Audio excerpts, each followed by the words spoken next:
Pogo.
Big Turkish man, I love you.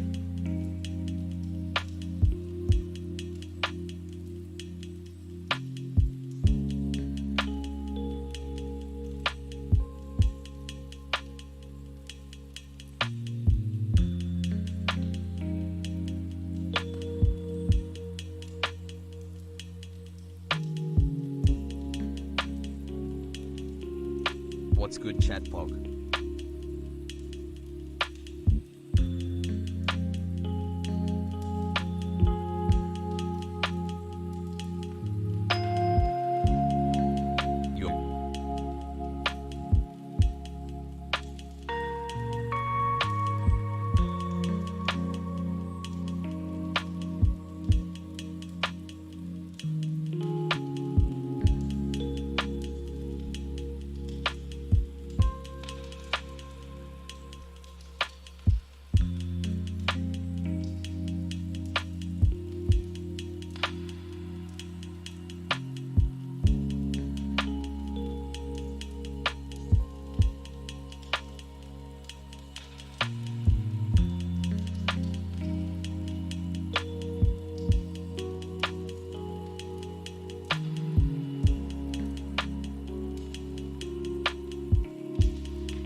Hassel.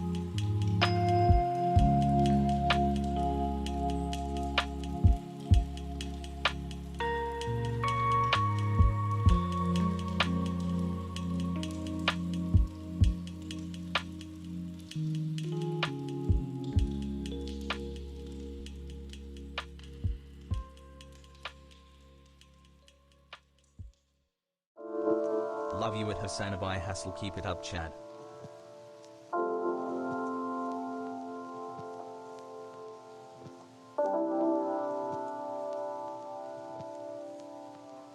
Just feel so grateful.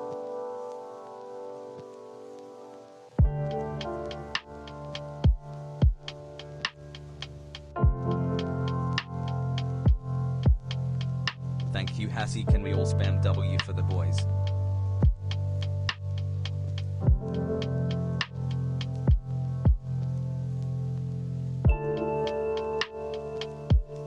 Hello, chat.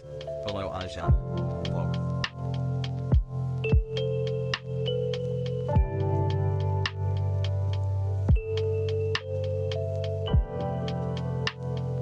Pogu on time, Pogu on time, Pogu on time, Pogu on time, Pogu on time, Pogu on time, Pogu on time.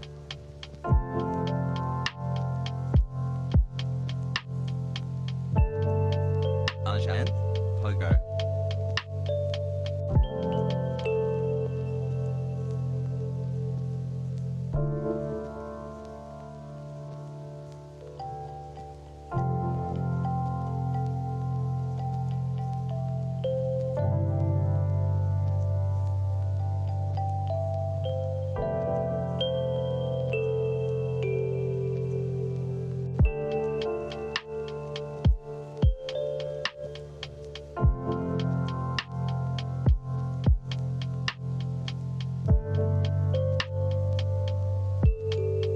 Strong hassle.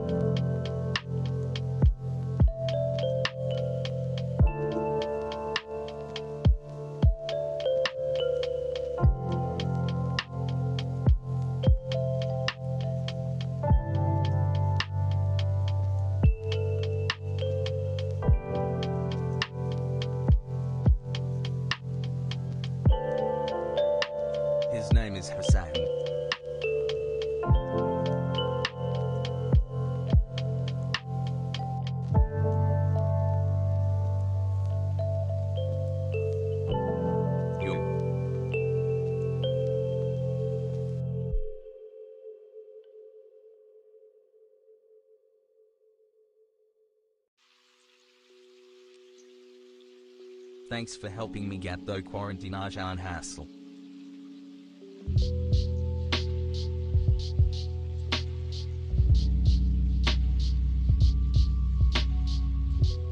What's up everybody, my name is Hasan and you are watching the HasanAbi broadcast coming to you live from sunny Los Angeles, California.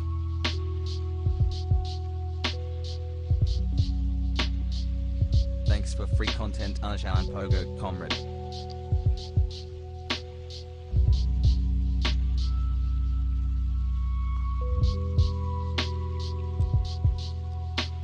Joe Mama.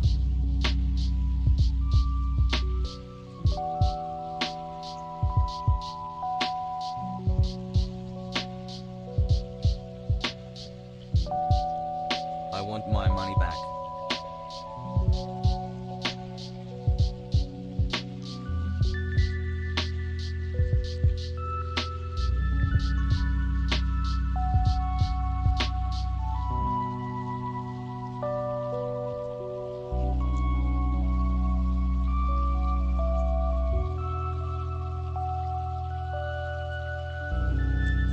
Almost 1 year, Pogo.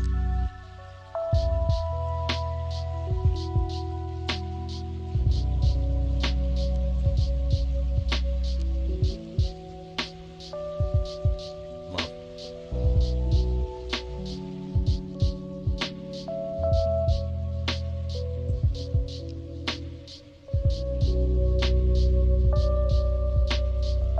Congratulations on my 2-month subscription.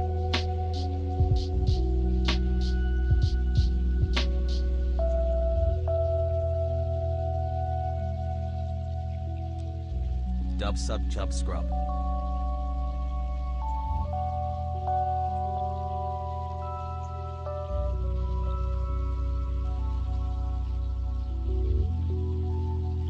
Arjan, Pogo Arjan, Pogo Arjan, Hassel.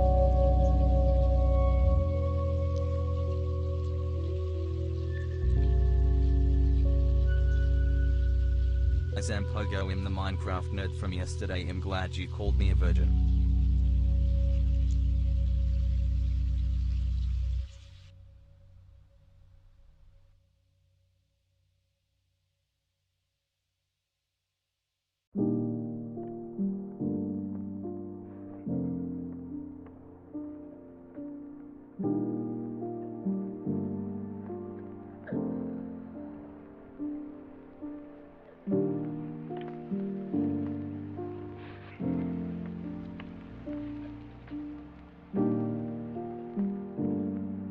I'm cold.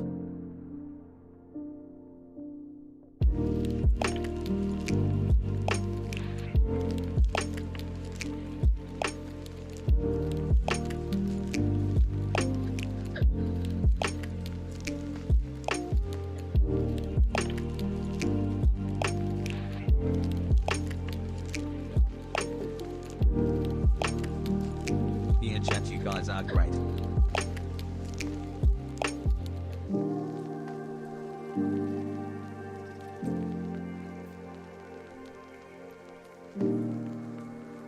Hi chat, people chat.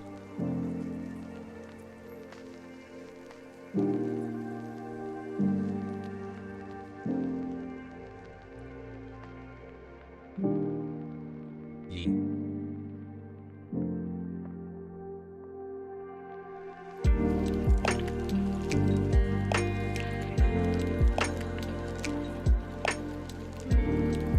Eight months. Well, trans rights BLM communism will win.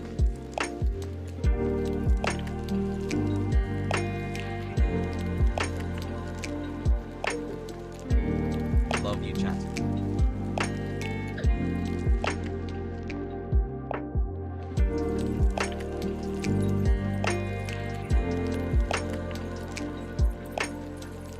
Arjan chat is the best chat. Love you all.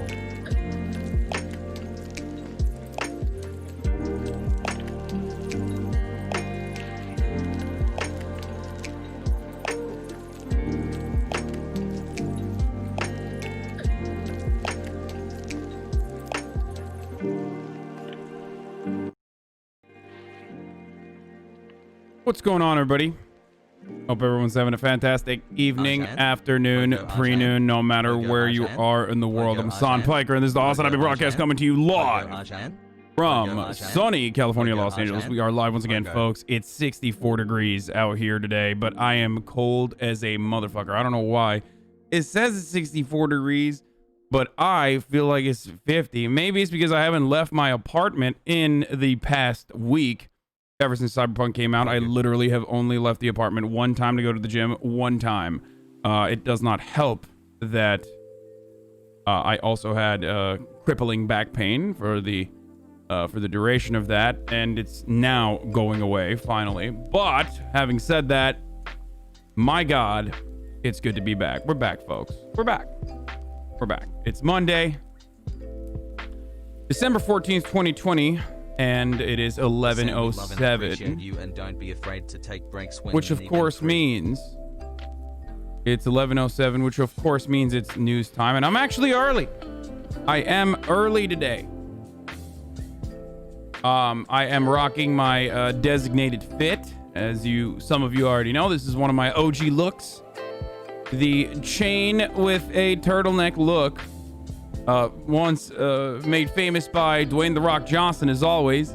I was feeling a little chilly, feeling a little cold, so I decided I'd put a turtleneck on today, knowing full well that this would, of course, cause the chat to find numerous other characters throughout history that have also worn turtlenecks to make it seem like I am the same as them, to make it seem like I am basically those characters. So very excited for that, obviously. I haven't had a car since my mommy left. I gave my car to my mom, so that's part of the reason why I have not left the apartamento. But of course, the main reason why I haven't left is because I've been playing Cyberpunk like a motherfucker, like crazy. Okay, this is a big week. We got some big business deals coming up. Big calls, big business deals. Hi, Dad. And so... you know, I think there's a Twitch Rivals on the 18th that I'm going to be participating in for Among Us. So far, I only have one person in the squad, and that's Will Neff. Gonna have to figure out who else. Podcast episodes when one of the big business deal phone calls is around the podcast. So that's something that we're gonna figure out. Why were you in Cause channel? You aren't a gamer. Oh, I was watching, dude, because I'm a fucking addict, dude. Because I'm a goddamn addict, okay? I am freaking addicted. That is precisely why. For making my life I'm better. like, you know when you get addicted to something and you look for other people who are in the similar situation, in the similar boat as you, and they're like, come on, like, tell me, just like, do you want to fucking... Wait, ask Moon. Would he fucking play? I feel like that would be that'd be so funny. Let me see. Let me fucking see if Moon would be down to play. Good morning, King. That'd be pretty funny if he said yes. I don't want to pressure him, but...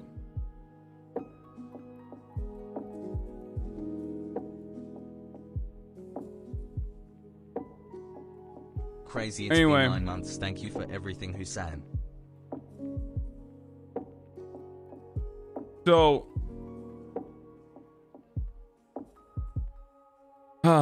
I was playing a little bit off stream, I'm gonna be honest with you. I was playing a little bit of Cyberpunk off stream, but I am so fucking addicted. And the reason why I'm addicted is not because of the fucking mechanics. It is literally just because the lore. The deep lore of Cyberpunk is so fucking so good. It's just so fucking good. I can't stop. I cannot stop. I literally have like... I have most of the fucking side quests done at this point. Like, I was looking at Carnage to see where he is, you know what I mean, and like what he's been doing, and he's like behind me on the game. I think he's only like a couple levels ahead of me, but he's behind me on like a lot of the side quests. I don't know how that happened, but I just wanted to see like how other streamers were playing it and what they were doing different. But subjecting my mom to your stream while we decorate the Christmas tree, getting into the spirit. Can you say frick instead of the F word to keep it mom rated? Thanks, bud. Frick, hell freaking yeah, dude. You got it. Thank you, Popcorn Boy. The content The content mines have been starving. I know Popcorn Boy. I know the HasanAbi clips in the HasanAbi clips universe has been desperate for some additional reacts. I gave you guys some reacts yesterday. I think that that was pretty good, pretty decent. But I wrote a Marxist critique of Cyberpunk. Would you retweet it? No. Maybe. He's 100%ing it. Yeah, no, I know. I don't know how he's gonna do it. But would you ever play the tabletop? Most likely not. I am not a big fan of tabletop games. But wait. And then it gives me brain cancer at the same time. Probably not. The point is, cries of censorship directed at Wait, what? people expressing their own opinions. Should we censor those people from criticizing others? This video gives me hope in certain moments where I'm like, this is actually a pretty good video. And then it gives me brain cancer at the same time. Probably not. The point is, what are they doing? Hey, yo, wisecrack. Hey, it's on site, motherfucker. You see me? Hey, you see me? You see me in the streets, dude? I will throw up gang signs and then we will throw fisticuffs. Do you understand? We will fucking throw fisticuffs. Bah! Bah! Before you know it, you're like, what happened? I was cracking wise. Boom! Oh, I'm dead now. What's up? What's up? Anyway. Hasan, pay your chat, dude. Puggo. Anyway, I'm feeling good today, dude. I'm feeling good, partially because, like, I don't know. I love doing the news as well. So my favorite streamer, Steve I'm Jobs. excited to go back to that news and politics stuff. What did you think about the AOC Jimmy Dorner thing? You mean Jimmy Dore? What do I think about it? I think AOC has very little leverage, very little power. I think that we'll talk about that in a little bit. We're doing we're still doing the personal news and personal updates part of the broadcast as always before we bring the Normans in and welcome them to our home and before we get to that sort of stuff. So right now this is just regular personal news stuff. So what else do I have personal news-wise? Yesterday, I ate so much that I felt like throwing up. That was fun. That was a cool... Hey, Hasan just watched the recap video. That was a cool thing that I did. The fish part. I didn't know Fish died back in March and I am so sorry for your loss. Love your content and thank you. You have sauce under your skateboard? Fish. I hope this isn't weird. That's not sauce, man. Down there, you see that white packet? That's actually not sauce. That's an ant catcher. But good eye clip art. That's just that's like an ant catcher thing. But it does look like a sauce packet. It's like an ant trap. Anyway, I think Jimmy has a point. It's not about her having power to pass it. It's about calling a bluff on fake Dems who pretend they're pro Medicare for all. No. We're gonna get to that. We're gonna get to that part. We're gonna get to that part. Hold on. So that's news though. 1 second. Did you see the weird YouTube Rewind musical thing? No, I did not, and I am not even remotely interested in YouTube Music Rewind. I mean, maybe we'll take a look at it, but a little bit later. Be thankful you were playing Cyberpunk while Hammer Sickle Twitter was canceling AOC. It was so cancer. Yeah, who cares? Who cares what Hammer and Sickle Twitter thinks? But I do understand where they're coming from in some ways about applying pressure to the Democratic Party. I think that is absolutely something that they should be doing. I have a different opinion than other people do, though, on Hammer and Sickle Twitter or leftist Twitter. I do love Justin. I think he's great. He's a very thoughtful person. Maybe he's a little bit too much of a Jimmy Dore fan, but who cares? Pay chat. But I think he's a good dude. I love him. I've met him before. I think he has the best intentions in mind. So, you know, we'll get to that in a little bit. How do you feel about all the clips channels? They're just reposting all their streams, a fuck ton of them, but one of the larger ones is Daily Dose of Hasan. I don't have any problem with them. Good for them. You know, keep making. Hey, make that fucking paper, dude. Not only do they make their own money off of it, which is great for them. I'm happy for them. But then beyond that, some of them literally will come in here and direct the content that we are looking at here by sending me lists of videos to look at and react to. So it's like you could not ask for a better system, I think. Would you say he's a splendid fellow? Yes. CDPR made a statement on Cyberpunk bugs? Yeah, that's not surprising. Love you, Hasan. Impregnate me plus moon to loot. Does anyone else just feel empty? I've been crying for the last few days. I took a week off work to play this game and quickly realized it's not the game I've been thinking about every day for the 8 years. I cry myself to sleep and haven't been able to function. I end up crying whenever I think about the game, and I don't even want to touch my PS4. This was supposed to be the future of gaming, and now I don't know what else to look forward to. Yeah, to be honest with you, I mean, this is probably a troll, but the thing is, I do get that. Like, don't laugh at this person. Do not laugh at this person, okay? Most of you are in this boat. Like, if you have a PlayStation 4 and you wanted to play this game and you've been fucking excited for the past 8 years to play this goddamn game, and it's an incredible, beautiful game set on top of such deep lore that is so compelling that I haven't stopped thinking about it for the past fucking 5 days since I got it. I finished the game and I'm still playing side quests off stream. The only reason why I am completely... I understand where this person is coming from with how sad he is. Don't say nope, just the game. The only reason why I understand where how sad this person's situation is because, like, it sucks. They won't be able to experience what I have been experiencing. I want to be able to share that with as many people as possible. And it absolutely fucking sucks that some people, a lot of people that have the PlayStation 4 are, even on the PS4 Pro, even on the PS5, they're not going to be able to experience this game in the way that it's supposed to be experienced. And holy shit, PC Master Race, dude. Jesus fucking Christ. But, like, really, if you have, like, at least a solid, decent PC, I think the game runs fairly well. You know, we're not talking about the bugs, though. Anyway, it just, you hate to see it. You hate to see it, folks. You hate to see Elon Musk own you in the marketplace of ideas. It's not great. Fancy coffee, Dad. Anyway, have you thought of making a separate Twitch gaming channel? No, I have not. I've played around 40 hours on my potato PC and it runs like shit, but I love the game and I long for the day when I can get a decent PC. Witcher today. Honestly, you can optimize it fairly well. Like, you can. I think the game is. I hate to say this because, like, the game is most notorious for buggy, right? For being buggy as shit. So it's a little difficult. It's a little difficult to say something like the game is actually well optimized when you overlook the 7 gazillion bugs that are in it. Thanks, Pops.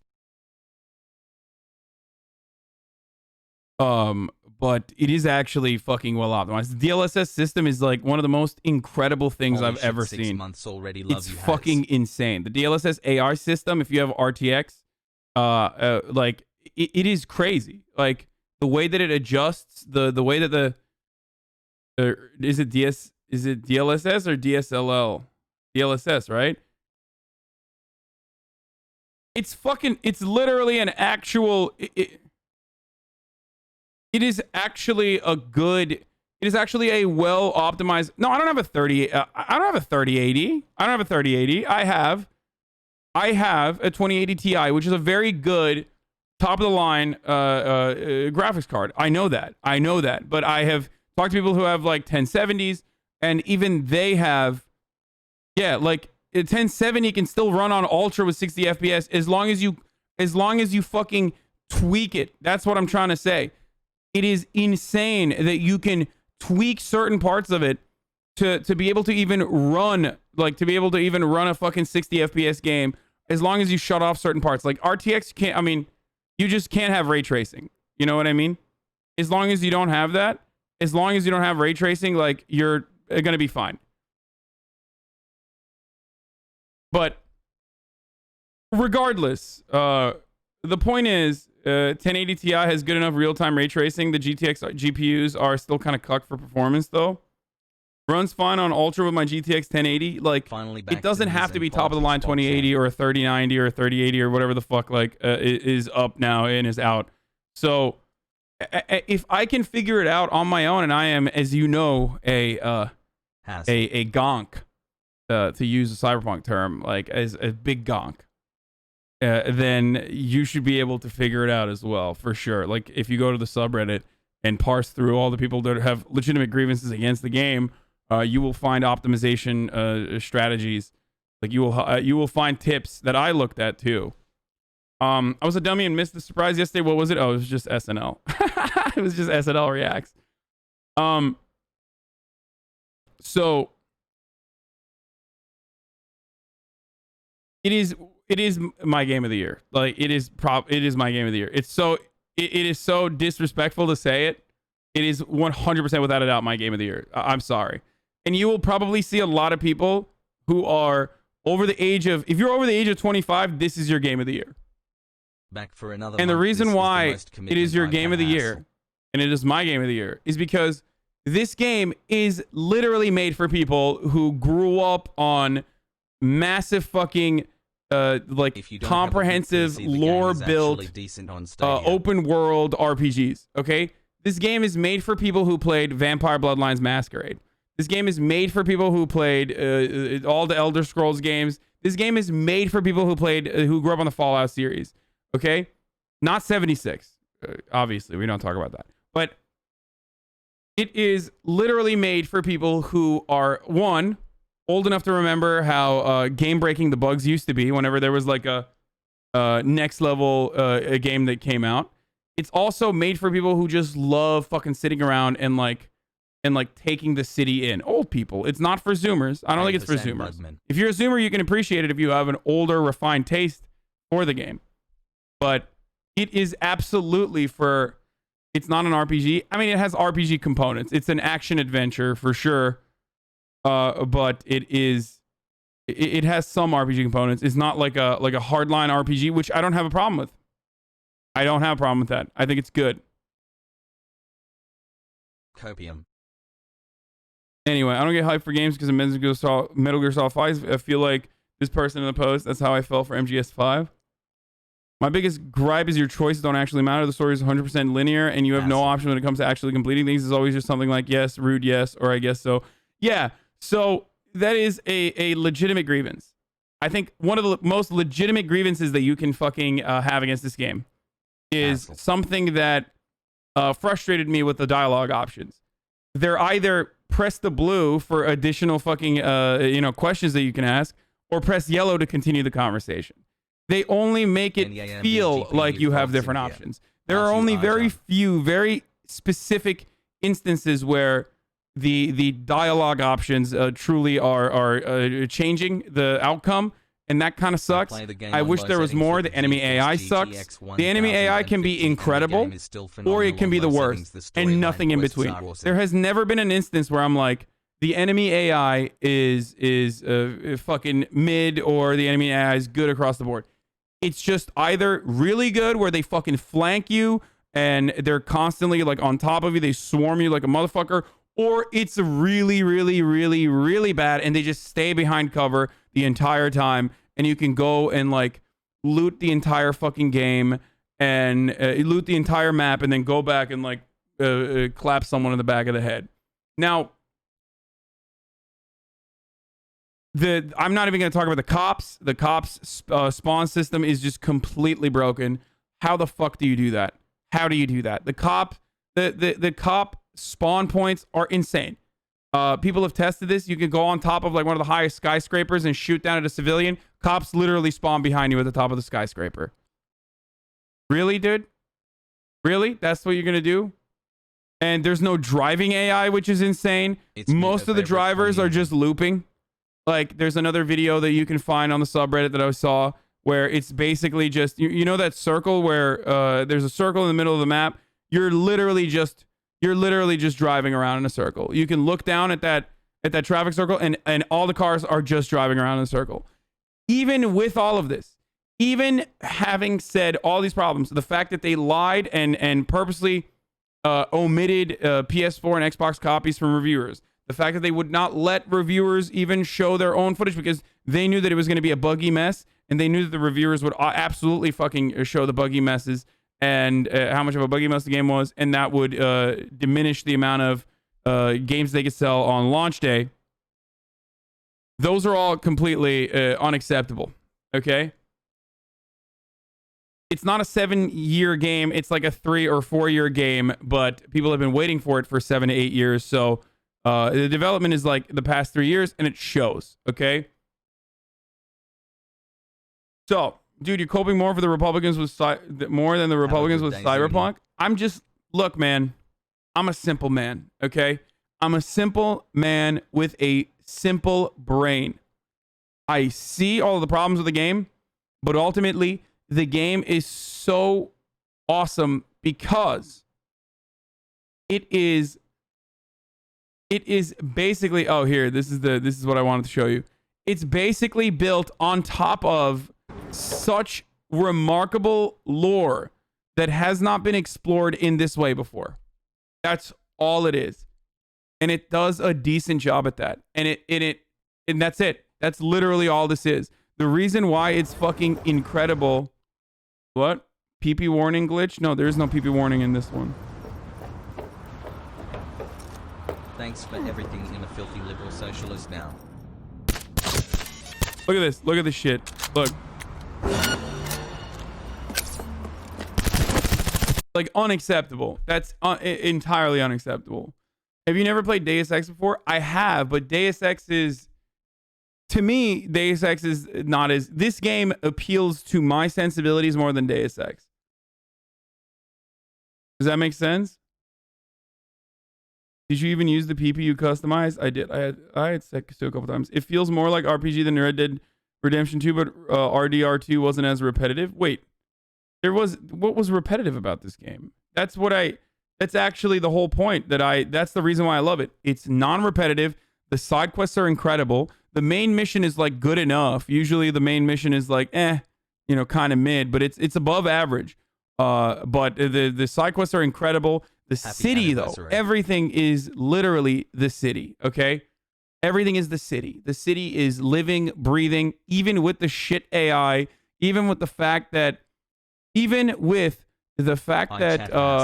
artificial intelligence is clearly not giving you any allowances, even though the people are fucking very clearly driving paths that were predetermined, and there is no driving AI, which is crazy. Even the fact that you can't like have conversations with like random people, it is incredible overall because the deep lore is incredible.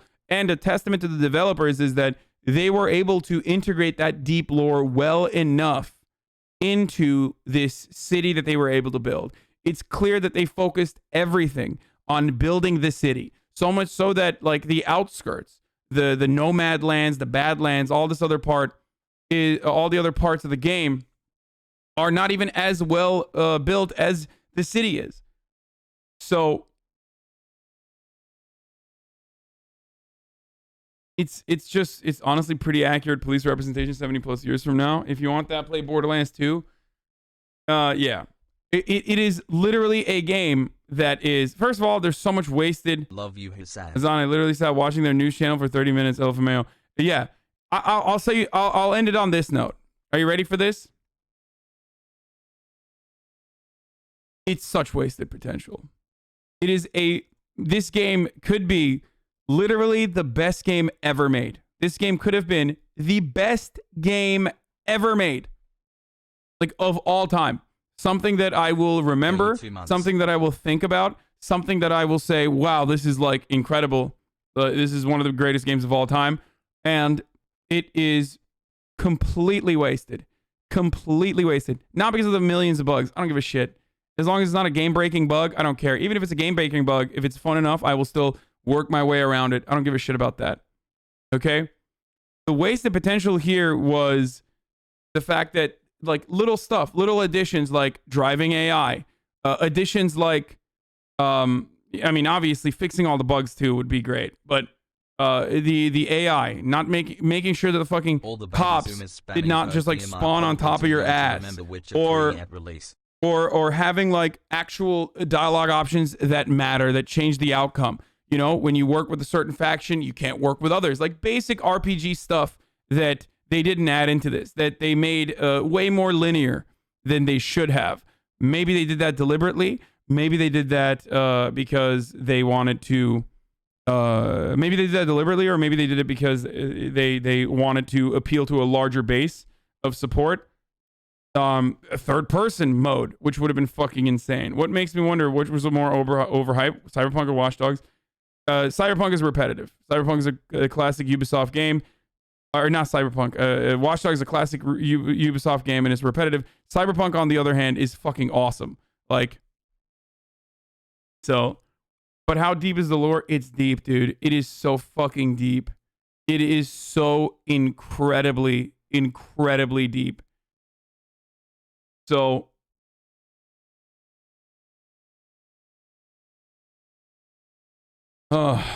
it is so deep, and it's so good. It's so good, man. Listen, I keep repeating myself on this end, but on the same note, and this is again the last thing I'm gonna say is, I'm a simple guy. If a game makes me lose my mind, if a game makes me lose myself in it, it's actually unbelievable they have the audacity to make an open world city game and not have literally any AI for police or drivers. I agree. It's remarkable. It's ridiculous. I'm a simple man. If a game makes me this addicted to it, if a game captivates me so much so that I am constantly thinking about it and I'm constantly consuming content around it, and not many games ever make me feel this way. If I am constantly immersed in it, if I am playing the game even after I have finished the game, these are things that I do not do usually with modern games. It's the type of game that gets me to do this, and yes, that's why it is still Game of the Year, and that's why it's still a game that I love, because the world is so beautiful that I feel sad that I am no longer playing it. Like I feel sad that I'm done with the game. You are falling into that trap of spouting absolutes like it was complete another waste of potential. It's a harsh considering how good it already is. No, it's a waste of potential because it could have been the best game of all time, and instead it's just an incredible game that's the Game of the Year. Okay? That's why I'm saying it's a waste of potential. You can say paid review all you fucking want. The game is missing so many master fundamentals, I feel, even without the bugs. It's just, it made me feel like a kid again. Like, I'm just letting you know. It made me fucking feel like a kid. It's changed my mind. It's right on the money with the shit I do like. Okay? Where does Demon Souls rank for games of the year for you? I mean, it's up there. It's like probably top 10, probably top 5. Do you think they should have waited a year like Lyric said? Yeah. Absolutely. Because some of the stuff you cannot update.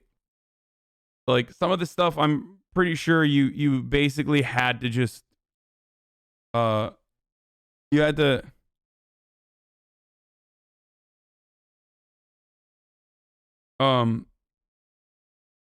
you basically had to put it in the game. Buddha says, I haven't finished it yet, but I don't know that I'd go so far as to give the Game of the Year. It'd be more likely to give that to Last of Us 2 or something. No, I think this is better than Last of Us 2.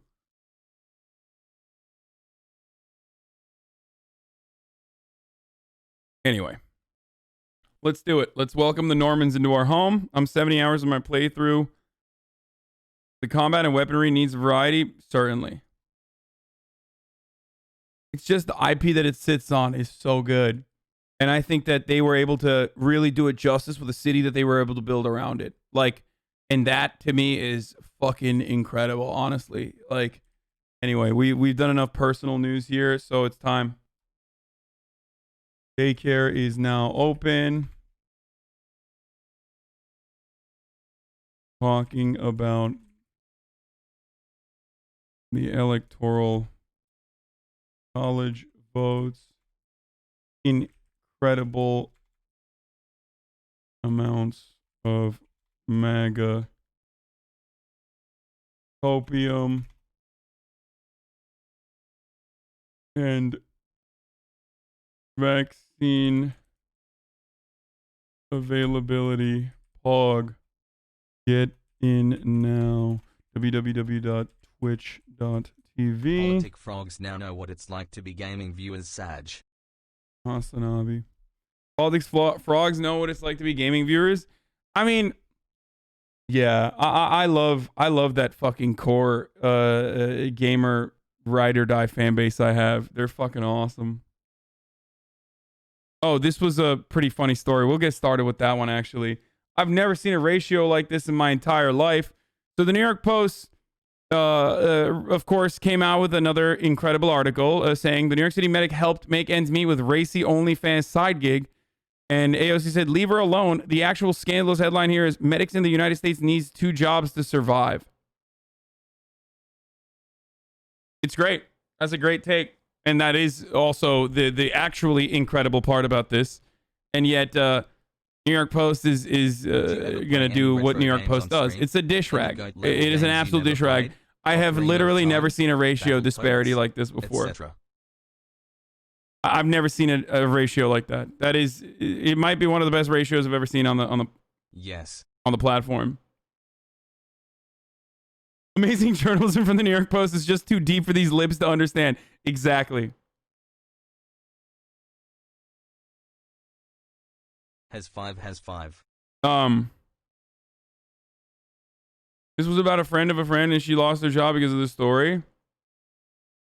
That's incredible. Like, that's fucking crazy. That like, first of all, there's nothing wrong with having an OnlyFans. Okay? There's absolutely nothing wrong with having an OnlyFans. OnlyFans is awesome. Shut the fuck up. What have you done? Like, here's what frustrates me about this. It's like, dog, you work for the New York Post, okay? Your net output is a negative, all right? You make the world a worse place. People that are on OnlyFans make the world a better place. Love ya, buddy. They put out content that people can crank it to, okay? That is infinitely better and has infinitely more utility than most members of the fucking media. Sorry, that's just the fucking truth. Games, but you need to try okay? Cyberpunk Red, which is set 35 so years before shut the fuck up. Know your fucking place, you stupid fuck. That is my take for journalists that cover sex workers in a negative capacity that make it seem like people that are doing sex work are bad because they're doing sex work. Shut the fuck up. Again, this goes back to the same Cyberpunk take, but it's like, I'm a simple man. You make me feel things. You make me feel good feelings. I am indebted to you. The world is a shit place. The world is fucking a constant sea of disappointing acts that pile on top of one another. In that sea of disappointment, if I can have a glimmer of hope, a shining light, one moment of clarity, one moment of happiness, whether it's because I cranked it out to your OnlyFans post, or whether it's because I played a video game that was incredibly compelling and I truly loved it, then I am indebted to you. Same with comedy. If you can make me laugh, then I'm going to give you a lot of liberties, okay? Sorry, get mad at me all you fucking want, but that is the reality for me. So with that metric, I would say that any OnlyFans person is infinitely more important than most journalists are, okay? She's saving lives at work and at home. There's a fucking key to the city, not this bullshit. Exactly. Not only is she like literally saving people's lives, then she's also allowing people to crank it, which is, my God, incredible stuff.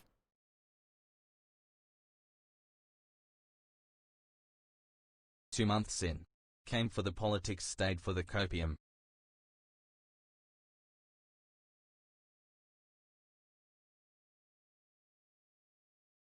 Anyway, yo, what's up, Austin? 20 a months, true American hero, 20 literally. Months, 20 months. I'm going to tweet about this. Hold on one second. This is a real American hero.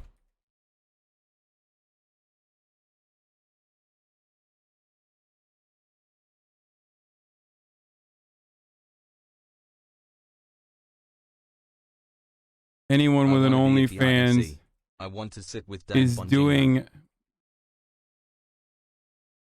serving the community better than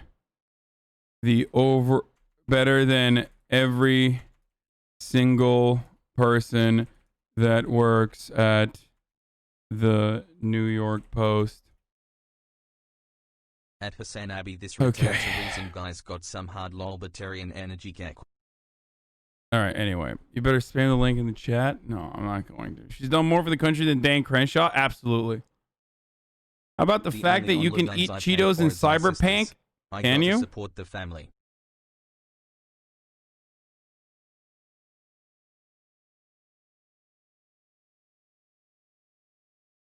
The journalist contacted her mother and employer over that shit. After she requested anonymity, she had to delete her social media because of it. Like, imagine being such a shithead that you directly try to get a woman fired. It's so fucked.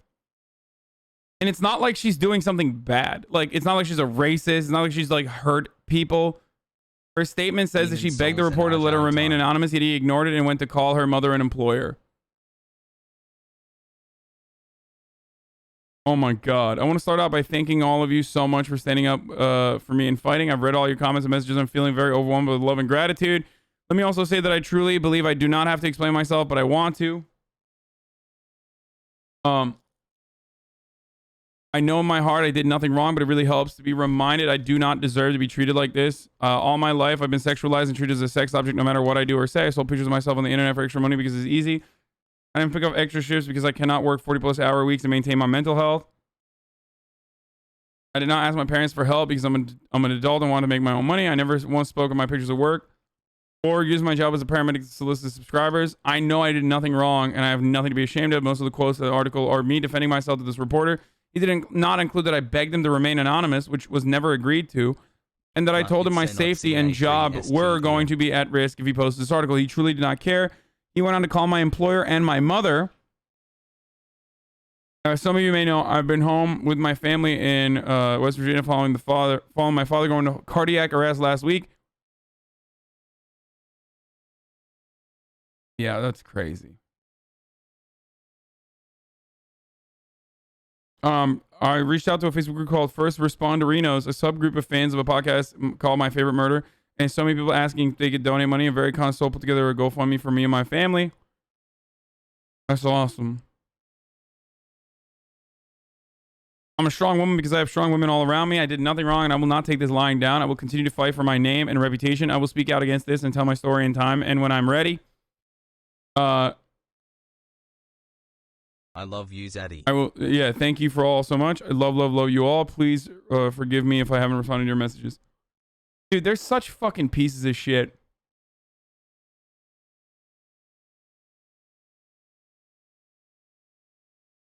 It's so messed up.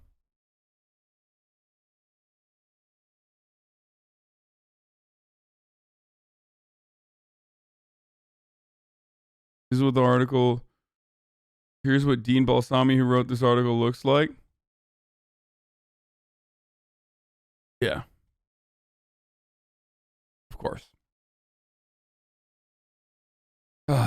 Jesus Christ.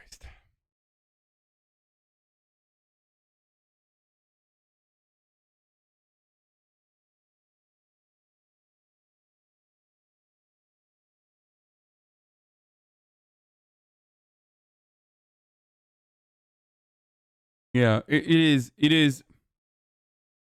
It should be harder to come out to your family as a New York Post reporter than it is as a sex worker. In a perfect world, it should be way more embarrassing that people find out that you write for the New York Post than having an OnlyFans. I'm serious. It's just a rag. It's a dish rag. Hi. It sucks. It absolutely sucks. The output is a net negative. I wonder how he found our OnlyFans. Maybe his family would like the little what a horn dog he is. Yeah, literally. Nevada electors voted Trump. Wait, what? Really? You get the fuck out of here. What's the result of the Electoral College vote?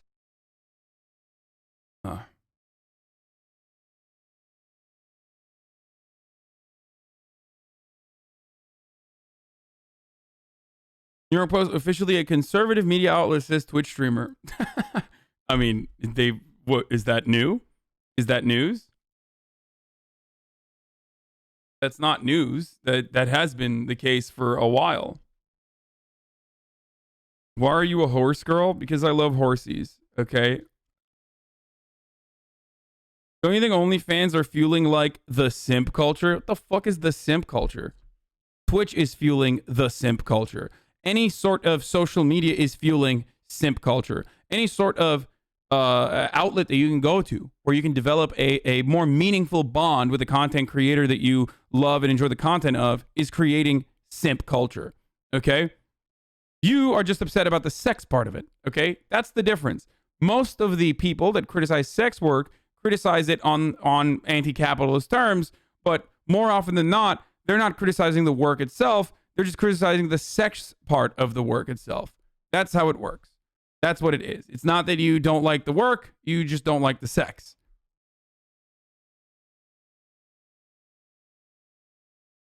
Yeah. Sports creates simp culture.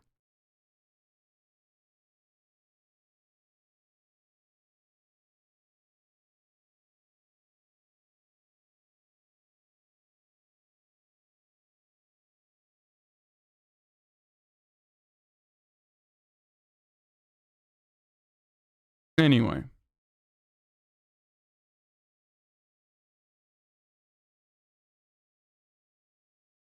Having said that, you should actively simp for me. Okay? I want to create simp culture. I know feminist that says OnlyFans is bad because people who use it to sell out the horniness and desires of men. What do you think? Yeah, I don't care. Like, I don't care. There's a market for it and people are catering to it. I would rather have people sexualize themselves on their own terms than on other people's terms. It's so fucking stupid. Most of the people that say that also look like the female version of this guy. Okay? Sorry. That's just the truth. Most of the people are like, like, I hate sex work because it sexualizes and objectifies women. It's like, what the fuck is your problem? Like, if they want to do that, why are you bent out of shape? Like, fuck you. Okay? Make your own fucking feet pic account then. Swerfy feminists are just 3 months. That's what I think. Election content stayed for Hasan. Why are you praising sex work like it's God's work or some shit? Sex work is only for people that don't have talent and can't do nothing else. I'm sorry. I can't do fucking sex work. Poggio. Can you? Do you think anyone would crank it out to your fucking shit-ass limpdick Steve McGleef? It's not talent? What are you, fucking out of your mind, dude? It is a remarkably difficult fucking job. That's such a fucking weirdo incel take. Like, that is... You would never be able to do that, okay? I admit that at least. I would never be able to do that. I would never be able to do sex work. I am deeply terrified of having my body out there in that way. And people do that all the fucking time. People do that every day. It's crazy, dude. Get the fuck out of here. It's so funny. You're just, I'm sorry, but you're a jealous baby. If you think that, OnlyFans is bullshit or exploitative or whatever. Like, you're just a little jealous. You're a little butthurt. It's fine. It's fine to be a little butthurt, but, you know.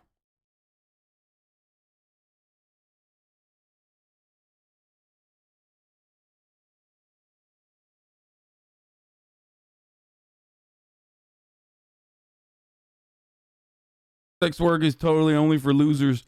Not like OnlyFans girls are better money makers than chuds. No, that's the funniest part. Is like, we constantly talk about, like, would you ever date a girl that has an OnlyFans?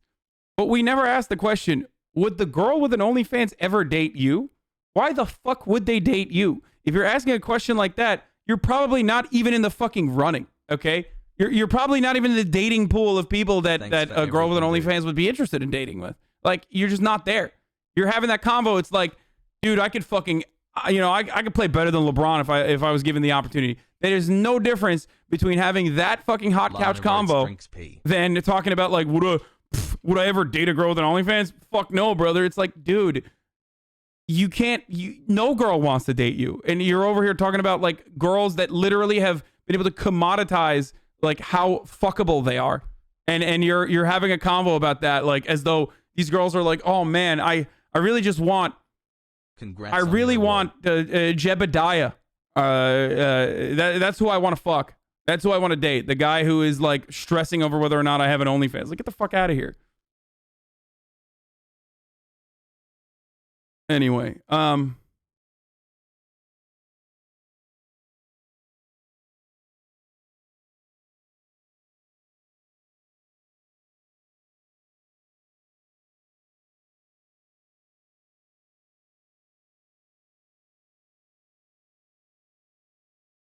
are you really ignoring the use of pornography as a patriarchal capitalization and mercantilization of women? Also ignoring the history of sexual enslavement of women as sexual workforce? Cancel all work. What did I tell you? Cancel all fucking work. Daniel. Inherently, all work is enslavement. Okay. Cancel all work. Your take is you need to stretch it to the sexual enslavement of women. A thing that is bad. To talk about something that is theoretically what is happening right now that is good. I am talking about instances where women and men choose to consent to do an OnlyFans. We're not talking about sexual enslavement. It is ridiculous. It is fucking ridiculous. It's like saying, really, athletes, you're really going to sit here and say you love watching sports, or that sports is overall a net benefit in as far as entertainment goes, when gladiators, we're not going to talk about the history of gladiators being enslaved to kill one another? That's disgusting. Why would you do that? Why would you talk about watching sports when fucking gladiators used to kill one another as slaves? I am so frustrated with you right now. You should be canceled for saying this. Sweaty.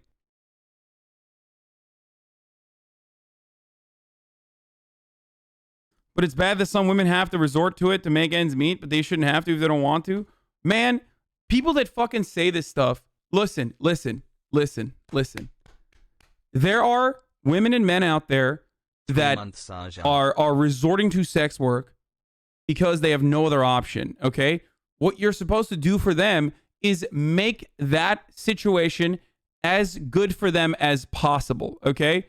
You don't fucking eliminate, for example, the online tools they have to make their sex work a more safe and enjoyable experience for them, like Sesta Fosta did. You don't do any of that, okay, in an effort to like stop them from fucking doing sex work. Okay? It's just work.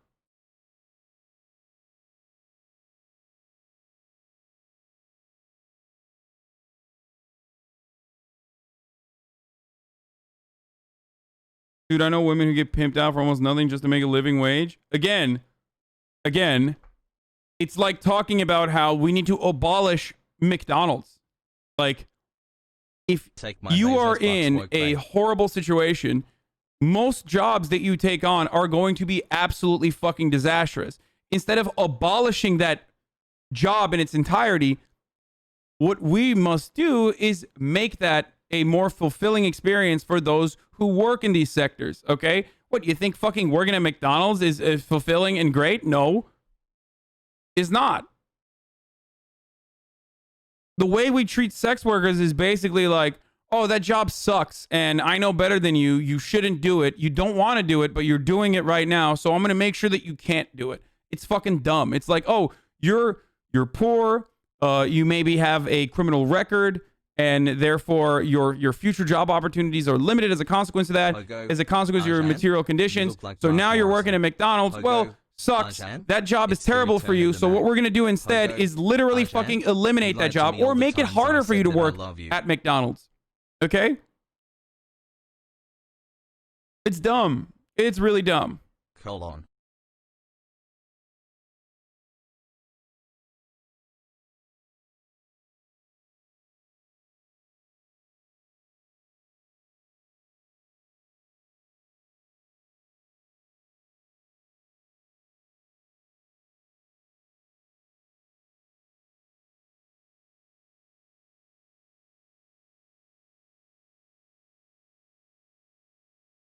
You can be critical of how pornography / prostitution promotes the objectification of women without being a swerve. Okay, but the reason why I find this to be fucking ridiculous is because men engage in pornography and prostitution as well, but you're completely overlooking that side of it because you are unironically participating in the patriarchal understanding, the antiquated patriarchal understanding of how, like, every time a woman has sex, it must be like some form of exploitation. What is that fucking classic take, which is like, under a patriarchal societal formation, every instance of sex is still coercive and therefore rape? Yeah, every time a woman has sex with a man, it's rape because we live in a patriarchal existence.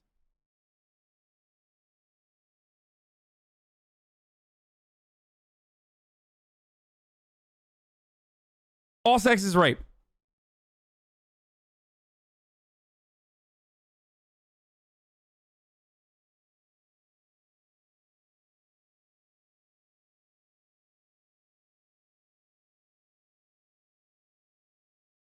Comparing sex work with normal work is like comparing rape with getting punched in the face?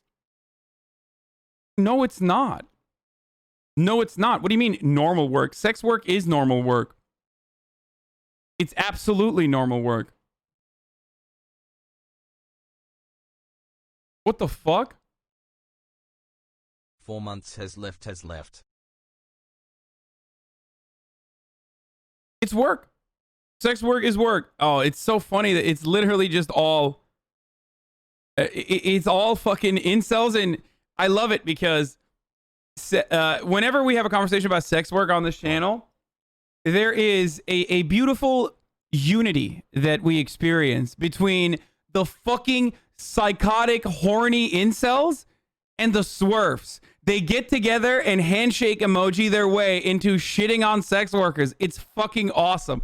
It's beautiful. It's wonderful to see two people on the opposite sides of the political spectrum come together in harmony, in unison, and shit on some of the more marginalized people in our workforce. It's great. It is great when it's great when your life is otherwise like spent on shitting on one another as incels and radical feminists, radfems constantly fucking duke it out on the internet, except for when it comes to fucking sex work. When you get together and you're like, women shouldn't do this because it makes my pee-pee feel good. And then on the other end, you're like, women shouldn't do this because it's exploitative and objectifying.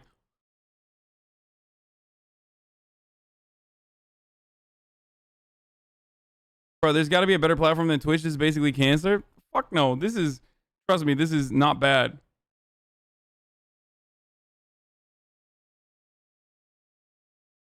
Swerf is sex worker exclusionary radical feminist derived from TERF? No, TERF is trans exclusionary rad fems. So many people in chat trying to be ultra woke and progressive using ideals and beliefs from the 1800s. Yeah. Hey, let's stop treating women like objects. Incel re. Low energy candidate. Hey, let's stop treating women like objects. I mean, what's more fucking dehumanizing than saying women do not have the capacity to consent to sex work?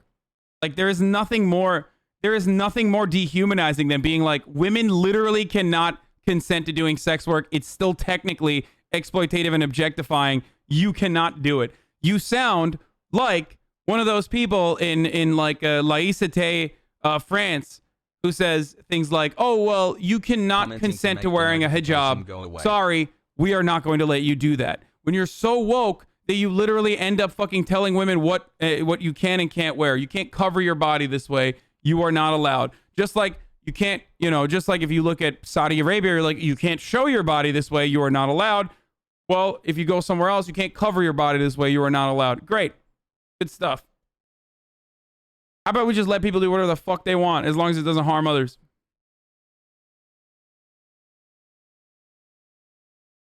Funniest thing I read in chat. I fuck hella bitches, not an incel, still wouldn't promote a woman I care about to make an OnlyFans, and that explains itself.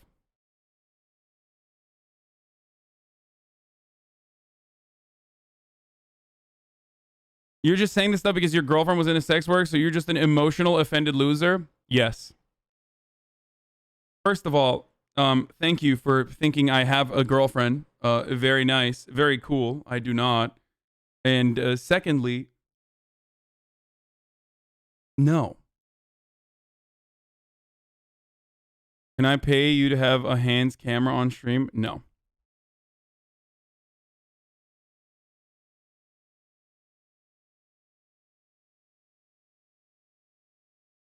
Sex work is different to normal work in the sense that you not only sell your labor, but your body. Really?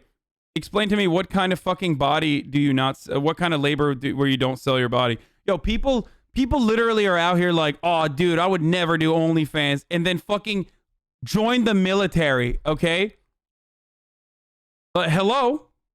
Have you considered that for a second? Like athletes, the military. What labor force where you don't fucking join, or what labor force are you participating in where you're not technically selling your body? Coal miners, Amazon factory, fulfillment center workers. Yeah.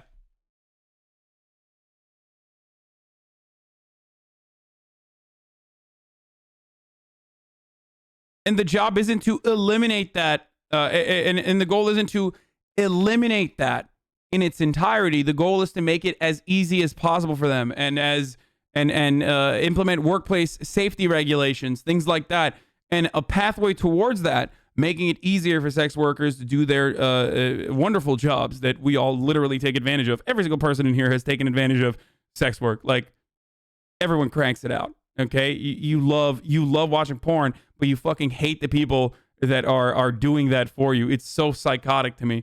I just don't understand. It's so selfish. You're such a piece of shit. Like, it's so disgusting. It reminds me of the MAGA chuds that are like, yeah, you know, I love my football, I love my NFL, but like, don't you dare explain to me, don't you dare remind me that you're a black person who has criticisms of the American government and policing. Like, it's literally like that. It's like you love fucking cranking it out to your favorite porn stars, but you fucking hate it when you're like, oh, they're real human beings outside of that. Fuck.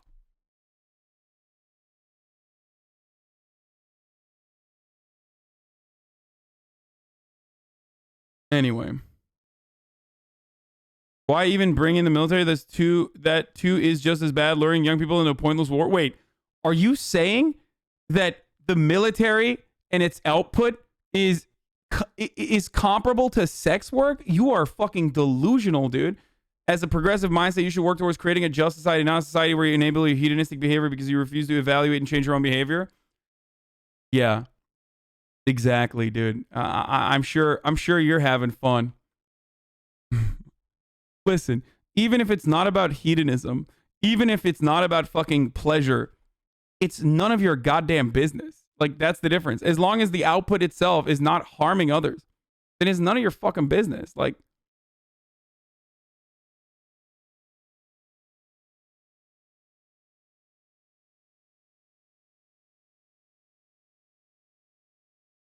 not trolling. I don't understand how your own take on how some feminists are weird or gross or something because they don't like how sex work increases objectification mindset. What? That was a joke. Obviously, the fucking people who are feminists who don't like sex work aren't all fucking gross and weird. Their opinions are gross and weird, I think. I don't like it. But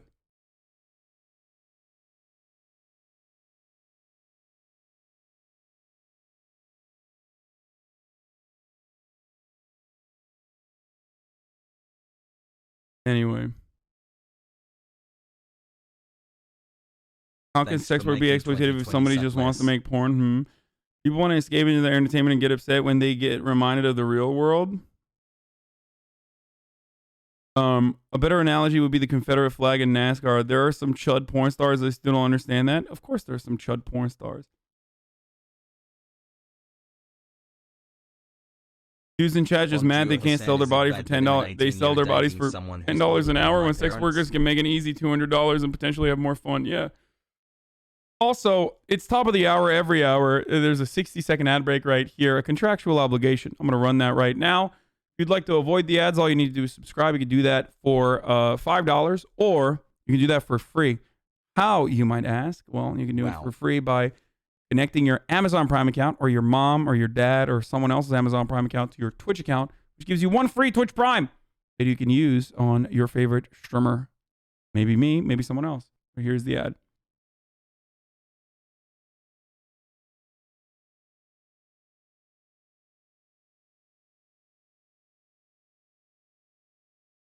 Would you date a girl with an OnlyFans? Fuck yeah, what kind of fucking take is that, dude?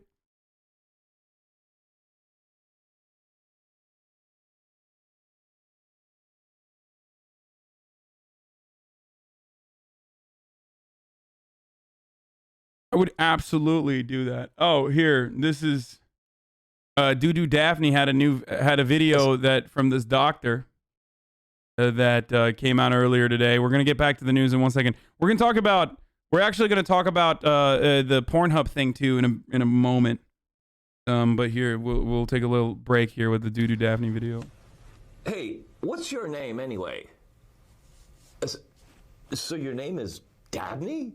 Well, my name is Dr. Billy, and, hey, could you put down your 99-carat diamond stylus for a freaking minute?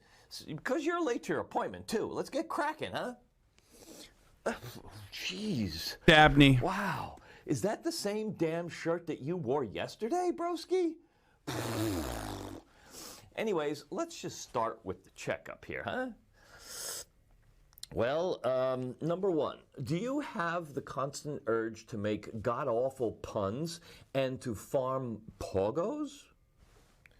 Do you feel the need to pirate video games even though you are a billionaire?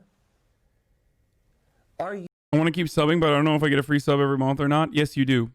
When you have a Twitch Prime, you get 1 free sub every single month. You an emote artist that uses only your crusty-ass school photo for your own emotes? Is your dog freaking racist? Say, if you answered yes to any or all of these questions, then, oh dear, we have a real serious issue. There is a chance that you have caught an abortion. If there is anyone else watching this, keep a safe distance. Abortions are highly contagious. My suggestion to you, Dabney, is to gape wide open and shove a gizzy up your ass. Ha! Got him, dumb bitch. Stupid ass bitch. Dumb bitch. Stupid. I watched this video earlier today, and I was like, Doo Daph's audience are like 12 years old. Like, and I know a lot of you are in her audience as well, but like, literally, like, the people that wrote this have to be like 17 max, okay? There is no way that someone over the age of 17 wrote this script. Stupid ass bitch. I could do this all day long. Stupid bitch. My suggestion to you, Dabney, is to... shove a glizzy up your ass. Ha! Got 'em, dumb bitch. It's so stupid. I'm not a part of his audience, is on. What do you mean? Do you not see how cringe you are too, lol? No, I'm cringe as fuck too. You claim to be a socialist, but all I ever see is dunk on the working class from your ivory tower. Dan Crenshaw's more in touch with the will of the working class, serving our country and giving sex work to brave soldiers. Oh, come on, dude.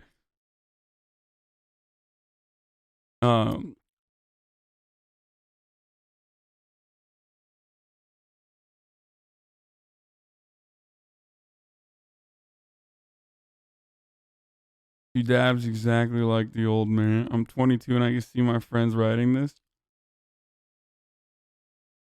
Call Dab. She's crying in Brazil. She is not in Brazil.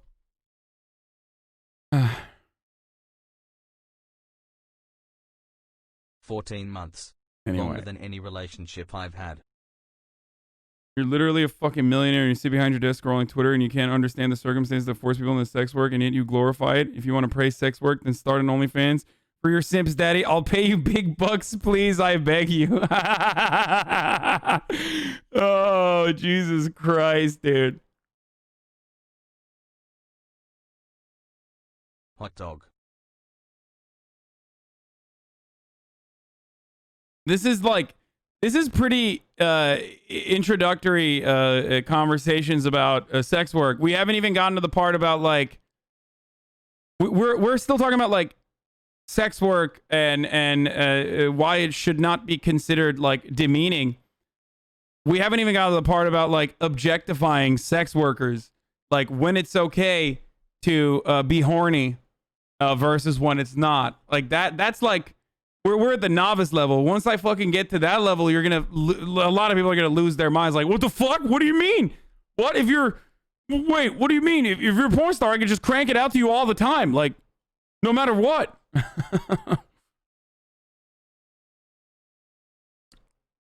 Happy Hanukkah.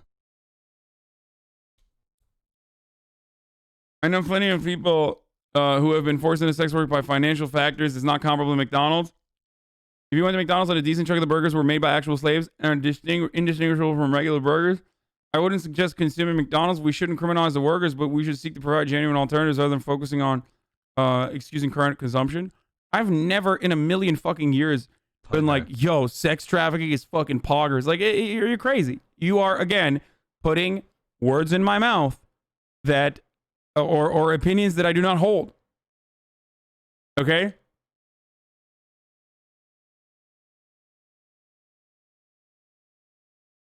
Would you date a boy? No.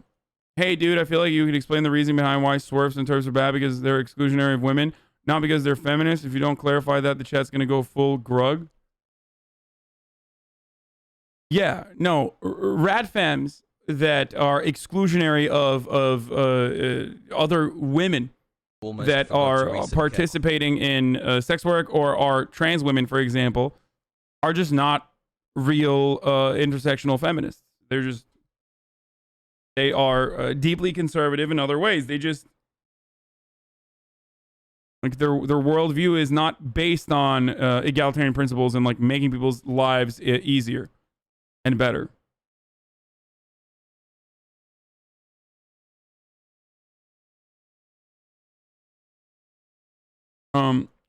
Anyway.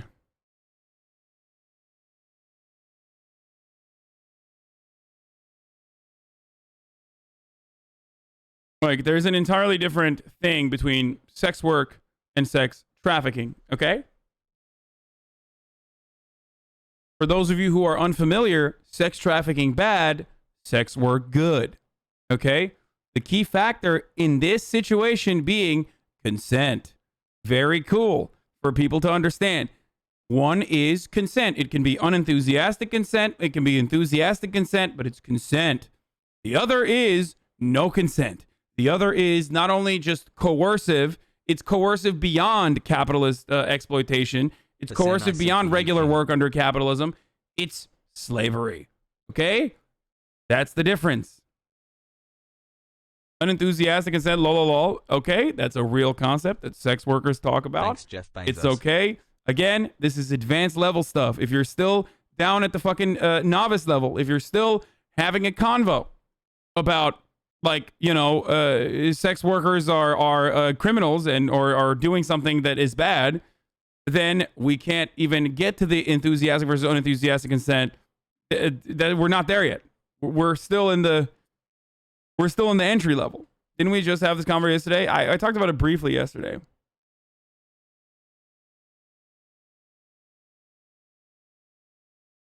Well, why do people make sex work such as OnlyFans that show out to be something we should seek to help them out of? I would literally much rather live off an OnlyFans than McDonald's. I don't get why it's demonized still so much. I don't get it either. And also, if the problem was like exploitation, we would not be having this conversation around OnlyFans. Like, you can maybe say that about big porn studios. You can say that about porn agents. Okay, you can say that about managers in porn. But like, when you get to OnlyFans, that's literally another additional layer removed. So it's straight the fuck up. Workers seizing the means of production for themselves, being beholden to still another platform, of course. A platform kind of like how I'm beholden to Twitch and Amazon. But still, this is like another layer of alienation removed from your labor. Thanks to Okay. I've learned forgiveness from But for my some subject. reason, the argument is still around how sex work is exploitative and bad. Now, the reason why I'm talking about this partially is because of the real American hero that we mentioned earlier, 5 months the New York two City hearts. medic that helped make ends meet with a racy OnlyFans side gig. This piece of shit article written by the New York Post. But the other reason is because Pᴑrnhub just purged all of its unverified content from the platform. Pᴑrnhub is removing all videos from its site that weren't uploaded by official content partners or members of its model program, meaning a significant portion of its videos will disappear. Now, I just got to make sure that there is no pornography here so I can look at this article. Unfortunately, I don't want to get clapped up. Okay, there isn't anything like racy on here. I think this is about section 230, if I'm not mistaken, but Pᴑrnhub is removing all videos on the site as a that is not verified as a part of our policy ban as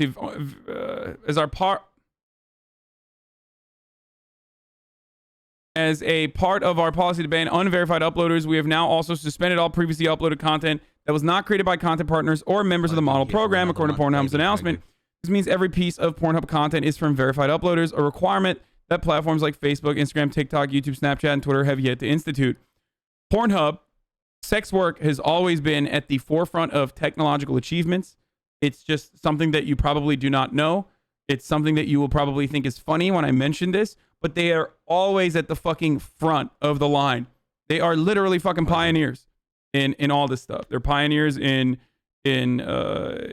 commodifying or in finding newer ways to generate revenue, and they are, of course, going to be at the front of the line when it comes to potential consequences of Section 230.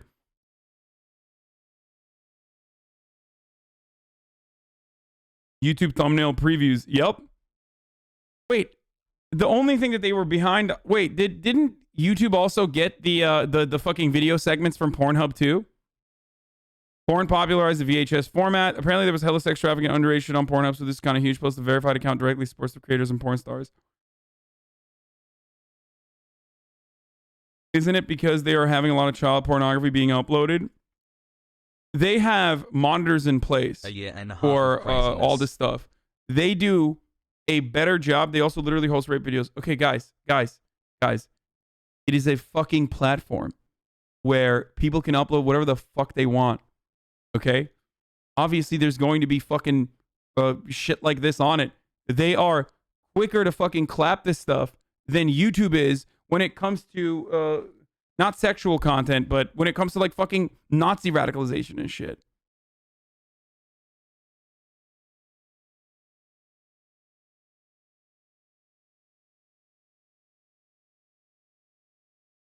Podges. My neighbor is 60 years old and used to have a career in sex work. She was rated #1 dom in New York, and she has been ridiculously successful in her life and has only ever been mentally incapacitated because of the way that she has been treated by men because of her line of work. She's genuinely #1. She's genuinely one of the most open-minded people I've ever met. Big Bernie supporter, went to BLM protest here with me. Sex workers are not only completely valid, but also some of the most open-minded and nice human beings ever. Absolutely. Absolutely. Pᴑrnhub said the videos will be removed pending verification and review, and the verification process will begin in the new year. Prior to this change, anyone could create an account on Pᴑrnhub and upload any video they wanted to since the platform's launch in 2007. This announcement comes after a series of events last week that left the porn industry shaken. On Monday, following a piece in the New York Times opinion section that followed the lives of child sexual abuse victims whose videos are uploaded on the platform, MasterCard and Visa began an investigation into unlawful material on Pᴑrnhub. Pᴑrnhub made the policy change on Tuesday to ban all unverified users from uploading or downloading content to the site and said it would expand its moderation efforts. Good. That's a good thing. It's a really good thing. But by Thursday, MasterCard and Visa announced that they'd both stop processing payments with the site altogether. Visa's announcement specifically stated it would drop all of the MindGeek network, which includes a number of adult sites, including RedTube, Porn, YouPorn, XTube, and Brazzers. Videos that are suspended are displaying a notice that says it has been flagged for verification in accordance with our trust and safety policy. For the content purge on Sunday evening, Pᴑrnhub hosted around 13.5 million videos, according to the number displayed on the site's search bar, a large number of them from unverified accounts. On Monday morning as of 9 a.m., the search bar is showing only 4.7 million videos. Holy shit, they had verified 4.7 million videos. That's crazy. Now, what is going to happen here? What is going to happen here is people are probably going to try to find verified accounts that are also still bad. There are going to be verified accounts that are still that have still somehow been able to pass their barrier, pass their verification protocol, like underage people having verified accounts or things like that. It's never going to be a 100% foolproof system. It never can be. There's no such thing. That has never happened. It's like saying voter fraud exists or doesn't exist. Of course, voter fraud exists. It's just marginal, and the system that you set in place is supposed to eliminate most of the instances, right? That's how it works. So that's something that you have to remind yourself when you see people saying like, "Well, this person is like still verified and posting revenge porn." It's good to call that shit out though, because that should not exist. Like, revenge porn is illegal, should not exist. It's terrible, it's harmful. Just like sexual exploitation in the form of sex trafficking is disgusting and horrific and should not exist either on the platform.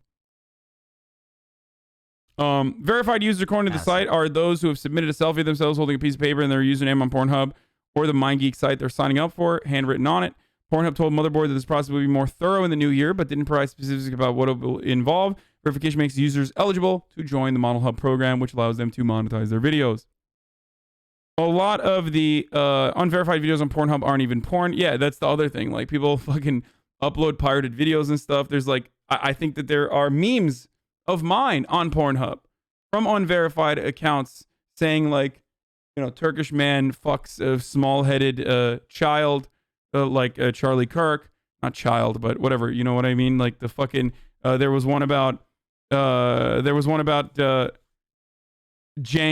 There was one about Jank, like water buffalo gets fucked by a small a Jewish man. I think it was. It's not a dildo. It's a candy that she has in her hand. There's a few B movies. Yeah, the Germany-Brazil 7-1 World Cup match. It's clear that Pᴑrnhub is being targeted not because of our policies and how we compare to our peers, but because we're an adult content platform. Yeah, for sure. Look at my stupid message. Wow. Amazing. Anyway. I heard you say Notch is a Naziist. I assume you said that because of his old tweets about conspiracy theories. Apparently, he has multiple mental illnesses, including bipolar. That's also the reason he said he sold the game, because of not being able to incorporate of the pressure. What? No, I said he's a Nazi because he's a Nazi. And not just because of his old tweets, but he still believes in like crazy conspiracy theories now to this day.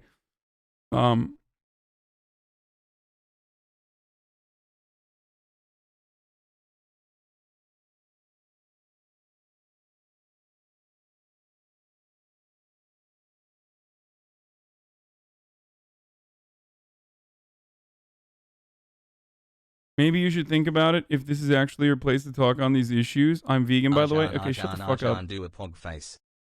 A little more background. There's an anti-online porn group that has been doing going after Pᴑrnhub since the summer or something, which tipped off the New York Times reporter who got Visa and MasterCard to suspend payments. I don't agree with the anti-porn crusade, but I agree that it's whack. I know Katie Pᴑrnhub from her engagement on Reddit, and they couldn't moderate rape and revenge porn. Yeah, it's very difficult to do that.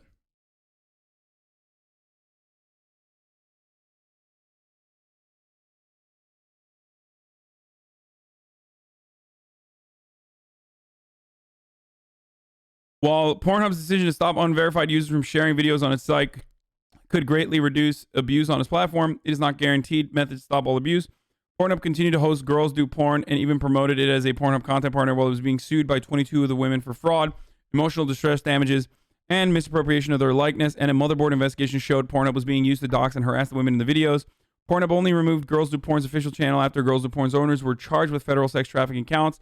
Other Girls Do Porn videos remained on the site via unverified uploaders who slipped by Pᴑrnhub's faulty moderation. Yeah, that stuff is unacceptable. It's inexcusable, and Pᴑrnhub should do better. And I'm glad that there is criticism that is public about this sort of thing, and that is truly fucked up. One of the great things about Twitch TOS, even though it is a little over the top in a lot of circumstances, is literally this. If you are a partnered uploader, if you're a partner content creator, if you're verified on Twitch, then they are very careful about what your output is. And they are constantly trying to make sure that your output does not violate terms of service. Most of the platforms have to operate this way. It's just how it works.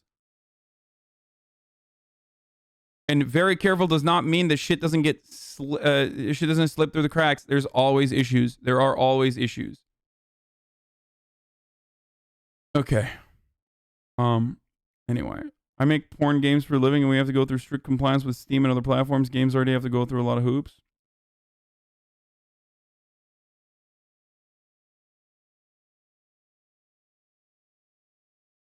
How the fuck do you guys still not understand what Hasan is saying? You're literally demonizing women who make a legitimate choice to engage in sex work. Not all women are forced into prostitution. To claim that it's so reductionist and misogynistic, Chaz just tweaking because they can't exploit women on only... Because they can't exploit women on OnlyFans? Wait, what? Most men can't fathom that sex workers have actually chosen that profession because to them, women having choice over their bodies is an inconceivable notion. Yeah.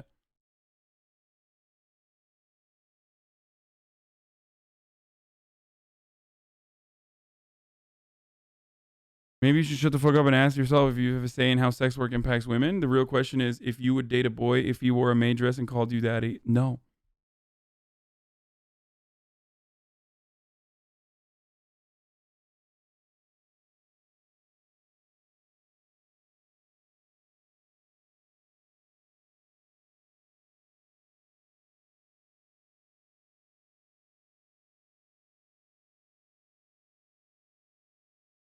What frustrates me about OnlyFans personally is it overtaking the other social media spaces and topics that are even centered on cooming. The ads have taken human form and are unavoidable. By the way, subscribe to my OnlyFans, please. What? Shut the fuck up.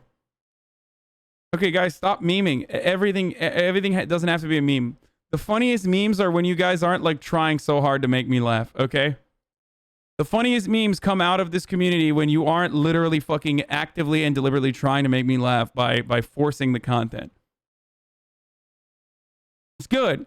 It's an honorable. They deleted the rap porn too, Sag. Oh no.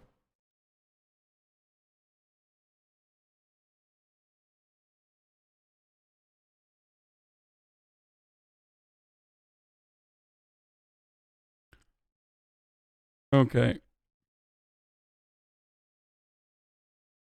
Won't this help significantly in the fight against explicit content creators having their own content uploaded without their consent? 4 months, Pogo. Yeah, I think it is a win for the creators, for sure. No, I don't think this is a bad thing overall. It doesn't seem like a bad thing overall at all. Hell yeah. Okay, so Wisconsin Supreme Court rejects Donald Trump's election challenge. Electors vote for Joe Biden. The Electoral College is meeting, and Trump supporters are still refusing to... Members of the Electoral College meet today in all 50 states to officially declare Joe Biden the winner of the presidential election. Wait a minute. That's biased, brother. Hey, fucking CBS. More like Communist Broadcasting Service. That's biased. What do you mean they're getting together to vote for Joe Biden as the president? He's not my president. Fuck you. He's not my president. Hundreds of Trump supporters, however, rallied across the country on Saturday to protest the results, and some of those protesters clashed violently with opponents, particularly in Washington. The president says his fight to overturn the election results is, quote, not over, even after more than 50 lawsuits have been withdrawn or dismissed and the Supreme Court refused to get involved. Ben Tracy is at the White House for us. Ben, good morning to you. What does the president have for all of his efforts? Not a whole lot to show. There's been no meaningful change to any of the election results, but a new CBS News poll does show that a majority of the president's supporters do not believe that Joe Biden is the legitimate winner of the election. In the meantime, the president says he's not concerned that his claims of fraud are dividing the country. No, I worry about the country having an illegitimate president. That's what I worry about. Joe Biden won the election by more than about 7 million votes, but that hasn't... He's worried about that, which is precisely why he's been trying to do everything he can to be the illegitimate president. Like, my man is trying his hardest, you know what I mean? Stop President Trump. USA! or his supporters who gathered in Washington, D.C. this weekend from continuing to say the election was stolen. Some demonstrations turned violent, with at least 4 people stabbed Saturday night as pro- and anti-Trump groups clashed in the streets. And D.C. police are investigating potential hate crimes against at least 2 black churches after Black Lives Matter banners were torn down. On the eve of the Electoral College vote, a new CBS News poll finds 82% of Trump supporters do not consider Joe Biden's win legitimate. Yet overall, 62% of the nation's voters feel the election is over and settled and it's time to move on. Some Republicans, like Senator Lamar Alexander, say today's Electoral College vote for Biden should be the final word. It's very hard to say that Joe Biden is not validly elected after Monday if all that happens. President Trump is not moving on.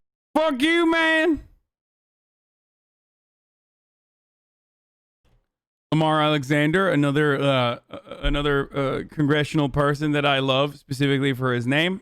We won't get into it. I know Ested had an entire thread about the whitest senators that have names that if you did not know what they look like, you would assume they're black. But Lamar Alexander is one of those people as well, of course. They say I lost. I didn't lose. The election was rigged. Yet the president continues to lose in court, now saying the U.S. Supreme Court chickened out Friday night when 7 justices, including all 3 Trump appointees, refused to hear a case to overturn the election results in several swing states. And tonight, after the Electoral College vote, President-elect Biden plans to address the country. His team says he will continue to reach out to the president's supporters. And to bring in those folks who may not, they may not have supported him. They're disappointed in President Trump not winning. But he's made the case that, he's going to listen to him. Now today, the 538 members of the Electoral College will meet in states across the country to cast their votes. President Trump expected to get 232 of those votes. Joe Biden expected to get 306. That will make him the official winner of the election. Congress will. Yeah, Joe Biden's victory speech is going to be at 8 p.m. Eastern today. So that's something that we have to look forward to here. And officially tally those votes on January 6th. Tony. Seeing those protests in their tactical gear is just so silly to me. Pluto! What the fuck do you mean, brother? They're looking cool. They're defending our country. They're defending the integrity of our elections by doing hate crimes at black churches. You don't understand, brother. You don't fucking get it, Pluto. You don't understand it, brother. These men and women are beautiful, brilliant men and women who are simply just They're trying to defend America from communism. Anyway, here are the Electoral College voters and votes live if you are interested in that sort of thing. As I've said before, yeah. Can't wait for the Dems to win the Senate, House, and presidency to continue to whine about reaching across the aisle. Oh, that will be sick if that does happen. Michigan Trump electors who have been denied entry. The electors are already here. They've been checked in, says the Michigan State Police, blocking access to the Capitol, preventing the GOP electors from getting inside. The Capitol is closed unless you have an office here to conduct business today, or if you are taking part in the Electoral College process. Anybody else is not permitted to come in the Capitol. Okay, so this guy BG on the scene, he uploads some of the most reactionary fucking dog shit. I don't know if this is real or not. I'd be surprised if they denied legitimate electors from entering the fucking room. There's no fucking way. For the Capitol Commission, for the governor's office, for the Speaker of the House, for the Speaker of the Senate, the Capitol is closed unless you have an office here to conduct business today, or if you are taking part in the Electoral College process. Anybody else is not permitted to come in the Capitol. We're electors. They're electors. Yeah, the electors are already here. They've been checked in. Not all the electors are in. So here's the thing. It could be miscommunication. They probably, if that was the case, then they probably got in immediately. Or it could be people that are posing as electors, and that's the reason why they didn't get in.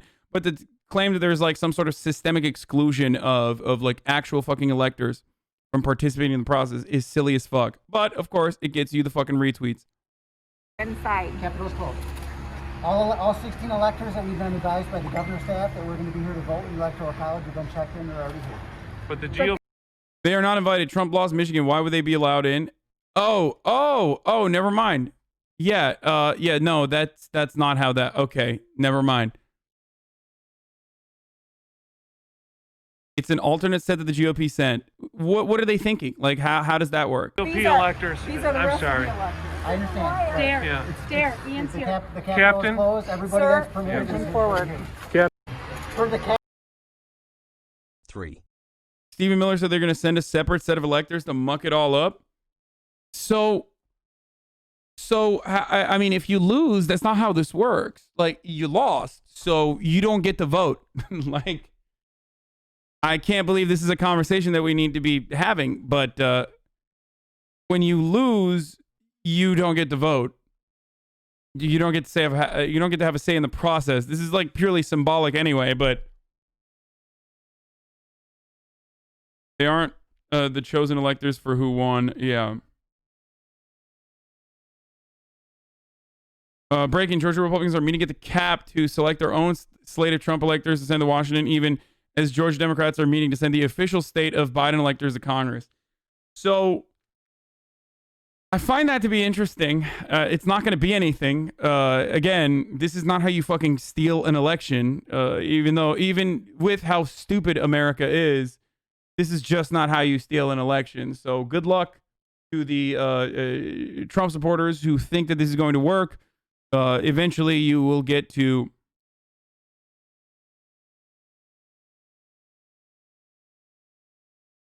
the point of reality.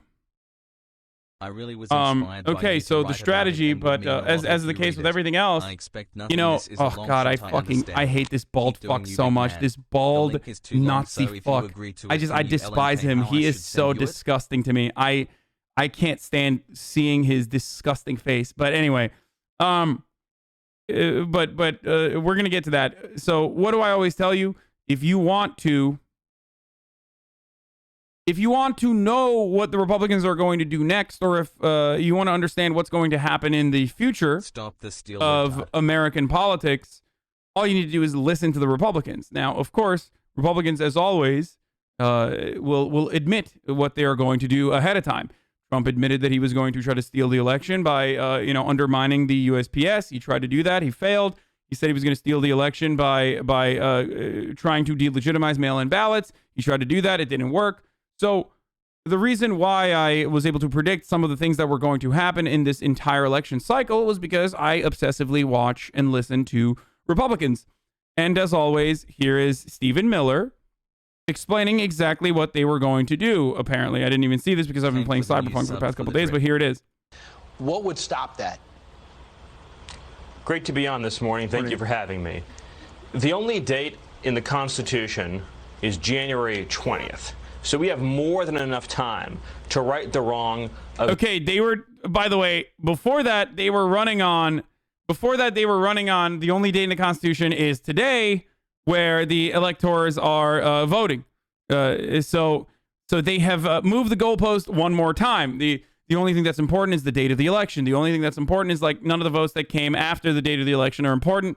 The date of the election is important. The date of where the Electoral College gets together is important. And now they're saying inauguration is important. Once inauguration is done and over with, they're going to still say, like, I assume what they will do is Trump's not going to attend the inauguration. He's going to have a counter programming. And they're going to try to say, like, well, there was no presidential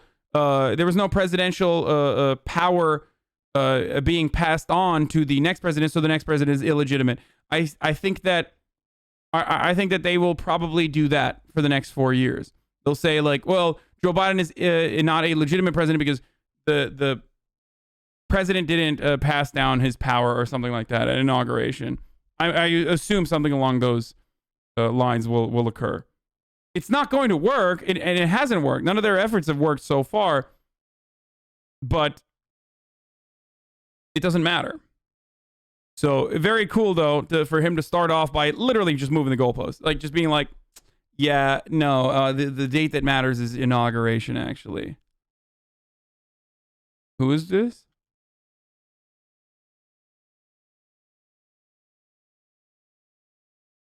Oh, shit. It's the paramedic lady who said, Thank you for using your platform to speak out for me. I can't tell you how grateful I am. Wait, is this real or is this a fake account? Maybe it's a real account. I don't know. Was it created? Oh no, joined June 2009. Okay. I mean, I hope it's the real account and not a fake account, not someone just like trying to make money off of it. You know what I mean?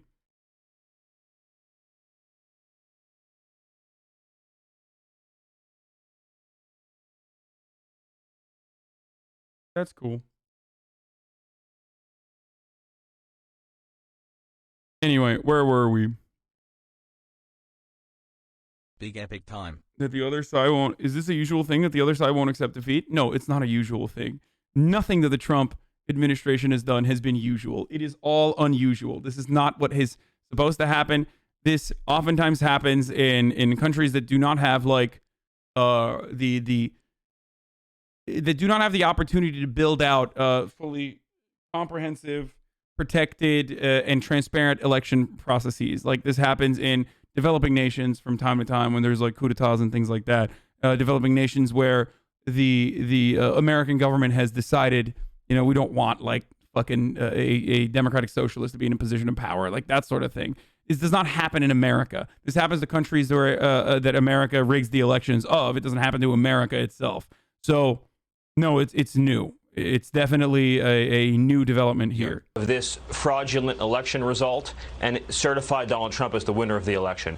As we speak today, an alternate slate of electors in the contested states is going to vote, and we're going to send those results up to Congress. This will ensure that all of our legal remedies remain open. That means that if we win these cases in the courts, that we can direct that the alternate slate of electors be certified. The state legislatures in Georgia, Wisconsin, Pennsylvania can do the same. And likewise, Congress has that opportunity as well to do the right thing. If you just cured 3 simple constitutional defects, Donald Trump's the winner of this election. Whether it's the signature... What? Oh, dude, this is so good. Because, listen to me. The entire argument here is basically... Look, if you don't count the Democratic votes, like Donald Trump's the president, okay?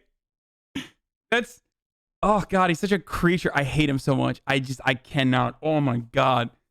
Oh God. Oh. Stephen Miller is so triggering, just as a human being, barely a human being, but like he's so fucking vile.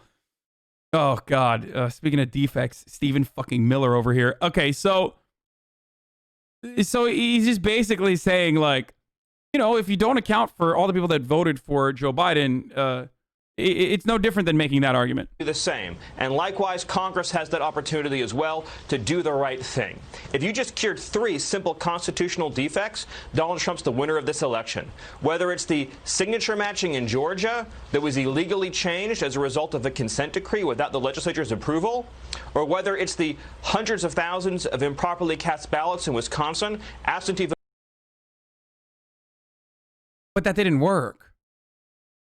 Like, you can't override the numerous, you can't override the will of the people this way. Like, basically, this is going on Fox News to cry about democracy in action and wanting an undemocratic thing to happen and saying, like, we need to use all levers of power to go against the will of the people.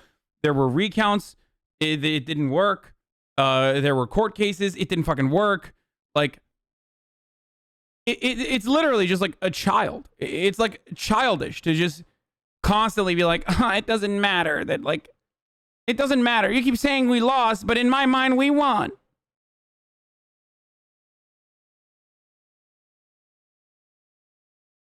Voters who never actually submitted the request for an absentee ballot, or whether you're talking in Pennsylvania. Again, this was around for months.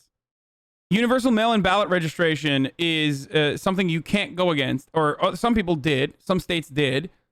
They added additional checks to that. But here's something. This is Mott and Bailey, okay? It's an argumentative tactic where they are trying to say that inappropriate things happened in the voter process by signaling to a less limited ballot registration or access to ballot registration process, which was universal. It was supposed to be universal. And And that's the hilarious part. Like Yinin, who is a conservative shitlord in the chat, says, Callie didn't request my ballot sent anyways. Yes, that doesn't mean that you were able to fucking vote illegally. There's something entirely different between getting a fucking ballot to register to vote versus actually having a fake ballot that you cast illegally, okay? And then having that vote be counted. You can't say that like everyone got a fucking form to be able to register to vote, or everyone got a form to be able to vote, and that means that, you know, people voted illegally. You can't. These are two entirely separate parts of the process, okay? Pennsylvania, the clear equal protection violation when Democrat ballots were cured in advance of Election Day and Republican ballots weren't. These are just 3 of hundreds of violations that we've documented, and those 3 violations alone make Donald Trump the winner of the 2020 election. That's not true. None of that is true. And also, it didn't happen. Bog. Can this fucker shut up? My family and I requested to send our ballots in September. It doesn't matter. They were upset again. They did not want universal mail-in ballots. They did not want that. And the reason why they didn't want that is because it goes against the obvious voter suppression initiatives that the Republicans rely on. Okay? It clearly worked for them too, though. They literally fucking suppressed their own voters as well. Like, the real story here about this election, that is a historic election, is that, oh fuck, when people have the opportunity to vote and when that process is made easier, then people fucking vote. More people end up voting. That's literally it. People didn't fucking go out and vote because they loved Donald Trump or hated Donald Trump. Those were the motivations as to why they voted, sure, but that wasn't the fucking main reason why so many other people voted than previously, than they had ever voted in the past. The reason why so many people fucking voted is because it was easier to vote for them. That's it. You make the process easier, it's easier for people to fucking vote. And that is with the limitations of the Electoral College making you feel like your voice even fucking matters in the process. Whether you are a Republican voter in a deep blue state, or a Democratic voter in a deep blue state even, or a Republican voter in a deep red state, or a Republican voter in a deep blue state, whatever. It doesn't matter. It literally Thanks for the great streams. These are limitations that generate voter apathy, and when you eliminate those burdens, when you eliminate those hurdles, more people vote. That's it. That's just how it works. 6 awesome months, thanks, champ. And it should be alarming to you, if you were unfamiliar with how Republicans operate, that Republicans have been crying about allowing more people to vote for the longest fucking time.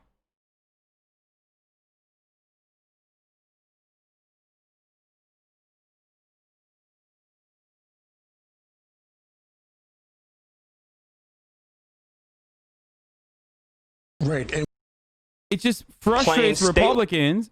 It frustrates Republicans to no end when something more democratic occurs. That's basically it. The story here, the summarization of this argument is, we don't like it when we are moving towards higher levels of democratization in perhaps one of the most important parts of this process, which is the elections. That's it. That's the entire fucking argument here, which is we weren't able to fucking suppress as much as we want to, and I am frustrated by that. Law, federal law, the U.S. Constitution. I gotta pee, hold on. You have underage voters. You have voters with felony criminal records who are disqualified from voting in their states. You have non-residents. You have non-citizens. You have voters who are deceased. You have voters who haven't lived in the state for years.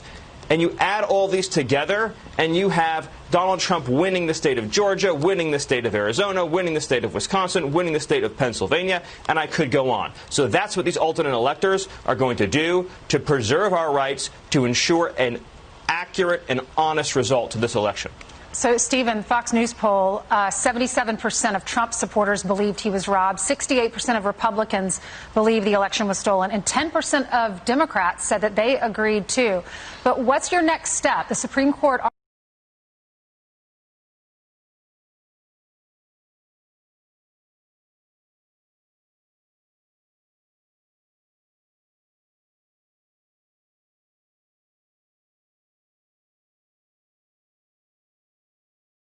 $15 total Sag.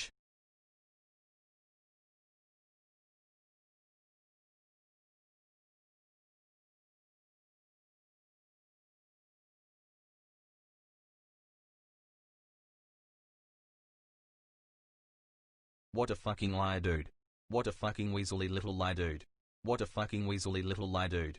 Holy shit, dude. Holy fucking shit, dude. Literally lying, still lying. What a fucking liar, dude. What a fucking weaselly little liar. Word.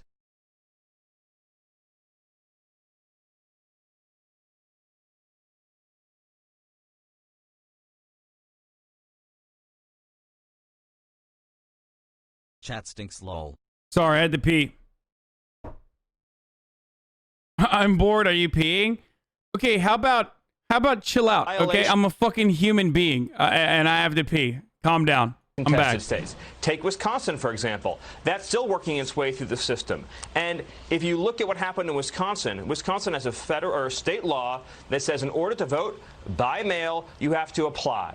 But in Democrat precincts, instead, they solicited hundreds of thousands of votes from people who never applied to be absentee voters. We have no idea who these people are. We have no idea if they're even eligible to vote in their state or how many fraudulent ballots were included. But we do know that those votes were cast in clear violation of federal law. And it is also clear violation of the Equal Protection Clause as well, because Republican voters were not solicited to issue those same ballots. That's still being... Okay, first of all, I don't even believe that that's true. But secondly, it seems like you're just butthurt that Democrats took advantage of universal mail-in ballot registration and Republicans didn't. I assume that if this process was given to the state parties themselves, then you can't fucking cry about it if the Democrats decided to take advantage of it, whereas the Republicans didn't. Just, okay, again, congratulations, you fucked yourselves. This is precisely what fucking Donald Trump did that was a big problem. Like, one speculation was that Donald Trump, and this came out to be true, one speculation was that Donald Trump focused entirely too much on delegitimizing mail-in ballots and urged his voters to go out and fucking vote in person. And a part of that problem was that a bunch of Republicans that would have easily been able to vote by mail decided not to fucking vote by mail. And because that process was much easier for them, some of them maybe decided not to vote. Like, these marginal differences in improving the ease of access to ballots, or these marginal differences that allow people to vote early, for example, will lead to millions more people being able to vote in the process, participate in the process. And if you are basically fucking yourself over and saying, don't vote by mail, vote in person, because that's how you thought you were going to win the election, because you were going to be able to somehow magically, eliminate mail-in ballots or something, well, you're just basically suppressing your own vote when the difference is too great to make up and in too many different states. That's it. If there was only one state that was up for contention, if there was only one state where the votes were close enough and that people were and that you could make a legitimate argument to call for a recount and maybe even erase some of the votes, then this would be an entirely different conversation. It would be 2000 all over again. But because there were so many different states, and because there were so many, because there was a wide range, like a wide number, this is too big of a margin between Trump and Biden voters in 4 or 5 states, that you got nothing. Like, you can't do the 2000 Florida results over and over again. You can't run that plan because now you have to run it in many states. Just like I originally said, it was hilarious when half the country was stop the count, and half the country was saying, keep the count, keep counting, don't stop the count.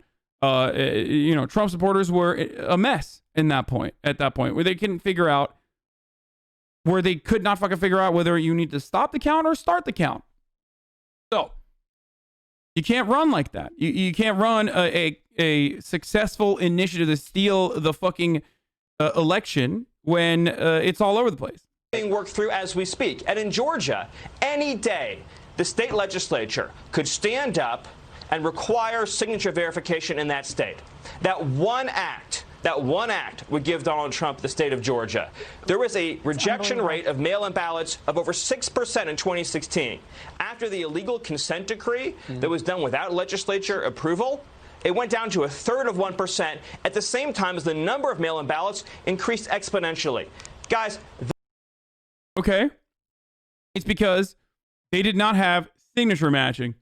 So, again, the hilarity in this situation is basically saying, this is fucked up. Signature matching is a specific part of our voter suppression strategy. This is how we literally eliminate Democratic votes from the process. Why are you taking this away from us? The argument here isn't, oh my God, they allowed so many fake people to vote. The argument is, holy shit, in prior years, they were probably eliminating 6% of the fucking vote across the board.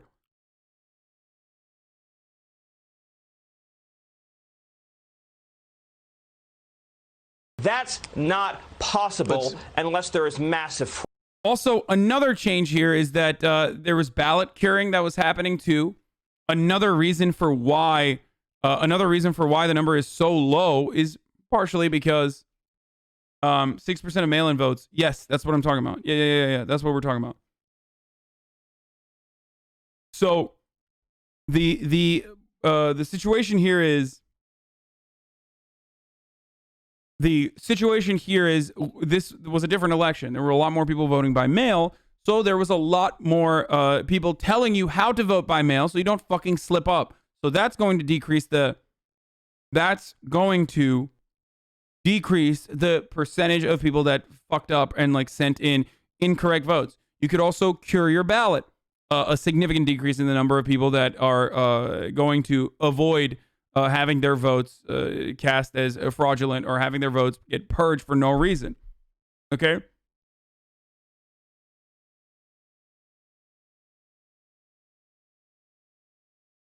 The Trump team needs to hire Minecraft speedrun moderators who are willing to grift for them. Exactly. You have 240K viewers on election day. Tommy Innit is having a 270K on a random stream. What a life a 16-year-old has. I mean, he's playing Minecraft. He's like a Minecraft streamer, brother. That's like, I can't compare myself to Minecraft streamers and their audiences. We have entirely different audiences and we talk about entirely different things. I can only compare myself to other content creators in this space. And I think I'm doing pretty all right. I love the community that I've been able to put together and it's great. Yeah, like he's playing Minecraft to like 12-year-olds. They're very active on the internet. They're huge, and it's wonderful that they've been able to build a community. But you have to provide a valid ID to request the ballot. I don't understand how they can call it fraudulent, but more so than people fucking believe them. It's because in every state they have a different method of going through. There's a different process.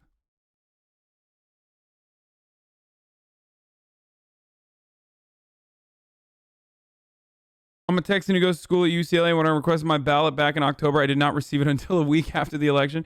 It's so frustrating how blatantly obvious Republican election fraud is, yet they're pointing the finger. Oh, yeah. No, I'm not going to watch the Dan Crenshaw cringe video again. We already did that. Fraud. Stephen, so the reason for these alternative electors is to give them the illusion that Trump just won with the Electoral College and it's working. Breaking. Dueling electors sent to PAGA and now Nevada. Assuming Pence chooses 3 electors over the fraud electors, Trump has just officially won. My streamer. Hassle. Congratulations to President Trump. Oh, fuck you, Will. Dude, you're going to... I mean, Will is memeing, but it's funny to think that like people actually believe this shit. Exponentially. Guys, that's not possible unless there is massive fraud. Stephen, so if there were underage people voting, if there were 10% of them said it was stolen, dude. What the fuck? Really? God, people are so stupid. I mean, just because you're a Democrat doesn't mean that you're automatically smart. Many Democrats are stupid as fuck. 10% of them are really fucking stupid. Criminals vote. Or really funny. If we're being real, it's probably that they're really funny. They're like, yeah, we stole it, bitch. What are you going to do about it? You should have stolen it better, bitch. Voting if there was illegal ballots cast. Your legal team in almost every state 50 times lost, some with Trump judges. So do you have the worst legal team who just don't seem to be presenting a good case, or are you just too late and this case should have been brought before the election? We did bring these cases before the election. It's both. But what you have to... It's both. It's literally both. It's literally both. They should have brought half the cases that they brought before the election, and they didn't on purpose because their goal wasn't to like actually change this process. Their goal was to purge as many votes as possible after the fact. And secondly, their legal team is truly... and I mean truly, remarkably incompetent. So much so that they just can't even start these fucking half the time they can't even start these lawsuits. Appreciate and realize is that the pressure from the corrupt corporate media to make everybody cave and bend is overwhelming. It is overwhelming. And so, yes, judges are caving. Yes, politicians are caving. We need heroes to step up and do the right thing. Ask yourself this question. If Democrats really believe, if Democrat officials really believe that these results are lawful and honest, why are they opposing an audit of the vote? Why are they opposing that we take the ballots? But they're not. That's not even true. I mean, numerous recounts have occurred in states like Georgia, for example. There was a hand recount even on top of that. In Wisconsin, there was a recount that gave 84 extra votes to Donald Trump. A little, just a ways out from actually making up that big difference in Wisconsin. That cost $3 million, as a matter of fact. So they are doing recounts. They're doing multiple hand recounts, and it's still not happening. So the audit number is hilarious. They want a real recount, LMAO, where Dem votes get tossed left and right. Yeah. So we take the envelopes and we actually match them up to real human beings. Do you realize that in not one state that's been contested, they've actually done a forensic analysis of the vote to see how many illegal aliens and dead people voted? What? Wait, what?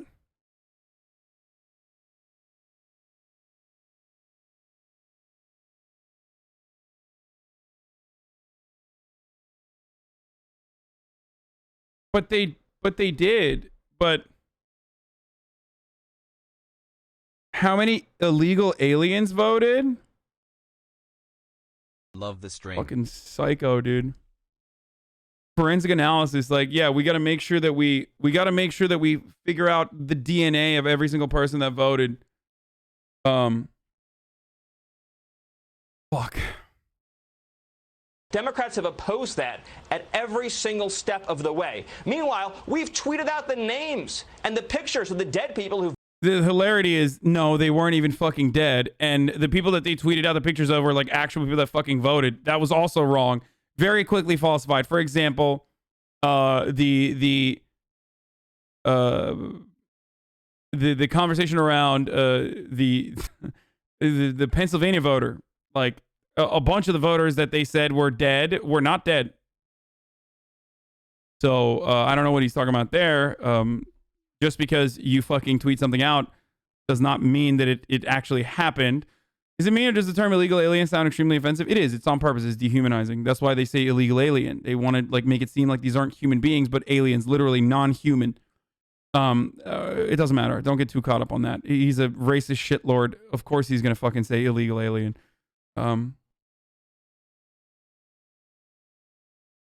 Voted in this election. That's just what we've been able to find. Imagine if you did a forensic analysis of the vote. Think about it. Using the pretext of COVID,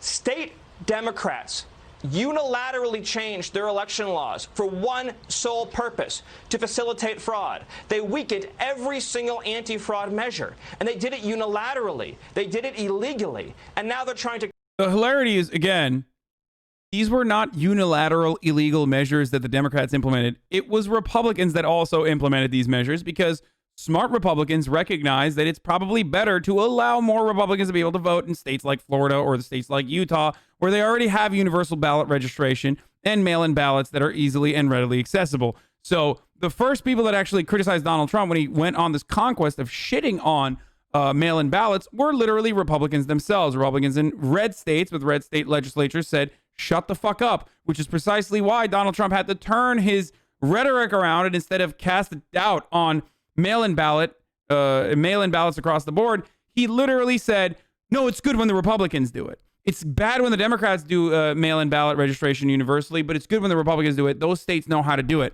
And now, ironically, they are fucking even complaining about a state that is run by Republicans like Georgia because that state allowed Donald Trump to lose. That's literally it.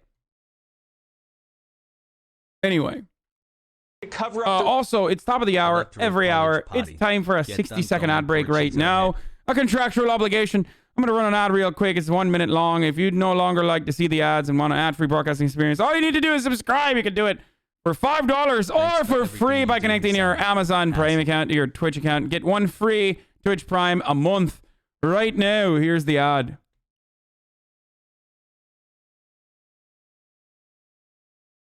The results by opposing audits of the vote. You only do that. Well, in Georgia, there were explanation of the process with different state electors. The statute provides that in such an event, the governor's signature is conclusive. I don't see any of those other putative slates of electors coming in with such an endorsement. Don't be distracted by these preposterous mock electoral votes. They don't change anything. How anything is going to unfold, since congressional Republicans could have objected without them. Either way, without a House majority, all Republicans can do is slow the counting down on 1/6, not stop it. So you are assuming that the VP is going to accept Biden votes if the houses are split. The statute provides that in such an event, the governor's signature is conclusive. Yeah. Their federalism is is unironically a good thing that happened in this instance, where like a governor is the god king of its own state in that way. Now, there are Republican governors out there, but a lot of Republican governors are still not as shitty as like the Republican Party itself. Oftentimes governors are apolitical, really, unless they're doing gerrymandering or unless they're electing like a Republican to assigning a position of power to a Republican or whatever, depending on what state we're in. But in blue states, you have Republican governors, for example. So they're not going to go against it. They're less likely to fucking go along. They're less likely to they're less likely to be like idiotic pro-Trump shills than other Republican Party members, especially if they're in states that are battleground states that are contested. You understand?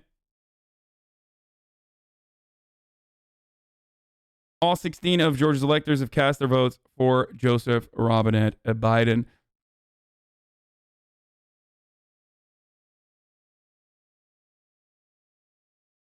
Not Kim Reynolds from Iowa. Okay, but Kim Reynolds from Iowa is insignificant because Iowa already is red and Donald Trump won Iowa.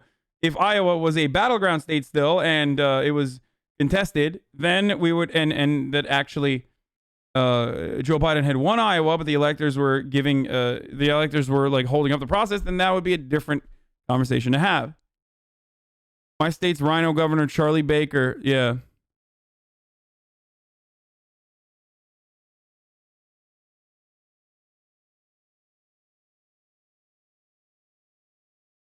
This is Democratic Georgia representative Republican who did a review herself of all the dead votes outside voters lists in the state in hearing against the Trump team. Yeah, I don't care. We don't need to look at all that. Okay, this is mail-in ballot. This fucking thing is so...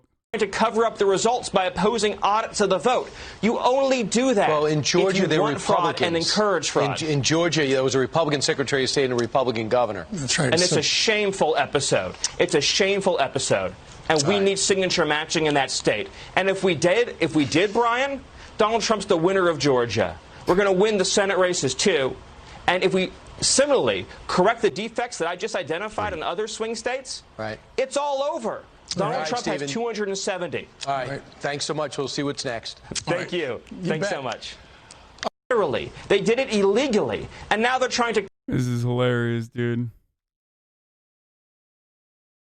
Why do Bernie Progs sound so much like Stephen Miller when talking about the DNC? What do you mean, Bernie Progs? Okay. let me explain something to you. The DNC is a private organization that in a court case has argued that they do not have to hold fair and free elections whatsoever. The entire purpose of the DNC is literally just choosing whoever the fuck the DNC wants to choose as their main candidate. That's why we have super delegates, for example. Okay? So technically, the DNC can do whatever the fuck it wants to. Now, as far as like, irregularities in the primaries voting process, I am not one that says like they changed out votes or all this other shit.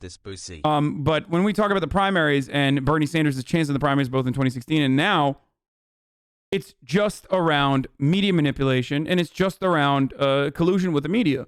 Things that are out and about and things that people know about already. Whether it is direct collusion with campaigns like they did in 2016, or whether it is just simply manufacturing consent and having a negative approach and a negative opinion of socialism or leftist values in general as a consequence of the media being the fourth estate that upholds the capitalist hegemonic culture and capitalist attitudes. So that's precisely what that is. It's not about like the DNC changing votes or whatever legally. I have not advocated for that. I don't think that that's what happened. I still don't think that that's what happened. Even in Iowa, I think that it was purposeful slowing down the process, specifically so that they would diminish the importance of Iowa itself. That it has nothing to do with like literally fucking changing the votes out or anything like that. Okay? So I don't know what you mean. There are plenty of fucking dumb people. There are dumb people that are in the Bernie Sanders coalition, just like there are dumb people in the Democratic Party, just like there are dumb people that are Republicans. There's just fucking stupid people that believe in crazy things. Okay?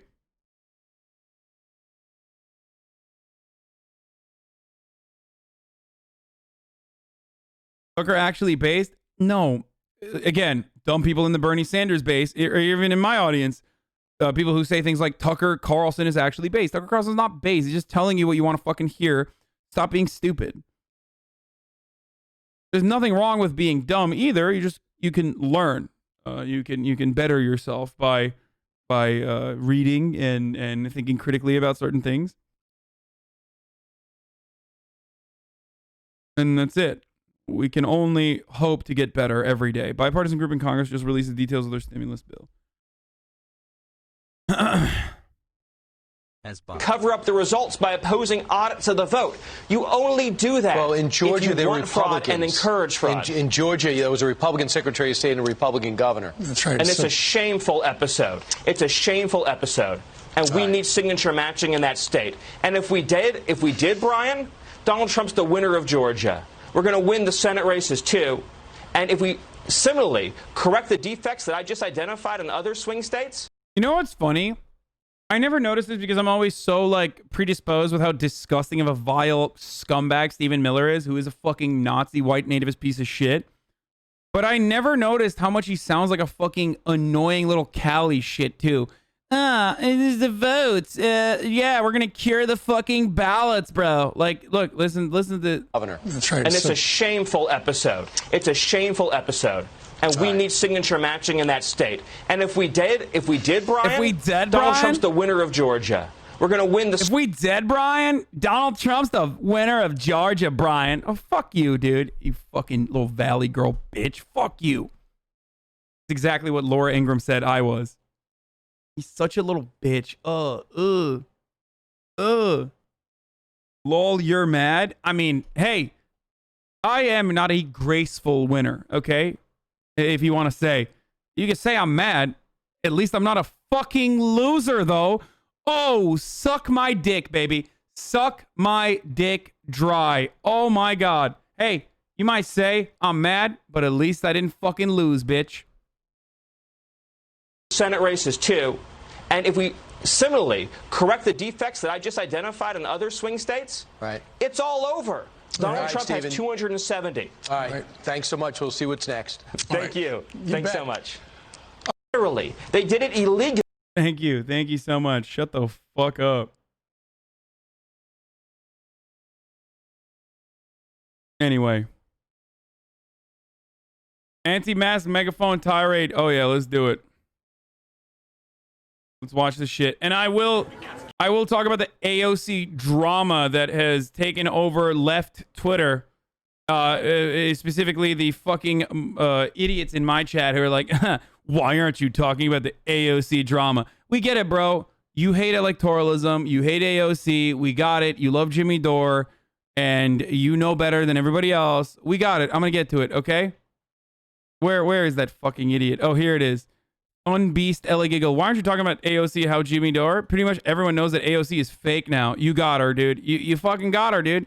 She's fucking fake, dude. Anyway, we're going to get to that in a little bit. Guess what? They told us 15 days to stop the curve. Then they told us 30 days. Then they told us, if masks really work, why is it still a problem? If masks really work, why is this still a problem? Because the masks don't do anything. It is just a flu. We've already been exposed to it, folks. Do you know that the CDC in 2019, November and December, they went back and they tested blood from blood banks, and guess what? It already had COVID in it. You know why? Because it's the flu. Where are the people with the flu this season? Where are they? Why don't masks work, I say, as I'm literally in the middle of an enclosed space, not wearing a mask and yelling at people. I wonder why mask wearing is not 100% effective. You're getting told they have COVID. That's ridiculous. Okay, anybody who dies from COVID would have died from the regular flu. Do the study. Every year, 70,000 people die from the flu. Do you? Divorce court or family court has really been a fucking a burden on American males. Like, males in America are not all right, folks. We are not doing all right. Especially cishet men. We are not doing all right. Divorce court. Ruined an entire generation of men, dude. You know that? The basic flu. We were told that 2.5 million people were going to die. Do you know that 2.5 million people haven't died in the world? And there's 7.5 billion people on the planet. And they told us more than that was going to. Why are they in a Costco? I don't know. It's really disrespectful to Costco. Okay, let's get to the fucking AOC drama, dude. Oh my god, she's so fucking fake, dude. We got her. We got her, folks. Where is the AOC drama? Does anyone have like a good video explaining it? I'm not gonna watch a Jimmy Dore video if that's what you want me to do. Let me tell you what I'm not gonna do. Watch a fucking Jimmy Dore video. So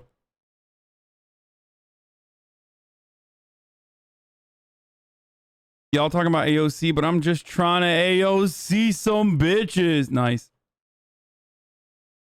Okay, so from what I understand, Jimmy Dore had a tweet. A Jimmy Dore request was made to AOC. Amazing to see AOC nonstop gaslighting about the strategy of withholding her vote for Pelosi as speaker until Pelosi promises a Medicare for all vote. Everyone agrees this is a good idea except AOC. AOC schooled by NFL's Justin Jackson on forcing Medicare for all. Now, full disclosure, I've worked with Jimmy Dore in the past.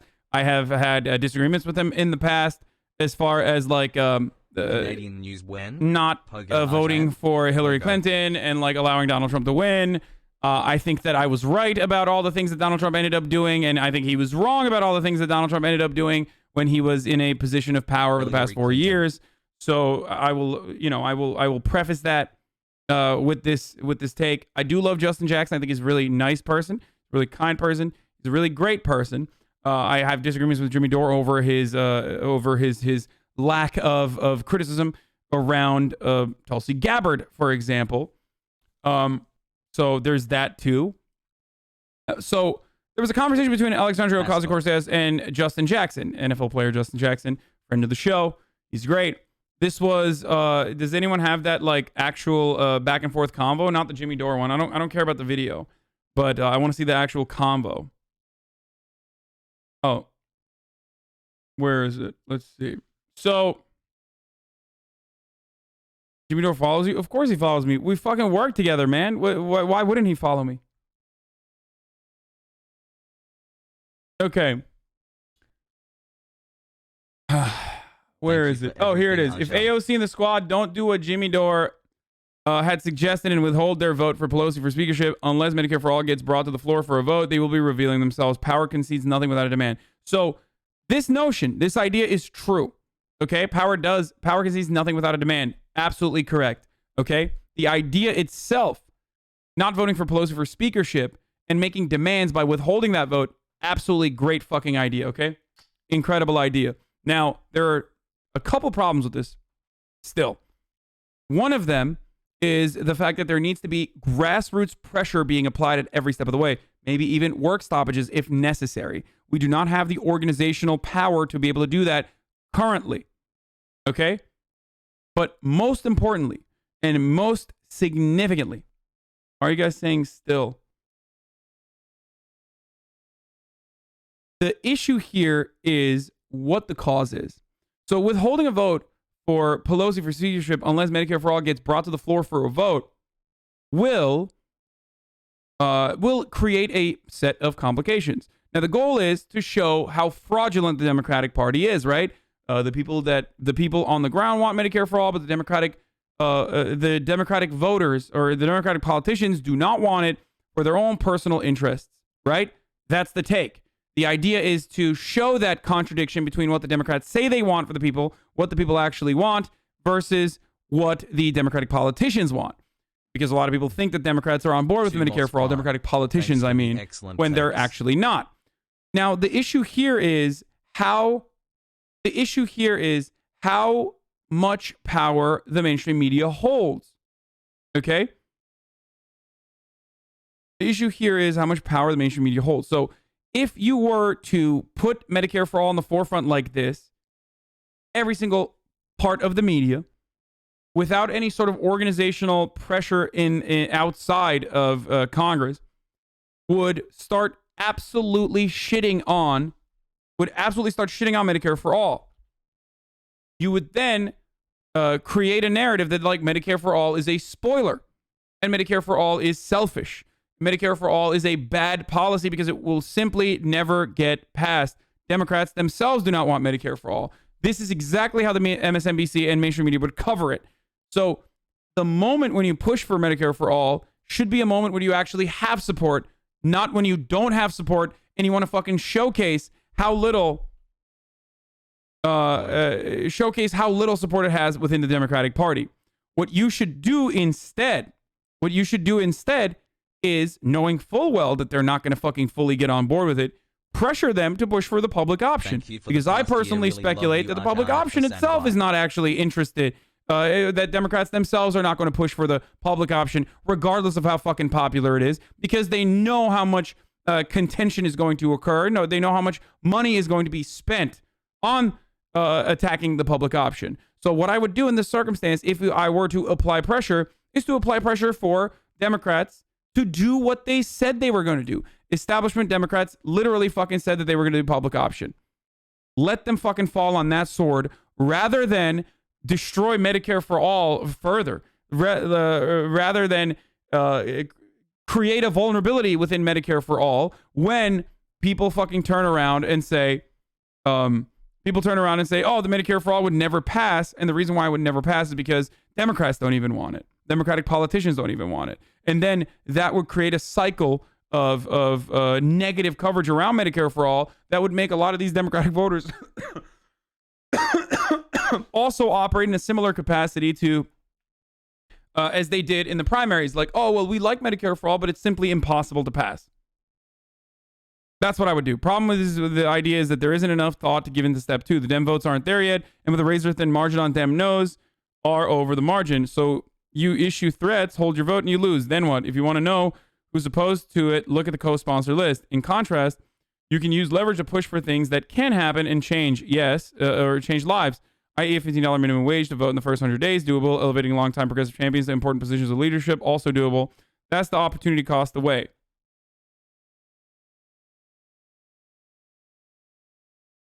Again, Tulsi Gabbard, Jimmy Dore's favorite fucking person, has spent most of her time defending Joe Biden, saying Joe Biden is great, running turf bills about protecting the integrity of female sports in the middle of a fucking pandemic. Why is Tulsi Gabbard not fucking advocating for Medicare for All, for example? There it is. So I believe that we should, Democrats in positions of power should try to apply pressure, should try to push back, should use their influence. But most importantly, yeah, Tulsi is anti-Medicare for all. I know. Why aren't they there? The people of the party are there. It's not acceptable. Leadership isn't there. If they have no threat of not staying in leadership, what's the point? Pelosi was speaking for 2 years with no Medicare for all vote. What's your plan to force her to get a vote? Why aren't they there is the real question. We watched the presidential debates and saw how many fiercely defended our for-profit insurance system, but know that the movement pressure, positive support, primaries, popularity, organizing, etc. is working. More co-sponsors now than ever. Would love for Democrats to be on the record denying their constituents healthcare during a pandemic. Sounds like good politics for the progressive movement and our goals. I respect that in an important way. They are on the record. There are 118 House Dems who have publicly signed on to guarantee healthcare during this term. They are listed here. That sounds like 118 House Democrats who can use their leverage to get a Medicare for all floor vote. It's unacceptable that 118 coalition of Dems who support Medicare for all cannot even get a vote. Something to consider. Ultimately, I don't think that this is a bad idea. Incrementalism is good now, Hasan. Johnny Brasco 97, I believe you have never listened to my commentary if you think that I'm anti-incrementalist. I think that you truly have probably never, ever, ever been in here unless you are just here and annoyed and just to talk about how annoyed you are. Incrementalism is something that I, of course, believe in and something that I literally fucking advocate for on a regular basis. Okay? Decent take, but how mainstream would this get through since it's not since like it's Obamacare anymore?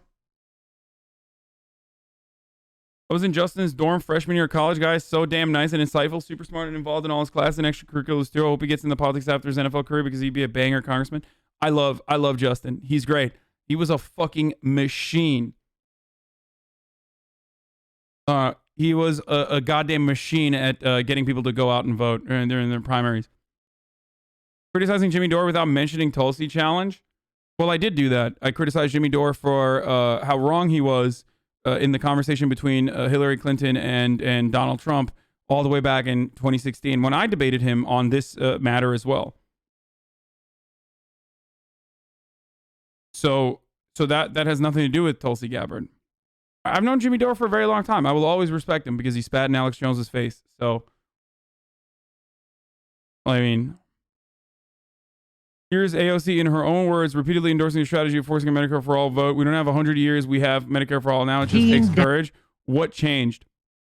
Democrats. Hi, Jimmy. We need the elected officials that you helped get elected to tell Nancy Pelosi that you will not vote for her as speaker. AOC's being a Dem and not Demsock, bro. She's starting to realize the truth on being a Democrat in the Republican world. No, I think that what is happening here, like I said, I think that what is happening here is literally AOC weighing her fucking options. Can you read Costake? I will in a second.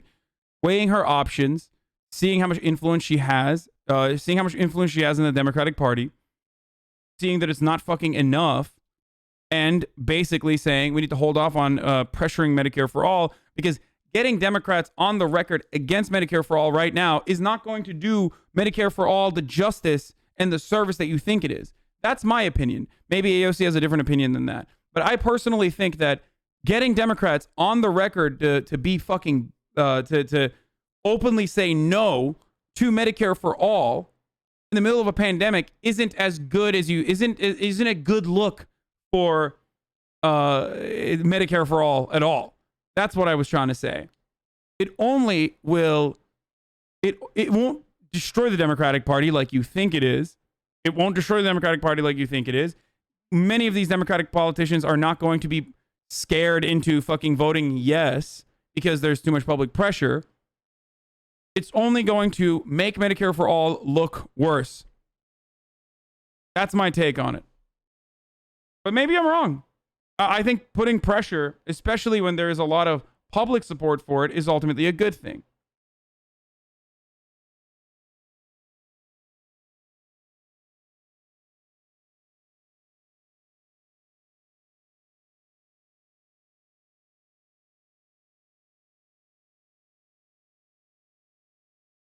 How is getting a medical policy during a pandemic a bad look? Because one, it's not going to fucking pass. And two, when you have House Democrats openly fucking push back against it, it's not going to make them look bad. It's going to make the policy look bad because everyone is going to turn around and say, look, even Democrats don't want Medicare for all. Look at these fucking spoiler ass progressives. It will go along with the narrative. It will go along with the narrative that like the fucking Democrat, the leftists in the Democratic Party are spoilers and bad. Okay. 1 year, Abby. But maybe I'm wrong. I want Medicare for all. And yeah, a lot of public support means jack shit in this case. When you have outlets like MSNBC and CNN that can spin the narrative to the liking, this is going to turn Medicare for all into a poison pill. Exactly. That's my take. I want Medicare for all. I want them to put pressure on legislators for Medicare for all, but I don't believe that they're going to push for Medicare for all. I don't even believe that they're going to push for the public option. So fucking kill the public option then. Put public option on the docket. Make them say no to the public option. Make them say no to that, because then you're weakening the fucking public option and you're maintaining the integrity of Medicare for all, because I don't even fucking believe that they want the public option to pass. That was the argument that I think. That is what I believe. Dude, I love your stream and I don't disagree with you on much, but you were tripping on this. I can hear what you're saying, but this is such small action from AOC can take to many people's lives. Well, I don't give a shit about like AOC expending political capital either, by the way. If she wants to do it, then go ahead, go off. I'm talking about protecting the integrity of Medicare for all as a bill. I don't care about AOC's positioning in the party. I don't care about her political capital. I'm specifically talking about this from the point of view of Medicare for all. Okay, in the absence of public pressure that is well organized, when there isn't any sort of threat, when there isn't any sort of fucking institutional power or collective bargaining that we can engage in, and we just simply say, we're going to get the Democrats to vote no on Medicare for all, and it's going to be a bad look, Sweaty, in the middle of a pandemic. Yeah, that sounds great, but the reality is that will only make Medicare for all look worse overall. Okay? M4A lost in the primaries. It's not as popular as you think. Okay, you're a fucking moron. It didn't lose in the primaries. If you look at the fucking exit polling data, literally everyone that voted for Joe Biden still was like, yeah, we think Joe Biden is good, and we think that Medicare for all is good. And now is not the time, by the way. Like, the time is whenever we have the power. Okay? And I don't mean like against the Republicans. I'm not doing the liberal incrementalism. You can do it if you want.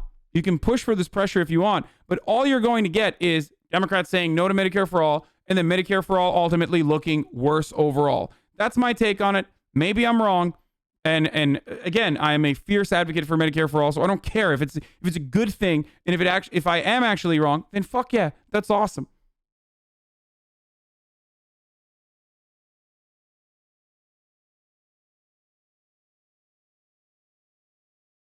Would public option be viewed as a proxy to M4A? A bad vote on the public option would hurt M4A as well? No, it's what you make of it. But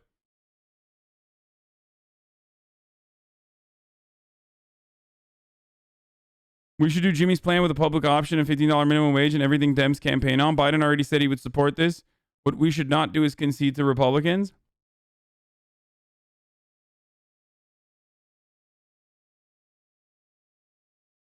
Can you show an in-depth Medicare for all poll? There's like a million of them. Hold on one second. If the public option fails, then why would the next level beyond work instead?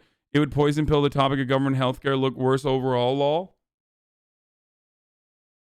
The public option is one that the Democrats themselves have advocated for. If they go back on their word that they don't even want public option, then it's over. Like that makes them look worse than even saying no on Medicare for all.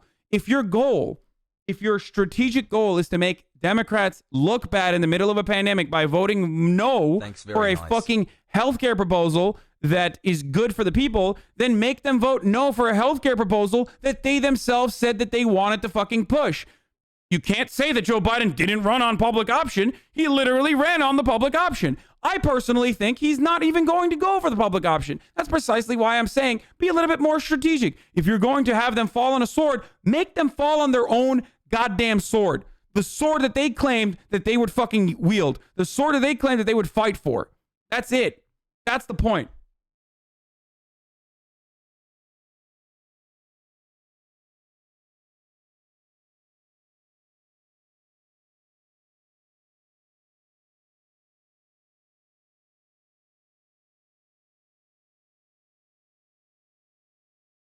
Okay, the Dems already don't support public option. They had 59 votes in 2010 and they gave up on it because of Joe Lieberman. No, they do. They do now. They claim that they do now. Let's hear it. Let's see. Let's see them put their money where their fucking mouth is. That's my take.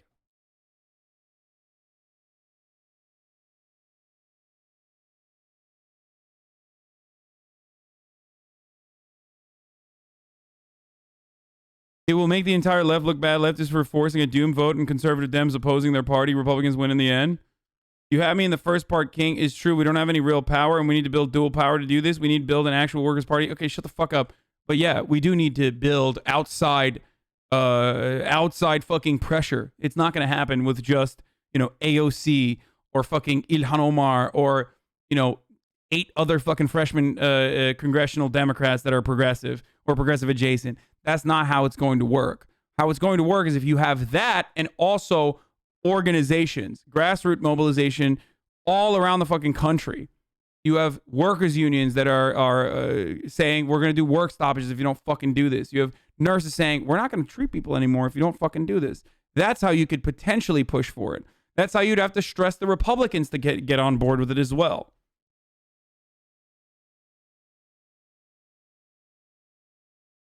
The libs' whole gig is promises made, promises broken. Let them die by their own promise. If you're going to let them die by their own promise, why don't you let them die on the public option, which is literally their own promise, whereas the Medicare for All is the leftist promise, making the Medicare for All argument look worse and like a unicorn in the way that they fucking Democrats try to present it is not good overall to pass Medicare for All when you do have any sort of fucking political power to be able to push for it. That's my take. That's why I would rather get them to be on board with the public option, something that I don't think they're going to be on board with anyway. Ultimately, I will never fucking disagree that like applying pressure to congressional Democrats is a bad thing. Okay, establishment Democrats deserve and desperately need to be pressured into doing the right thing. They're never ever going to not do they're never going to do the right thing just because we ask nicely for it or because we want it. So Justin Jackson is absolutely correct in this line where he says power concedes nothing without a demand. That is 1,000% true. Okay, 1,000,000% true.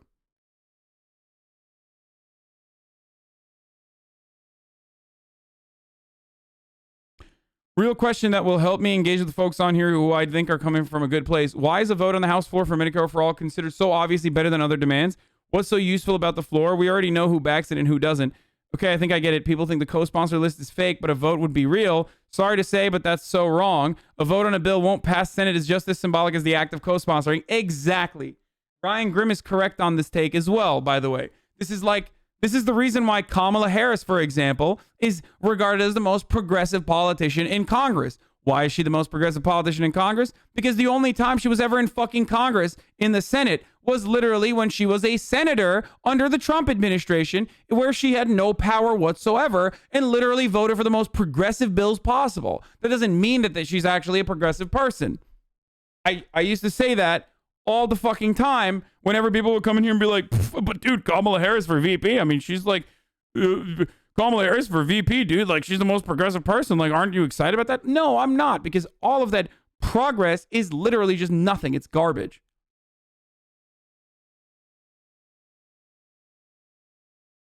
Anyway, they're both posturing. So if you have leverage, get something real.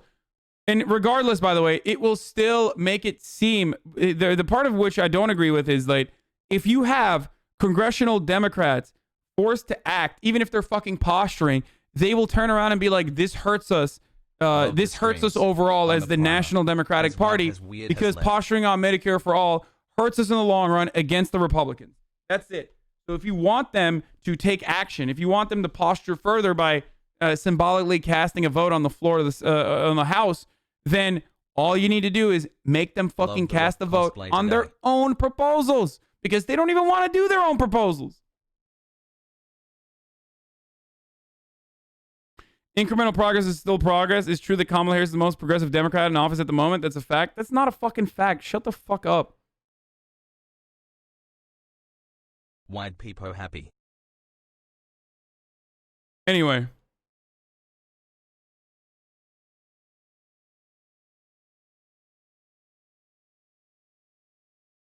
Biden could give everyone who had COVID Medicare by executive action. That would end up being 30 million more people. They could try to extract a commitment from Pelosi to demand that in exchange for government funding bills, whatever, real things are possible. This is true.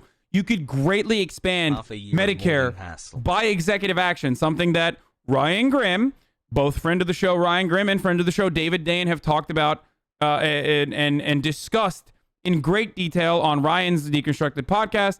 Or also you can find that proposal and numerous other proposals on the Prospect, on the American Prospect. David Dane is the editor-in-chief of the American Prospect, where they wrote the first 100-day proposals and all of the things that the Biden administration could do, specifically by utilizing previous congressional powers that were afforded to the presidency or the executive orders. So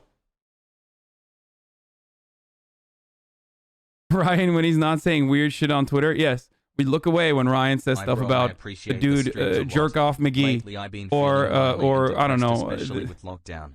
But your I just refuse to acknowledge those points that Ryan makes. Those are not points that I care about. Yeah, the day one agenda is one article from the Prospect, but the other one is, I think, what Joe Biden could do in the first, what Joe Biden can do with executive orders. Ryan, when he's not talking about Tubin. Exactly. I don't know. Ryan has never actually talked about Tubin, so. Okay. Also, we've seen this try. The GOP put Obamacare repeal on the floor 50 times and passed it when they knew Obama would veto it. Then when they got power and they couldn't repeal it, the floor vote had been theater for their gullible base. To demand similar treatment is confused. The funny thing is that a handful of Democrats could band together and actually block Pelosi from becoming speaker. You'd think the tough demand from the left would be to do that, not to capitulate for a theatrical vote on the floor. As opposed to what else? To me, the global pandemic, high death rate, and 14 million kicked off health insurance makes the optics particularly bad for Dems who won't support it. Also, it's enormously popular. The gap between public support and congressional support is shocking. Again, I agree with all of that. I agree with every single thing there. But it's going to be a bad look sweaty for the Democrats isn't the particularly best strategy you think it is.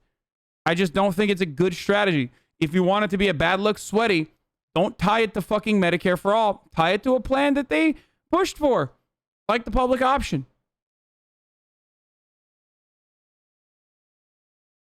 Hi Hasan, hi Chad.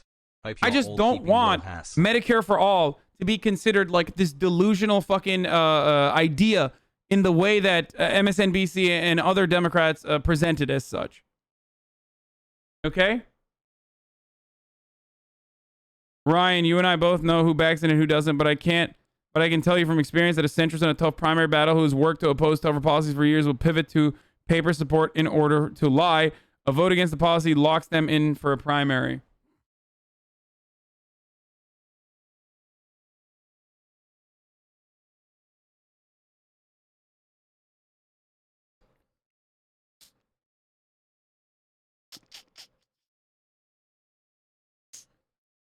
Don't you think this would be more bad for the establishment Democrats in the general elections against Republicans? Like, I genuinely believe that the people want Medicare for all. If Dems vote against Medicare for all, that might disenfranchise the voters. Not all progressives are primarying everybody. I'm not a troll, just a thought.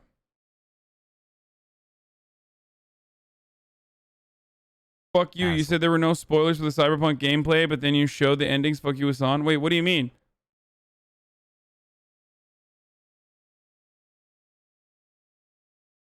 It's not just a bad look. Sweaty people are literally dying. Politics isn't just a sport. It has real consequences. Okay, so the people who say this, do you think magically that it's going to pass in the Senate or something? Like, just because it was brought up in the House and voted on in the House?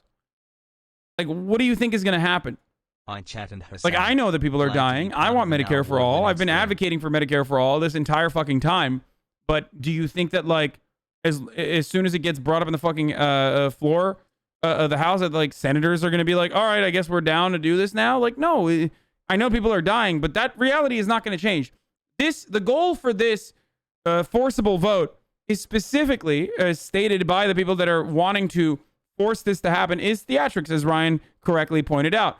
Theatrics that will make establishment Democrats look bad. Okay? They speculate that it'll make establishment Democrats look bad, but all they need to say is, sorry, this is just not something we can do. It's not feasible because you know, we're afraid of the Republicans. It's just a bad look.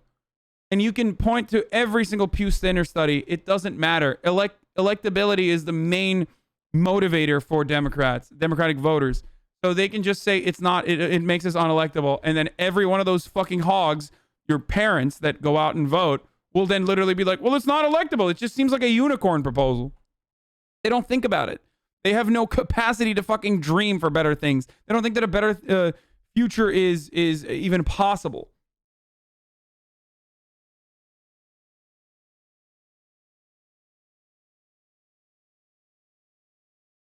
Anyway.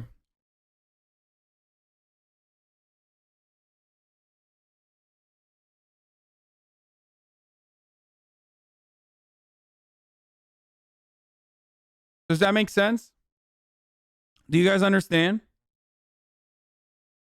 Would them shitting on a public option be as damning or as visible as shitting on Medicare for all? I feel like it's much easier for Dems to just sweep any public option rat fucking they do under the rug. Why?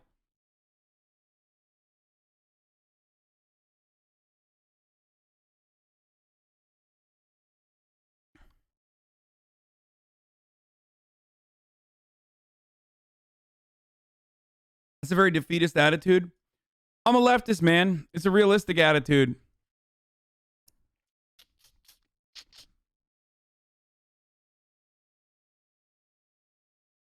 Where is the Kyle Kalinske take? I love Kyle. I think Kyle always has really good ideas on this stuff. I think he's very good at crafting these sort of strategies. I would like to hear his take as well. Let's see. No, I don't want to watch a fucking YouTube video. I just want to see his take quickly. Is he hungry?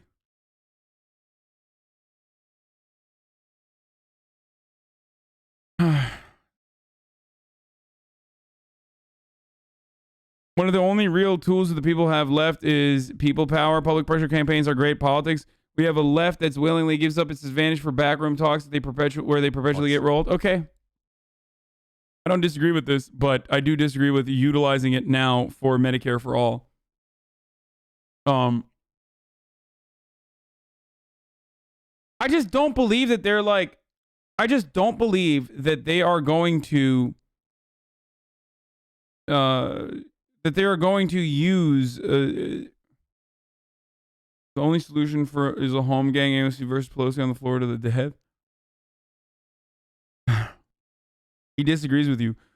None of us disagree on applying pressure to Nancy Pelosi. What we are simply disagreeing on is what is the most bang for your buck. Okay? I believe that the most bang for our buck as lefties is to apply pressure specifically on the fucking promises that Democrats claimed that they were going to do. If it's ultimately a symbolic move, then don't allow Medicare for all to get fucking cast aside. Okay? Don't allow Medicare for all to get cast aside in this conversation. Focus your efforts on public option. I want Medicare for all to pass, but why would you fucking throw that as a pure theatrical point? That's my take on it. If you force a vote on Medicare for all, even if you lose, you win. You're the people who fought for healthcare during a pandemic with 300K deaths and millions hemorrhaging insurance. You remind people of that constantly, and you ride the wave in 2022. The naysayers who think they're clever strategists are the exact opposite. They're just rationalizing the status quo and pretending it's edgy and intelligent. I don't know. I think it would be a better look. I think it would be a better look to get them to force, if they're not going to push for it, if the Democrats are not going to push for it regardless, then get them to fucking push for a public option, which they promised they were going to do. If your entire goal is to make the establishment Democrats look fucking silly as shit and liars, then, again, make them look like fucking liars on something that they claim they would advocate for, that I know they're not going to. Okay?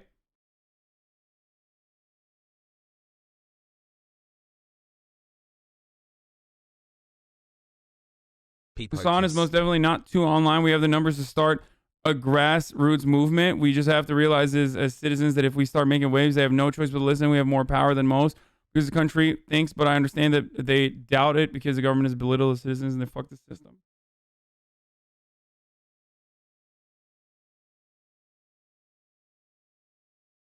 Yeah.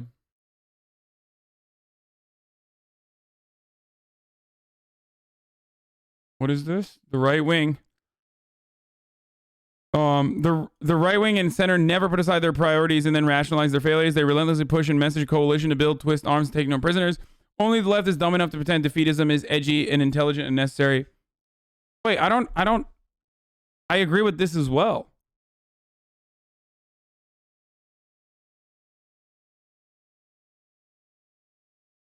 If Medicare for all is going to lose in the current political climate, you either go down laying down or go down fighting. If you fight, you one, get people on the record. We know who to primary. Two, shift the Overton window in your favor, like the Tea Party. Force the vote, no brainer. Leftists arguing against having votes on our core issues are doing the establishment's work for them. You're not doing some brilliant, high-minded strategy.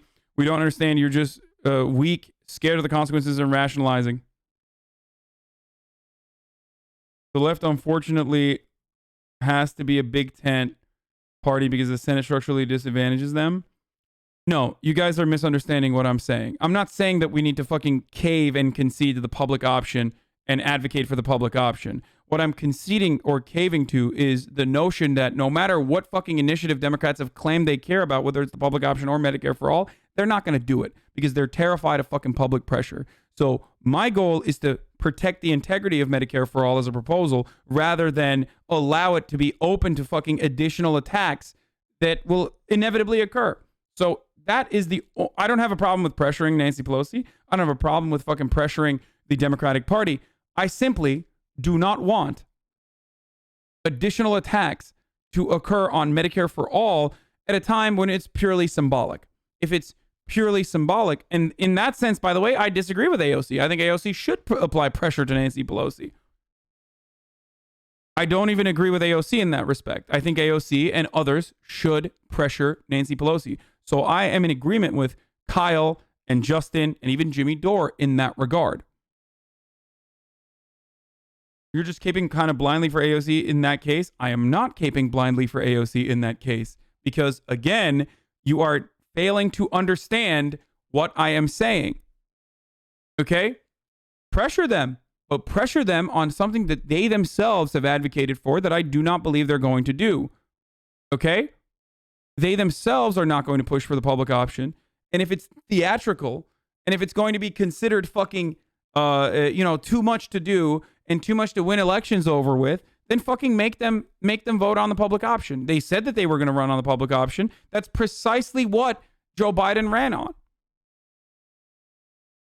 I think that's a better strategy to go about it.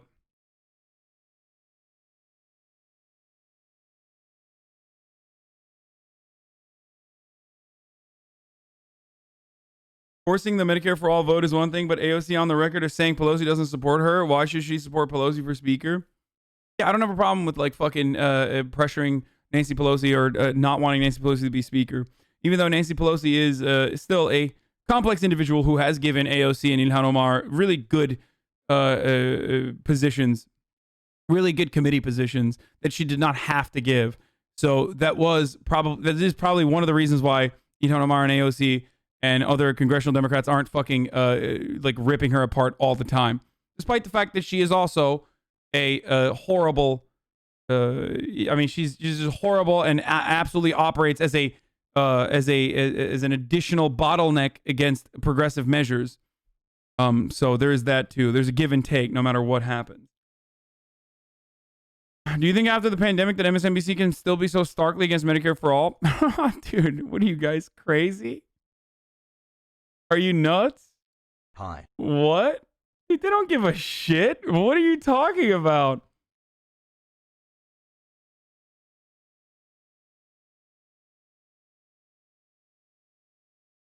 Yeah.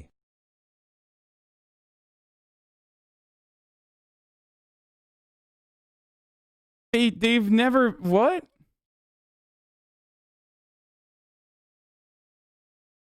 Why are you saying optics sweaty when you always disavow that argument? What do you mean optics sweaty?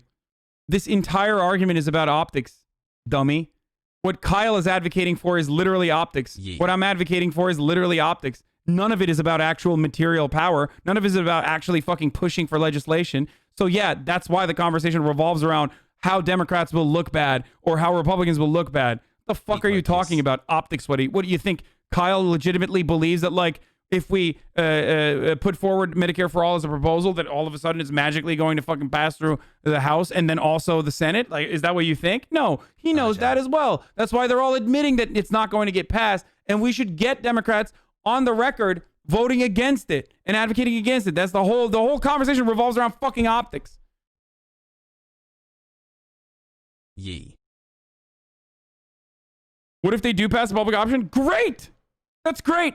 That's incremental progress. That was something that I was on board with in 2008. So that's great. 5 months. What do you mean? Thanks for being. That's literally an improvement, dude. It's nowhere near enough, but it's still fucking improvement. Weird. Delay Medicare for all? No, that's not how that works, man. You guys are fucking crazy. Like, I hate this accelerationist garbage. Okay? Like, this notion. No, I'm not advocating for preemptive surrender on Medicare for all. Guys. What I want, what the American people want, and what congressional Democrats are doing are entirely different in entirely separate worlds. Okay? It does not matter. What the media will make it seem like the people want is entirely different than what people actually fucking want. It's not preemptive surrender. It's like saying we gotta fucking withhold our votes until Bernie Sanders is like magically elected or some shit by the DNC. It's not going to work that way. You have to have, one, Bernie Sanders be interested in doing that. You have to have organizational and institutional power. If you don't have institutional power, you have to have organizations that are outside of the regular democratic institutions that also apply pressure. You have to be organized for it. I'm not saying wait 4 more fucking years. I'm saying right now, build it. Okay? Build the coalitions. Make sure that you have any sort of influence whatsoever. What's the difference between public option and M4A for us EU folks? The public option is basically government healthcare. Okay? A government healthcare that you can sign on to, that you can buy into. Medicare for all, on the other hand, is the elimination of dual coverage. So every piece of healthcare is government healthcare. Okay? One is socialized medicine. The other is one more level towards socialization, where the government will actually, what do you call it? Offer healthcare that competes with the private market. There are a litany of issues with having a two system, like a dual system like that, a 2-tier system like that in America.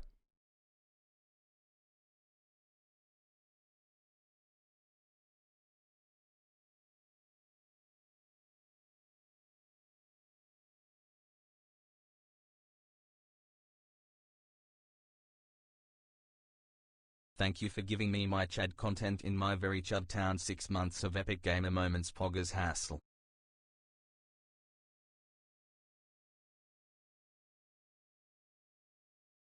Anyway, Medicare works great too. That needs to be part of the discussion. Absolutely. Even if she caves on M4A vote, Pelosi shouldn't be the speaker anymore. She makes the entire left look bad by playing politics instead of legislating. I'll pray for Hasan. There's nothing wrong with him, but he just might go completely bald by next year. Oh, this is Daff Pray. Nice emote, Daff. Hey, remember, you're an emote artist. Why are you still using your fucking one school photo? Huh? What's that about? Fake emote artist Andy over here. Fix your fucking emotes, Daff.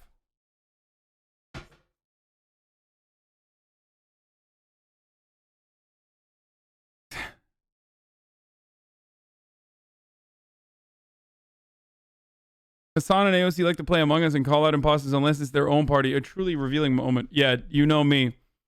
Hey, I hate calling out the Democratic Party. You're right. You really caught me.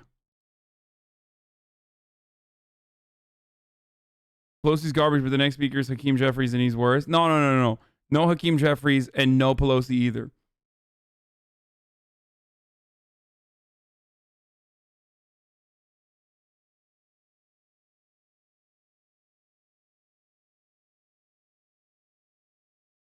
Anyway, stole the joke from the video? Yeah, I did. Of course.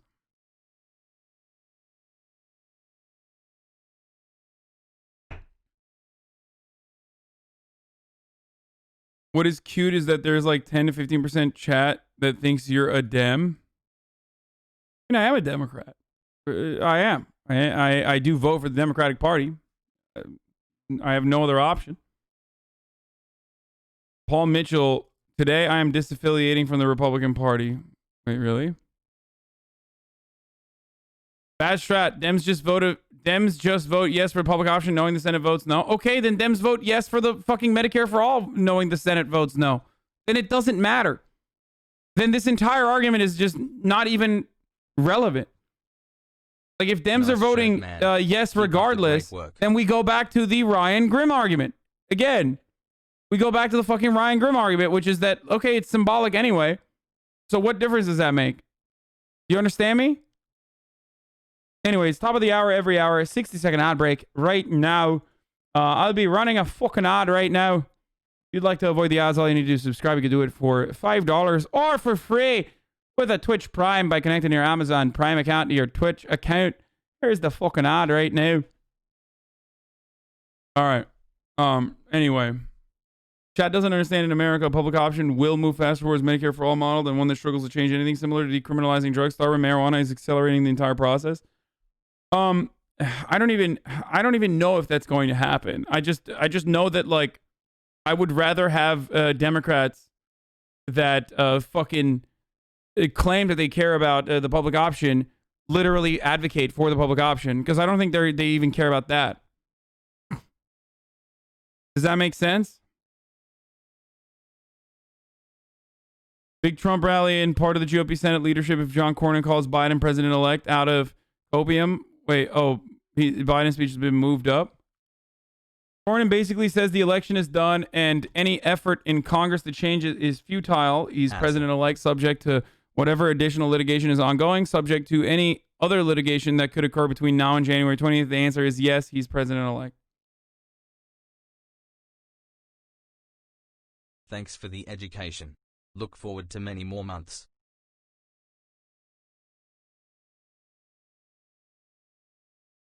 Anyway, so I hope you guys understand that I'm not even in agreement with AOC in regards to, like, applying pressure against Nancy Pelosi if she is truly saying that you shouldn't apply pressure to Nancy Pelosi. But if you're going to apply pressure to Nancy Pelosi and it's purely symbolic to make Democrats look bad, then don't fucking throw out Medicare for all in that symbolic proposal, because then you're undermining Medicare for all. You're giving additional attack points to Medicare for all and making it seem like it's a poison pill when it's not a poison pill. Like, the fact that people think that it's great does not change that reality, okay? The fact that people think Medicare for all is great doesn't change that. It doesn't matter what people think. What matters is what the media says, and what matters is what the Democratic politicians do. Great idea. Some more secure pay-go waiver for Medicare for all and other bills. Negotiate for top progressives in key positions to help break blockages on progressive legislation. Change House rules for structural shifts, democratize power. These changes can shift power for years. People may think it's just personalities that block floor votes, but it's not just that. There are structural blocks, yes, placed by conservative Dems we must unravel. Potentially could be useful, GND protests in Speaker's office, but it's one tool. Medicare for all organizers are pressing different avenues.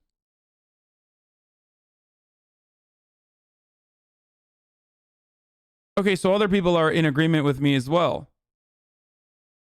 It's not just, I'm not alone in this. Like, other people also think that we should be, David Sirota wrote about this. Okay, never mind. All right, like, David Sirota is a very aggressive person in the way that he advocates for his values and opinions.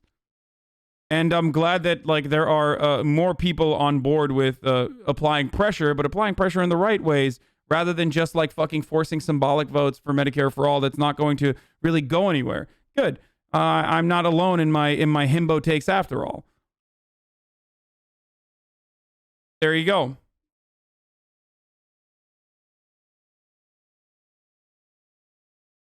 I don't understand it at all, to be honest. We went from seize the means to bootlegging for Dems. Because you don't fucking see... Okay. I think we got to go back to the theoretical power that the left wing has in American politics, okay? Let me explain something to you. The reason why I don't have a problem with, like, Marxist-Leninists, but routinely tell them to shut the fuck up, is because most Marxist-Leninists that don't chime in like, aggressive ways that, ask for a bloody, violent revolution, recognize that there are not enough Marxist-Leninists to create a vanguard party in America right now. Okay? There isn't. You don't have that power. If you don't have that organization, if you don't have that fucking power, all you have is a bunch of fucking weirdos with hammer and sickle avatars on Twitter yelling about a bloody revolution when in fact they're like 13 people on the internet. Okay? Like, you don't have anything. You have nothing. Which is precisely why you have to build power. Okay? You have to, one, engage in entryism on the Democratic Party side and primary out political opponents against the left by putting leftists in positions of power within the Democratic Party, and we are doing that currently. Simultaneously, while you're doing that, normalize leftist ideas and start talking about them, start promoting them from every avenue you can. Engage in agitative propaganda that also simultaneously builds coalitions and builds organizational power outside of the Democratic Party, whether it be stronger labor unions or whether it be actual fucking organizations or grassroots mobilization that pushes on issues like Medicare for all. Okay? That's the only way that you can inevitably get shit done. Like, even if your belief is that nothing will happen, power never concedes without demand, and nothing will happen without us asking and actually fucking withholding votes even in certain instances, or claiming that we're going to withhold votes or engage in collective bargaining, if that's your take, when I don't even have an issue with that, if that's your ultimate take, you have to have people that can get together and say that. And currently, as it stands, we don't really have that. Okay?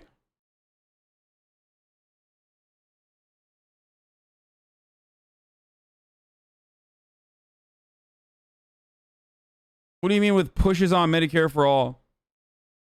We don't have enough organizational support that agitates for Medicare for all. Tired people tweeting about articles they refuse to read. Wired people sending you angry emails about YouTube appearances in which you repeatedly say the literal opposite of what they accuse you of saying.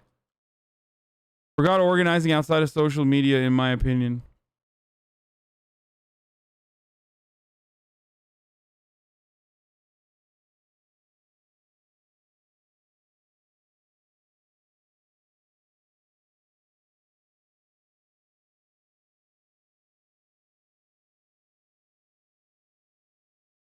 "5 months of theory from my favorite lib."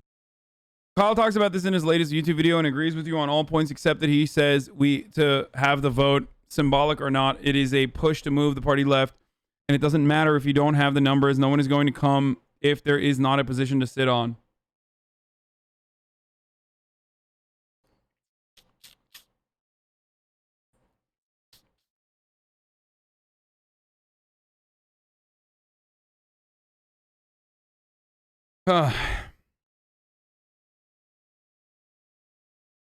People like Kyle overestimate how many Americans will even be aware of or care about a symbolic vote on Medicare for all. There will be no significant increase in pressure to establishment Dems due to a vote on Medicare for all. Not gonna lie to you, I disagree with your take here, mostly because Pelosi didn't actually have to concede anything for her to return to the speaker position. Medicare for all was already passed in the House with full knowledge that it would die in the Senate. And regarding us not having that right now, that's what the original vision of the Justice Democrats was, but apparently the vision got lost somewhere along the way. Do you think JD2 might be necessary to refocus, or can Justice Democrats still be reformed? I don't even know who is in power at the Justice Democrats anymore. I don't know. I mean, I know that Kyle and Cenk are no longer a part of it, even though they started it, so I don't know what the Justice Democrats approach is as an organization. The health insurance giant Kaiser Permanente is AOC's biggest donor. Yes, AOC is actually running against Medicare for all. You caught it.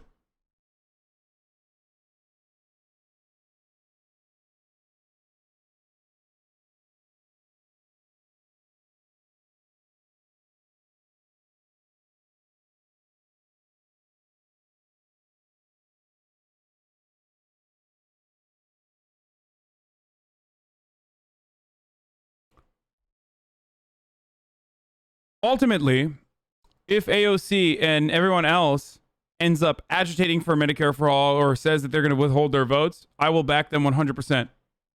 That's what I believe. Okay? If they do it for Medicare for all, great.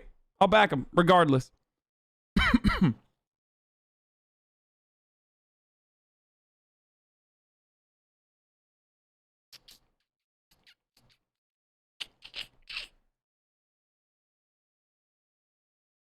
We don't have enough votes yet. Maybe later. Martin Luther King Jr. from the Birmingham jail. Yeah, no, you're right.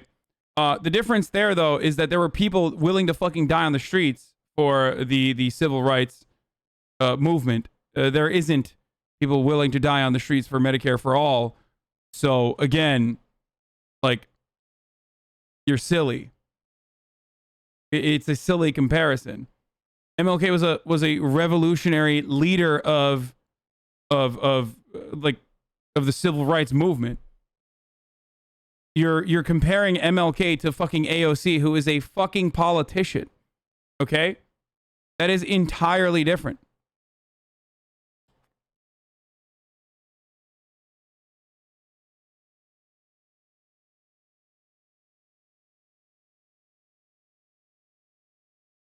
No, people are just dying in their homes because they don't have health care or committing suicide. Again, you're talking to someone who understands and recognizes that I don't care. Like, if they were going to advocate for Medicare for all, I'm not going to change my mind. I fucking want Medicare for all. I want Medicare for all today.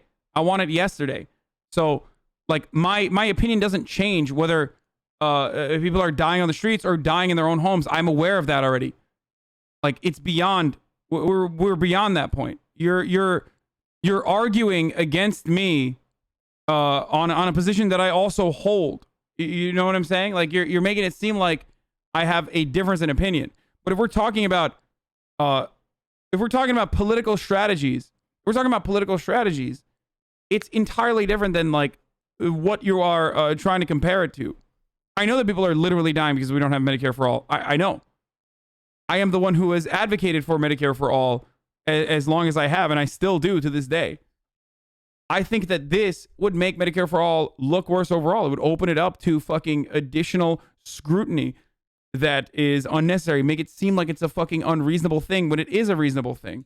That was my only take on the matter. I don't have a problem with pressuring Nancy Pelosi. I don't have a problem with pressuring establishment Democrats. I don't have a problem with advocating for Medicare for all. I still advocate for Medicare for all regardless. But if you're going to make a comparison between AOC and MLK, like, you're crazy. That's one. And two, I don't know why you think that I'm not for Medicare for all. I am.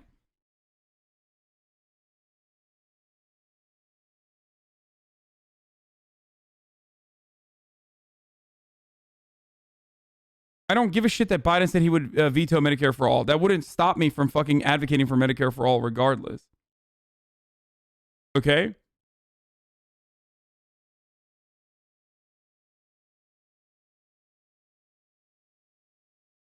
Anyway, we're moving on.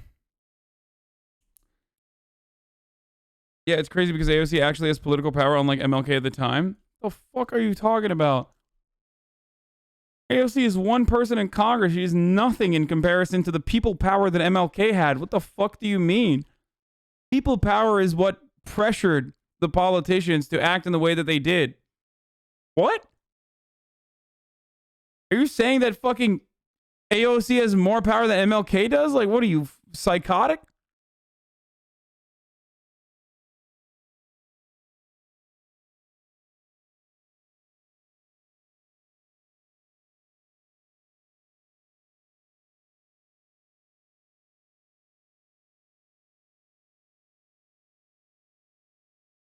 Anyway, MLK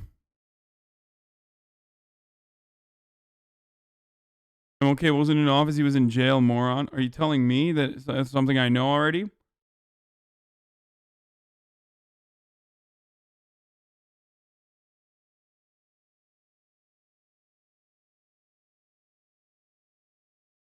Even Bernie's movement pales in comparison to MLK. Yes, I agree. Yes, I do agree. Of course. You didn't know that? You think I didn't know that MLK was in jail?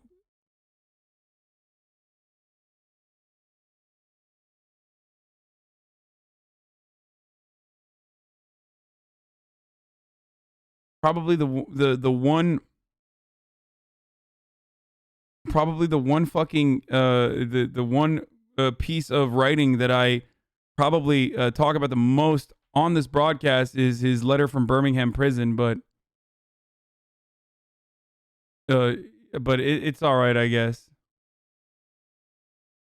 Yeah, letter from Birmingham library, the Birmingham cafeteria, school cafeteria, where he wrote about the white moderate standing as a hurdle against progress that is a necessity, putting a time on another man's liberation or emancipation. He famously wrote that from the cafeteria of a school.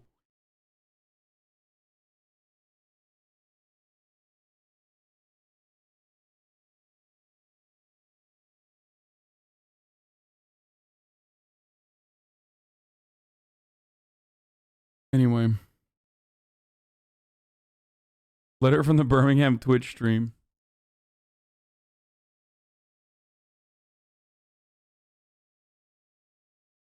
I don't fucking understand half the shit Chad is saying to you. Why would they think you, of all people, is unaware of anything Medicare for All related? I don't know. I don't know why people think that I'm against this. I just think that if it's a strategy that revolves around optics, then focus on the right optics. Don't fucking throw Medicare for All under the bus. Like, you can fucking yell at me about how much time you want against progress all day. I'm for Medicare for All. I want it to happen, again, yesterday. I'm not against it.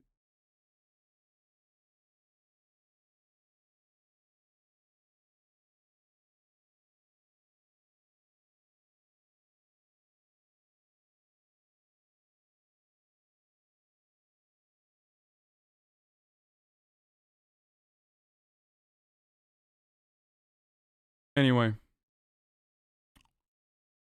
Okay, we're moving on. Let's get to some other stuff. We want to spread hope. Hundreds gather for the tent worship service despite pandemic warnings. As COVID numbers break records for the second consecutive day in the OC, hundreds gathered outside to do the only thing they say they can do in the pandemic: pray. We want to spread hope in a time of fear and a time of fear pandering. Organizers, pastors Jesse and Parker Green say they offer hand sanitizer and masks, but they don't require them. Being outside, being around other people, having joy, not struggling with suicidal thoughts and depression really actually help as part of the healing process. And we've seen people getting healed quicker that have suffered from COVID. Outside the tent revival in San Juan Capistrano, this sign was posted warning of the dangers of COVID-19 transmission. There's been sickness during our whole history. Okay.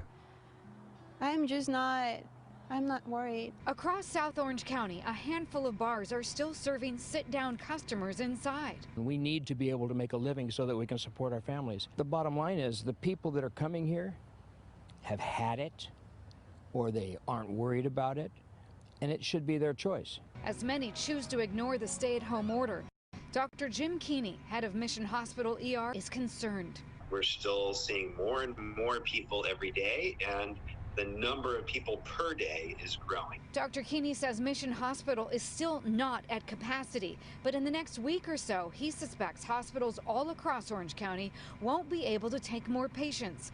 He says the county is considering a no diversion policy for all OC hospitals. It's kind of a, simplified way to deal with the problem.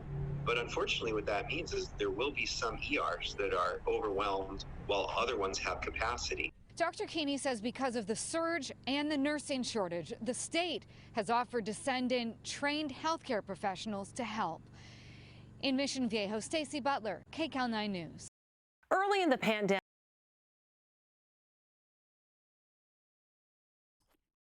9/11 every day. Yep. It's sad that 10 years ago, I might have thought this was beautiful, gathering to pray like that. I'm glad I settled on reason. Not that I'm against faith, but I'm clearly disregard for common sense.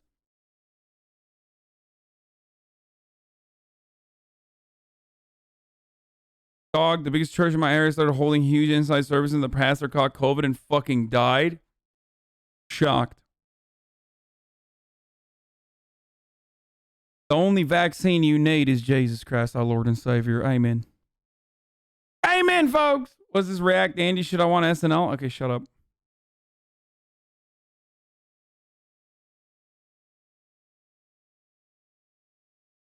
Just saw Tommy ending at Dude, this guy is so weird. Just saw Tommy ending a 350K viewer stream. How does it feel to be a self-made millionaire in 16 years? I don't know. Why are you asking me, motherfucker? Why don't you go ask him? Like, what a fucking weirdo, dude. He's so weird. Go ask him. The government passed the Paycheck Protection Program, which provided funds to enable companies to keep employees on the payroll. One of the world's... Oh, the official moment that Biden wins the Electoral College. Look at that. But with all due respect, Ben, and I know that this must have disappointed you, a majority of the House Republican caucus last week, 126 House Republicans, endorsed that crazy Texas lawsuit, the one that sought to disenfranchise voters in 4 non-Texas states based on a bunch of conspiracy theories, lies, and really, frankly, stupid suggestions. What makes you think that House Republicans are prepared to acknowledge reality on January 6th if they were embracing just... It would be nice if you stopped shitting on the work people actually do, sacrificing the time, money, and effort. IRL. ISG went from 30 at the end of 2019 to 100 plus members today. There are leftists organizing who don't exist online or on Twitter, and the idea that people who criticize you as too online is silly. People are willing to go to jail to oppose police brutality and the economic conditions they're experiencing, and people are organizing against those charges. Oh, nice. Thank you for letting me know that there's 100 plus people now. Cool. Principle of states' rights, that for some reason Texas ought to be able to tell Pennsylvania or Michigan or Wisconsin how to run their elections is such an abandonment of principle that I do believe from conversations I've had that there are Republicans who regret the way they have approached this so far and not been able to speak out. January 6th vote gives them an opportunity to go on the record. That craziness just caused Congressman Paul Mitchell, Republican of Michigan, to actually leave the Republican Party. So we'll see what happens next. But Ben Ginsburg, as always, appreciate your expertise and your moral clarity. Thanks for joining us. Thanks, Jake. Wolf? All right, right now, Jake, California's electors are gathering. They're meeting inside the California State Assembly. The state has 55 electoral votes. Once again, that's more than any other state. California votes will certainly seal the presidency for the president-elect Joe Biden. You know what? Let's listen in as this process unfolds. It's not in here. Okay, we're going to go ahead and ask the tellers to collect the ballots. His name is Hasan. And once we have collected the ballots, to hold the ballots while we select a secretary. All right, while we await this process to continue, let's bring in David Chalian right now. David, pretty soon it's going to be official, not only us, the news media, the major news organizations making it official when we projected a few days after the election that... I'm not going to be happy until Biden's in the White House still alive, or is Doomer era gone now? No, I'm way more Doomer. That is the reason why I'm way more Doomer is because I'm just consistently reminded every single day of how fucking genetically and terminally predisposed establishment Democrats are to like any inclination of progress. They just do not want to do it, and they are fucking terrible, and that makes me feel way, way, way, way worse about our future. Okay, like that's where I'm at now. I'm way more Doomer. I don't give a fuck about Biden getting sworn in now. Having her home state. I've moved beyond that to officially end this electoral process this year and send them off to the White House, I am sure is a welcome development in the Harris camp. Yeah, this has never been covered. This has never been live covered this way. The only reason why they're covering it is because of Trump. That's it. That's the only reason why they are covering it. Because Donald Trump has created a situation in which, like, you literally have to... I mean, it's like a way that they can make money off of it, too.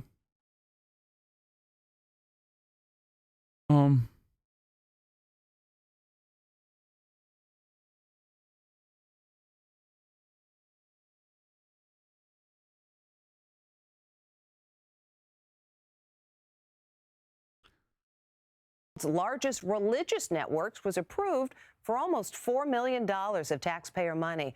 But soon after, it purchased a multi-million-dollar jet. Lisa Guerrero had a few questions about that. The best is yet to come! Marcus Lamb is the charismatic leader of one of the world's largest religious networks, Daystar Television, which is also a very prosperous, tax-exempt church. Daystar was recently appraised at over $1 billion. He lives a life of luxury.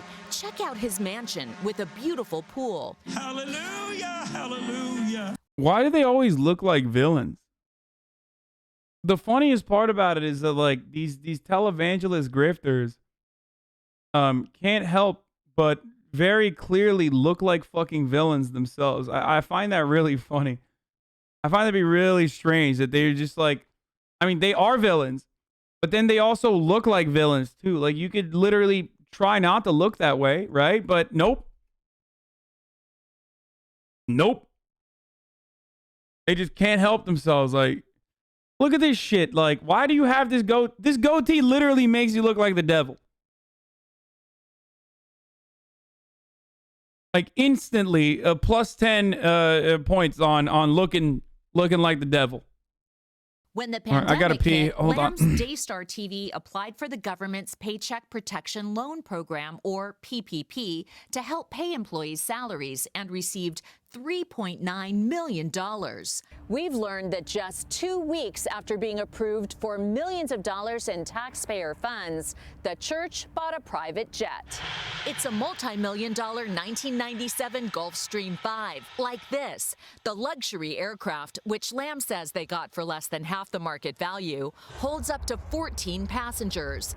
Lamb says they were able to buy the Gulfstream with proceeds from an investment and the sale of its old jet, not by using government PPP money. And he insists the jet is for ministry purposes. But is that always the case? In July, he flew with his family from his home in Dallas to Fort Lauderdale, Florida, where they posted these videos enjoying 8 days in the sun.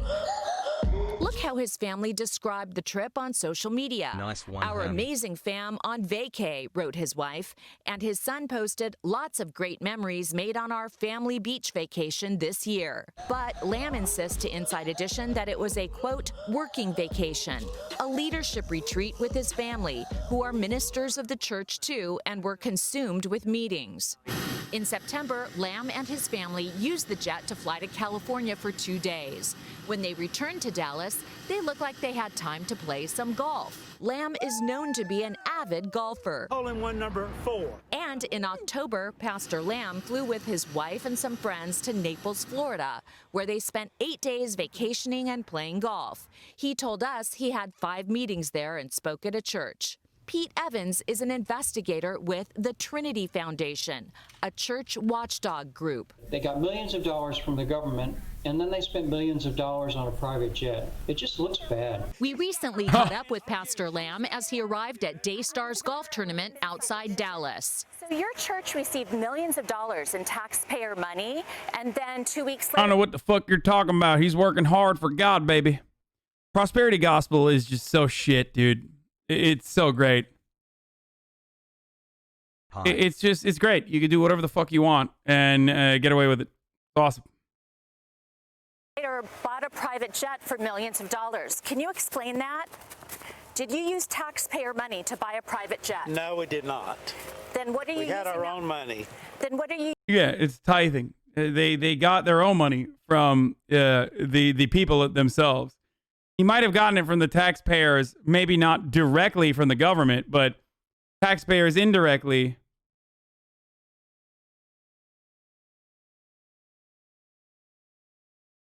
In the way that he fucking milks his...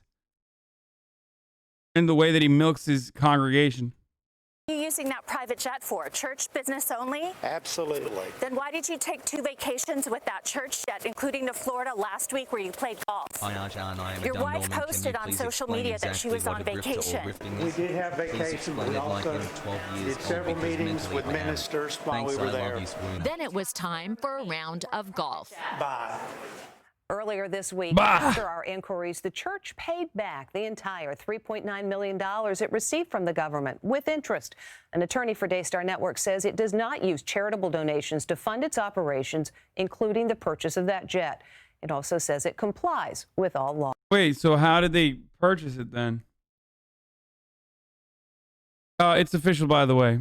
Joe Biden is now elected president. Well over the key 270 vote threshold. It's yet another major blow to President Trump's efforts to undermine the will of the American people. And now Congress will count the Not that it fucking matters, but and declare the results early next month. This is a historic moment that we have just seen. Biden will become the president of the United States, and Trump will become the former president of the United States 37 days from now on January 20th. Jake? That's right, Wolf. Thank you so much. You know, what's important about this moment is that the American people got to see democracy in action, and that meant that states that have Democratic governors, such as Pennsylvania or Michigan, or states with Republican governors, such as Arizona or Georgia, they... Okay, I don't care about this. Give me the fucking MAGA copium. If the church paid the PPP back, why was that even a story? Because originally they took it, and they probably would not have fucking paid it back if it wasn't the investigative reporting that occurred around how they got their gains from the PPP.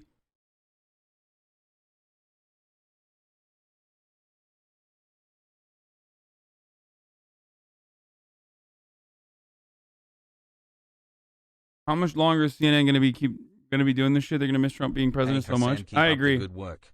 You should react to the 2020 musical rewind. No, Lisa Guerrero also murked Kenneth Copeland a couple years back. The video was epic.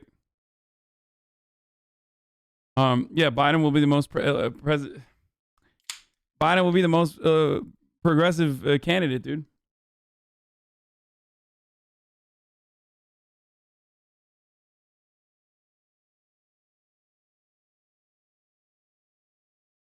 I think the fact that churches are tax exempt is ridiculous. I don't understand it. Jesse Waters just called him the president-elect. Any Kappa is in chat. Wait.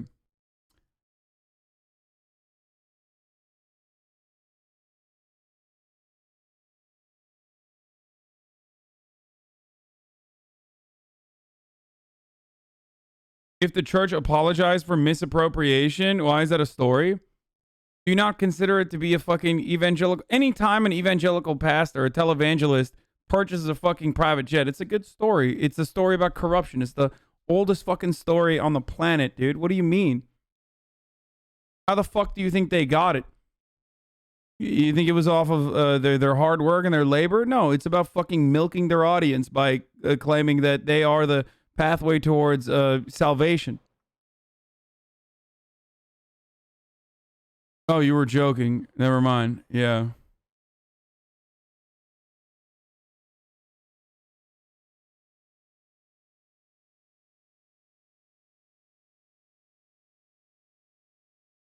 What is this?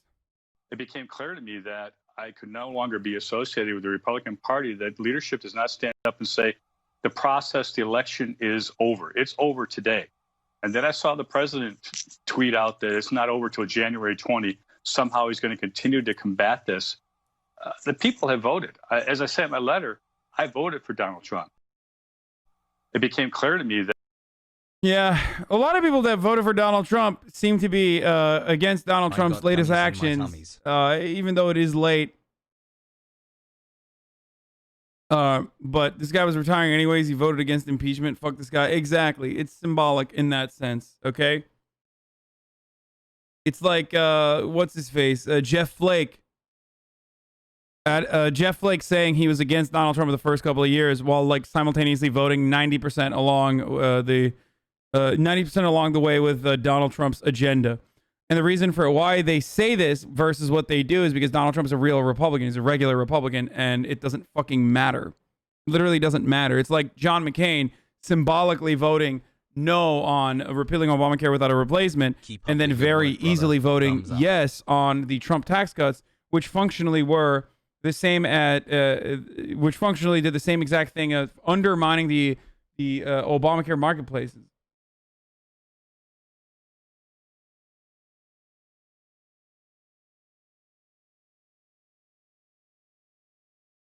Okay, I want to show you a cursed ass video. Sorry.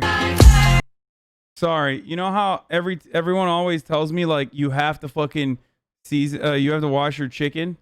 You have to wash your chicken. What are you doing? Okay, well, here.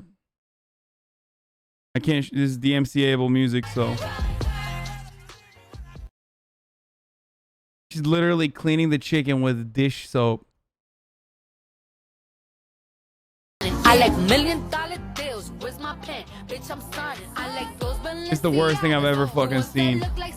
I like going to the Tula. I put rocks all in my watch. I like texts from my exes when they want a second chance. I like.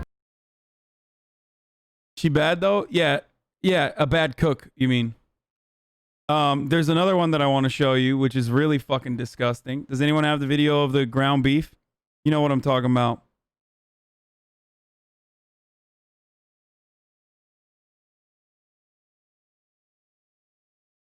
Washing chicken is actually more unhealthy than not washing it. I don't wash my chicken, and everyone used to yell at me for not doing it. Everyone used to yell at me for washing it, or not washing it, sorry. Oh, this one. It's really bad. This is probably worse than the other one, honestly. Death 2 months penalty. From this lesbian mama. Let's take a look at this one. Let me show you what I learned in nutrition a couple years ago.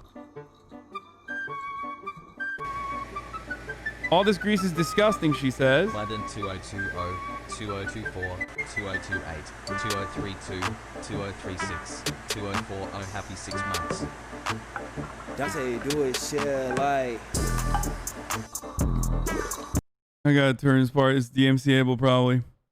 What's that? Oh, she's washing it.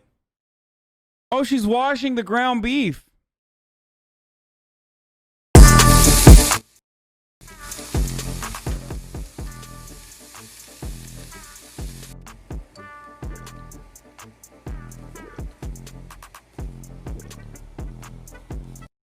Bro, she doesn't even season it, dude. She doesn't even season it. At least this psycho cleans it with a fucking, like, I don't know which one's worse, like dish soap, but then at least like seasoning it afterwards, or not even fucking seasoning it. Like, I don't know. It's just like, how the fuck do people eat that? Like, people eat that shit and then they fucking shit on vegans. That's worse. Like, that's infinitely worse than anything vegans could ever come up with, okay? I'm just gonna keep it 100 there, all right? Keep it $1.50 for you. Rinsing after cooking is worse. It's disgusting. Absolutely unacceptable, disgusting. Okay. Washing chicken, spread all the germs get nuked in the pan around your sink. Yeah, I know.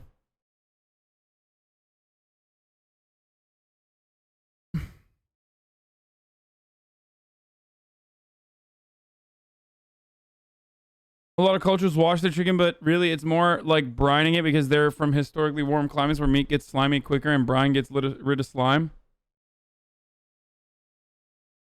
Ever seen a vegan rinse greens with dish soap? No.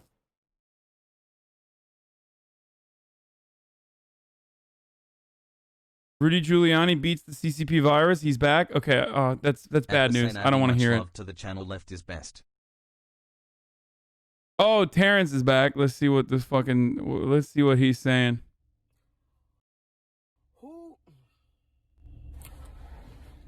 Who said it was over?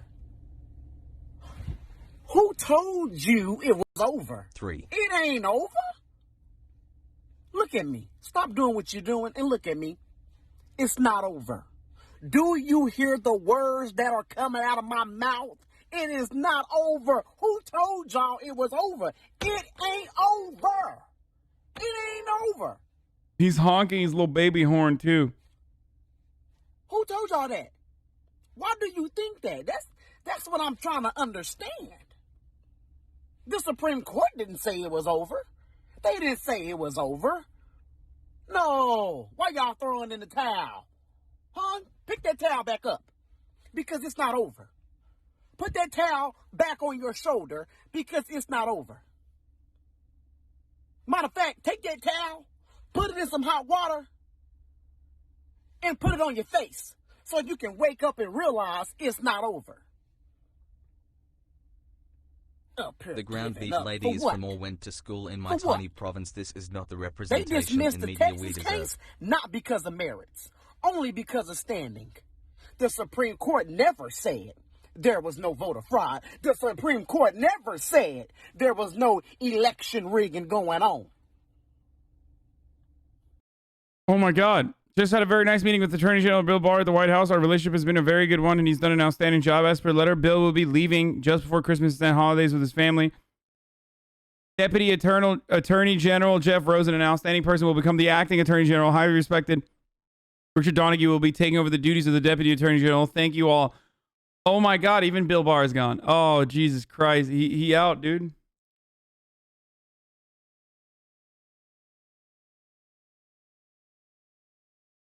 This is great.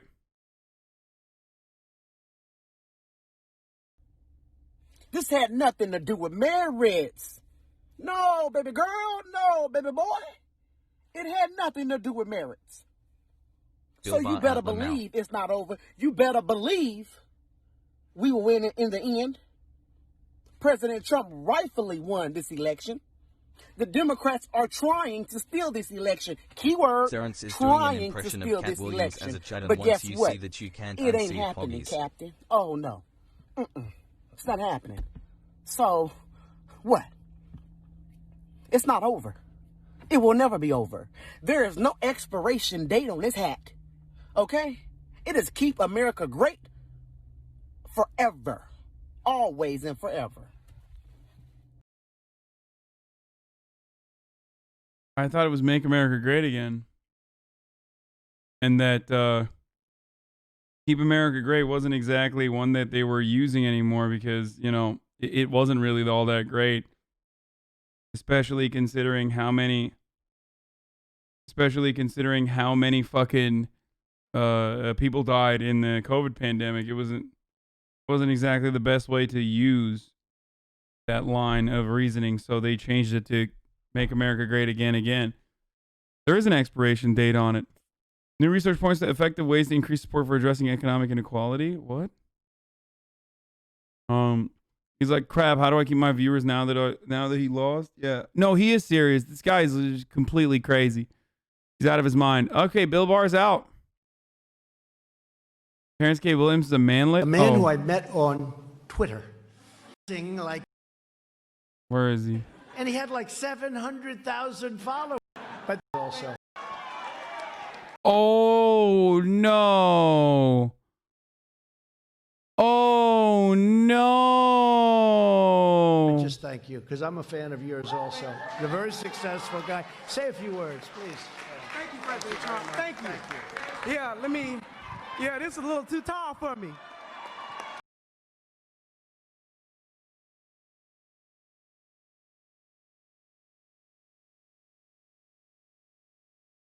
Oh, you hate to see it. That, my friends, is not a short king. Okay? That's not a short king. Did you see the fake EC vote the Nevada GOP did claimed it was legit, live streamed it, and then had an ad for My Pillow? Nobody was saying it was not real or a show. They all acted and claimed it was a historic event and was real. Supposedly they will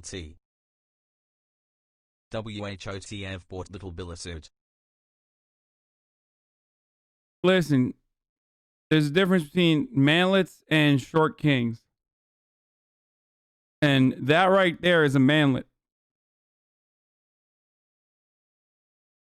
That is not a short king.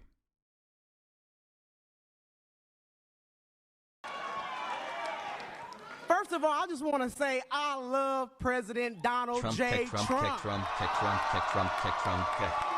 Arizona GOP electors time for Trump. It doesn't matter, dude. It doesn't matter. They lost. So they're like literally like, this is not how it works. Okay. You can't just be like, oh, we're voting for our guy. Like, the governor has to fucking sign off on it. Like, you're not. It's like me saying I'm voting for Bernie Sanders. Like, I don't give a shit. Do you understand? Okay. Well, I have no fucking power. Like, I have no say. There is no difference between those guys and like your fucking racist parents who think that Donald Trump is still the president. Functionally, there's no difference between those electors. They have no power. They have zero power, zero standing, zero power. It doesn't matter. In this election. And also, Wolf, his latest frustration had been over that investigation into Joe Biden's son, Hunter Biden, with the president publicly complaining this weekend that Bill Barr followed Justice Department protocol and did not reveal that information in the lead up to the election after it was reported that he had gone to great lengths to obviously keep it from becoming public for fear that it would interfere in the election, which of course is longstanding DOJ protocol. But now in this letter and this tweet that we got from the president, Bill Barr has written this resignation letter, I believe it's a resignation letter to the president saying that he's going to be leaving on December 23rd. He says he's a few more things he wants to wrap up before his time as Attorney General ends. And of course, Wolf, that's just going to be with only a few more weeks left that the president is going to have, who is now the Deputy Attorney General taking over as the acting Attorney General. And so this letter and this tweet from the president sounds like this is a mutually agreed upon departure for Bill Barr. But Wolf, this comes, as I was told by sources, the president spent this weekend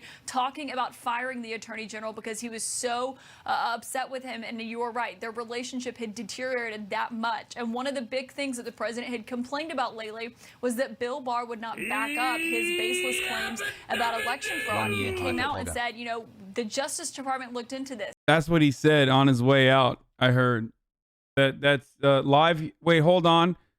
We're now going to the White House to hear what Bill Barr's final statements were.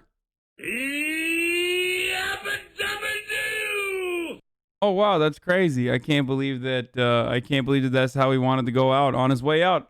That's what he said.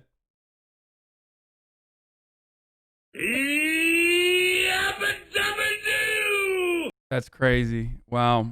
Okay, well, he is the Flintstone. That's Mr. That is Mr. Flintstone to you. You understand?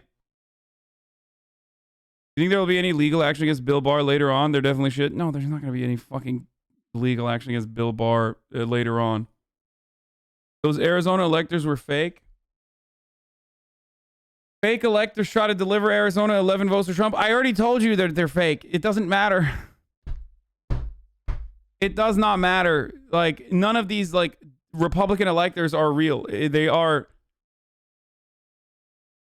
It just does not matter. Okay? Hey, what about AOC versus Jimmy Dore? I already talked about it. You missed it. Go back into the. Go back to the VOD to see it. Okay. Old tires returning to electricity.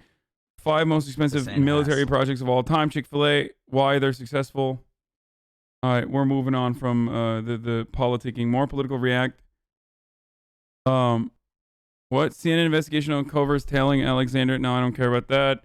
Pastor who falsely says COVID-19 is a fake pandemic. Okay, well, let's hear this one. For months, we've seen President Trump turn wearing a mask into a political issue. But now, as the United States nears the first coronavirus vaccinations, the question, will that resistance to wearing masks among Trump supporters translate to a reluctance to be vaccinated?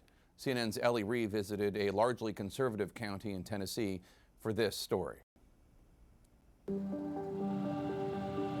News of imminent vaccines comes just as COVID-19 surges through rural parts of the country, and the political debate is as heated as ever. And I don't wear a mask when I go in either. This guy's such a We wanted freak. to know if the same resistance to masks would happen to the vaccine.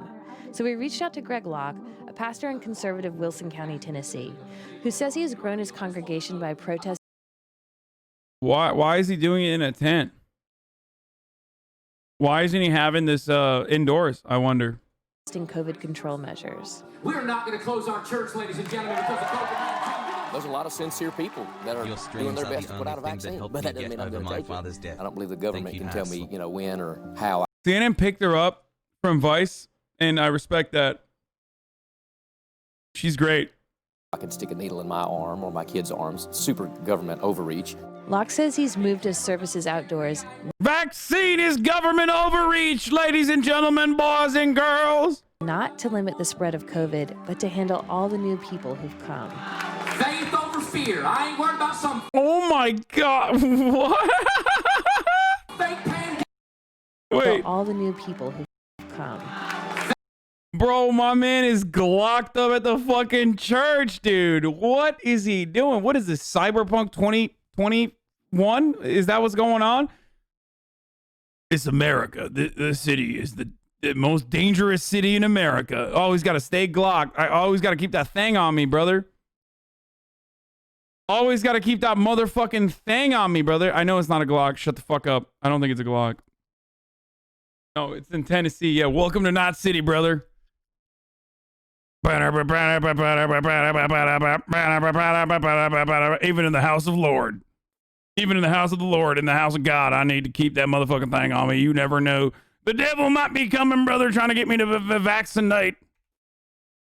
Faith over fear. I ain't worried about some fake pandemic. I'm saying the sickness is real. I'm saying the pandemic is not. I don't understand what you mean when you say pandemic's not real.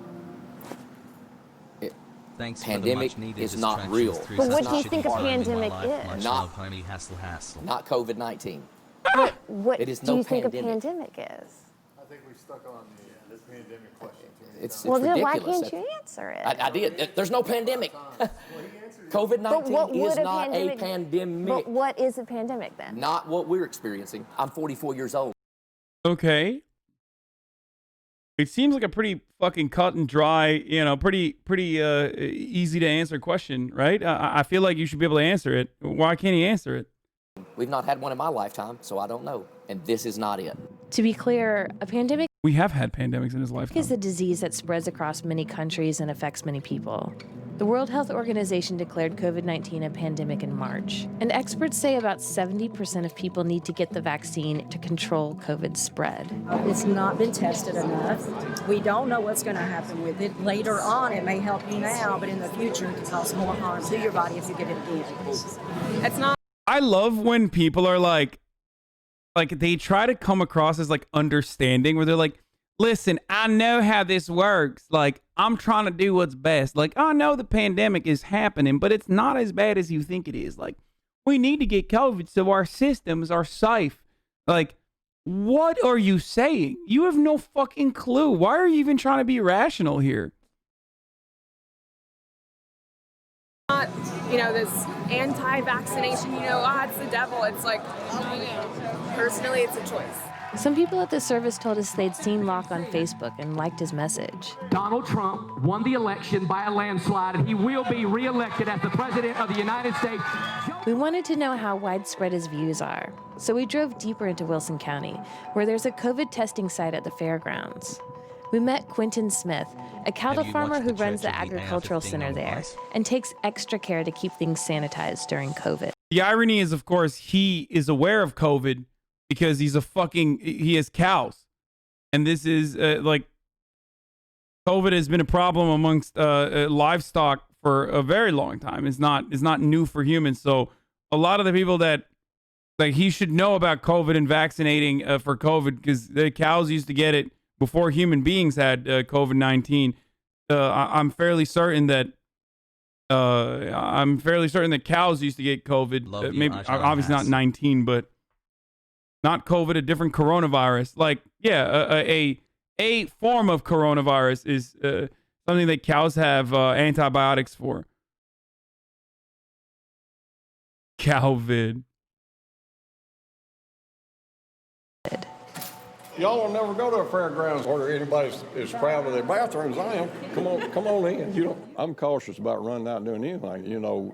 I think everybody's excited about there being a vaccine, but I think it's going to be kind of everybody waiting around and watching the first responders and the nursing home folks, and if there's any reaction to it.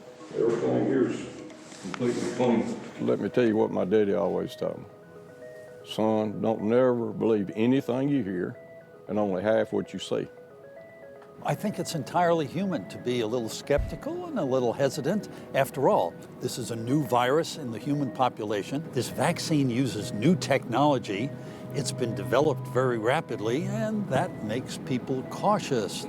Based on our interviews I fucking can't stand people like that. and recent polling, Like, you're a fucking doctor, bitch. Don't do that. Don't fucking do that. Pastor Locke represents an outspoken minority. Surveys by the Pew Research Center found that Republicans are less likely than Democrats to see COVID as a major threat to public health, but also that he's right. Casting any sort of fucking doubt on the vaccination process or the vaccination research process at this stage is not a smart thing to do, especially when considering the reality that so many people are not going to want to do it. You literally have to fucking look at the data available, the research available. If you are to speak about like 16-year-olds, for example, they have not been tested yet. If you are to look at people who are immunocompromised, who have not been tested, that's one thing. But to talk about it in this way on people that have already been tested, if you're under 16 years old, if you're under 12 years old, if you're immunocompromised, if you have allergies, these are the types of people. If you're pregnant, these are the type of people that have not been tested on the vaccination so far. But it's not the same for the public that is outside of those boundaries.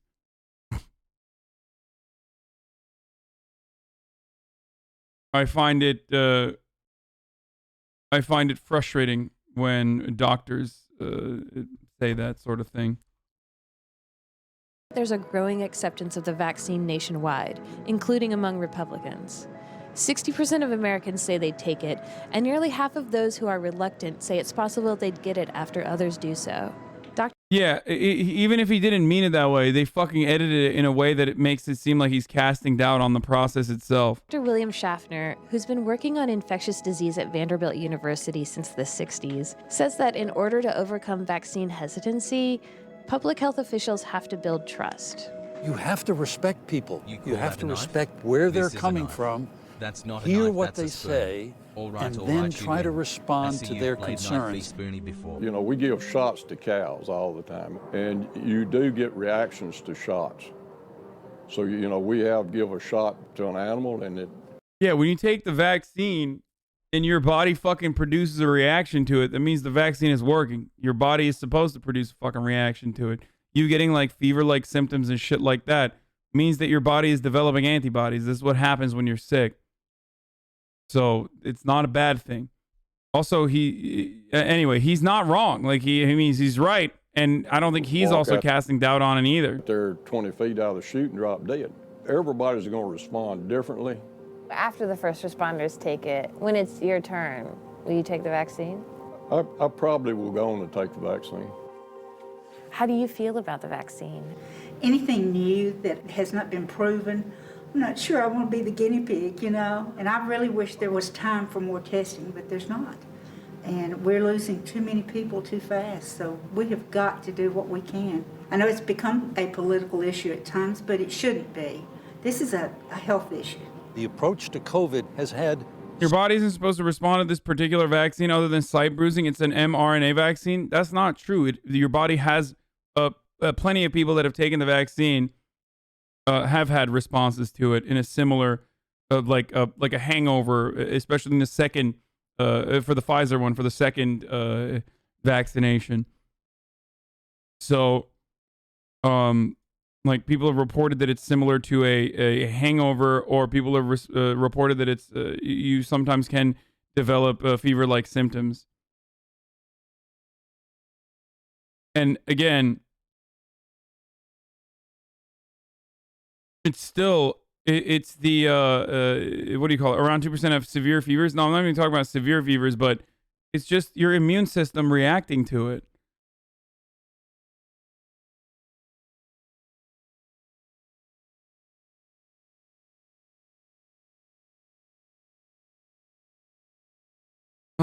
The response isn't dangerous because it's just mRNA. Dude, I'm excited as fuck. If I have the opportunity to get the vaccine, that'd be fucking epic. I would take it. I would take the fuck out of it. I'm just letting you know. If you have an opportunity to get this vaccine, take it. 100%. I would rather get the vaccine than get COVID and give it to my family. And another problem is, I didn't realize you had a medical degree. Wait, what? I don't have a medical degree. What the fuck are you talking about?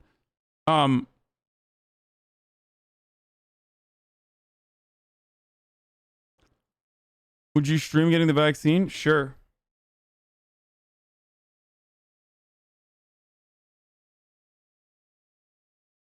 Dr. Arjan? Pogo. What about the microchip in the vaccine? Dude, I want it, dude. The government already, I mean, I'm live 10 hours a day. Everybody knows what the fuck I'm doing at any given moment throughout the day. So, hey, I welcome it, my friend. I welcome it. Okay, I welcome microchipping. You know what else I welcome, though? Top of the hour, every hour, where we do a 60-second ad break, a contractual obligation. I'm going to run a 1-minute ad. If you want to have an ad-free broadcast experience, all you need to do is subscribe. You can do it for $5 or for free. You can do it for free $99 by connecting your Amazon Prime account to your Twitch account. Do you have to quarantine after you take the vaccine? Yes. You have to quarantine. Yes. From what I understand, we still don't have enough information on, for example, we don't have enough information on whether or not you can still be a carrier, even if you get like a lighter form of the, if you get we don't know if you can still carry COVID in your body and like transmit it to other people, even if you are vaccinated, even if it doesn't impact you in the same way. Even if you don't like literally get fucking COVID, there's still speculation on whether or not you could still be a carrier despite the fact that you don't have symptoms, and then you can give it to other people. So that's why they still say you should be careful and that this is not going to fully fix the problem. Of course, if there are enough people that have the COVID vaccine, then it doesn't matter if there are carriers or not, asymptomatic carriers or not. That's how you would reach herd immunity through vaccination. Of course, that's going to be an issue because plenty of people are not going to want to take it because they think it's... Plenty of people are not going to want to take it because they think there's a lot of excitement right now. Oh, fucking ASAP science. Here, we'll watch it. Let's finish this and then we'll... Substantial political overtones. People have attitudes about this, and it will not be easy to change those attitudes. Are you going to tell the members of your congregation not to get the vaccine? Members of my congregation can do what they want to, but they'll watch my videos and know that I'm not getting it. So you expect them to model your behavior? I expect them to use their Bible and use their brain. Ellie Reeve, CNN, Wilson County, Tennessee. YouTube, What? as we know it, is now completely dead. What the fuck? Oh, Boo Boo Ben is saying goodbye to YouTube. All right, we'll watch that in a little bit. What around is the this? record speed vaccines for COVID-19, some of which are already starting distribution in parts of the world. But given that these are mRNA vaccines, a relatively new technology that has not been widely used before, we wanted to explain how they work and what happens to your body. Bro, what is that? What is this hat, bro? You can't do that.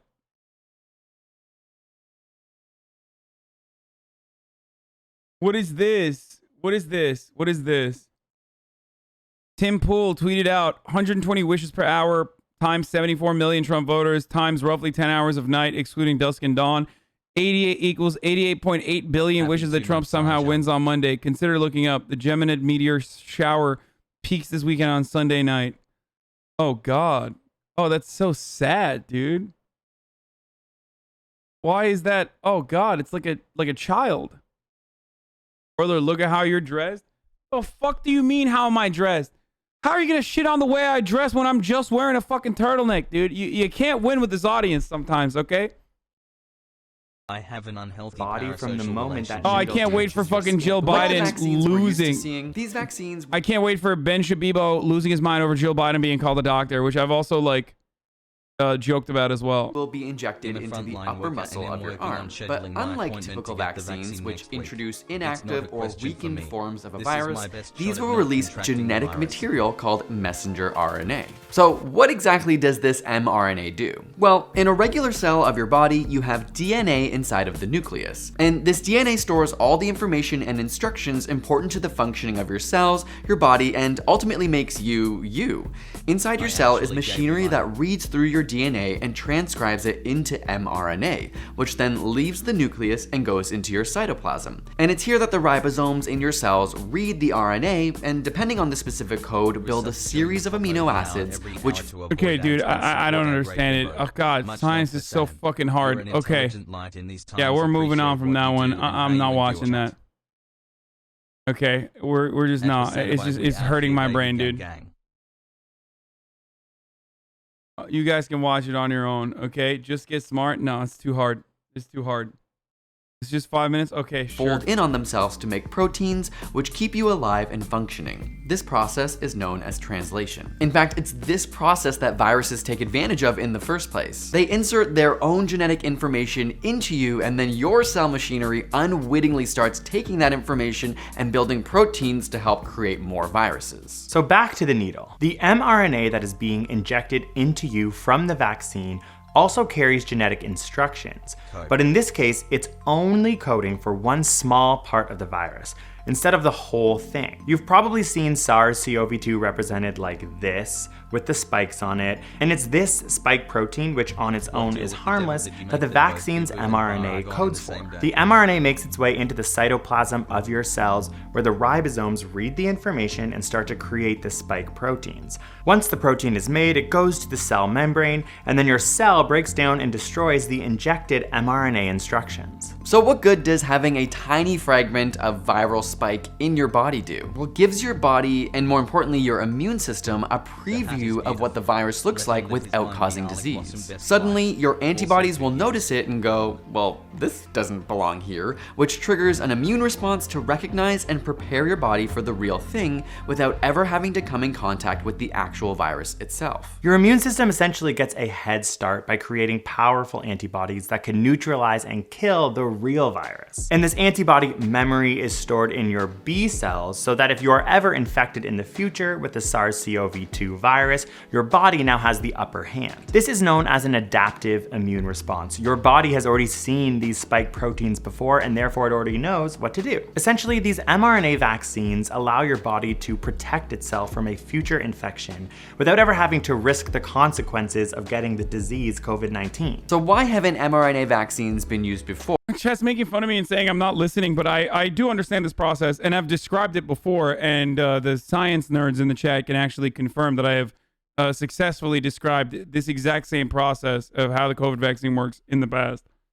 While they are relatively new, researchers have actually been experimenting with them for decades, but in the past, they've been very unstable. Enzymes in your body would break down the mRNA quickly, so they needed to be packaged well. The ones being released now have the mRNA encased in lipid nanoparticles, which essentially protect the mRNA from being degraded. Since they're more unstable than other types of vaccines, they have to be kept cold. For example, the Pfizer vaccine has to be stored at -70 degrees Celsius, and at normal refrigerated temperatures can only last 5 days. Of course, a global pandemic has certainly increased the funding and resources going towards these types of vaccines, which has helped to accelerate their development. What makes these vaccines so appealing is that unlike other vaccines, they can be made in a lab with readily available materials and actually made much quicker than other types of vaccines. Instead of fully developing non-infectious viruses and then injecting them, these mRNA vaccines can sort of pass many hurdles by using your own body in an ingenious way. It's also far more cost-effective to create mRNA molecules rather than the proteins themselves, and also a lot more scalable, which is helpful when we are in a global pandemic waiting for a vaccine. So,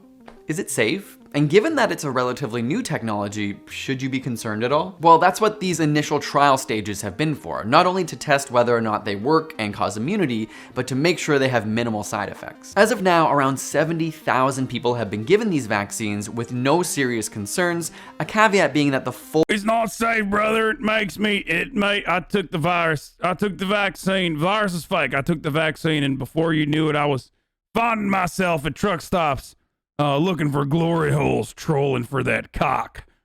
Fucking bullshit, dude. I never wanted to do that beforehand. Now I want it! Full research hasn't been published yet as of recording this video. But it's important to remember that just because it's safe doesn't mean there won't be any soreness or pain. Some recipients did— My mic is not fucked up. It's because I have this that I'm using on my back, which makes me sound robotic when it's, it makes me sound robotic when I have it near my vocal cords. Hello, and welcome to the broadcast. Did report aches and pains, and as of now, you'll need to receive 2 shots to ensure efficacy. I saw a really great analogy by the Professor Shane Crotty, who works in vaccine research, and he said, "It's not unlike going to the gym and getting exercise and really sore muscles. A bit of pain can be a positive sign that good things are happening. Sometimes you have to earn your immunity, just like you have to earn those biceps you wanted so bad." We know you've been asking about these vaccines a lot. We've also had our questions, so we hope that all this information was useful and concise and educational for you, because it does sort of help make things seem less unknown and scary. Radical liberal Raphael Warnock. Radical liberal Raphael Warnock. Radical liberal Raphael Warnock. Radlib Raphael Warnock. Radlib Raphael Warnock. Beep, beep, beep. In a very strange time. Thank you all so much for watching. If you want to hear more about vaccines, our podcast is on YouTube. You can check that out. We have a few episodes on vaccines. Gossip about vaccines, to be honest.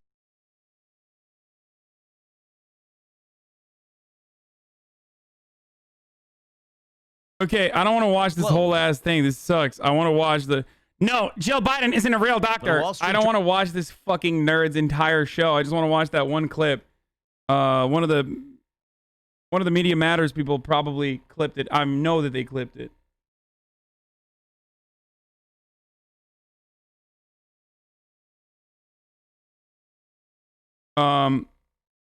You sounded like you had a cold in one of your YouTube videos. It was the one after you finished playing Cyberpunk.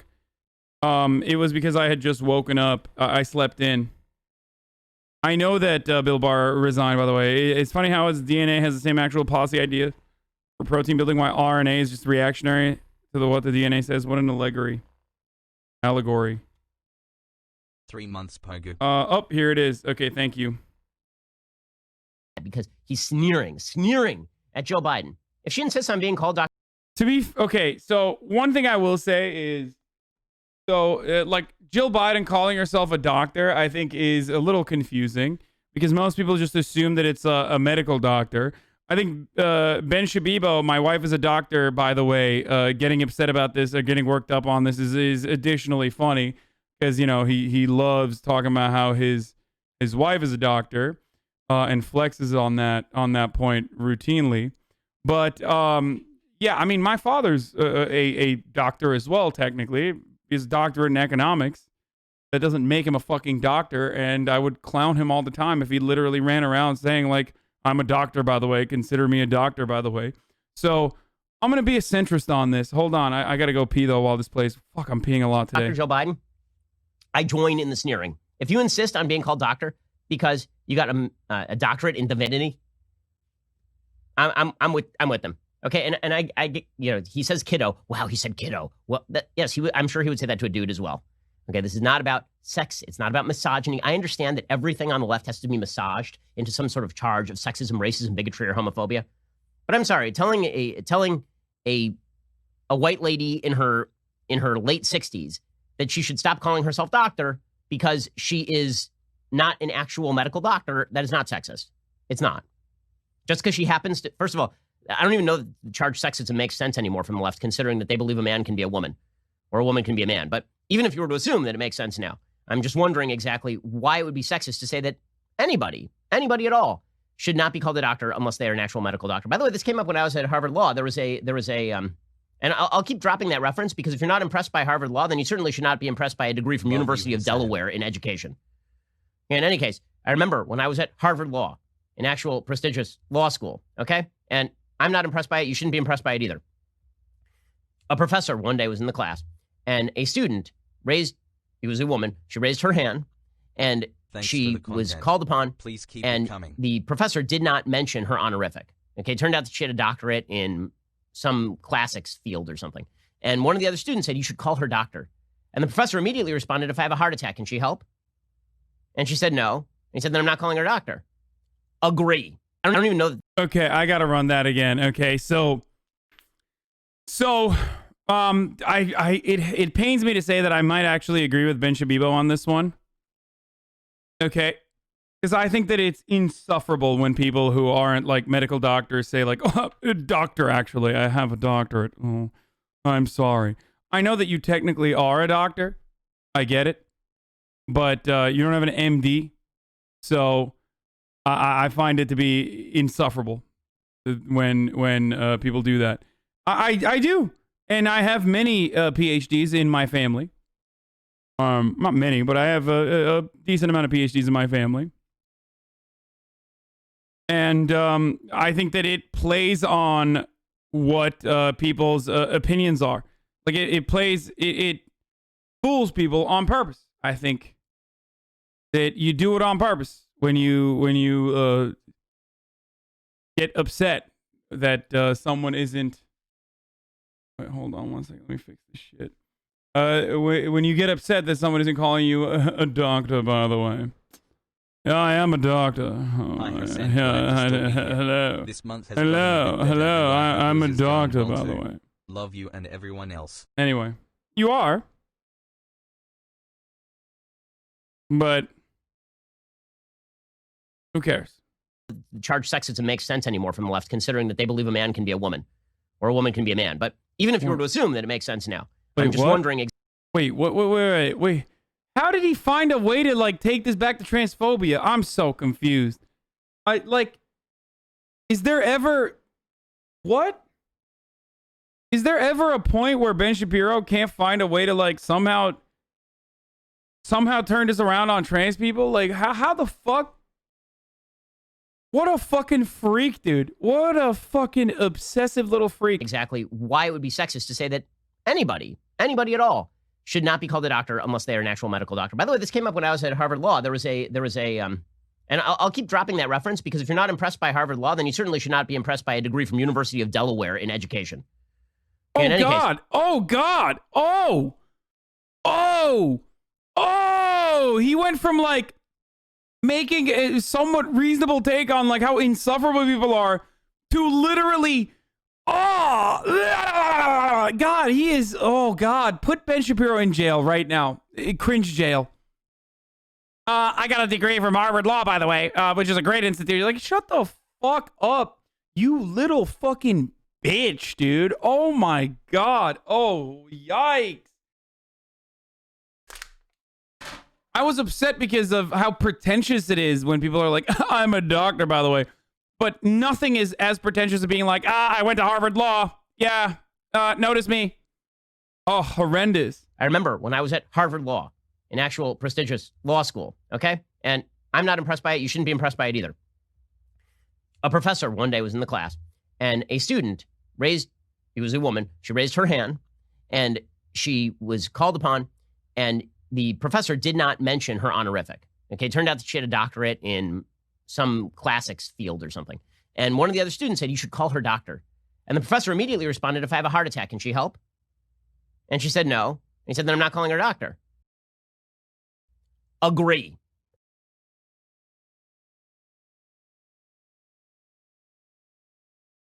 Yeah, no, this is terrible. God, people that brag about being PhDs are annoying. Anyways, did I mention that Harvard...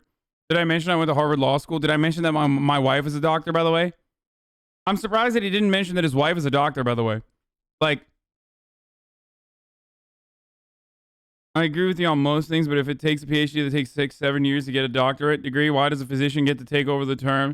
Just because doctor is colloquialized term for medical physician when the term originated from the word teacher/academic. Anyone who goes out to get a doctorate degree should be called a doctor. Only physicians should be physicians. I don't know. I just find it to be pretentious. And I'm saying this as like someone who is related to, I guess, doctors in that way, but not medical doctors. It is pretentious to be like doctor, by the way, but it's also fucking pretentious to be like, you're not a real doctor, by the way. Why? You're not a medical doctor. Most people, when you say doctor, assume that you're an MD. I went to Harvard, by the way, but don't be impressed I went to Harvard.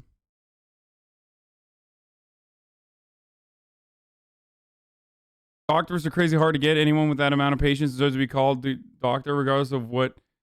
Deserves to be called doctor regardless of what in. I mean, look, dude. There's a reason why fucking, like, Dr. Jill Biden runs around and calls herself Dr. Jill Biden. Now, that is confusing for people. People don't understand it. They literally fucking thought, and I have a lot of PhDs and shit in my audience, so I understand why this is a sore spot for a lot of you. Okay? I get it. And no disrespect. I think your research is important. I think what you do is important. I don't think that it's like bullshit. I think that you should get paid more for that research. All of that is real. But when Dr. Jill Biden runs around and is like, I'm a doctor, by the way, Dr. Biden, you have people like fucking Whoopi Goldberg thinking that she's like a literal medical doctor, and they talk about how she should be the Surgeon General. Like, and it's deliberate, I think. So when are we getting mad at Dr. Dre? Okay, but no one thinks Dr. Dre is actually a doctor. It's like saying doctor disrespect.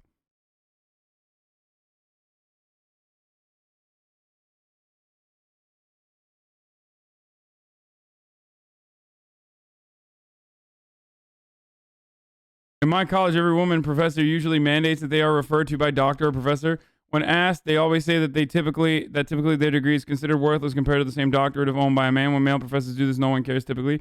However, it becomes an issue when women doctorates ask for it.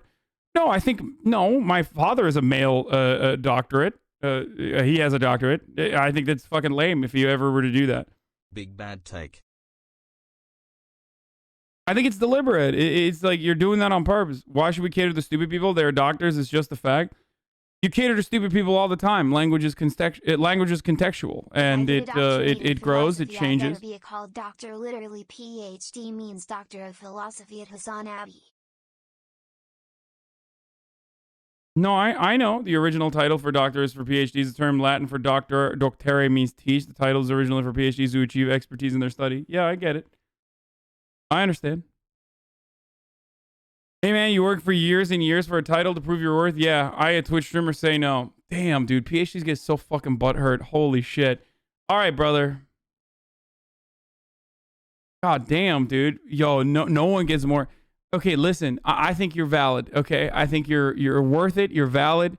I'm not going to shit on you, okay? Getting called a doctor or not getting called a doctor is not going to change that reality, all right? Jesus Christ.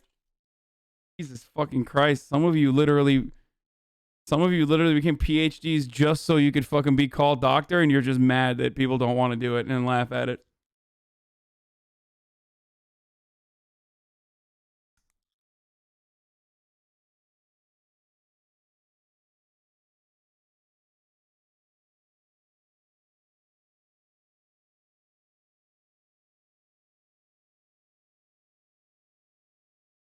You go through the research and time when come back. Look, man, my mom is going through the process right now, okay? I know what it's like. I'm not going to do it, okay? Just accept you have a bad take, Jesus. I can't have a surprise people are mad at your shit take. No, I don't really care. I think if they keep doing it, I'm just going to keep triggering them by being like, you're a fake doctor. I'm sorry. And it's going to cause the PhDs to be even more fragile, understandable, especially considering the fact that most people have the stupid take that I have, but it doesn't matter because colloquially, people assume that doctor means medical doctor. And people who correct others and be like, I'm a doctor, by the way, when they have a PhD, for example, are looking like douchebags. Sorry.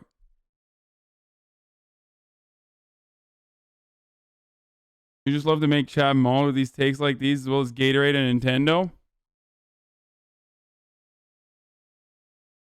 That's the hill. Come on, dude. Nope, I will die on this hill. Hello, Ajan and chat. My sister has a PhD and literally no one is calling her doctor. I'm pretty sure she doesn't care. I'm surprised it's such a debate. I think that the reason why it's a big debate here is because some people are currently on their way to getting a PhD in my chat, and they're very upset, and they think that it undermines their efforts.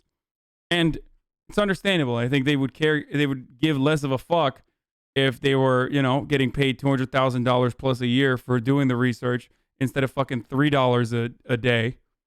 Okay? And like basically working for scraps as the rest of the fucking world. People that are not as intelligent or as thoughtful as they are keep saying that, like, you're doing a fake bullshit job. You should not exist. Your job should not exist. all we need to do is create more STEM majors and engineers, that sort of thing, they would probably be less upset at this take. But this is the one fucking symbolic crumb that they get after putting so much time and effort into it. So they're mad at me, which is fine. Still think you're a douchebag if you correct me on it, though. Like if you're like, I'm a doctor. By the way, for the record, let me just expand on it a little bit more. If I was like, yo, this is Henry, okay, this is my fan, Henry Williams, okay, behind many of your takes, and he was like, Dr. Henry Williams. I'd be like, and even if he was a medical doctor, I'd be like, shut the fuck up. I fucking hate school. Bitch. Respect people title Sarjan. Just for the record, I think it's lame as fuck, even if you are a medical doctor, okay? Dr. Henry Williams. Okay, go save some lives, motherfucker. What are you doing? This is the petty shit that you're gonna fucking have a problem with? Yeah, shut the fuck up, you scrub bitch. Go fucking, go clean out someone's asshole, all right? Like, you're a dick. You're a dickhead. A doctor, by the way. It's like, no, you're not doing this because you want people to respect you. You're doing this because you want to save lives, okay? So you admit that if a medical doctor says it, it's pretentious too, then why aren't they arguing that doctrines aren't real? Wait, no, I think it's a... Doctors. I think that it's pretentious when medical doctors do it too. I do.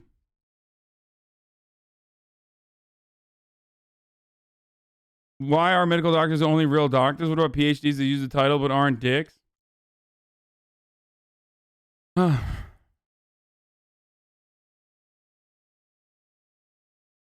In academic context, this is a gender issue. In the general public context, this is a pretentious issue. Look, I don't fucking know. Don't see why you care so much to actually agree with others and just say, yeah, whatever, man. Fuck your years. Like, I get what you're saying, but move the fuck on, bro. This is like making fun of people who play esports, people to call them pro gamers. Like, who cares? Leave them alone. Let them live life, Twitch streamer. Damn. I'm losing my radical simps like Ultra PG on this one.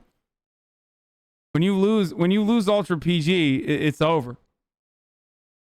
It means you've hit the radical PhDs where it hurts in your own audience. The radical graduate students. That's my number one simp right there, dude. Even he's mad at me. Academic work saves more lives in total than MDs, so do shit take, but sorry it is. Oh, you're not a real doctor, by the way, is the same as saying, oh, you got a worthless degree because you got a gender studies degree or something. No, fuck that. That's not what I'm saying at all. In grad school, we had a lot of professors from England where they traditionally hang out with their students. They didn't like being called doctor, professor, etc. People being insufferable about having a doctorate doesn't mean that they're not a doctor. You're doing conservatism, dude. Extrapolating an interpersonal grievance to a systemic problem and arriving at a bad take. What is... No, I'm not. I like having differences like this. I like having marginal differences like this in a completely insignificant issue because it exposes how serious the left takes itself on every matter that they speak of. Like, it's just ridiculous. Like, oh, well, you're actually technically undermining the graduate students and all the efforts that they put in for 7 years as they were exploited endlessly. It's like, dude, no, I think it's fucking pretentious to be like, I'm a doctor, by the way. That's it. That's my only argument. It is technically a conservative adjacent argument because it's a silly one. It's a dumb one. Who cares? I'm going to keep having this argument. I'm going to keep establishing this position. No politics, but low-key you look like 90s rock picture today. Like, if we were doing a fucking fan meetup and you were like, and I asked you, like, what's your name? And you were like, Doctor something. I'd be like, okay. No, don't backtrack. You were saying PhDs aren't doctors? No, PhDs aren't medical doctors. They're not. And the word doctor is utilized for MDs, colloquially. That's it. It doesn't mean that... It doesn't mean that, like... what do you mean? It doesn't mean that, like, your PhD is not important. I've advocated for grad students before and still continue to do so. But if you are to be like, I'm a doctor, by the way, over and over again, you are trying to, in my opinion, confuse people into thinking that you are a medical doctor. Bad take generator on full blast today. Wow. No, it's because half of you guys have PhDs and you get mad. That's it. That's the only reason why I think this is a bad take. It's just conservative adjacent. Okay, Destiny. Hey, PhDs in the chat, look at this emote. White people happy. They can't. They're frustrated.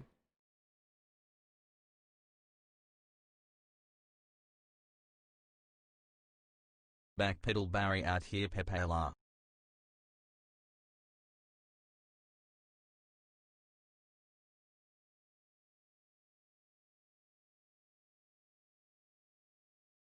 Yeah, it's belittling for the amount of stress we go through, dude. Like, come on.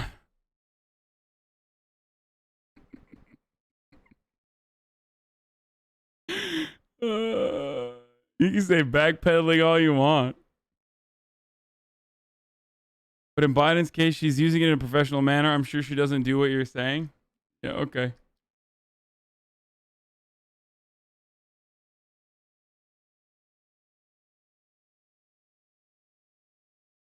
They're not radical STEM Lord grad students.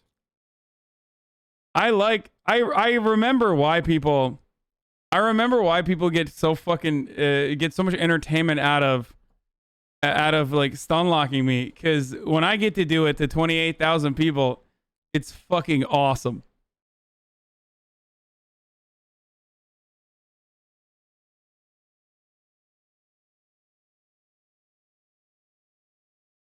I think you're maliciously belittling people with doctorates by not calling someone doctor. Then yeah, you suck. You also suck if you're a doctor and get pissy at someone who accidentally said mister.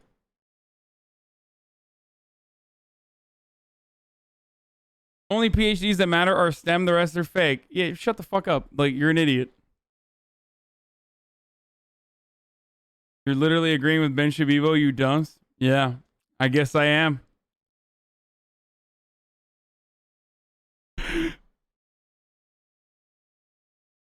I guess I am Mr. PhDs. Mr. and Mrs. PhDs in the chat.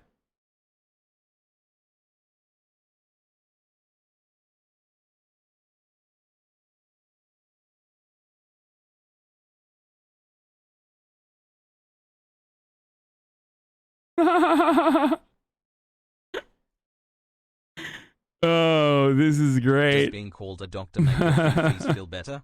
Children. 3 days of gaming and now you're a white supremacist. Oh, Jesus Christ. Oh, my God. The embarrassing thing here is you are literally being the anti-intellectual Ben Shapiro take you were going to make fun of, but you think it's awesome because triggered lol, basically a right-winger at this point. Ban me now. Yes, I am. My entire worldview has changed.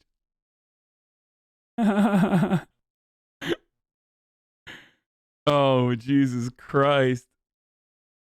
Yeah, I think that climate change is a hoax now.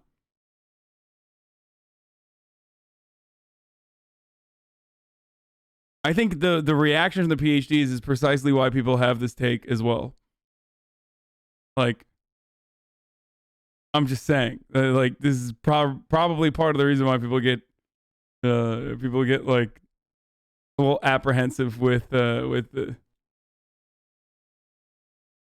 You're literally gloating at having owned the libs now. 100% conservative logic. This whole take. Thanks for proving me right. Why do you care about respecting pronouns when gender is a constructivist identity concept the same as a doctoral title? Why not just respect their preference to be called doctor?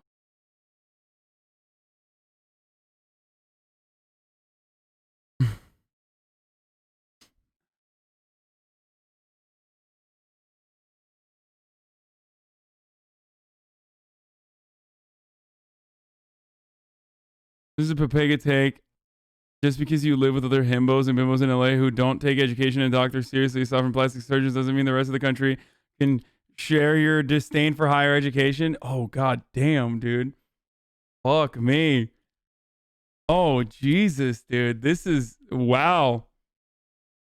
This is an issue that really, First of all, I'm beginning to recognize that a lot of like long-term supporters in my community are almost daily a lot of long-term supporters in my community at least have a graduate degree, like at least or higher, or and that's great. It's great that you guys are working towards making the world a better place. My profession takes 10 years for accreditation, and all I get is a suffix kek. Imagine I ask you all to call me PA. Okay, that's great. I'm glad that you guys are doing that. I happen to believe that you're doing it to make the world a better place and not to get the recognition. But who knows? Maybe some of you are doing it just to get that recognition of being called a doctor. Why did he call them plastic surgeons and not doctors? I don't know. I don't know why. I just want to let all the doctors in the chat know they're valid despite Hasan's PhD phobia. So you wouldn't call your professor doctor if they had a doctor? I don't know why you're getting triggered for it, just the title. Don't have a doctor. I mean, I'm not getting triggered for it. Etc. Now what? It is pretentious in the context you're giving, like saying happy holidays to someone as an umbrella term to avoid assuming their religion holiday, and they get offended that you didn't instead say Merry Christmas. PhD said the title of doctor before medical doctors started using the title. Well, that sucks, doesn't it? That sucks, doesn't it? Doesn't that suck that they just like took over and stole it? Misdegreeing people is a huge issue that I personally take offense to.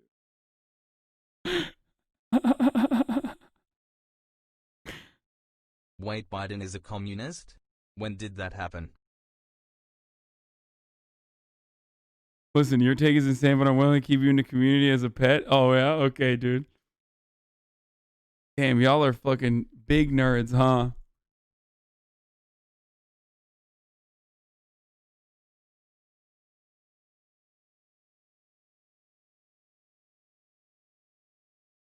Poll the chat on their education. We have done it before. To know where'd you get the turtleneck, my guy?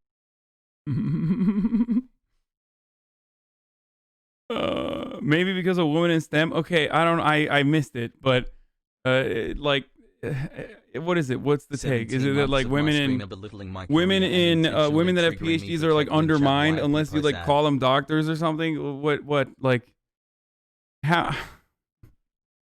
Yeah, humanities don't deserve to have their masters acknowledged, let alone PhD. Literally journalism. Yeah, no, that's fucking bullshit. Like, no, that's silly as fuck. And you are a literal caveman. If you have literal caveman takes like this, which ironically, those PhDs in the humanities or people that have a PhD in it's not about prestige. They're all prestige. In anthropology, should literally study your fucking caveman like lifestyle.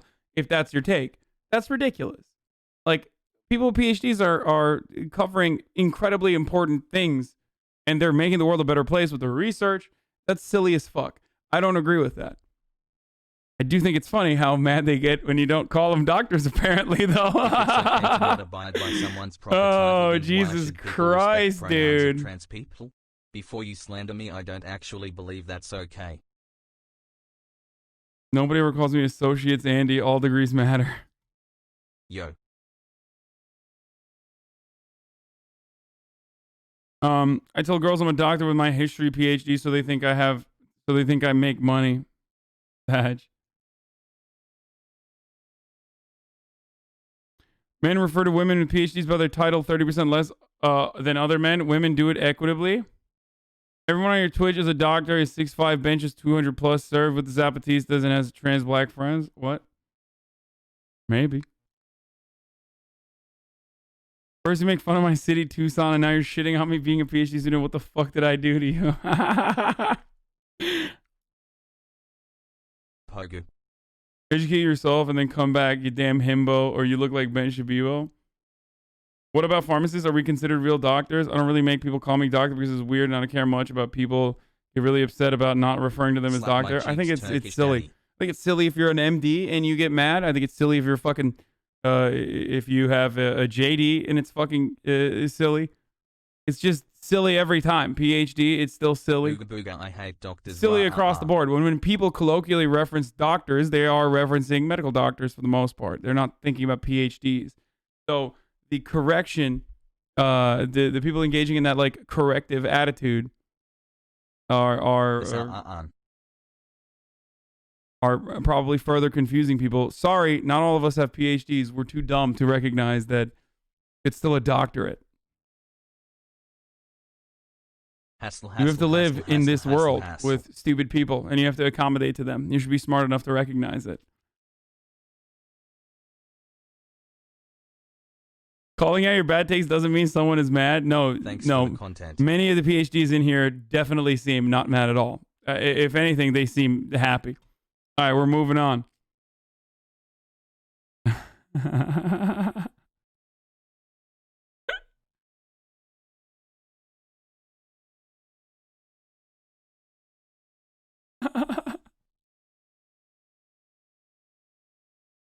Bye-bye, Bennett.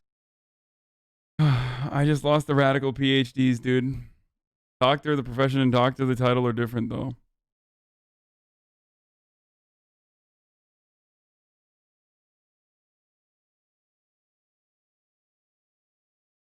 We do have to learn to live with brainlets like you, but it's okay. I forgive you. Oh, thanks. Thanks for doing that. That's nice.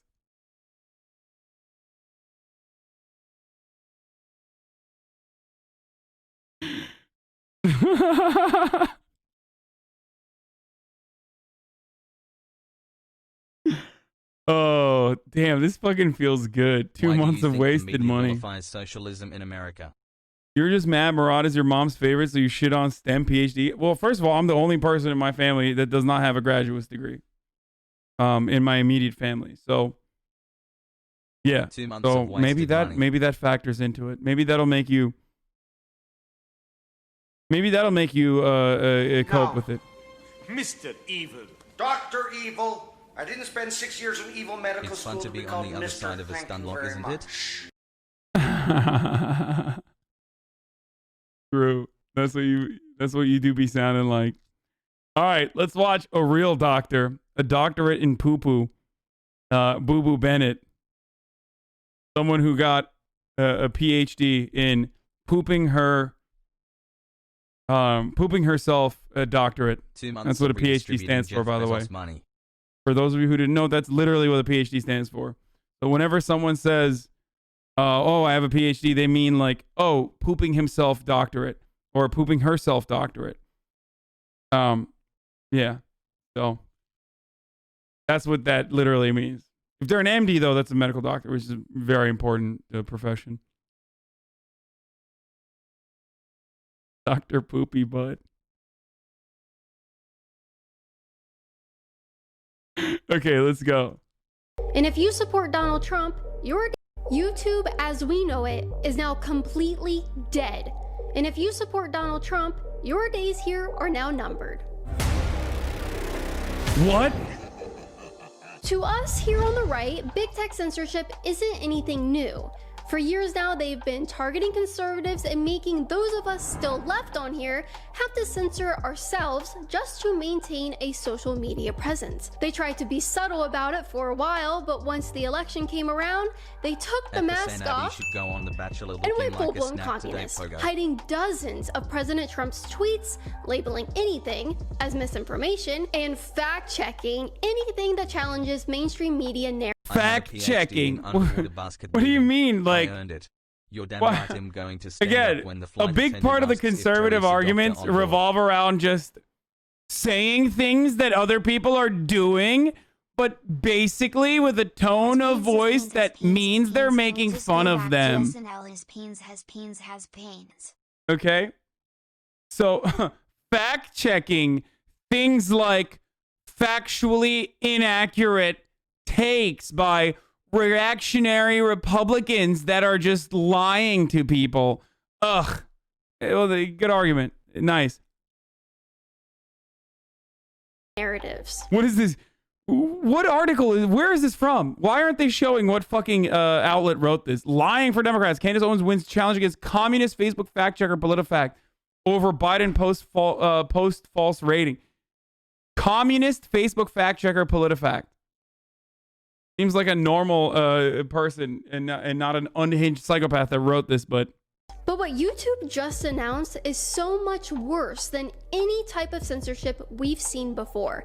They are now going to completely erase any content that challenges or questions the integrity of the 2020 election, and they boast having already banned thousands of accounts. According to YouTube's latest policy update, quote, "Since September, we've terminated over 8,000 channels and thousands of harmful and misleading elections-related videos for violating our existing policies." The policy update continues, "We also work to make sure that the line between what is removed and what is allowed is drawn in the right place. Our policies prohibit misleading viewers about where and how to vote.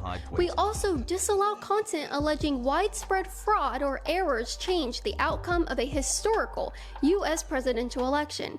However, in some cases, that has meant allowing controversial views on the outcome or process of counting votes of a current election as election officials have worked to finalize counts." And here's where things get really spooky. "We will start removing any piece of content uploaded today or anytime after that misleads people by alleging that widespread fraud or errors changed the outcome of the 2020 U.S. presidential election, in line with our..." Okay, I have to stop here and say something. Moving on.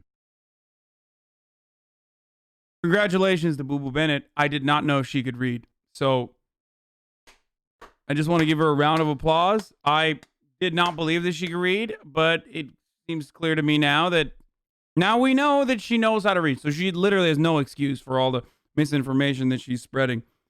But again, respect. Much respect to Boo Boo Bennett for knowing how to fucking read. Our approach towards historical U.S. presidential grab a elections. diet soda, hold on. For example, we will remove videos claiming that a presidential candidate won the election due to widespread software glitches or counting errors. Those are awfully specific, YouTube. Effectively, what they are saying is that if you use YouTube to allege that anyone but Joe Biden won the 2020 election, you will be banned. Even before they announced this policy update, it was already abundantly clear that YouTube was trying to stop the spread of pro-Trump content. In case you haven't noticed, our views on YouTube have recently been a mere fraction of what we were getting just a month ago. Needless to say, it's going to be very difficult for me to keep uploading videos here to YouTube.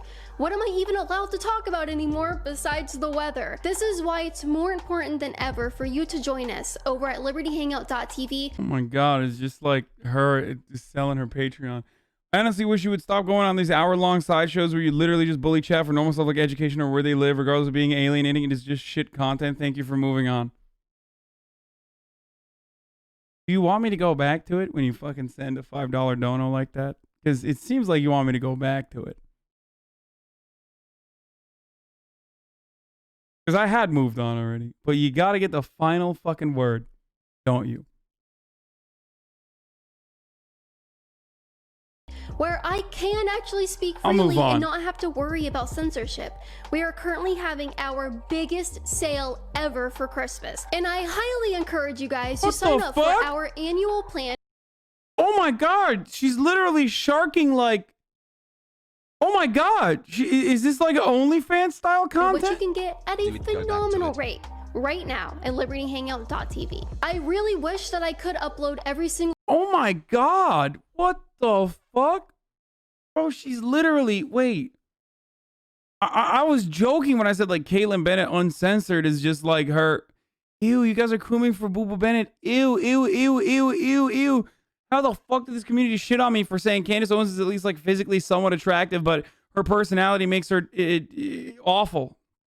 Like, awful, and impossible to fucking coom to. But you turn around and you say Boo Boo Bennett is attractive and you're cooming to Boo Boo Bennett. What the fuck? Poops her pants, is not physically attractive, and is horrible on the inside. Oh, Jesus Christ, dude. You guys love scat. That's it. There's no other... Oh, God. Okay, this literally corresponds to my original very good take about PhDs being pooping themselves doctorates. Very clear that you guys love scatology. Is scat shit. You're into scat. video I make to YouTube. But with the way things are going, the majority of my content going forward will likely have to be uploaded at libertyhangout.tv. I've also moved over to Parler and Rumble, and I urge you. Okay, shut the fuck up. Is there anything going on here? So who exactly do they consider to be an authoritative news source? We have ABC News, USA Today, NBC, Fox News, CBS. Gee, I wonder why they would consider these outlets authoritative. Surely they... Bro, they even put Fox News in there. What the fuck do you want? Not enough, of course. Fox News is also communist, by the way. Fox News is communist propaganda, brother. Is what I say. It's communism, brother. Sup, Hasan. Great. They would not have an agenda, right? And here's where their policy update gets a little funny.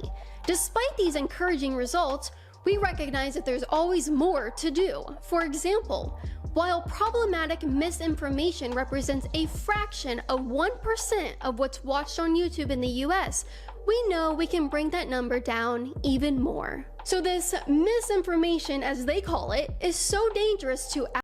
Okay, a fraction of 1% is still billions of fucking views, though. It's like hundreds of millions of people being misinformed. That just means that YouTube is pumping out so much fucking content that it's like a fraction of 1% is even incredibly damaging. And it's not just like problematic, it's psychopaths misinforming delusional weirdos, and then your mom and dad becoming like psychotic conservatives who think that the election was stolen from Donald Trump. Like, they want people to live in this world of misinformation. They want people to be fucking scared and just not know what the truth is. It's so fucked up. Our democracy that they have to outright ban it, yet it only makes up a fraction of 1%. Why aren't you speaking against this blatant censorship from YouTube? Aren't you a free speech advocate? First of all, YouTube fucking clapped me too, idiot. Secondly, I think... What is going on? Secondly, I think it's ridiculous. Like, if you are deliberately and purposely fucking misinforming people over and over again and making money off of that, and it leads to people actually harming themselves or harming others, like believing the misinformation spread about COVID, for example, like, then no, that is not a part of free speech. First of all, it's not even a part of free speech anyway. It's a private corporation. They can do whatever the fuck they want. Unfortunately, that's the reality. But even if they weren't a fucking private corporation, even if they were public, even in that circumstance, like, it's still something that you should absolutely add disclaimers on and try to combat, because unfortunately people believe the deliberate misinformation. And lastly, there is no free speech absolutism. Like, it does not even exist in the United States of America. America has some of the most free speech in comparison to the rest of the world. Definitely in the Western world. But that still doesn't change the reality that even here, you don't have complete free speech absolutism. Okay? You just don't. You can't yell fire in a crowded theater. You can't fucking threaten someone with murder, for example. You can't do that. That's still illegal. It's very much illegal to do all these things. So it doesn't matter.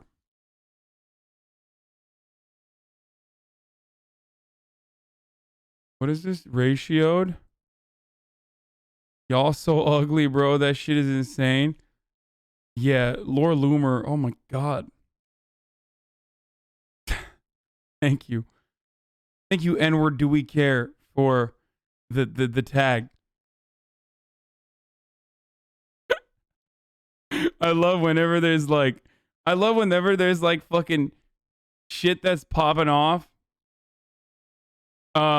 on the internet. Immediately you can find like multiple people from my audience like tagging me under it.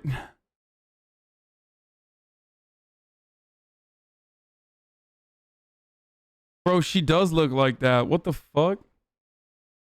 She looks like a PS4 render of a Cyberpunk NPC. Oh god.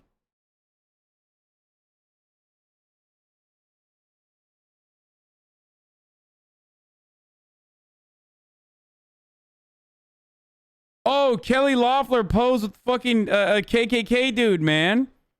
Kelly Loeffler just posed a photo with a photo of Chester Doles, a former KKK leader who runs the white supremacist American Patriots USA. In 1993, Doles nearly beat a black man to death. In 2017, he marched in Charlottesville. This is who Kelly Loeffler is proudly appealing to. You know this is on purpose, right? That was the story I wanted to talk about. Anyway, we'll finish this fucking censorship shit, and then we'll get back to that in a little bit. Watched on YouTube?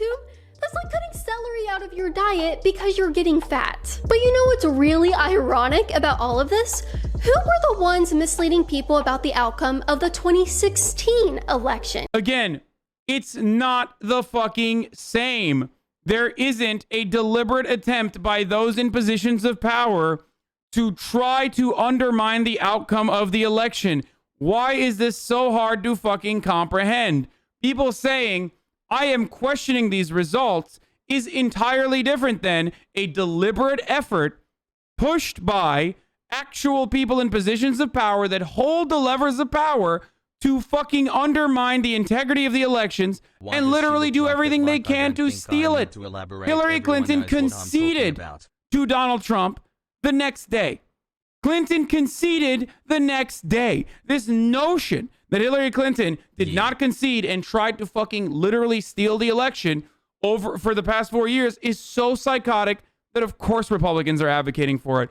But the funniest part about this argument is that you recognize that it's bad, okay? When you say, well, Clinton didn't concede, when you're lying, but let's say you truly believe that Clinton never conceded. Even if Clinton had never conceded, then you're basically saying that's a bad thing that she did, so we're going to do it too, implying that you understand what you're doing in trying to steal the election is a bad thing, and yet you don't care and you're going to do it regardless. That's why the by your logic shit doesn't fucking matter, and it doesn't fucking work as a decent counter argument, and it blows my fucking mind because your mom owned you in the marketplace of ideas with the classic example of if your friends are jumping off of a bridge, would you do it too? That is the fucking effective counter to that, or two wrongs don't make a right. Like, these are things that you were supposed to learn when you were fucking 12 years old, okay? It's so weird. It's so weird. Clinton did it too. It's like, no, she didn't. But even if she did, why is this fucking acceptable then? You are recognizing that it's bad. Oh, it was NBC, ABC News, CNN. Again, reporting on potential hacking, reporting on like efforts to undermine the American election that ultimately were failures or ultimately played a smaller role in the grand scheme of things than like Hillary Clinton's own personal failures is not the same as like if Hillary Clinton had not conceded and then refused to concede and then tried to fucking bring together electors and literally fucking create like Democratic electors that were like, yeah, we're going to have our own fucking separate election when she was the fucking president. That's entirely different. She was never the president. She never had any sort of fucking institutional power to do such a thing. And she didn't fucking do that as the incumbent because she wasn't the incumbent. Okay. But even if she was the incumbent, she would not have done what Donald Trump has done. Holy shit.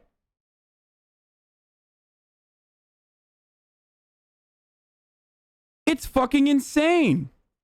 CBS News, PBS, MSNBC, The Washington Post, The New York Times, and all of the other... Again, the position I have on this is that they grossly exaggerated the Russian influence on the elections in an effort to defend Hillary Clinton. The media absolutely did this.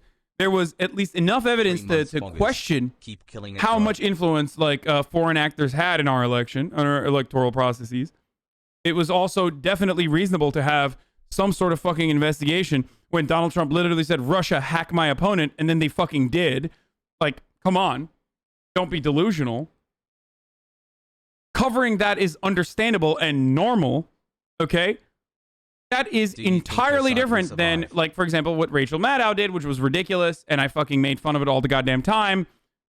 But that is, again, but even then, that's entirely different than Donald Trump, who is the incumbent, personally trying to fucking undermine the results of the election over and over again, getting owned into oblivion, and then having the right-wing media apparatus constantly fucking defend these initiatives as though they have any sort of legitimacy whatsoever, and lying to 70+ million American people who legitimately fucking believe that this election was stolen now. Other mainstream media outlets. Could it be, Hasan, you are actually underrating Russia's meddling? No, I'm not. It's fucking ridiculous. Yet how many of their videos did YouTube take down for the lies they told about Russian meddling in the 2016 election? 0. But let's trust these same outlets to definitely tell us the truth about what happened in this election.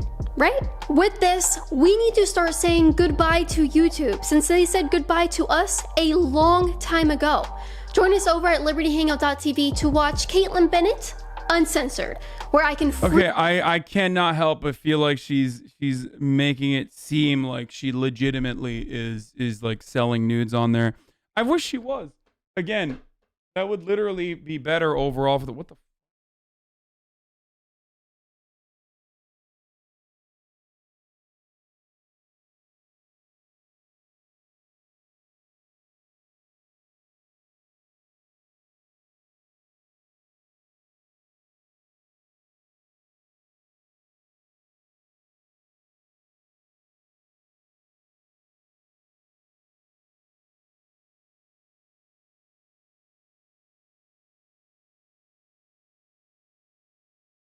Caitlin Bennett can suck a fat one buoy I poke champ.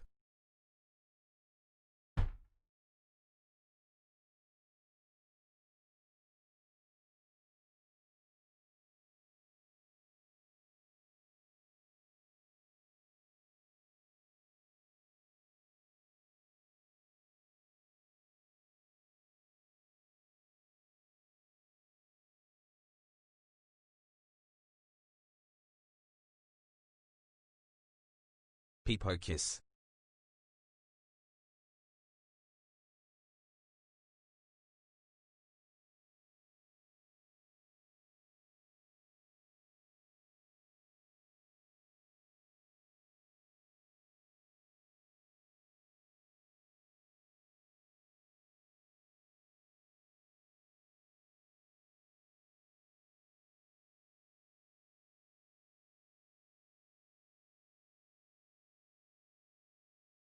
No, I got a wine delivery apparently.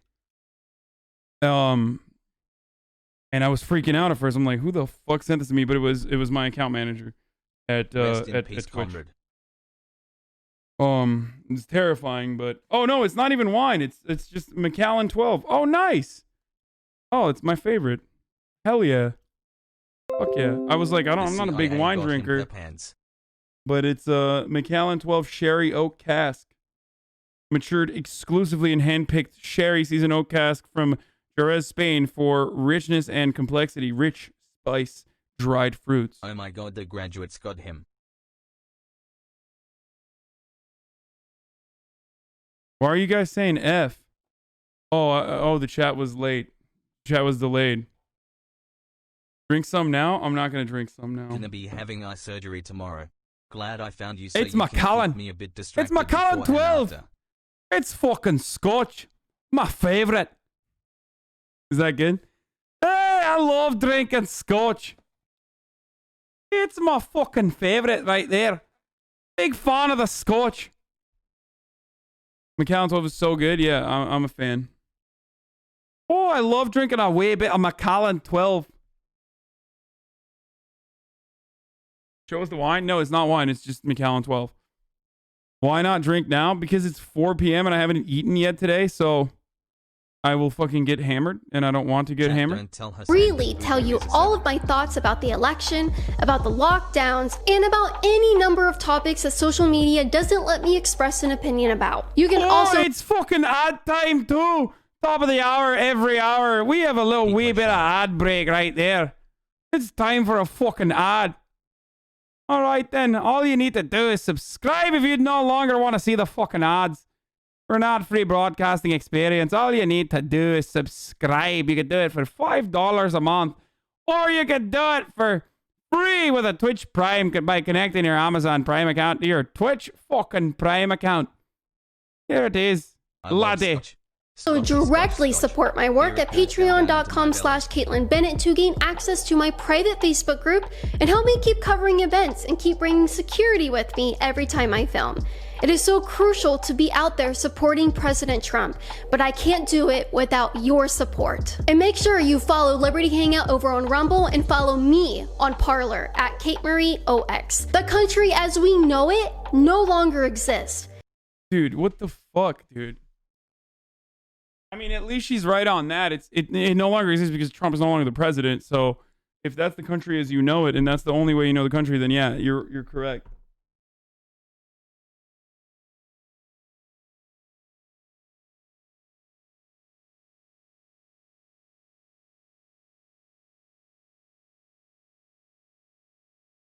What the fuck is Rumble? I can't keep up with these garbage right-wing apps. I don't know. It doesn't matter.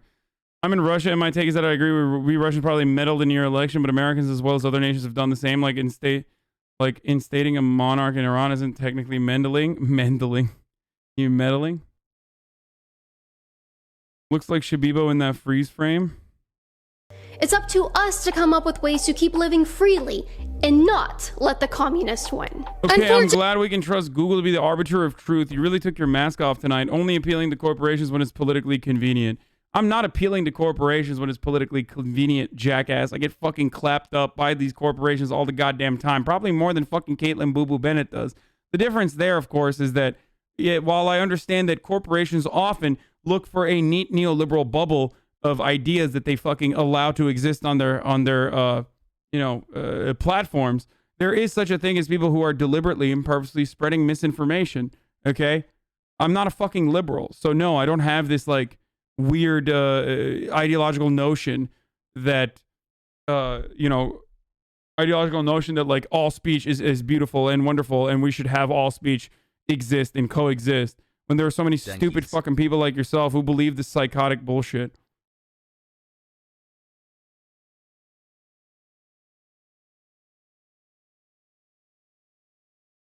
Anyway, can Trump still steal the election? No. Trump could not steal the election a while ago. It's not new either. Anyway, this is what I was going to show you. So Kelly Loeffler posed with a photo with Chester Doles, okay?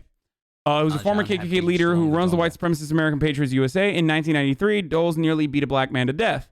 In 2017, he marched in Charlottesville. This is who Kelly Loeffler is proudly appealing to. So they are, people are obviously understandably upset about this. And I personally think that this is deliberate. What do I mean by that? Well, the reason why I believe it's deliberate is because Kelly Loeffler is desperately trying to appeal to the Trump side of the party when she herself is not exactly a Trump-style right-wing populist. She is an out-of-touch millionaire's wife or a billionaire's wife who is herself a multimillionaire and, is like a financial institution Karen.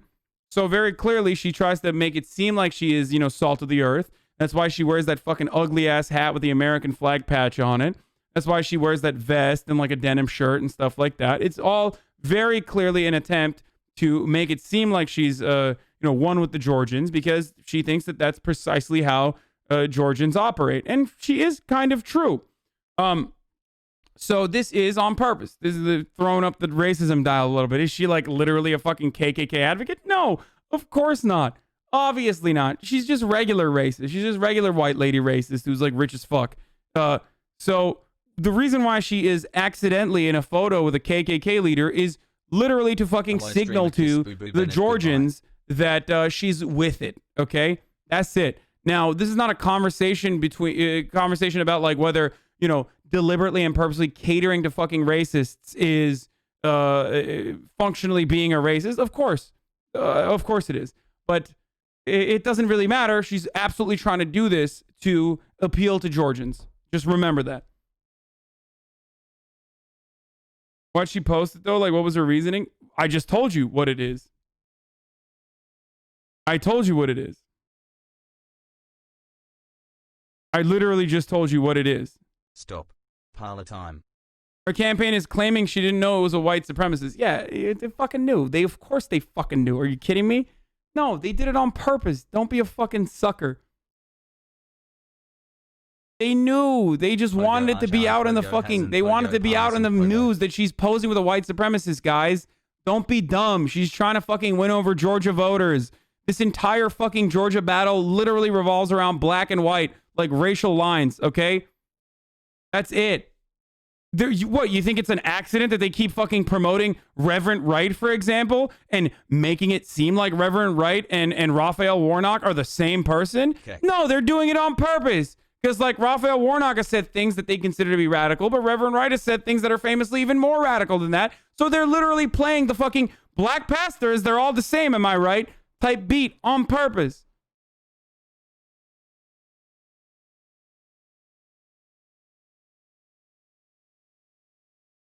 The real thing that you should be getting upset over is the thing you should be getting even more upset over is the fact that this is so successful as a strategy. Like, that's what's really fucking frustrating, is that, like, this is literally a fucking strategy that you can utilize when you are when you're fucking advocating for when you're trying to win an election.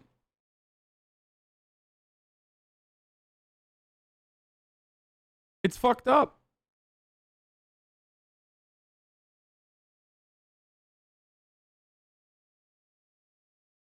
You've really inspired me to work out recently. What the fuck just happened? Like, I literally just went from 28,000 to 14,000. What is happening with Twitch fucking view counts, dude? What's going on, Twitch?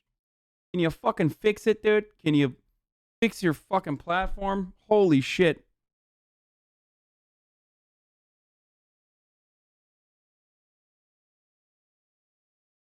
All the 14K PhD students left. Oh shit, you're a Scotch guy? Yeah. You did say half your viewers have PhDs? Yeah, exactly.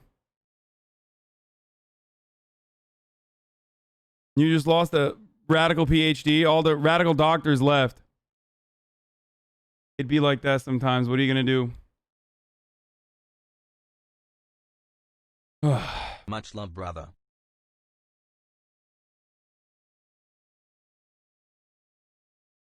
I made a meme for your mom.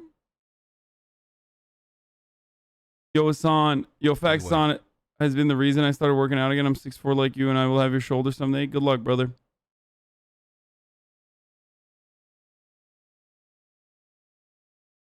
Your uncle's money didn't come in? Yeah, the bots are fucking not working anymore. Anyway, Ubu Bennett. Trump fans in Hong Kong worry about their future under Biden. Hong Kong. The people of Hong Kong. Ensuring the autonomy of Hong Kong. President Donald Trump made China and Hong Kong a focus of his foreign policy agenda, hilarious. Drawing praise and support from Hong Kong's protesters. 其實唔單止係我啦，其實好多香港人咧，其實都係因為特朗普嗰個嘅對華嘅政策嘅強硬咧。But is this just a marriage of convenience, or does the pro-democracy movement in the city have other things in common with the Trump administration? Do you support Trump? We would realize and also recognize how the existing administration really put pressure on China compared to the previous administration. All I gotta say to Joe Biden is, "Pork guy!" Yeah, whatever, dude. I know Cantonese. Whatever, bro. I finished Sleeping Dogs. You know what I'm saying? I am deeply tapped in to the politics of Hong Kong gangs. You understand me? Yeah, not the flex, but I did play a video game one time that was featured in Hong Kong. Yeah, whatever, dude. It's people call me the expert. Fine, it's fine. Don't worry about it. This is why you come here, for this kind of commentary, expertise, if you will. It's tough times here in the streets of Hong Kong for the city's pro-democracy movement. Activists have been jailed. A sweeping national security law is stifling dissent. And the city's pro-democracy lawmakers have resigned on... Kind of odd that, like, the people in Hong Kong that are fighting against an authoritarian government are also pro-Trump, who has literally done exactly what the CCP has done to them in America to Black Lives Matter protesters. I find that to be very strange. It's kind of odd that you would be a fan of Donald Trump. I really do find that strange. Mass to protest Beijing's interference. And now, Hong Kong's pro-democracy crowd are mourning the loss of someone they saw as a powerful ally in their fight, Donald Trump. The United States, and Trump specifically, was a common icon in the early days of the pro-democracy movement last year, as some protesters waved American flags and asked Trump to save Hong Kong. He was a world leader they saw as strong against China's ambitions in Hong Kong. And that's why some are mourning Trump's loss in the US presidential race. But imagine thinking Donald Trump is pro-democracy anywhere on the planet. Dude, I mean, you are so delusional. Congratulations, you played yourself, sir. Good job. Good job. You did this to yourself. While others are pushing the kinds of conspiracy theories favored by the US president and his supporters back home. How is Trump, a man accused of subverting democracy in the United States, the favored world leader of Hong Kong's pro-democracy activists? Martin Lau is a pastor and a district councillor for Sundang in Hong Kong's New Territories. He ran on a pro-democracy ticket and is a vocal fan of outgoing US President Trump. It's always the fucking Western influence that ruins Eastern countries, by the way, low-key. Like the psychotic ultra-right fucking Christian movement in Korea, or whatever is going on here, I guess, that is like pro-Donald Trump in Hong Kong. But I'm still here, and also imperialism on top, colonialism on top of that. Not saying that, like, you know, Eastern nations don't have their own fucking freaks, don't have their own homebred homebrew freaks. Of course they do. Of course. Don't be crazy. But it's like it takes an additional level of psychotic nonsense when you're directly influenced by like Western, not Western attitudes, but like Western involvement, whether it be like foreign imperialism, colonialism, or literally just like Christian missionary work. Nuts. I hate Trump, but the way you speak makes me feel like you're supporting what China is doing. No, I don't support what China is doing. I don't support any fucking state that beats the shit out of protesters, okay? Like, that's not a thing you can do, all right? I also personally understand why Hong Kong finds itself stuck between a rock and a hard place. On the one hand, you have gross exploitative Western capitalism and how that's decimated fucking Hong Kong and has exacerbated income inequality in Hong Kong, where some people are literally living in fucking tiny boxes. But then also on the other hand, you have potential Chinese economic involvement that comes at a very heavy price. A price that will destroy your cultural liberalism, a price that will dictate that you no longer have freedom of press and freedom of information, and that shit is fucking awful. Clearly, you're going to be frustrated with that. So I get it. I understand where some people, at the very least in Hong Kong, are trying to push back against that. I understand why they would push back against it. I'm not one of those people who's like, don't you have a professional graphic when you're covering China? Might want to pull it out so people know where you stand. Yeah, China bad, guys. China man bad. CCP bad, guys. CCP bad. It's time to restrict Western markets to countries who suppress human rights. What? The fuck do you mean? What is the Western markets going to suppress their own fucking goddamn markets themselves too? What are we talking about? That's just impossible. No international collaboration then. Like, that's what you're saying. What country doesn't fucking suppress human rights? America suppresses human rights, bro. We just fucking... The Trump administration literally just executed someone, okay? For a crime that they were involved in but didn't personally commit when they were 18, like fucking 20 years ago. And the Trump administration executed that person like before they get out of power. Rap jam. 所謂建制其實即係親中即係親中支持政府嘅。嗱，我估香港嘅政治生態環境就係其實主要即係得個議題啫。It's like why it's the reason why Vietnamese people love Donald Trump too. It's just like being against Xi Jinping. Trump is functionally against Xi, and therefore every every single person that also hates Chinese overreach in the region is literally going to be pro fucking Donald Trump, because he openly says, like, I'm going to fight back against China. I'm going to do whatever I can. It doesn't matter if he actually ends up succeeding in his fight against China, but the fact that he's able to communicate the grievances that some of these people have, or not even communicate the grievances, but the fact that he's just saying, like, fuck China is enough for a lot of these people who also have that same position. Vietnamese don't love Trump. What the fuck? A lot of fucking Vietnamese Americans do. And also a lot of Vietnamese people like Donald Trump for the reason that I just mentioned. What do you mean Vietnamese don't love Trump? What the fuck? 即係立場即係民主，即係民主，我哋咪係爭取自治啦。我哋想有普選，我哋希望 older Vietnamese Americans, of course.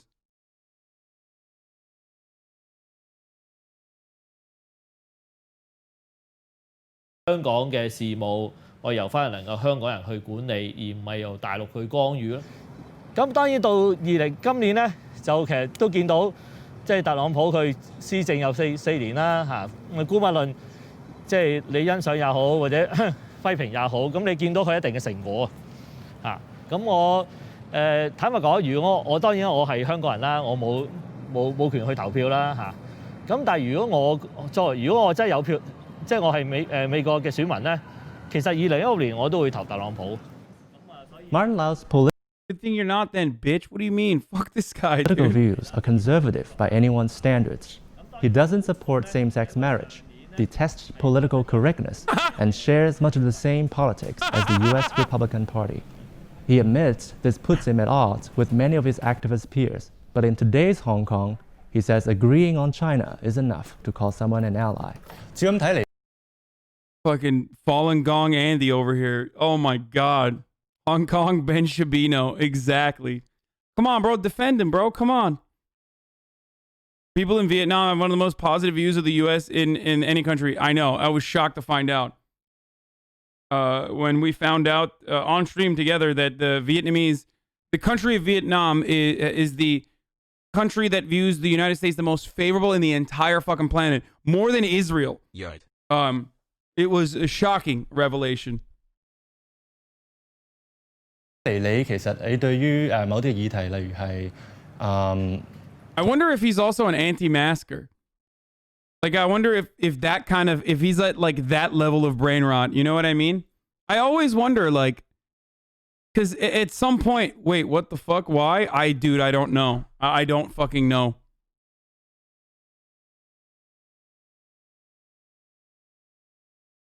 But yeah, it's the truth. I think it's part of the reason is literally its opposition against China as a world power. And maybe part of the reason is because I don't fucking know, what's the thing that like kidnappers benefit from? It's like when they kidnap someone, and I forget the term, the psychological term. Stockholm syndrome. Yes, Stockholm syndrome. For decades, Hong Kongers looked down on the mainland for being poor, illiterate, and second class. Now that the mainland is starting to flex, they're scared of being treated the same. I think it's a little bit. I mean, Crane, look, you're probably a little bit more knowledgeable on this and have personal information on this that I don't have, that I'm not privy to. But it's partially that. But I think it's a reasonable fear to have that that mainland China's influence over Hong Kong is going to end up changing the cultural attitudes that people in Hong Kong have, the cultural attitudes that they have developed through colonialization, for sure. Colonial expansion is the reason why Hong Kong has a different position in the world, but also at the same time, like, it's not great to fucking get hit with freedom of speech restrictions all of a sudden that you didn't previously have to deal with. Like, tankies in? No, these people aren't fucking tankies, dipshit. These are Chinese people in my chat. Like, holy fuck. Chill the fuck out, dude. Jesus Christ, dude. Oh my god, everything is tanky. I'm a white Westerner. Every time someone says something like normalizing China, a normal fucking country that's also desperate for hegemonic power, that must mean that they're fucking tankies. It's like, no, they're not. The first person Korean is literally a fucking DGG simp for the longest time. I don't know if he still is. I think he got banned for defending me one time. But like, you're calling everybody a fucking tanky. I mean, you guys call me a tanky too, even though I criticize China all the fucking time. What do you mean restrictions? They're literally being arrested and killed for speaking out against Chinese government? Okay. That's precisely what I'm talking about. That is literally what I'm talking about. Getting arrested, not getting killed. I don't know the extent of which people's liberties are being removed, but even like not being able to surf the fucking web in the way that you would want to normally would be cause for concern for someone like myself. Okay?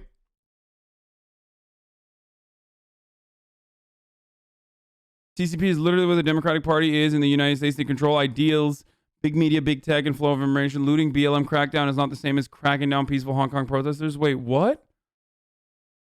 Wait, what did this guy say?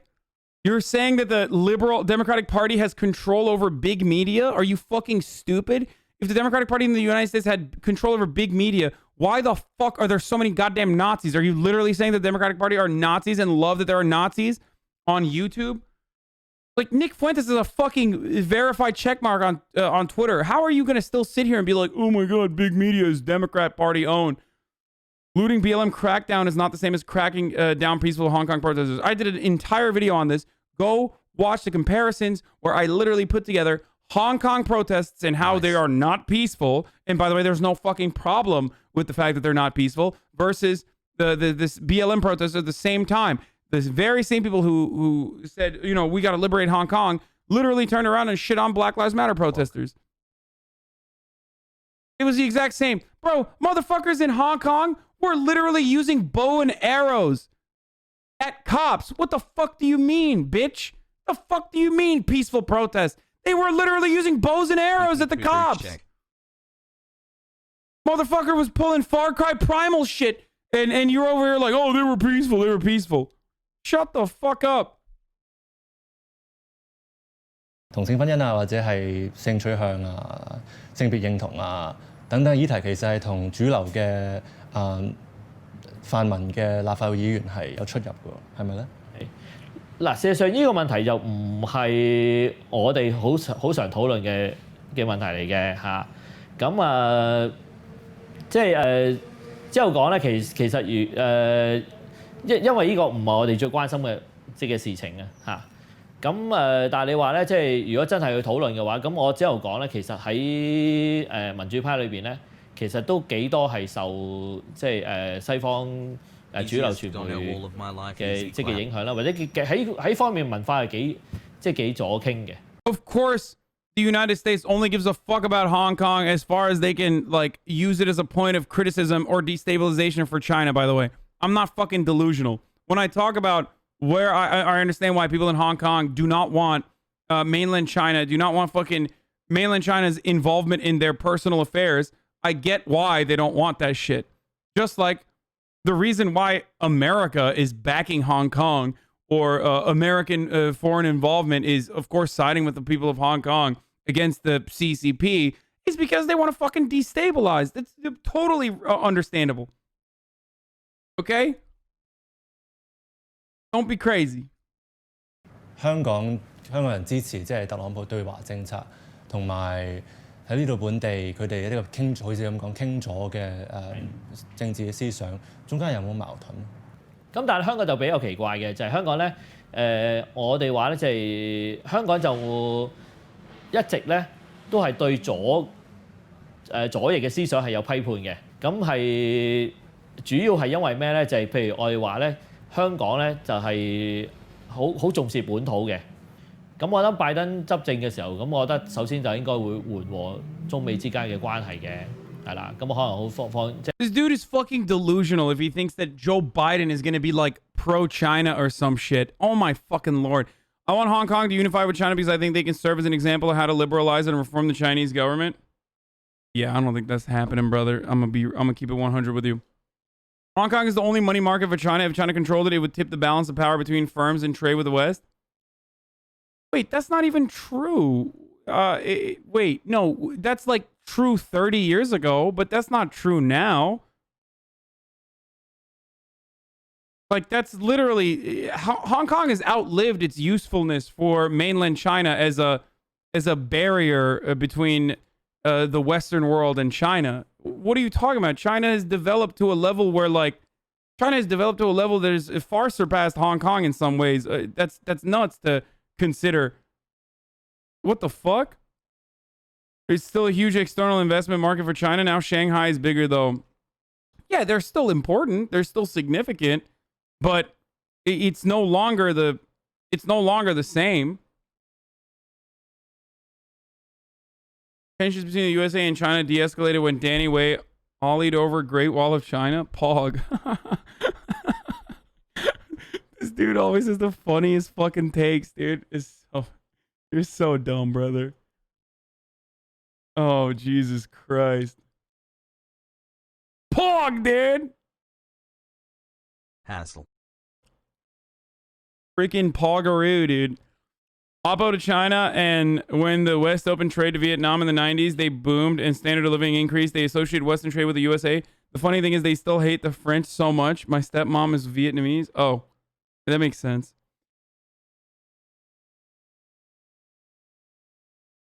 Again, this dude is also fucking like out of his mind if he thinks that Joe Biden is gonna like normalize relations with fucking China. But not all pro-democracy activists in Hong Kong are taking a side. Joshua Wong is the most visible face of the pro-democracy movement. I mean, they are going to normalize, but like it's not going to be anything different. In 2019, in the midst of the protests, Wong traveled to the United States to testify before Congress. Beijing should not have it both ways, grabbing all the economic benefit of Hong Kong's standing in the world, while erosion of our freedom. We spoke to Wong a few weeks before he was sentenced to 13.5 months in prison for an authorized He's not live assembly. yet. What the fuck? How would you describe the reaction within Hong Kong's pro-democracy? All right, we're moving on. Biden's delivering remarks, folks.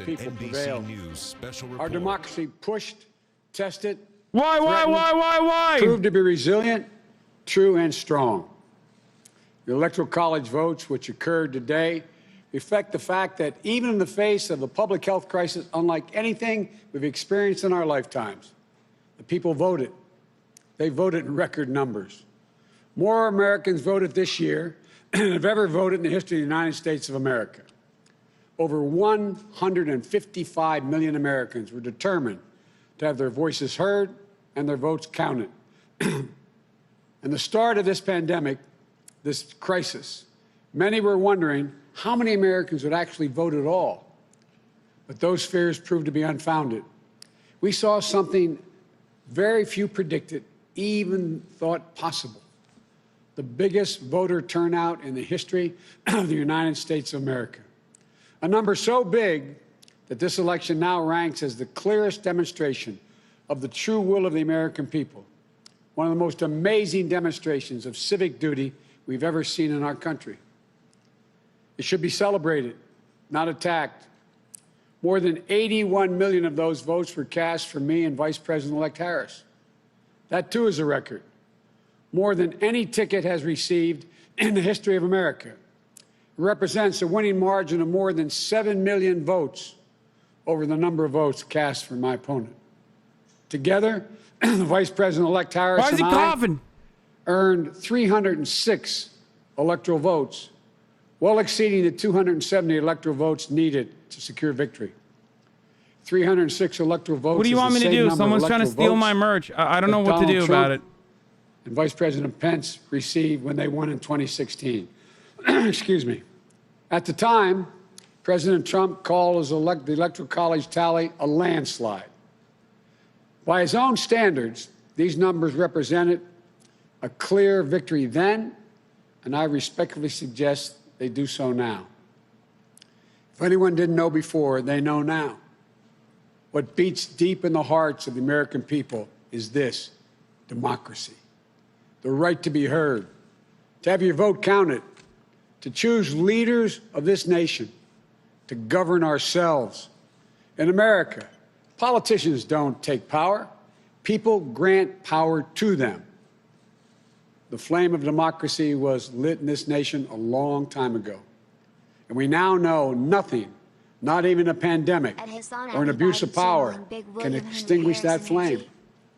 And as the people kept it aflame, so too did courageous state and local officials and election workers. American democracy works because America makes it work at a local level. One of the extraordinary things we saw this year was that everyday Americans, our friends and our neighbors, often volunteers, Democrats, Republicans, independents, demonstrating absolute courage. They showed a deep and unwavering faith in and a commitment to the law. They did their duty in the face of a pandemic. And then they could not and would not give credence to what they knew was not true. They knew this election was overseen by them, it was honest, it was free, and it was fair. They saw it with their own eyes, and they wouldn't be bullied into saying anything different. It was truly remarkable, because so many of these patriotic Americans are subject to so much, enormous political pressure, verbal abuse, and even threats of physical violence. While we all wish that our fellow Americans in these positions will always show such courage and commitment to free and fair elections, it is my sincere hope we never again see anyone subjected to the kind of threats and abuse we saw in this election. It's simply unconscionable. We owe these public servants a debt of gratitude. They didn't seek the spotlight. You know, and our democracy survived because of them, which is proof, once more, that it's everyday Americans infused with honor, character, and decency that is the heart of this nation. You know, in this election, their integrity was matched by their strength, independence, and the integrity of our judicial system. In America, when questions are raised about the legitimacy of any election, those questions are resolved through the legal processes. And that's precisely what happened here. The Trump campaign brought dozens and dozens and dozens of legal challenges to test the result. They were heard again and again. And each of the times they were heard, they were found to be without merit. Time and again, President Trump's lawyers presented arguments to state officials, state legislatures, state and federal courts, and ultimately to the United States Supreme Court twice. They were heard by more than 80 judges across this country, and in every case, no cause or evidence was found to reverse or question or dispute the results. A few states went for recounts. All the counts were confirmed. The results in Georgia were counted 3 times. Didn't change the outcome. The recount conducted in Wisconsin actually saw our margin grow. The margin we had in Michigan was 14 times the margin President Trump won that state by 4 years ago. Our margin in Pennsylvania was nearly twice the size of the Trump margin 4 years ago. And yet, none of this has stopped baseless claims about the legitimacy of the results. Even more stunning, 17 Republican attorneys general and 126 Republican members of the Congress actually signed on to a lawsuit filed by the state of Texas. That lawsuit asked the United States Supreme Court to reject the certified vote counts in Georgia, now that he won, Michigan, finally say, Pennsylvania, and Wisconsin. Oh, brother, this guy stinks. This legal maneuver was an effort by elected officials and one group of states to try to get the Supreme Court to wipe out the votes of more than 20 million Americans in other states, and to hand the presidency to a candidate who lost the Electoral College, lost the popular vote, and lost each and every one of the states whose votes they were trying to reverse. It's a position so extreme, we've never seen it before. A position that refused to respect the will of the people, refused to respect the rule of law, and refused to honor our Constitution. Thankfully, a unanimous Supreme Court immediately and completely rejected this effort. The court sent a clear signal to President Trump that there would be no part of an unprecedented assault on our democracy. Every single avenue was made available to President Trump to contest the results. he took full advantage of each and every one of those avenues. President Trump was denied no course of action he wanted to take. He took his case to Republican governors and Republican Secretary of State, as he criticized many of them, to Republican state legislatures, to Republican-appointed judges at every level. And in a case decided after the Supreme Court's latest rejection, a judge appointed by President Trump wrote, quote, "This court has allowed the plaintiff the chance to make his case, and he has lost on the merits." End of quote. I hope this lost on the merits. I hope this does fucking trigger Republicans, by the way. Like, what do you mean? They're fucking crazy. Overseeing our elections, said it was the most secure election in American history. Not.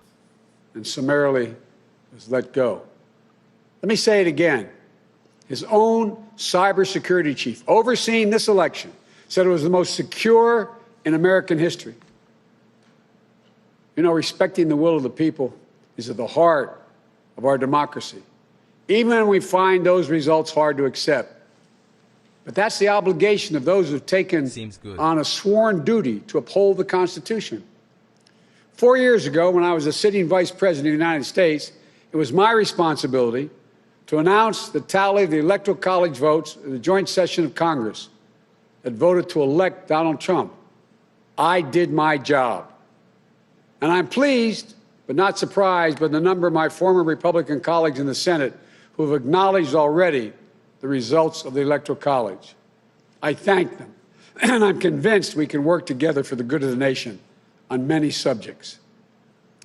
That's the duty owed to the people, to our Constitution, to our history. You know, in this battle for the soul of America, democracy prevailed.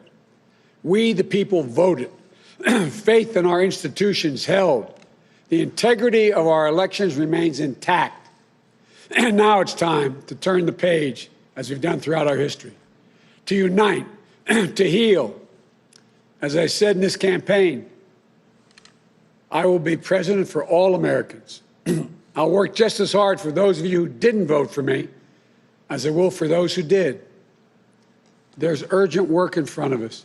Getting this pandemic under control and getting the nation vaccinated against this virus. Delivering immediate economic help so badly needed by so many Americans who are hurting today. And then building our economy back better than it ever was.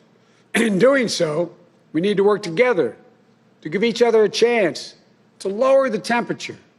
And most of all, we need to stand in solidarity as fellow Americans, to see each other, our pains, our struggles, our hopes, and our dreams.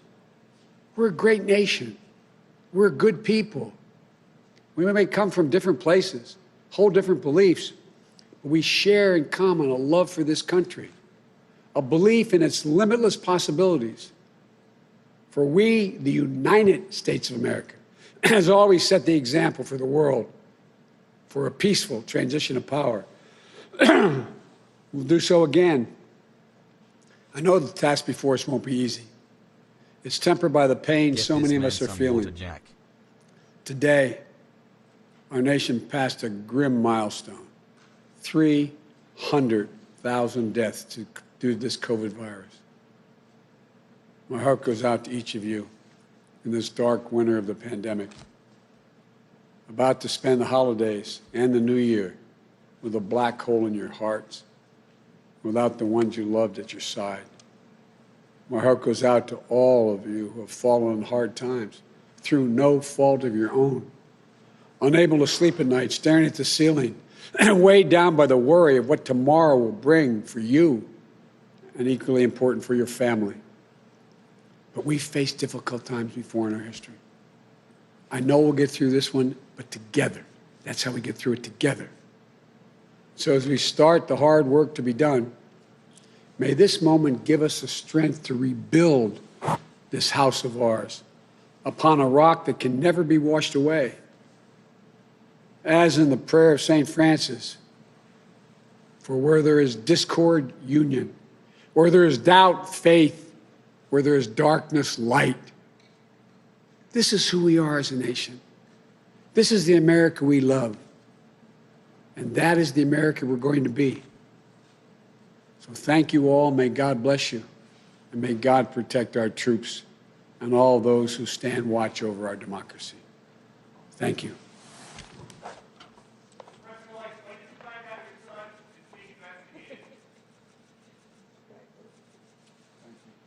Thanks for the congratulations. Appreciate it. Thank you.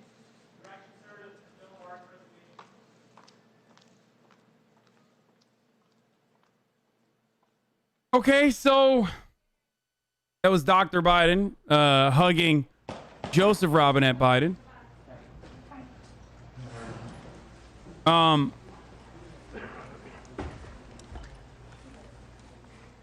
That's it. That's what we got. That's all we got for that.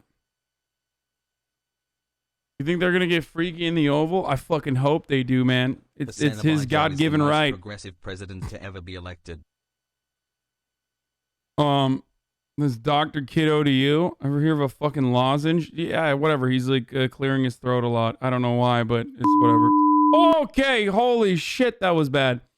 Sorry about that. Yikes, dude. Fucking yikes. All right, back to Trump's fans in Hong Kong. The Donald.win is looking real scary right now. If you want spooky copium. Yeah, they're talking about how they're going to fucking take up arms against the government. And the reason why I think that's silly as shit is because you're not going to do that, okay? There's no, like, stochastic terrorism.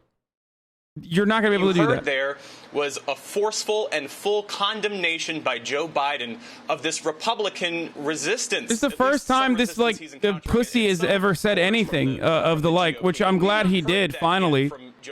It's not enough, but it's good. It's a good start. I hope Republicans get fucking mad at this. Somehow, someone, somewhere, has to fucking take action. Like, what are we doing? What the fuck are we doing? We're just like running around. We're running around acting like Republicans are totally normal and reasonable, I feel like. And it's gone for far too long. So I'm glad that Joe Biden finally fucking, you know, said something. Anything, really. January 20th. Lester? Yeah, let's talk about that reality a bit with Hallie Jackson. President Trump hasn't received that memo on the reality of this. Still talking today and his supporters about finding a way to change the outcome of this election.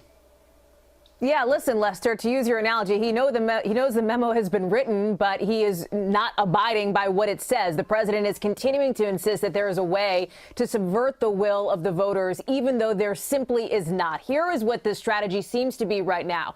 Keep in mind that this is now a done deal, right? What we saw today in the Electoral College process has locked in Joe Biden's electoral win. What happens next occurs on January 6th. That is when these votes, these results go to Congress and they are formally received. It is possible that you could have some of the president's loyalists, and there is discussion about this, lodge this long shot, last ditch objection, basically. You'd need somebody from each chamber, the House and the Senate, to support that. That's hurdle one. But then you also would need both chambers of Congress, the House and the Senate, to vote to support that objection. That is not going to happen. The House is controlled by Democrats, of course, and they are certainly going to do nothing to try to back up the president's continued false claims of a stolen election, an election that President Trump lost. The thing to watch now, Lester, here in Washington and on Capitol Hill, is what do Republicans do? Up until this point, you've only seen a handful of Senate Republicans acknowledge Joe Biden as the president-elect. President-elect Biden is clear. It's funny how this only works in one way, LMAO. Either you're pathetic or you are the Caitlyn of the left. What do you mean? What? CCP is literally with a Hong Kong. Hey, oh, Hasan, this is the I fucking. Oh, this guy is a pet for sure. We're keeping this motherfucker. Joe Biden is the president-elect. It hasn't been the floodgates opening or the dam breaking. Pick your analogy there, but you have seen some of that movement start to happen. You may see more of that moving forward. No reaction from President Trump in the last couple of seconds here since President-elect Biden finished his speech. But given that it was, as Jeff put it, this takedown of President Trump, I'd be surprised if that holds too much longer. Lester. Hallie, thanks. And Jeff, very quickly, was there growing concern within the Biden camp that the president's assaults on the legitimacy of this election was beginning to erode, beginning to have some undesirable effects? There was, and even as Joe Biden by now has announced more than half of his cabinet designates and has tried to push forward with his own agenda, he was all too aware of the resistance that he was encountering from President Trump supporters. There was, of course, that huge rally in Washington, D.C. just over the weekend. And so, yeah, it became increasingly clear that the president-elect had to confront it head on, and that's precisely what he did tonight, Lester. All right, Jeff Bennett and Hallie Jackson, thank you for your coverage. We're going to return you now to regular programming. We'll have more on all of today's developments on your late local news and on NBCNews.com. I'm Lester Holt, NBC News. Have a good evening, everyone.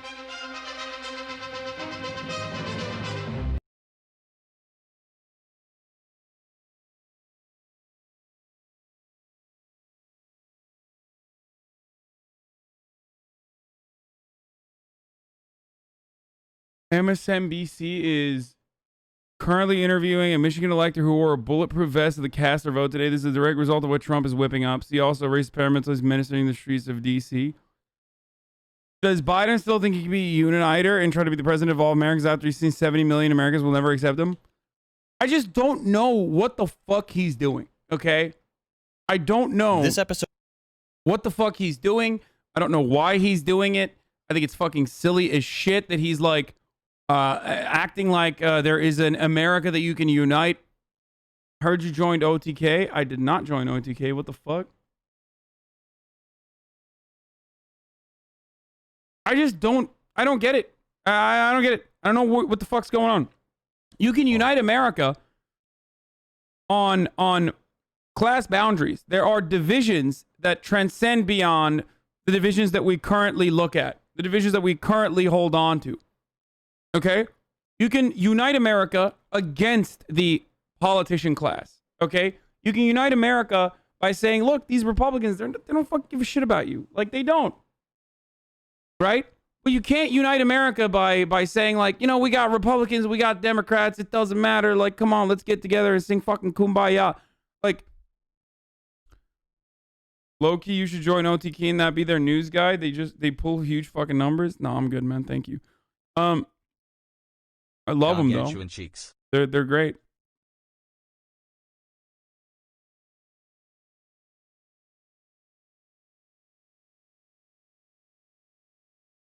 Oh, yo, y'all voted a dumbass in office. Congrats. I mean, most fucking world leaders are just dumbasses.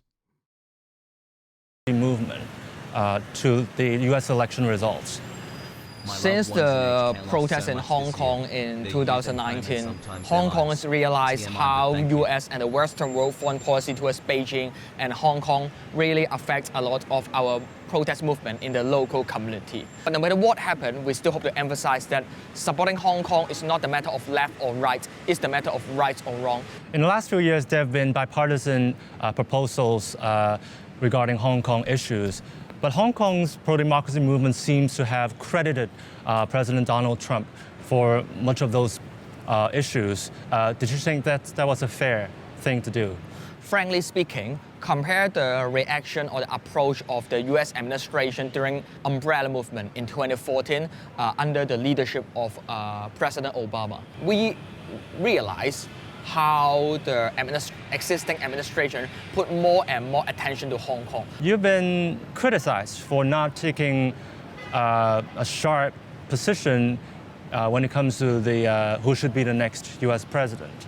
Why do you think people say things about you like that? I don't think there's a lot of criticism of I don't feel any concrete pressure to force me to take side in the U.S. presidential election, because even no matter Trump supporters or the haters of Trump in Hong Kong also realize that activists or politicians that could reach the global community would always need to make friends with both sides. Your position sounds very even-handed to me. Do you think it represents most people within Hong Kong's pro-democracy movement? Quite a number of Hong Kongers wish Trump could be elected again.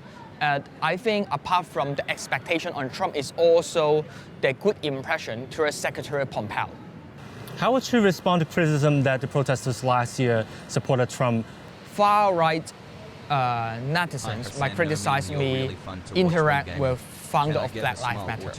For far left activists might criticize me shake hands with Republican senators. It's not easy to satisfy all people's demand or expectation.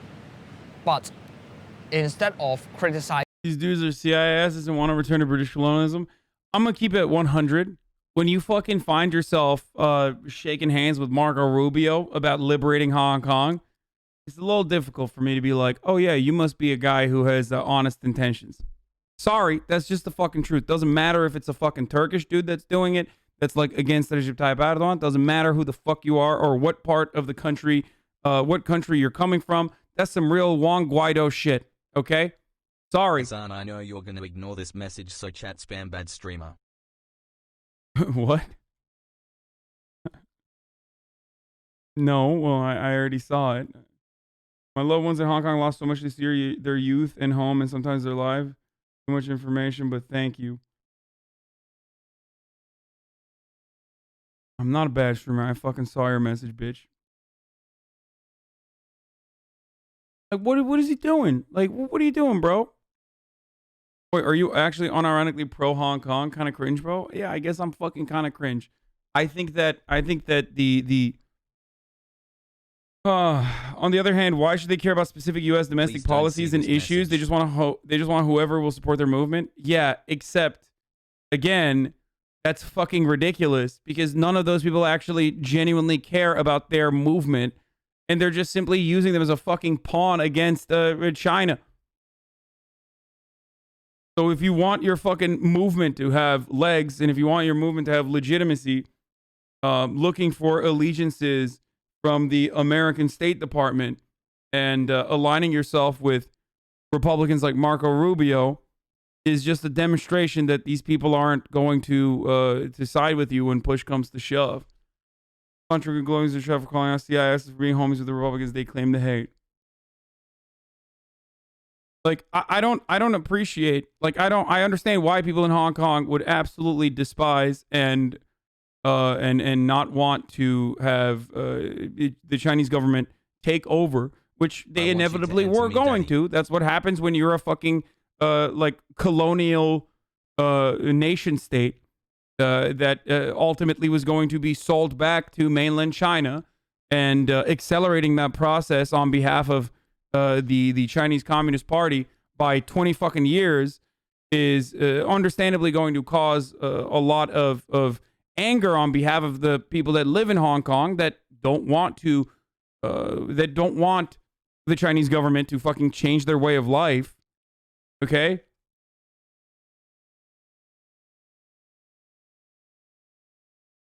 I get why you would want to protest against that. Hong Kong literally belongs to China. It was stolen land, you white fucks in chat. Yeah, except the difference is, what doesn't matter in the circumstances, there are plenty of fucking people in Hong Kong who very legitimately... Look, there are people in Hong Kong who are getting... who are operating at the behest of the American State Department. Okay? Sure. Training, fighting back against Beijing, whatever. Okay?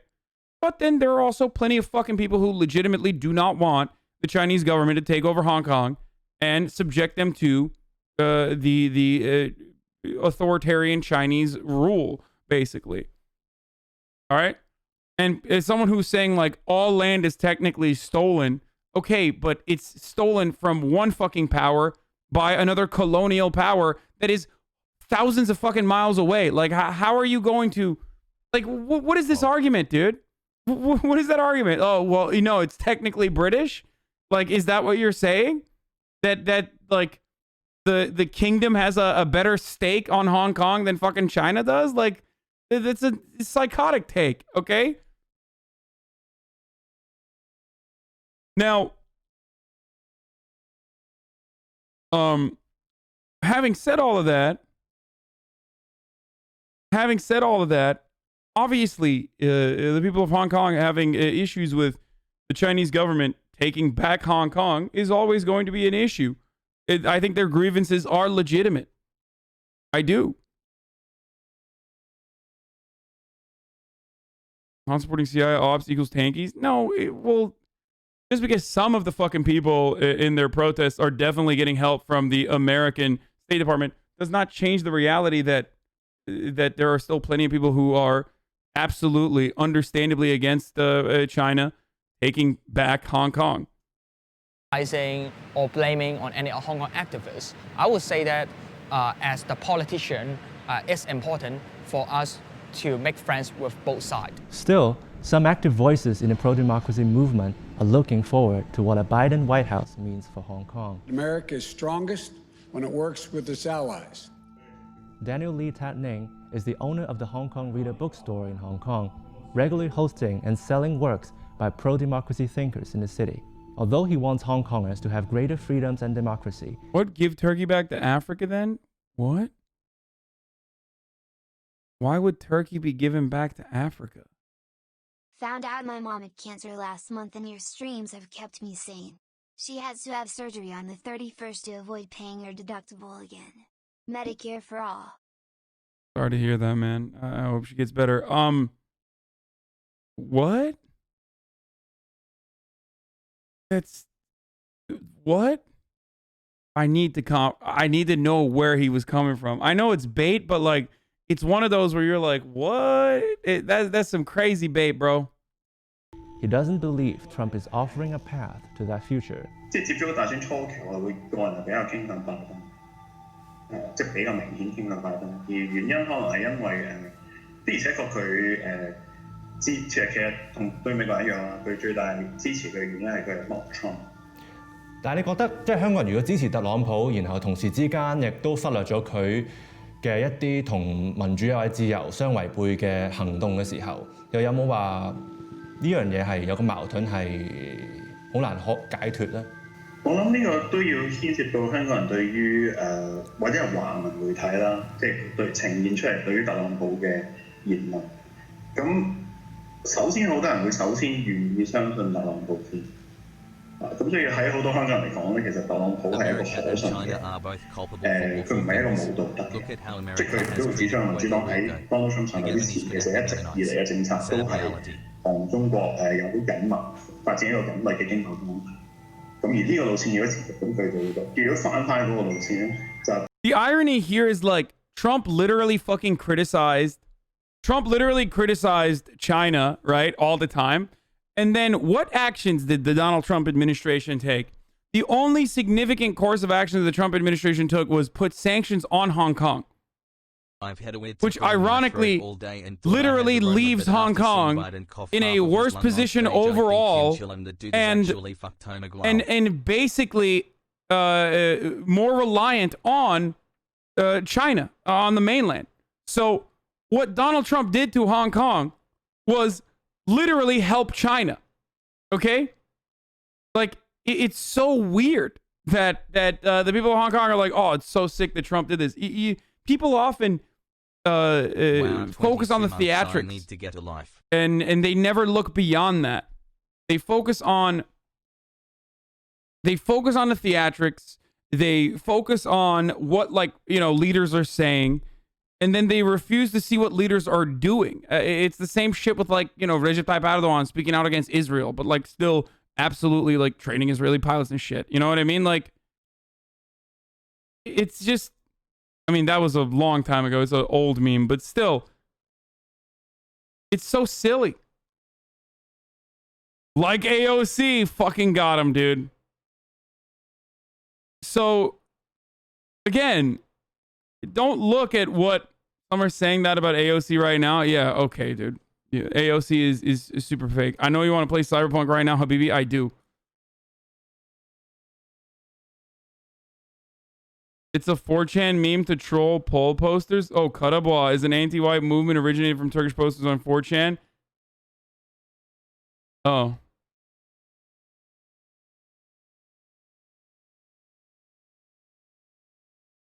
I believe that groups of individuals that want autonomy, especially when they have legitimate grievances, deserve to have that autonomy. I understand that China is not going to do that.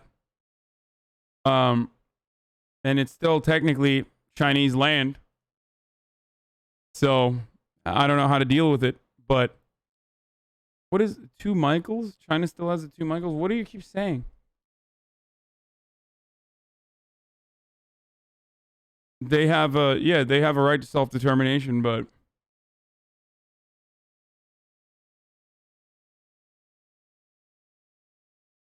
the 2 Michaels, I don't know what that is. Anyway, regardless, it's top of the hour every hour where we do a 60-second ad break. I'm going to run it right now. Here's the ad. 2 Canadians, China imprisoned following the Huawei executive. What the fuck? 你又有冇呢個憂慮咧？我個人就比較少嘅，我個人唔係太憂方面嘅，因為我自己睇嘅點就係喺 Donald Trump 上，即係過去4年間美國對華政策開始強硬啦。咁究竟係個起點喺邊度？咁我嘅觀察係共和民主兩黨嘅民選議員嘅牽頭嘅作用，喺好多次嘅事件上都比 Donald Trump 牽頭更大咁啊！而呢一啲都會令我覺得美國對華政策嘅強硬咧係一個比較深入佢成個外交政策同埋國家。What's your opinion on if China is socialist or not? I can't remember you talking about this. No, I don't think China is socialist. What the fuck? It's not socialist. It has higher degrees of socialization than other countries. It's taken great initiatives in basically uplifting less developed parts of China. But no, it's not socialist.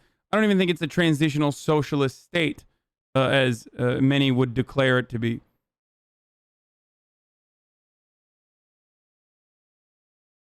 I mean, it still has insane inequality. Yeah, no shit, it still has insane inequality. It's literally, it's an incredibly poor country that has been very poor for a very long time.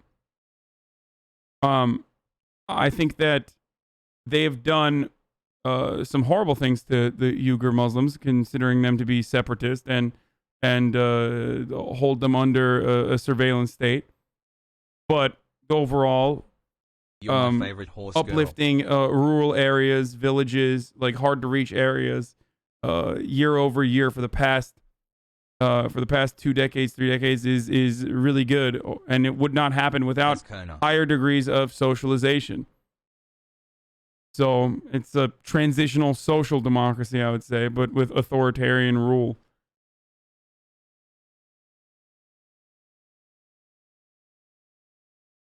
How is China not socialism? Are you seriously going to tell me that the straight face that a capitalist country uplifted 1 billion people out of poverty? That's Western propaganda meant to discredit the success of the CPC. I think socialization is the reason why China was able to uplift its country using how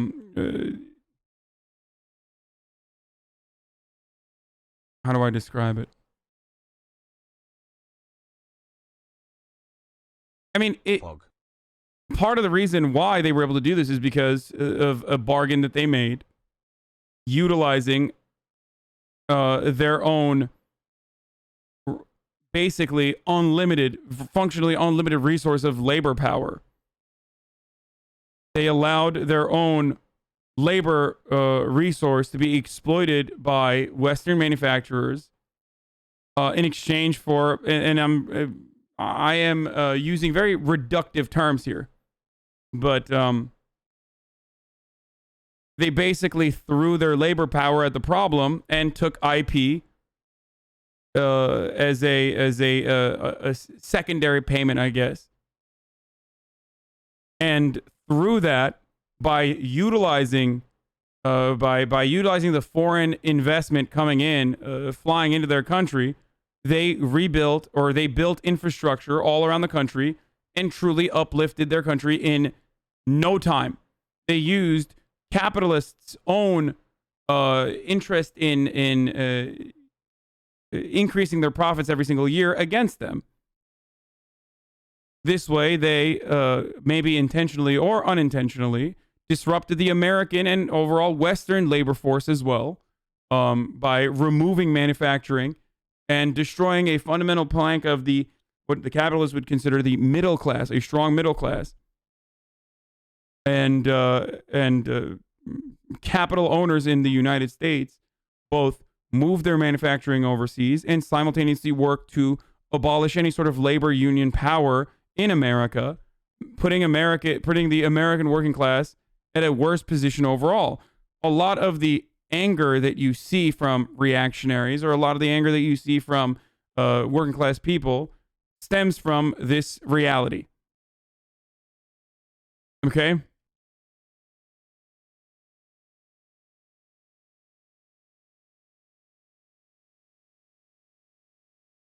Are you seriously saying Deng's reforms were good? I'm not saying Deng's reforms were good, but he was right. It did, or maybe he was right in ways that he didn't know he was going to be right in. Do you think that it's an accident that the American labor power is just completely fucking eviscerated? Do you think that happened? Do you think that happened on accident? What happened? How did that happen? It's because manufacturing moved overseas. It moved to China.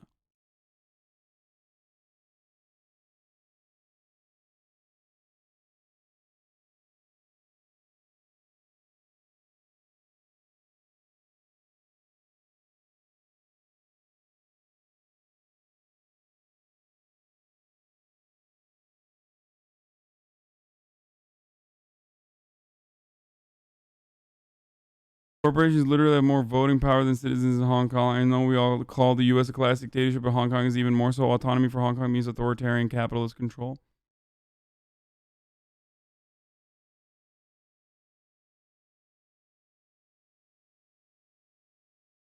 The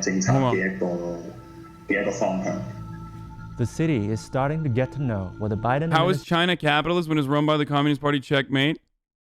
I mean, I think that it's hard to declare a party a communist or even socialist when they have more billionaires per capita in their party apparatus, in their party membership than any other fucking world party. So, you know, I know it's a joke, but that's my take on Chinese communism. President-elect Joe Biden picked Anthony Blinken as Secretary of State, who previously said the U.S. needs to take a stand on Beijing's crackdown in Hong Kong. What that looks like remains to be seen, but one thing we know for sure is that Hong Kong will be watching closely.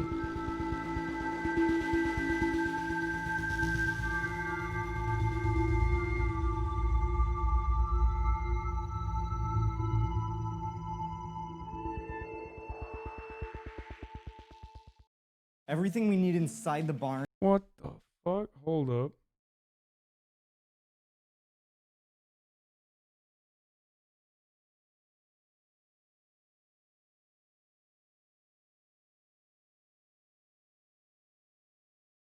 Hold up.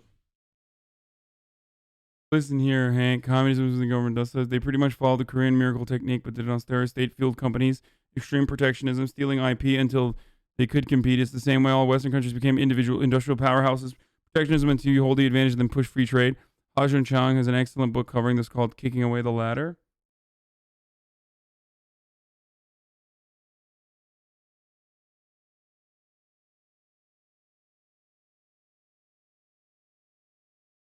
My food is here. I'm waiting on my food.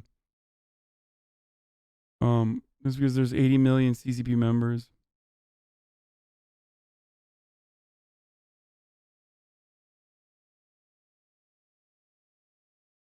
Thanks for being steadfast in the sea of hogs helps a lot. Including videography stuff should be in these two. Billionaires are heavily surveilled and still at the check of the Communist Party of China. Imagine S&P 500 just getting nationalized next year.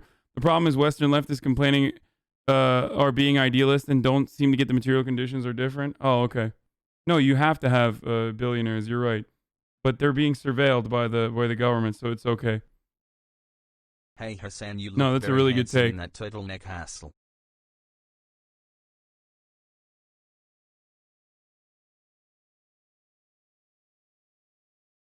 The next pandemic could come from an American factory farm.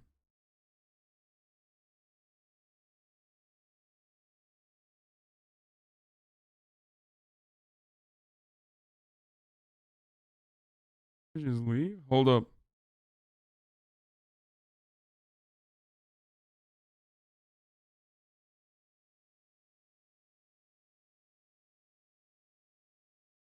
No, you're right. Free market capitalism is better. Just let the billionaires go buck wild. No, I'm just failing to comprehend why there needs to be billionaires. Finally finish Dark Souls 3. If we can comprehend that like the existence of billionaires is a fundamental policy failure, then we should be on board with this notion that it's not all right when there is when there are billionaires in China as well. I am confused. Hating real examples of socialism? I don't think it's a real example of socialism. I hope it is, but I just don't think it is.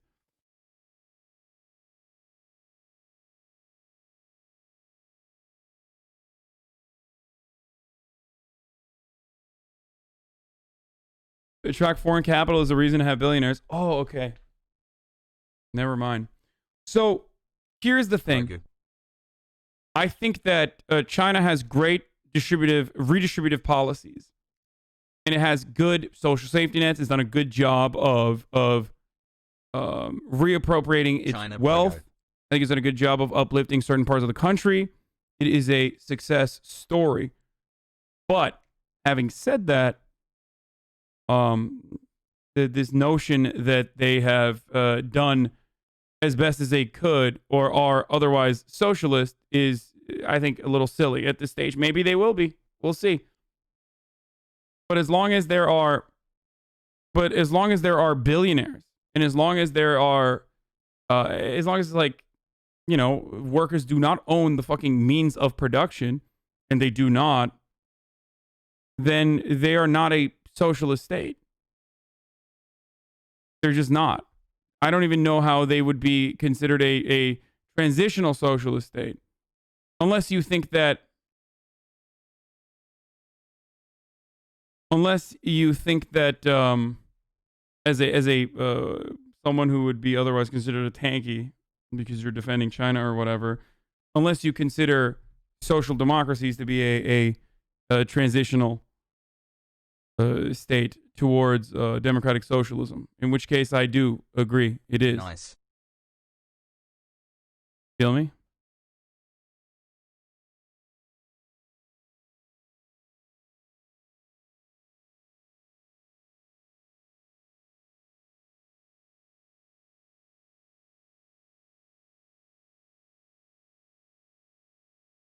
There are so many Chinese that moved to Japan because the big gap between rich and poor isn't fair for college students. What?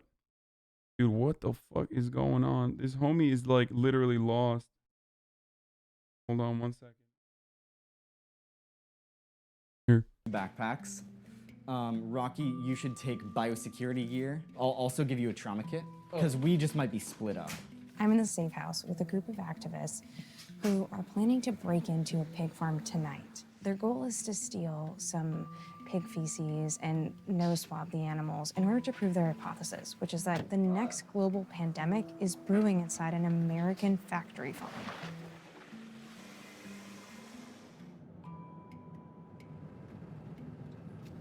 Do people want to write down our jail support phone number and possibly our address as well? Getting close to the street where we're going to turn left, so people want to prepare to drop. No cars behind us, right?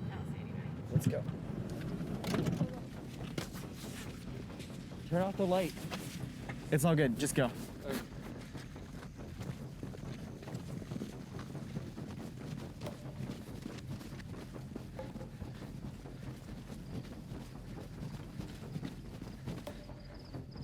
Let's stay single file if we can. Rocky, let's leave you right here. You're our only eyes and ears once we're inside, so if you see or hear anything, let us know. The activist tactics are pretty extreme and illegal, but they have good reason to be worried. The World Health Organization says about 75% of emerging viruses that affect humans originate in animals, including COVID-19. And scientists who study disease transmission say that the animals we should worry about are living inside American industrial farms, where sheer scale creates the perfect breeding ground for the next pandemic. Let me tell you, most hogs don't have this lifestyle, okay?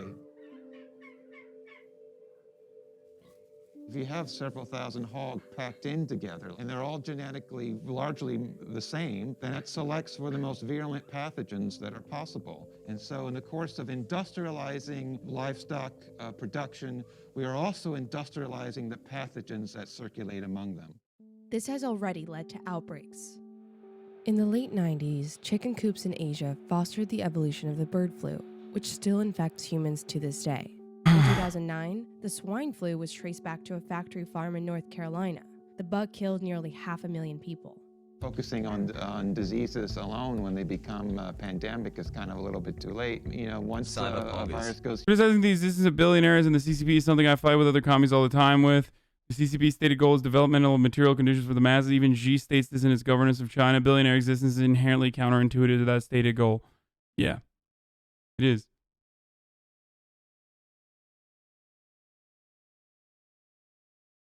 It absolutely is. I did my college research on disease in these pig farms.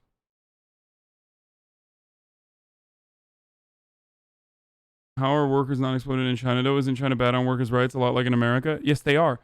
They are. With respect to their material conditions and where they started, they're in a better position overall. They've been able to truly uplift the conditions of the working class in China in a matter of 10, 20 years. And that's something that you have to always take into consideration, which is why I say there are some good things that the Chinese government does. But having said that, it's not like they own the means of fucking production or anything like that, which is supposed to be the ultimate goal of a state. A state that is in a transitional socialist organization of the economy.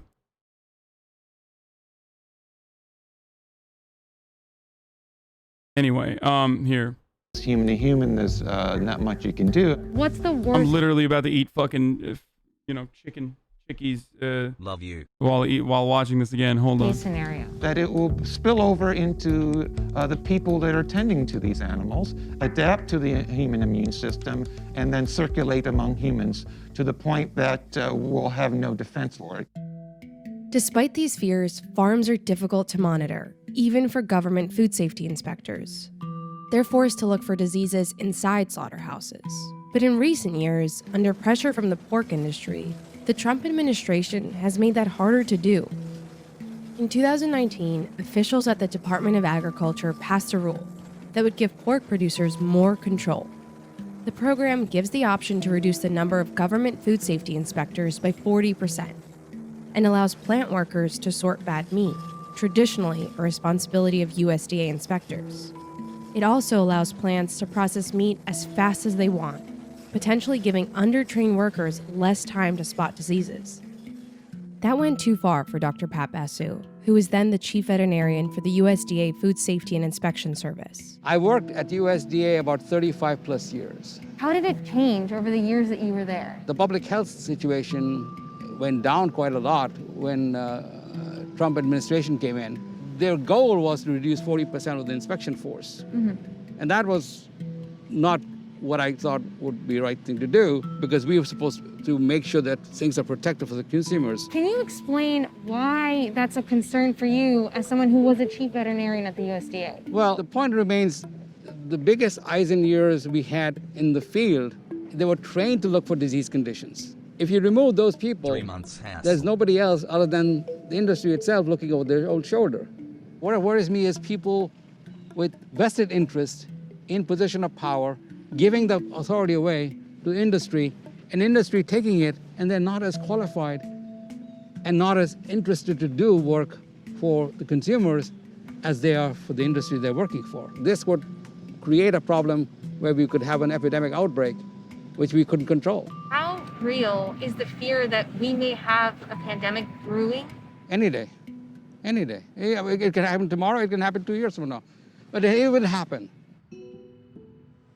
Dr. Dankovich works for America's largest pork lobbying group. They say, even with the new rules, the process is still safe, and federal inspectors are still involved. They just need fewer of them. There's virtually no other food that's under continuous inspection like meat and poultry is, with that many people in each plant every time it's running. You know, people have come to us and said, we're concerned that the next pandemic could be brewing in one of America's industrial-sized farms.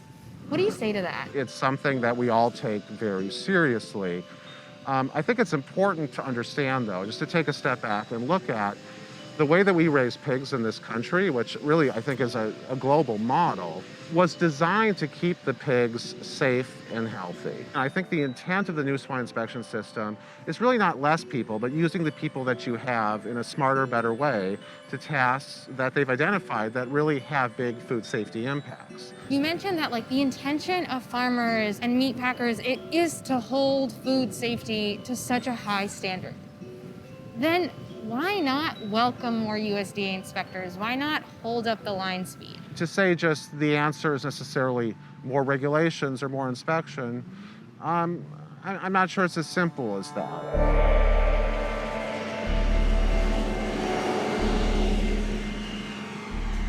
This is a truck right here that they use to transport the pigs to slaughter. Lewis, this is Anna. Do you copy? There's a transport truck pulling into the facility. Over. Aren't there people that are more qualified or better suited to be doing this? This is not what I want to be doing with my life. I don't want to be crawling around fields in the middle of the night. I don't want to be facing prison time. I do not want to go to prison. But the reality is, in our current system, a lot of the kind of disease surveillance and testing is left to the industries. So you're sort of like the vigilantes. If I don't see anyone else do it, we have no choice. Let's get in this fucking car. What the fuck, dude? What is this, like vegan Sam Fisher, dude? These guys are just Splinter selling the like pig factories? What the fuck? Vegan cops, dude. My man is vegan Batman. It's kind of cool. 3, 2, 1, stop. Yep. Very smooth. The samples the activists with Direct Action Everywhere took didn't turn up harmful viruses this time. In previous raids, they found evidence of coronaviruses, influenza, and antibiotic-resistant bacteria. I think for a lot of people, COVID-19 was a wake-up call. This is a ticking time bomb. There was a small explosion, and frankly, it was small compared to the risk that we're talking about here. Winter celery? Rainbow Six vegans.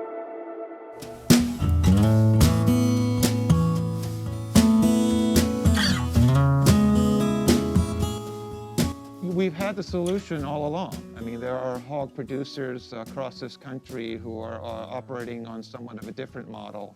For Rob Wallace, that means a return to regenerative agriculture, a style of farming that mimics nature, aims to reverse Right, these guys aren't Animal Liberation Front, right? Isn't this like the ALF, though? Those are Antifa vegans? No, Animal Liberation Front is fucking wild. Those are the guys who actually take action, not just fucking collect poo-poo samples. The Animal Liberation Front are like the actual fucking Antifa dudes who punch people. And holds way less probability of starting the next pandemic. They are right at the age of exploring, and they open this door on their own, and I catch them all over the place. Steph Zita and her husband Dan run a small regenerative farm in Hutchinson, Minnesota, where Wallace gets his pork. The Zitas aren't afraid that the next viral pathogen could possibly be coming from inside their farm. Hey, come on. Be nice. Those are the militant vegans. I'm afraid of them. All of these pigs go to slaughter ultimately? Yes. Ultimately, All yes. of them? Yeah? Yes. I'm terrified of the Animal Liberation Front. No. I got that. These animals aren't just meat. They're not just a way for us to make an income on the farm. They're part of the regenerative farming model. So here at your farm, we can hang out with your animals, we can touch your animals, and they're out here. What would you say to someone who says that that in itself is a biosecurity hazard? There is no way to control all external forces in nature. And I think that's what an industry tries to do. We don't try to eliminate all pathogens or all viruses or all illnesses or all germs. We try to keep them in balance. And that's the difference between our model and their model. It's almost like they've designed and built a system that preferences illnesses or diseases. Is this type of farming impossible to do on a large scale. Why does everything have to get big?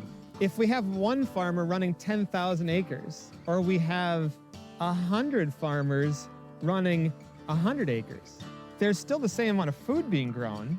So what we could have if we extrapolated this model over millions and millions of acres and we worked with nature rather than against it, we could be living in a landscape that becomes more beautiful every year, where livestock and wildlife lives in unison, where water gets clearer and clearer every year. We need to care enough as producers and consumers to make that happen through our choices. Well, COVID-19 has put us on a crossroads here. So we can have one of two futures. One future is we continue on this path of increased industrialization. And in doing so, we are likely to select for a pathogen that emerges and spreads around the world and kills 1 billion people. The other future is one entirely different from what we're on now, and that is basically returning to a kind of hog production that treats the animal as part of what's called a natural economy, meaning economy that's related to the soils and the waterways and the living nature of the animals involved.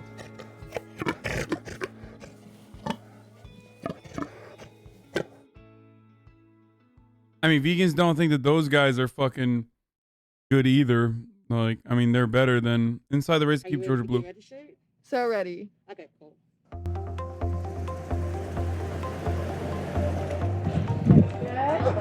This way! Just walk this way! Okay. Organizers here in Atlanta are now focused on high school seniors who weren't old enough to vote in the general election, but will be 18 before January 5th. I would have expected, like maybe any other teenager, maybe my first election would have been for the presidential election. It was a little sad that I'm just a few weeks off of being able to do that, but the Senate election seems just as important as a presidential election at this point. The 23,000 soon-to-be 18-year-olds are only part of the massive voter registration drive in Georgia. Organizers are pushing to get even more people to the polls ahead of the runoff. And so far, 82,000 people who didn't vote in the general election have requested ballots ahead of January. It's going to be a fight. I hate to use such violent language, but it legitimately is going to be a sort of knockdown, drag out, turn out every single voter who supports my candidacy kind of election. White lawmakers in the Jim Crow South invented the runoff election, assuming that Black and brown people wouldn't come out to vote. Now, organizations like the New Georgia Project are trying to make sure that they do. We've never been in this situation before. Wait, what? There are a lot of people, I've seen a lot of hand-wringing about... I don't know if that's true. Wait, what the fuck? Is that even true? I thought runoffs were unironically a little bit more democratic because at least you need to hit a majority. I didn't know that, like... I didn't know that it was about... I mean, it's not surprising that everything in the South, in regards to elections, revolves around making sure that Black people can't vote or stopping Black people from voting. But I legitimately thought that runoffs were more democratic. They stole some fries from the Big Boo. Low voter turnout for runoffs, right? Like, historically, 20% of the people who showed up for the general will show up in the runoff. And so for us, the strategy ultimately is to make sure that young people, people of color, and women turn out in great numbers. Where are you going to find this other group of people to kind of get the voter turnout where it needs to be in January? I think that when people think about Georgia, and specifically like what it takes to win in Georgia, they think that the state is basically Atlanta and not Atlanta. And the truth is that we have what is known as the rural Black Belt in our state that is, 20 plus counties that are majority people of color. I think also when people hear sort of rural voters, that in their minds it's code for a white conservative voter. Also not the case in Georgia at all. So far, the Atlanta-based New Georgia Project has registered nearly 500,000 new voters since 2014. registration efforts in southern Georgia look different than they do in Atlanta. Albany is in the heart of Georgia's Black Belt, named for its rich, dark soil and a centuries-long history of enslaved labor. Today, it's one of the poorest cities in the state with a majority Black population. And it's a northern Dodge Dude, shut the fuck up, you stupid fucking centrist. Oh my god. County, which has nearly 4,000 unregistered voters of color. During this 4-hour registration event, Kim Daniels was the only person to sign up.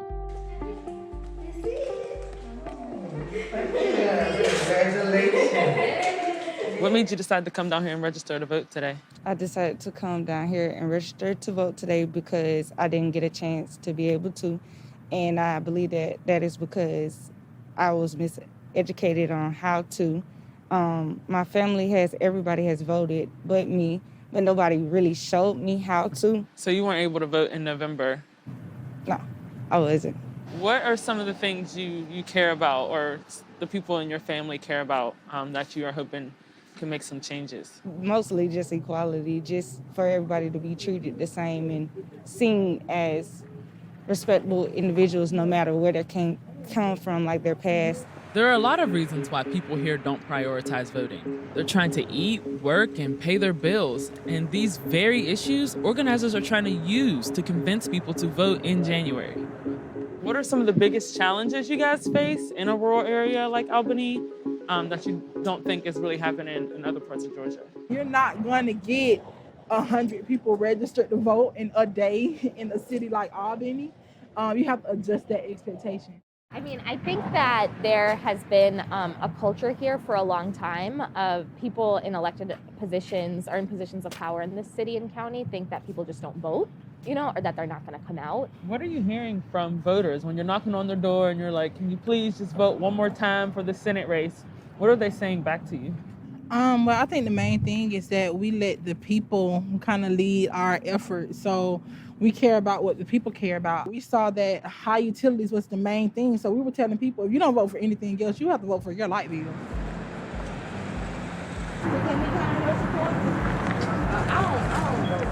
Okay, but we really need your support in this, because if we're going to make a change, it's going to start with us, you and me.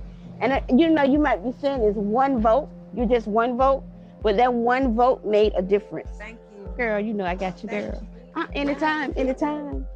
All right. Okay. I'm depending on your vote. We need it, because how much are your utility bills like now? Probably like $300. $300? You don't think that's a lot? God damn, that's expensive. I'm coming back to you, okay? Are you a registered voter? Yes, I am. I'm registered, but I don't really vote. I don't really get into politics like that. Why do you think that you're not really into politics, or do you think it matters? Why is that so fucking high? I really don't be thinking my vote count at times, but... Why is that so fucking high? Is it because it's a house? Only 300? Man, I live in Los Angeles. What the fuck are you talking about? I pay like $300 in utility. With like my fucking crazy internet and shit. It's actually, I pay less than that.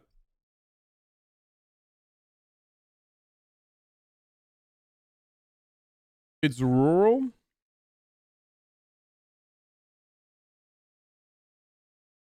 Recently, after seeing what happened with the election this year and all of that, I see like it counts.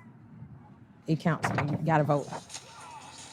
I'm 26. I have 3 kids. And right now, I'm unemployed because I'm a full-time mom with them. What do you think are some of the main priorities for the people here in Albany? I would say their bills, their health care, because it's a lot of elderly people down here. And it's a lot of low-income families and stuff like that, too. Thank you. Shut up, poor person. You don't understand. It's actually a losing argument to talk about Medicare for all. Let me and the insurance executives that pay me to say these things tell you, a poor person, what's really important. And that is earned income tax credits for those of you who graduated from historical Black colleges and universities who will now be engaging in an entrepreneurial endeavor in an area of need.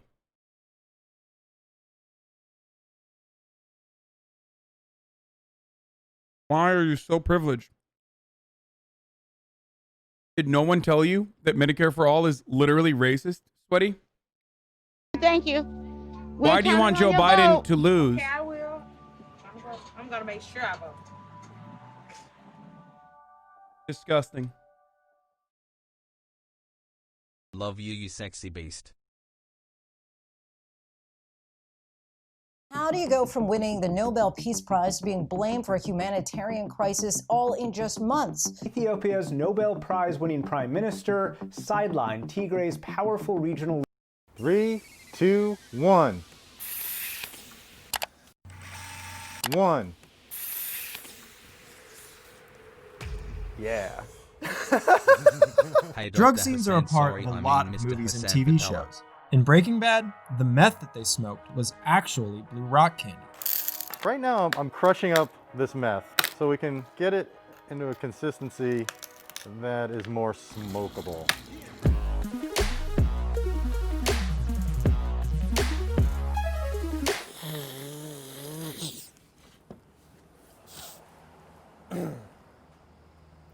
Wow. While all these drugs look real, accuracy is only one part of the job. Any fake drug, whether it's snorted, puffed, or injected, has to be safe for the actor. Something that hasn't always been the case on film sets. Striking that perfect balance is where a prop master like Joel Barkow comes in. Joel has made fake drugs for shows like The Sopranos and Blue Bloods, and he says making these drugs act real is always the first hurdle. Let's take a simple example to start. It's not enough for a prop joint to look realistic. It also has to produce the right kind of smoke. Substituting tobacco for cannabis seems like an easy solution, but tobacco smoke isn't as heavy as cannabis smoke, and that means it won't look quite right. So prop masters use a cannabis strain that lacks THC for scenes that involve smoking weed. I cannot say that this looks any different than the cannabis smoke that I have seen in my life. It looks like a real joint. Hits like one too. It's pretty harsh. For other drugs like heroin, prop masters need to have different mixtures of the fake drug ready, depending on if the scene calls for melting it or not. For static shots, Joel has found that the best looking fake heroin comes from a combination of pancake waffle mix and cocoa powder. It's just all about getting the color. All these things are about color, consistency, etc. It just reads really well on camera. But for scenes that require the drug to actually be heated up on camera, a completely different fake heroin mixture is swapped in, because the pancake mix doesn't melt very well. They use brown sugar, a little bit of water to get the bubbly effect. While brown sugar doesn't look very much like powdered heroin, it mimics melted heroin quite well, matching the sticky look of the bubbles. Creating realistic fake drugs that look good in close-up shots is one thing, but it gets even more complicated when an actor has to take these fake drugs on screen.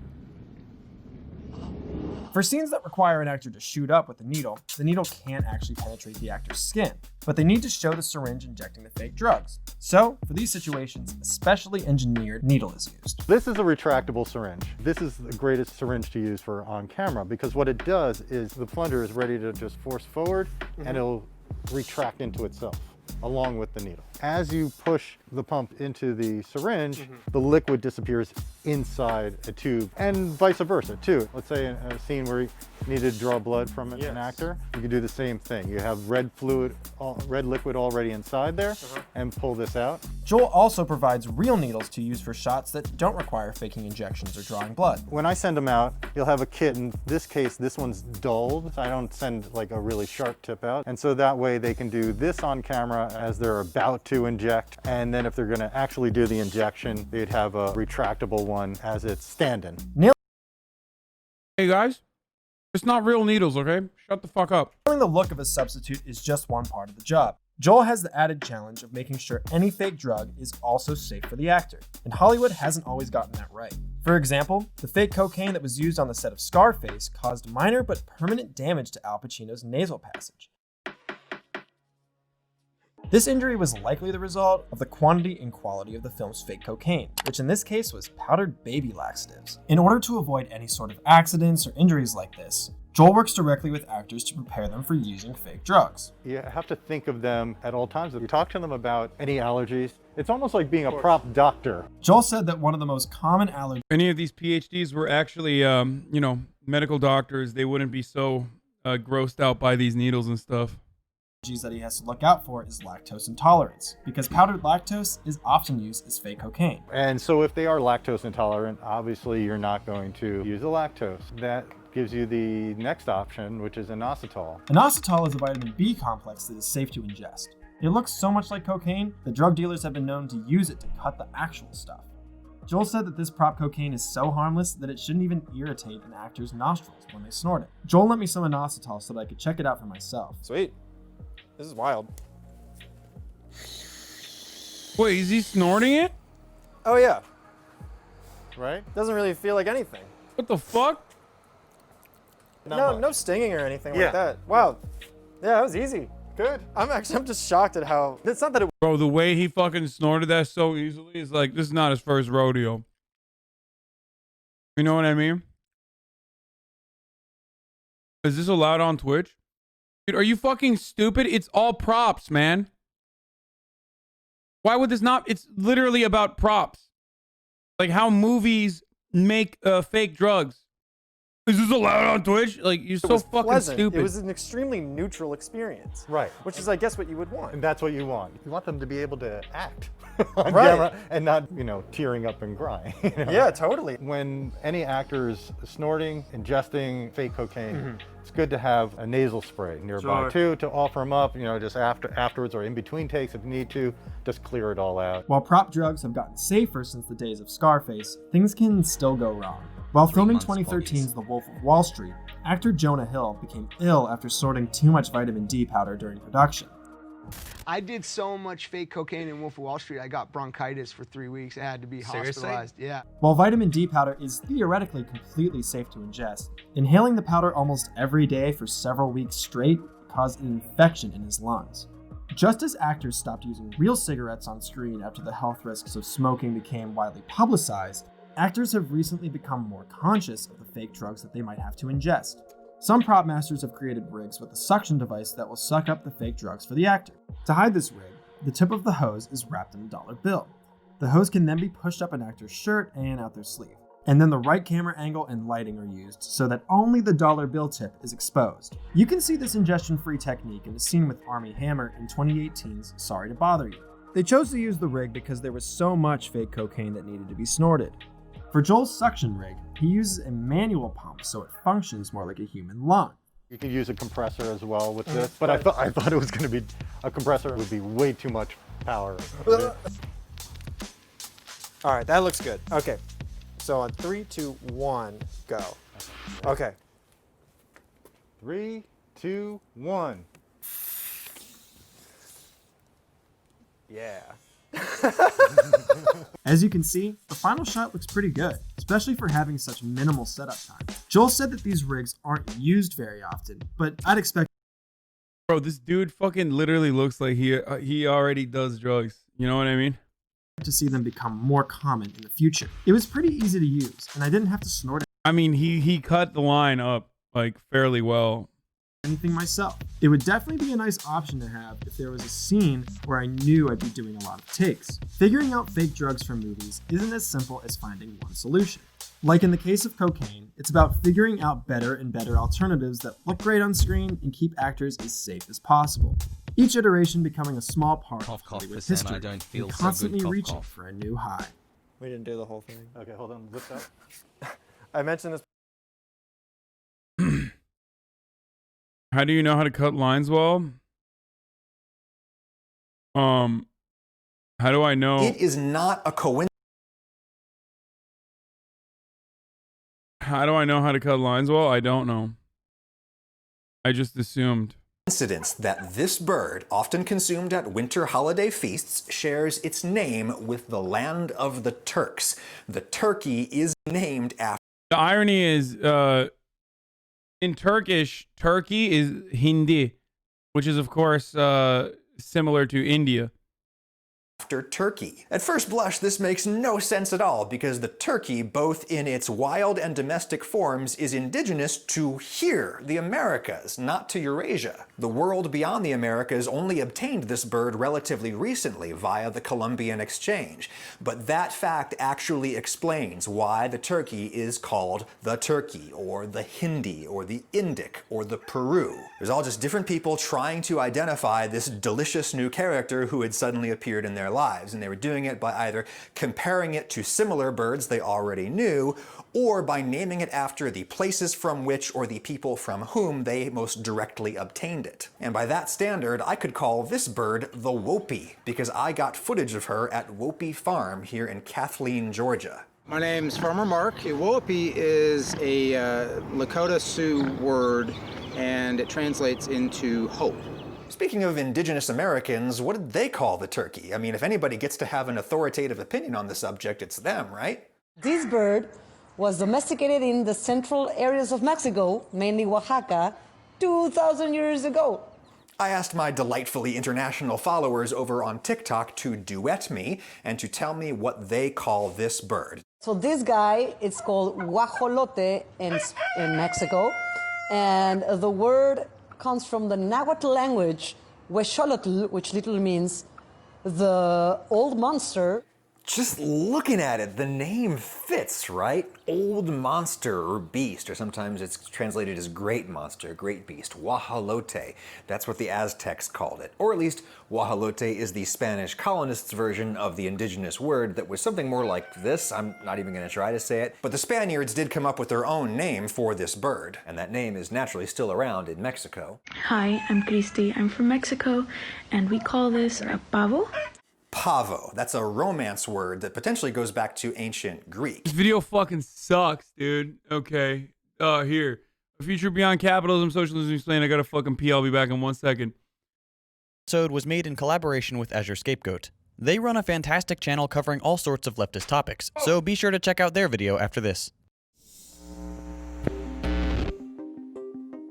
This is Marxism, and Marxism is based on the belief that no person has any value as an individual. I believe I was one of the first commentators to point out that it was a very Marxist movement, and the organization is part of a global movement to destroy life as we know it in America and probably in the rest of the Western world. They're just bad. I believe in free enterprise. They're Marxists. I believe in equal opportunity. They believe in government-guaranteed equal outcome. We will honor your courage with my administration's determination to defeat communism and socialism, and we will do that in our own country, too. We're in the process of doing it right now.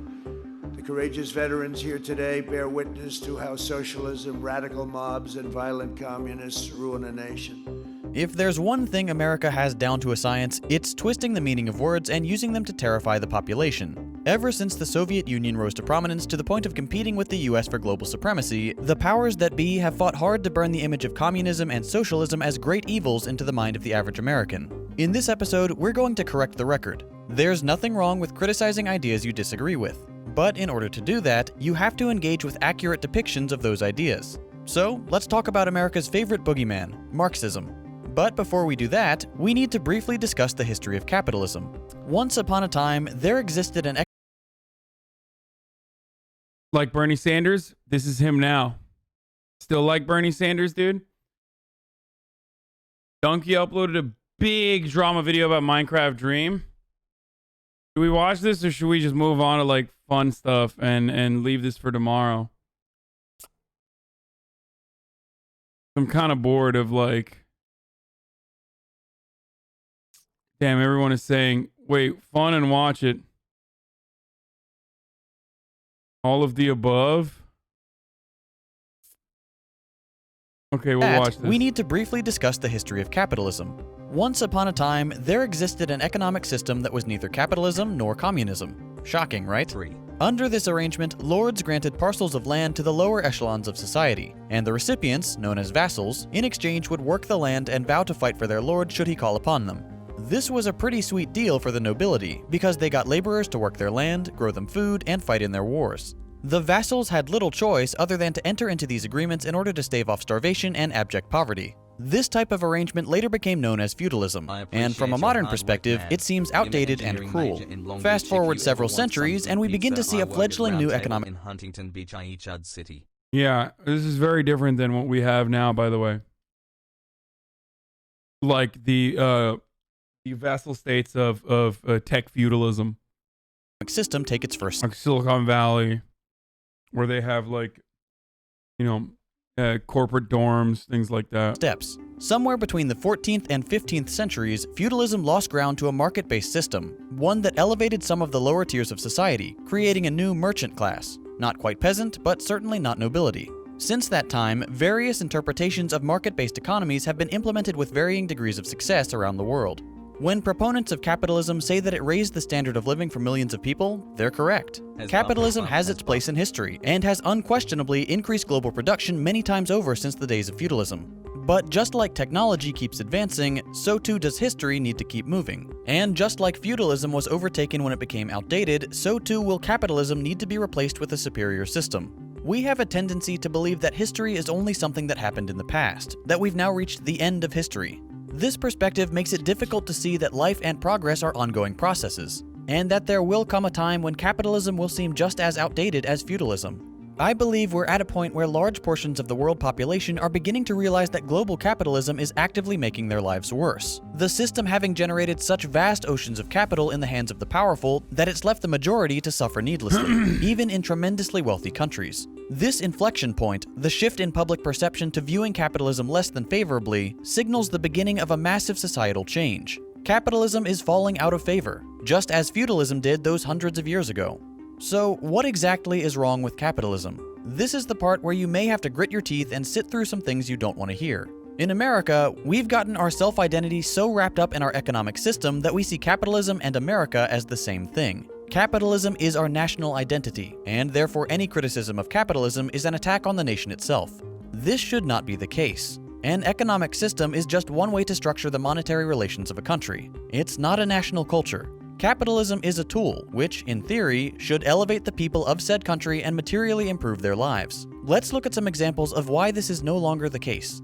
We'll start with the most obvious problem, the massive discrepancy between worker and executive compensation and power. Your paycheck isn't actually based on how good a job you do. Not really. Your boss is in a position of power where he chooses which people to hire and which to fire. The people that work for him produce goods or services which then become his property, and which he then sells to make a profit. Your paycheck is, in reality, determined by your minimum needs and your boss's requirements for labor power in the relation to the number of people competing for jobs. The more people who are unemployed, that is, the more people who are looking for jobs, the easier it is for companies to hire desperate poor people for minimum wage. In this way, unemployment in society is actually beneficial for capitalists, and having a large reserve of people ready to step in and work for minimum wage means that the average employee is always living in fear of losing their job. If you make a fuss, if you complain, if you try to get a union involved, there is always someone to take your place. To the capitalist, you are expendable, just another cog in the machine, to be replaced at their convenience. It is in your boss's interest to make your paycheck as small as possible, while increasing the prices of goods and services. This maximizes profits for him, but forces you to tighten your belt. When your boss pays you crumbs compared to what you could be making and your landlord raises your rent, that leaves you with a lower quality of life and less financial mobility. This all works out beautifully for the owner class. Their profits increase year after year. There is, however, a flaw in this system. Well, you know, besides the blatant disregard for human life. Unemployed and poorly paid workers don't make for a profitable market. When workers are paid so little that they can barely afford rent, how could we expect them to buy goods and services on the market? Companies produce more and more consumer products, but what happens when the consumers can no longer afford the very goods their labor produces? This creates a snowball effect. Low wages and precarity lead to an unprofitable market. An unprofitable market means that the production of consumer goods is limited, which inevitably leads to economic depression. I think Second Thought does a very good job of breaking down basic Marxist fundamentals in a way where you will literally watch the entire fucking 26-minute video and not even recognize what he is describing to you is literally theory. Everything you are watching in this video is the rate of profit and its tendency to fall, whether it be like keeping the working class desperate for remuneration as a part of how capitalism operates. All of it is actually technically Marxist theory. What he's describing here. Have you ever noticed how there seems to be an economic crisis like once every 10 years? Well, that's actually not by accident. These crises have been happening ever since the very beginning of capitalism. This upward and downward motion of the market is known as the business cycle. Boom and bust. Yo-yoing from one extreme to the other every decade or so. The boom comes from accumulation of wealth. When prices go up and wages go down, companies make money. But if the people are squeezed too hard and the market becomes unprofitable, it then leads to a depression, businesses close, people lose their jobs, debts aren't paid, banks collapse, governments run out of money. That's an economic crisis. And they're just gonna keep coming, even though every one of them will be dressed up as once in a lifetime and sure to never happen again. Just like we heard in 2008, and just like we heard during the Corona crash, which, not to be overly pessimistic, is only a teaser for what we'll see in the next couple years. Don't be fooled. Capitalism is unstable by its very nature. The system encourages greed, and because of this, capitalism will always shoot itself in the foot in the name of short-term gains over long-term stability. Just look at the financial crisis of 2008, the largest upward transfer of wealth in modern American history, until the COVID pandemic, of course. In short, the stock market crash was caused because predatory institutions became too greedy. They began offering unstable housing loans to people who would not have normally qualified. This led to millions of people taking on loans that would implode and that they would be unable to pay back. Housing prices went up, creating what's known as a speculative real estate bubble. And, as bubbles do, it burst, triggering the single largest single-day stock market drop in history up until that point. Millions of Americans lost their homes, their jobs, their healthcare, and many of them never recovered from the financial devastation. In the wake of the millions of evictions and foreclosures, huge corporate real estate firms and banks snapped up the empty houses at bargain bin prices, and many of them are held captive on the rental market to this day. In the end, the average American bore the brunt of the fallout, and the executives and capitalists behind the disaster got off scot-free. The housing crash is a huge, complicated topic, and I would encourage you to read more about it. But the most important thing to realize is that what should have been a completely avoidable catastrophe was inevitable because of our rabid devotion to ever-increasing profits. We've seen a similar occurrence since the beginning of the pandemic. The richest people in the country have increased their wealth at a staggering rate, while average Americans have again lost their livelihoods and their healthcare, which is a pretty bad thing to lose in the middle of a plague. But since providing our citizens with universal healthcare isn't profitable to insurance companies, our healthcare is tied to our employment. When we lose our job, we also lose our right to live in the eyes of our corporate overlords. To them, a human life has no value except what profits can be extracted from it.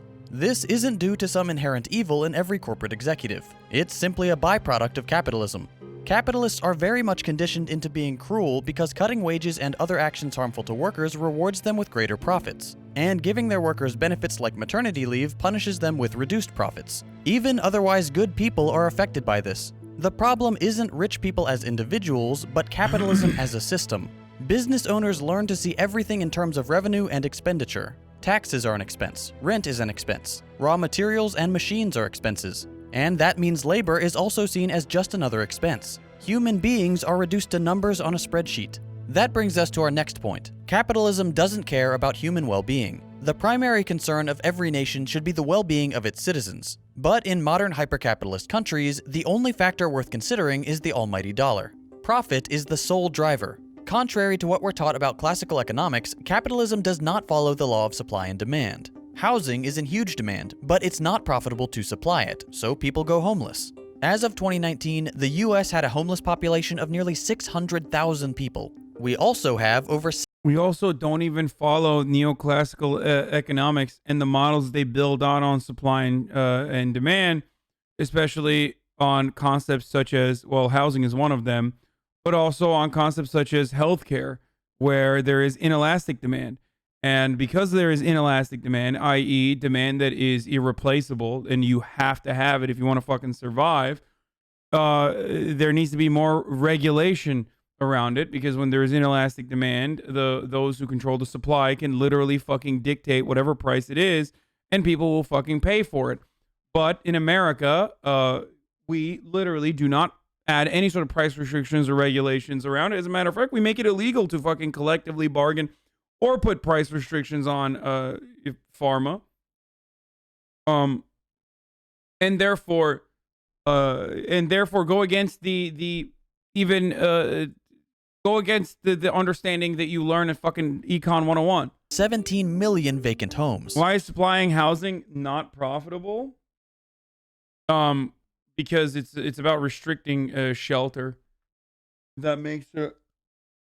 If there was more housing, I mean, it's not even the lack of housing in America. It's the fact that we have vacant homes that we just do not fill with human beings, because it is better to have vacant homes that people sit on with the hopes that inevitably their property value will increase so you can sell it off, rather than make sure that all of the houses that are empty have utility.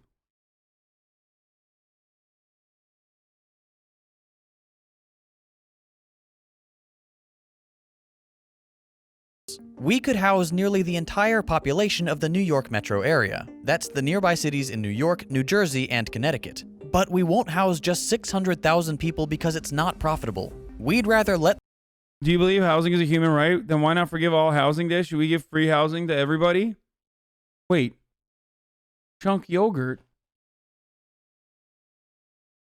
I'm confused. Are you saying that as though it's a bad thing if the government had the capability of doing so? Why would you be against that?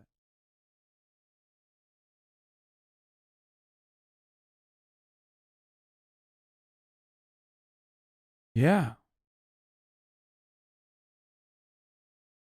Why would you be against that, Chunk? them die of exposure because, under capitalism, their lives have no inherent value. And remember, those homelessness and empty homes figures are from before the pandemic. We currently have somewhere in the ballpark of 50 million Americans facing eviction or foreclosure because of our toxic system's inability to handle crises like the COVID pandemic.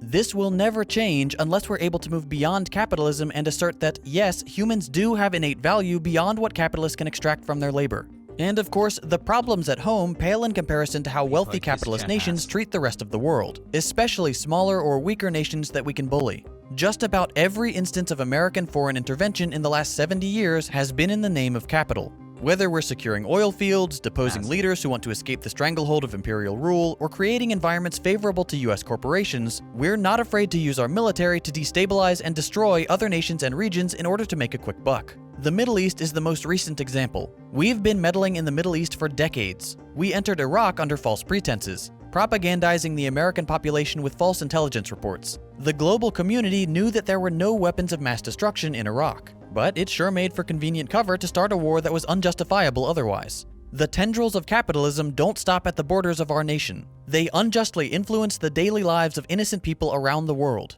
Not because America is necessarily evil and wants to kill people, but because our capitalist system demands it. There is no alternative if we want to maintain complete global supremacy.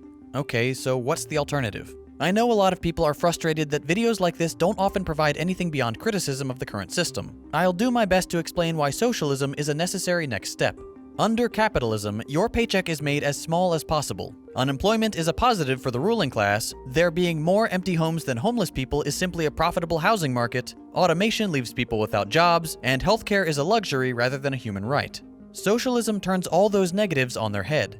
Your paycheck is fairly scaled in accordance with the quality and quantity of your work. There's never a shortage of new jobs, homelessness can easily be eliminated, and automation allows people to spend their time pursuing their actual passions instead of toiling away in factories. The struggling artists who wanted to write symphonies but couldn't due to their financial situation will now be afforded the opportunity to pursue their aspirations. It's like the American dream, only real. The fundamental difference between capitalism and socialism is that capitalism puts the interest of the market before the interest of the people, and socialism is just the opposite. One of the most fundamental flaws of capitalism, including Scandinavian social democracy, although it may seem like a nice compromise between capitalism and socialism, is that capitalism and markets fundamentally rely on profit. Every year, a company's profit has to increase. Every year, a country's GDP has to increase. Forever and ever, for the rest of time, we always have to keep growing, keep expanding our economies, keep building new factories, keep producing more consumer goods. On an ever more finite Earth, infinite growth is a recipe for disaster. A disaster of which we're already seeing the beginnings. Not to mention the fact that we already produce more than we need. The issue of poverty or homelessness or starvation isn't that there's not enough to go around. The issue isn't scarcity, it's artificial scarcity. We produce plenty, but we don't distribute to those in need. Capitalism tells us that the market follows the law of supply and demand, that the market is simply the most efficient way of distributing goods to a large number of people. But if that was the case, then with our current level of production, we could give every human on the planet their own house, their own car. There's also an efficiency in distribution under capitalism where, you know how whenever we're talking about healthcare, for example, we talk about how there is potentially what's stockpiling, or is it stockpiling? Is that how you say? Oh my God, my brain is not working. When it comes to medicine and when it comes to healthcare, we talk about how in hoarding, or not hoarding, rationing, not hoarding. Thank you, rationing. We talk about how there is rationing healthcare, right? And yet, in America, there's also a form of rationing healthcare, and that is rationing healthcare to those who can pay for it. And that exists in every aspect of our lives. Food is not distributed in an efficient way to those who need it the most, but instead it's distributed in a way where those who can pay for it will have access to it. What I mean by that is, at a time when there's scarcity, like actual scarcity, not artificial scarcity, the person who needs cancer medication for his cat that has the capacity to pay for it will be able to get that cancer medication for his cat before the person who needs the cancer medication for his parents that does not have the money to pay for it. So it's not necessarily the most efficient mode of distribution. It's just that efficiency is determined by who can pay for it.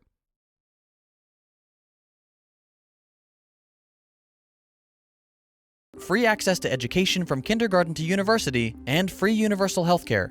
We could do that at any time, but we actively choose not to. Or rather, Jeff Bezos and his ultra-rich buddies actively choose not to. Jeff Bezos has the power to end world hunger on a whim. He wakes up every morning and makes the decision not to, if the thought even crosses his mind at all. The world collectively produces enough food to feed all of humanity. In fact, the world produces more than enough food. And yet, the number of people undernourished in the world has been on the rise since 2014, reaching an estimated 815 million in 2016. Rich countries not only have problems with obesity, but are also throwing away metric tons of food every day. Private corporations have deemed that food which cannot be sold, milk that's out of date, tomatoes that aren't red or shiny enough, bananas that aren't crooked enough, is to be thrown into dumpsters, and bleach is to... Not all products have the same value, including housing capitalism solves that under a fair measure price. No one is saying that we're abolishing prices under socialism. It's communism, maybe, but there's still pricing. The difference is you can still have a higher valuation for houses by the fucking beach or some shit. You can still purchase houses as a part of your personal property. The difference is when you have private property, you end up creating a situation where there are 56,000 vacant homes in the greater metropolitan area in San Francisco, okay, in the Bay Area, with a fraction of that in homeless people, in the population of homeless people in that region alone. So that's the issue. The issue isn't necessarily that like some houses are going to cost more than other houses. The issue is when people can make money off of pre-existing capital that just sits there, and you can literally just sit and allow what you have invested money into to gain more value just by sitting there, and it's worth more to you. But the profit that you're potentially going to generate off of that, when it's not being utilized, in comparison to, or not in comparison to, it's more profitable for you to sit on a house instead of renting it out, or more profitable for you to sit on a house and not use it rather than allow someone else to use it, then you create a problem. That's the problem. How is it worth more sitting than renting it? Oh, well, let's say people don't have the money to rent it, okay? Hassle. Otherwise, there wouldn't be vacant properties in the Bay Area. Clearly, there are plenty of properties where people are just not using it and they're sitting on it. Some of that has to do with foreign capital. Wealthy people wealthy people from foreign nations come in and purchase these properties. Some of it has to do with, a lot of it has to do with the fact that it's just more profitable for you to wait for the market to offer you a higher price when you inevitably sell it if you don't have anyone to rent it out to.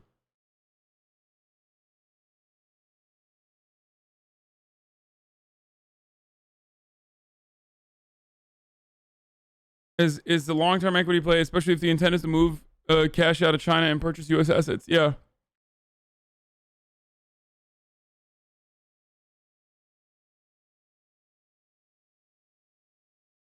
I have a friend in London whose house makes more per annum than he does working. Oh yeah, London real estate is fucking wonk too.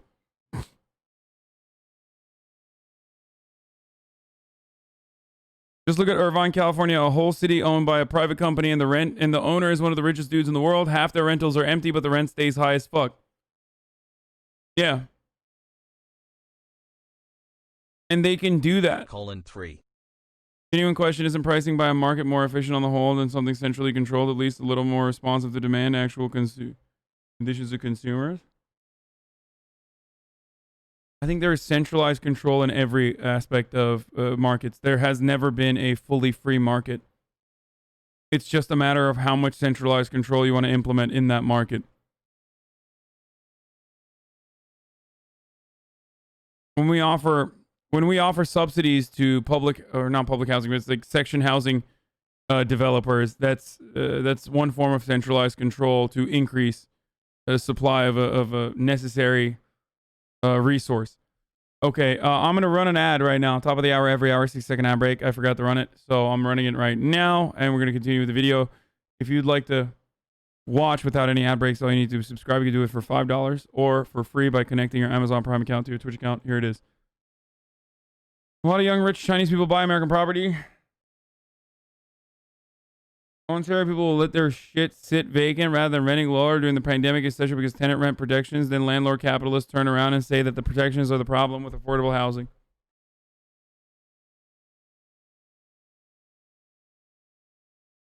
Free markets absolutely do price more efficiently, but the question is whether efficiency is worth the loss of quality of life.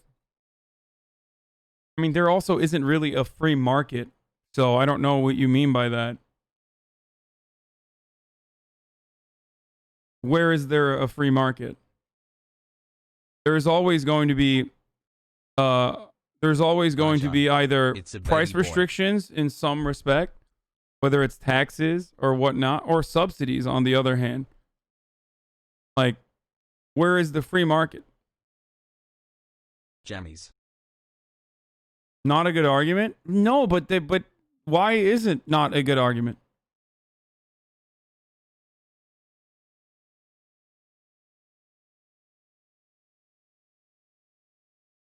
We've never really had a free market. And if we did have a free market, the same forces that prevail, that interest for maximizing profit, that would allow whatever the bigger fish is in that marketplace to suck up every other fucking small fish and eventually monopolize, would exist in all of those marketplaces.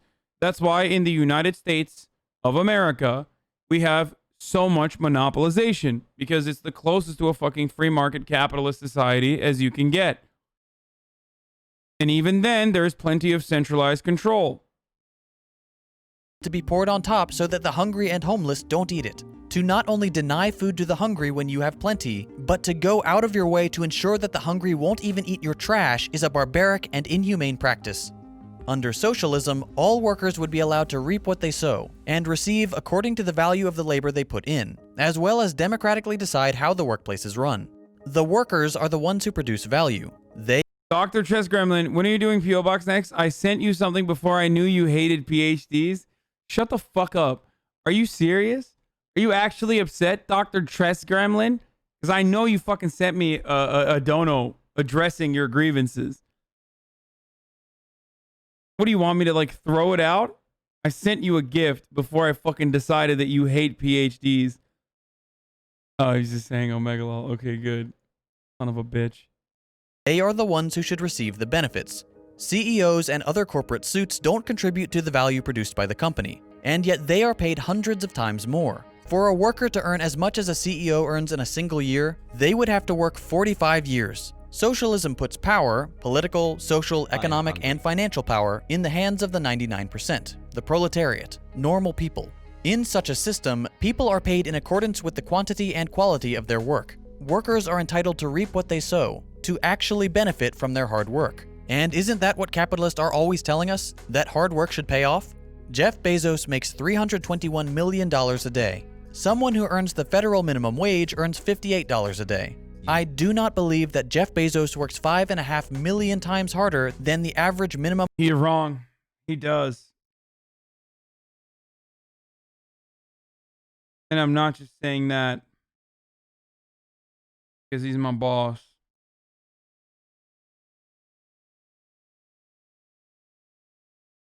Wage worker. Frankly, I think the average person works far harder than Mr. Amazon. If you're interested in what real workplace democracy looks like, worker co-ops are a good place to start. They're not perfect, but they're a massive improvement on the average predatory company. I made a video on the subject that you can watch if you're interested. Now, as with any term that's been hijacked by bad faith actors, there's a veritable mountain of misconceptions that need to be addressed. Covering all of them would take hours, but let's take a look at a few of the more common ones. First, let's consider the misguided notion that free market policies make poor countries rich. I think this is best summed up by Ha-Joon Chang, author of 23 Things They Don't Tell You About Capitalism. He says, contrary to what is commonly believed, the performance of developing countries in the period of state-led development was superior to what they have achieved during the subsequent period of market-oriented reform. There were some spectacular failures of state intervention, but most of these countries grew much faster, with more equitable income distribution and far fewer financial crises during the bad old days than they have done in the period of market-oriented reforms. Moreover, it is also not true that almost all rich countries have become rich through free market policies. The truth is more or less the opposite. With only a few exceptions, all of today's rich countries— The greatest example of this is literally China. Is China wealthier as a consequence of foreign capital and capitalism?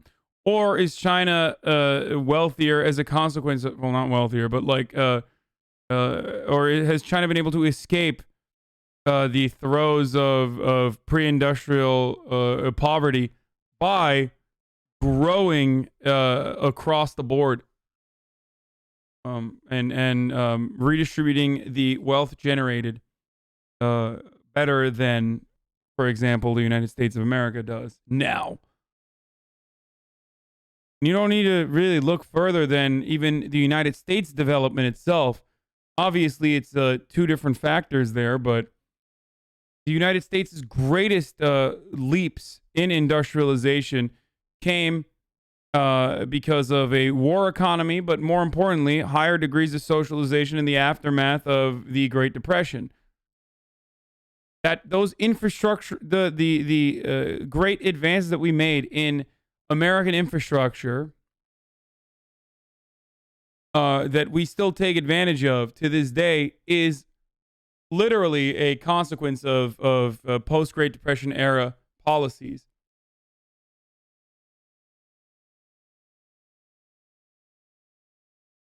Including Britain and the US, the supposed homes of free trade and free market, have become rich through the combinations of protectionism, subsidies, and other policies that today they advise the developing countries not to adopt. Free market policies have made few countries rich so far and will make few rich in the future. 23 things they don't tell you about capitalism. How does China socialize their economy if they have the most billionaires in the world? I don't know. Norway and Sweden have more billionaires per capita than the United States as well, but they seem to be doing all right with their robust social safety nets. So very clearly, you can have a social democracy and have more billionaires per capita than the United States. The United States is unique in its cruelty. Like, it's just the wealthiest nation on earth, the wealthiest nation to have ever existed throughout history, and yet it subjects its own workers to such horrific conditions with respect to how the wealthy live, of course. Obviously not like horrific conditions in comparison to some worker in fucking Indonesia or something like that, but still.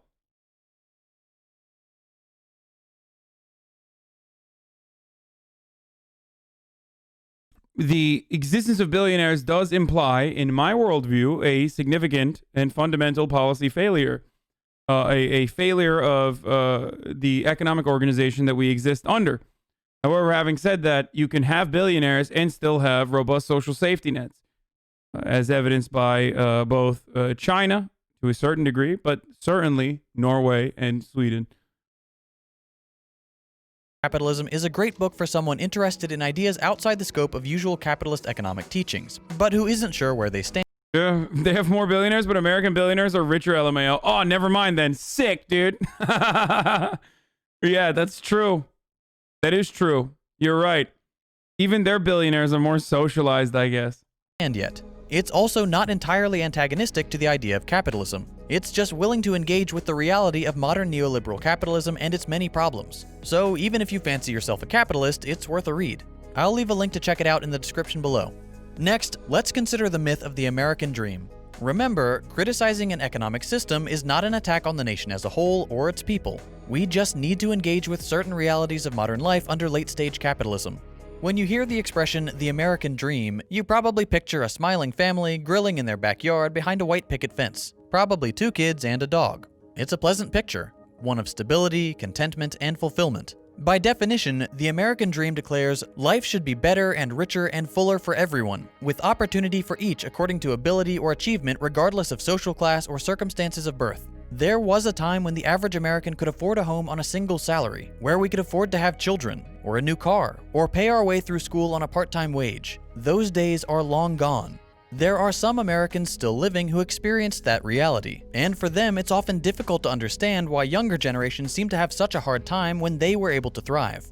World War II catapulted the US to the top of the global power rankings. The post-war years afforded many white Americans the prosperity we associate with the image of the American dream. That period began over 70 years ago, and the following 20 or 30 years represented the high watermark for American prosperity. But, as was inevitable, the nature of capitalism began to work against normal people over the years. The average American's quality of life and ability to afford luxuries, and eventually necessities, has been on the decline since at least the Reagan years. In the past, a college degree I wonder why. If only there was, like, I don't know, something that happened in the Reagan years, especially that accelerated the America's demise. I just can't really think of anything, though. Yeah, that's why Donald Trump is the second Reagan of the United States, which is why he will be remembered fondly by the Republicans. And 20 years down the line, if we are alive at that point, at that stage, we'll be remembered fondly by fucking dipshit Democrats too, who say, oh man, you know, I really hate that vampire pedo Hitler, who's successfully taken over the Republican Party and is now doing fascism, is making me remember the good old days of Donald Trump. If only we had someone who is a reasonable Republican like Donald Trump or Ronald Reagan instead of the vampire pedophile Hitler that is now in charge of the Republican Party.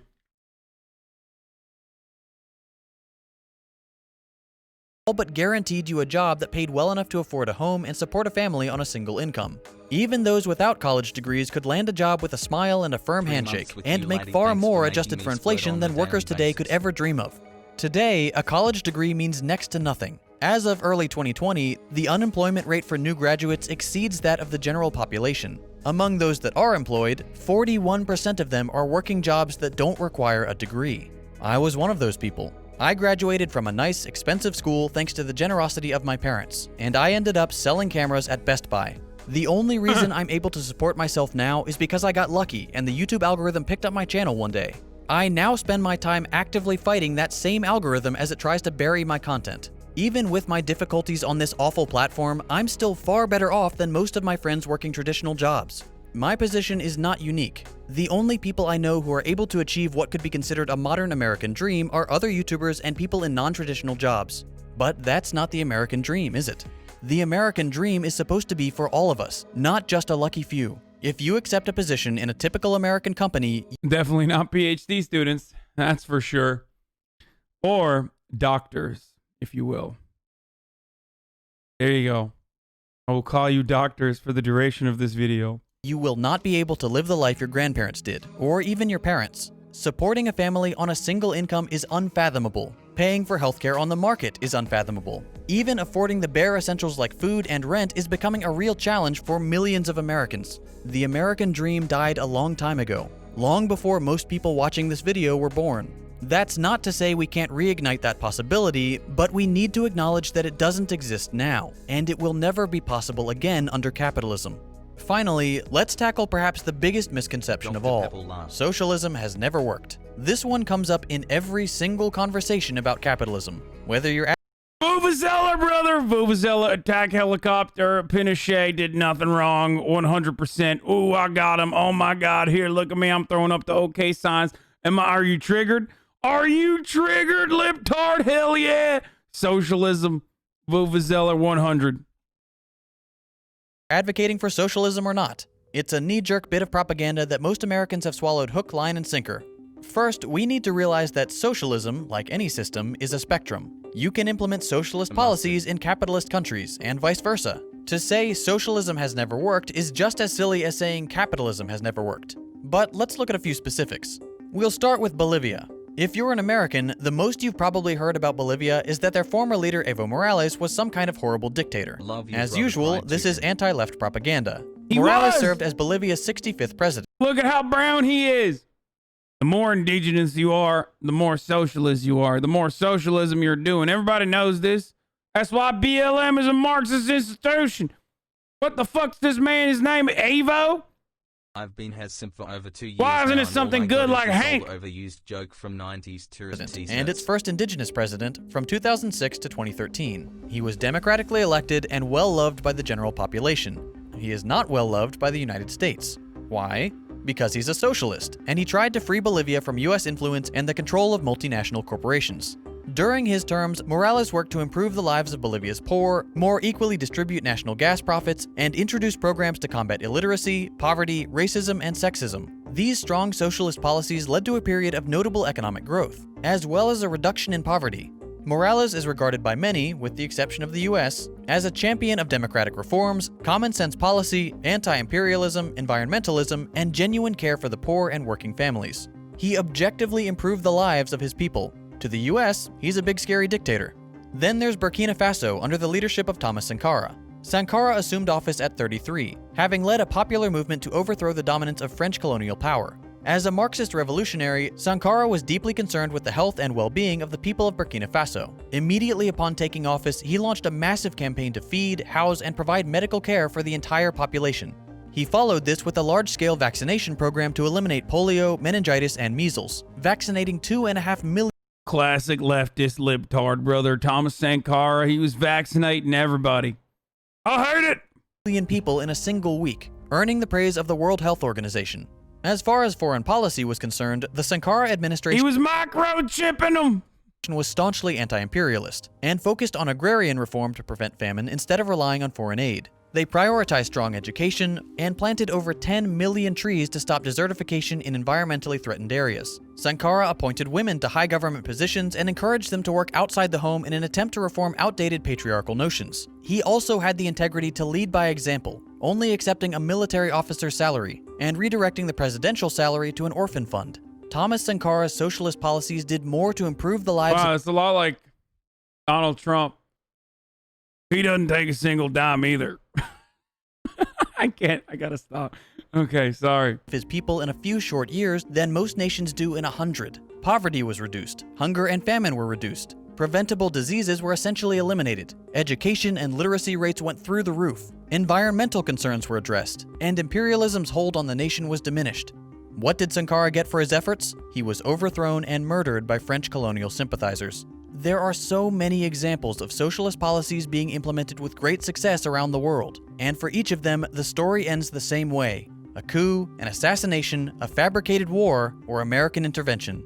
When people say socialism has never worked, what they should really say is capitalist powers have never allowed socialism to continue working. These socialist policies do work. They are incredibly popular with the general population of— I mean, again, one of the greatest examples is higher degrees of socialization has worked incredibly successfully in areas where there is no American imperialism. And when they are regarded as like European allies, for example, you get to freely implement whatever level or degree of socialization that you want to implement when you are not beholden to colonial powers that want to extract your natural resources. Then you get to nationalize your extraction industry, and you don't get fucking 9/11 like Chile did. Or you don't get fucking, you don't, what happened to Iran does not happen to Norway. What happened to Venezuela does not happen to Norway again.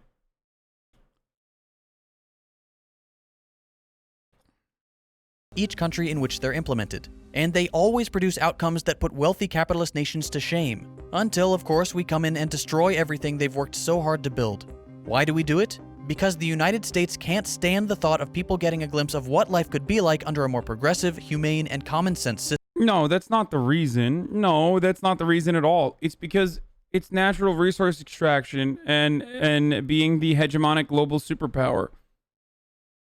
It's just money. Damn. Read some Lenin, lib. I say to second thought.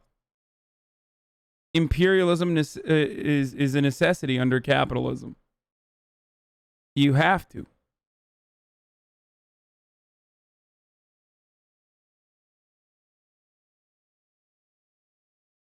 System. So he's going to conspiracy theories with that take? It's not. It's not. It's literally, I mean, there is a fear of a good example, certainly, but the main reason is because the fear of a good example is less that and more Russian influence or the USSR influence overall, the influence of socialism. But the bigger reason is also just exploitation and extraction of natural resources. Let's wrap this up. If you're an American, like I am, you live in the richest, most powerful nation in the history of the world. We have almost endless resources that could be used to solve any problem that we face. We could fund universal healthcare, which would even save us money. That's only true for Scandinavia. The U.S. Directly interfered in Italy, causing terrorism with Operation Gladio. Yes, but comparing Gladio to an otherwise relatively powerful Western power, to comparing that level of involvement, which is still technically indirect in comparison to like fucking what happened in Iran or what happens in Iraq right now or Afghanistan right now, is silly. It's incredibly limited in its scope. We could fund climate change mitigation measures. We could fund free higher education, better infrastructure, public transportation. We could end homelessness, build state-of-the-art schools, libraries, parks, and hospitals. We could ensure every American worker is compensated fairly. Also, Italians are not white. For their work. We could have the American dream. Instead, all that money goes to the military to fund intervention in other countries. It goes to tax breaks for corporations. It goes to bailing out criminal industries that destroy the planet and the lives of countless human beings. Marxism, socialism, communism, pick whichever scary word you want, they represent the rejection of our dystopian state of affairs. They stand for the expansion of human freedom, for the acknowledgement of universal rights, for kindness, decency, and care for the less fortunate. An America that embraced at least some of the tenets of Marxism would be a nation that didn't destroy the lives of innocent people the world over. It would be a nation that cared for its own, that addressed the material concerns of the many over the greedy demands of the few. It would be a nation that could truly lead the way into the future, a future that is bright, just, and righteous. At least if America treated its citizens with more respect and dignity, then I guess it would be even grosser, like its actions against foreign powers would be even more gross, because then we would reap the rewards of our imperialism with an even, or at least more even distribution. And therefore, we would be enriching ourselves across the board while the rest of the world suffered. But because of the fact that America, or at least American corporations that take the benefits of our military-industrial complex or our foreign imperialist endeavors, are not distributed in an egalitarian capacity whatsoever, the American working class continues to suffer as well. You know.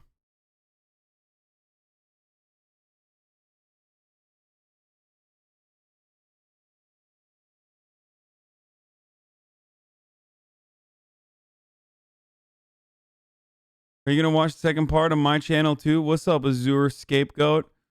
Maybe. I was going to move on to more fun stuff and then watch your video tomorrow.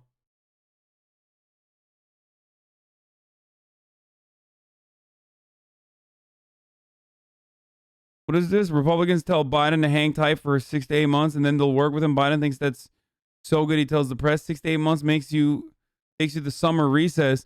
When they return, the focus turns to midterms and legislative window is closed. Good Lord have mercy. Shut the fuck up. Biden says that 7 Senate Republicans, mostly senior, have called him tonight. He spoke to one of the most senior members who expressed a willingness to work in China on infrastructure. It's going to take 6 to 8 months, but GOP will work with him. You're going to be surprised. He's not a mark, dude. He's not. It's got to be deliberate.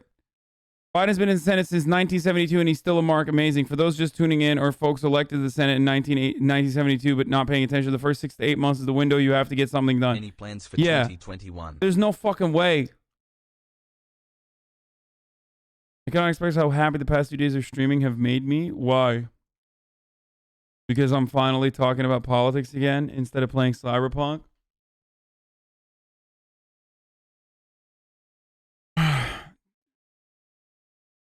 There's no fucking way, dude. This has to be deliberate. Drama Monday, when? Here, send it to me.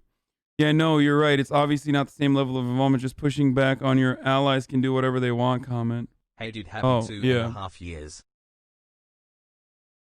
They just have more leeway, or have had more leeway, especially if they're historically a colonial power and a Western power.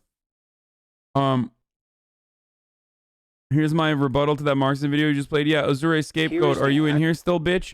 Hey, are you still in here, you fucking communist bitch? Here, watch this, dude. Hey, guess what? Oh, you guys made a cool video, you and Second Thought? Hey, watch out, dude. What's up? Distribution of wealth in America. Here is the actual distribution of wealth in America. Right here. The poorest Americans don't even register. They're down to pocket change. Venezuela.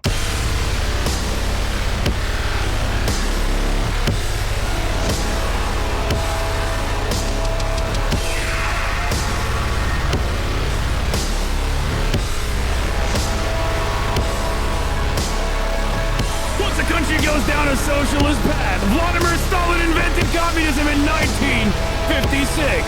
These poor brainwashed fools want it.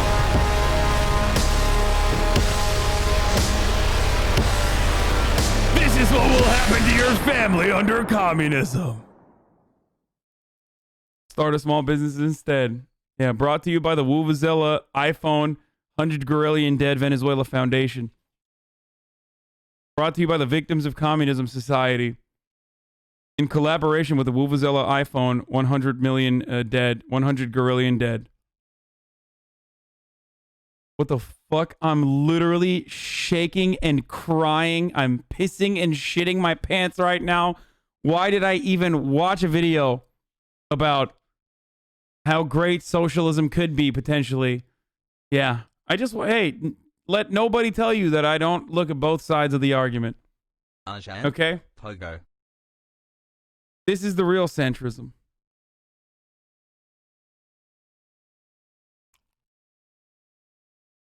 Damn, just my whole family died by uttering the words communism. Life, but at least I have Hasan. Yeah, fucking watch out, dude. See? He's shocked. He's shocked because he has been outed. He's been outed for his advocacy.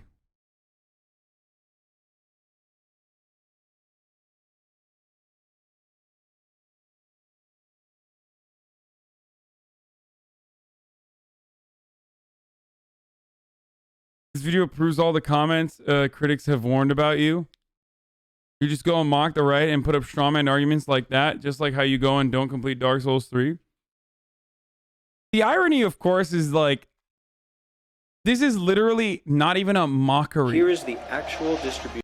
Like, this is not even a mockery of right-wing arguments. Like, that's the saddest part, is that, like, yeah, it exaggerates it a little bit. But how many times have you heard, well, said from your iPhone, look at Venezuela. Communism's never worked, and also, even if it did work, it's always failed. Thanks for 4 months. Feels Distribution strong. of wealth in America. The poorest Americans don't even register. They're down to pocket change. Venezuela. Think about it, dude. iPhone Venezuela 1 billion dead. Exactly. Never forget. Never forget.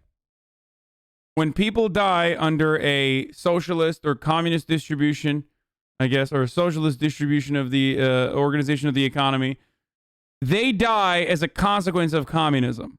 But if they die under a capitalist organization of the economy, as they do now, like the 14 million that die annually directly as a consequence of famine and famine-related diseases, for example, well, those people, they couldn't find their fucking bootstraps. In a world where we have a surplus of food, okay? In a world where we have a surplus, too much food for us to even consume, those people that are dying, well, they're dying because they could not find their bootstraps. But 100 gorillion people died under communism as a consequence of communism directly. Yeah. Both the second thought video and this one provide compelling arguments. Yes, this is precisely why I wanted to show you both sides. Karl Marx, the founder of the USSR, gave power to Joseph Lenin to eat 10,000 babies and kill a bazillion people. Yep. It's also a lie. The moon landing is real, but Yuri Gagarin never existed. Many people incorrectly believe that the USSR won the space race by arriving in space first, like putting a human in space first, but that's a lie. He never actually existed. The space doesn't even exist, really. Actually, fuck it. Space is not real. Yeah, the world is flat and space is fake. People don't know this, but you come to me for all the right takes and the truth. So, yeah.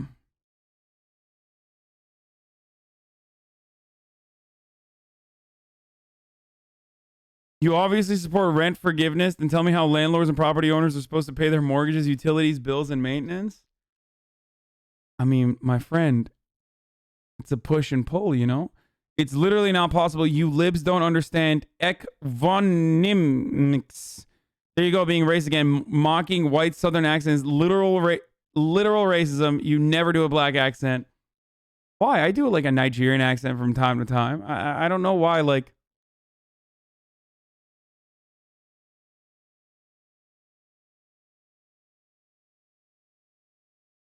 I'm scared for my life. What does Trump recognizing Western Sahara mean for my country of Algeria? I don't know. AOC is dumb as a rock. Her opinion is meaningless. Stop obsessing over her dumb as a rock opinions.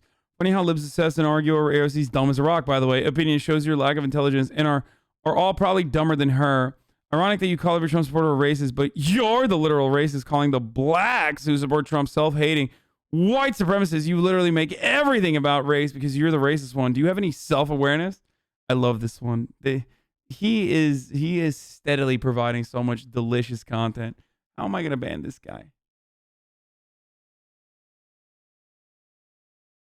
Because BLM is a literal terrorist organization, killed police, burned buildings, and has caused death and destruction of many.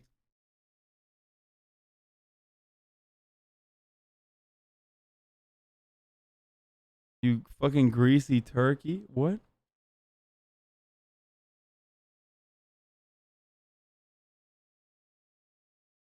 Why does he keep coming back? I don't know. I think he likes the attention. I mean, it's obviously a sock, right?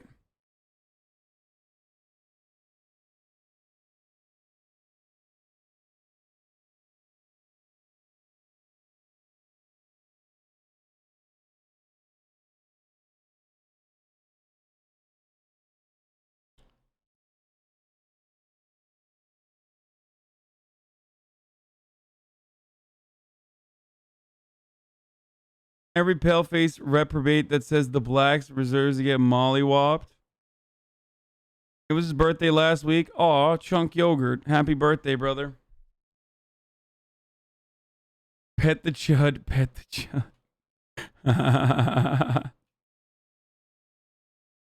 I wonder how he feels being the pet of a leftist community where we entertain his existence exclusively because it's hilarious. Like when he says stuff, it's hilarious. Oh, here, let's watch. Ladies and gentlemen, the dream is over.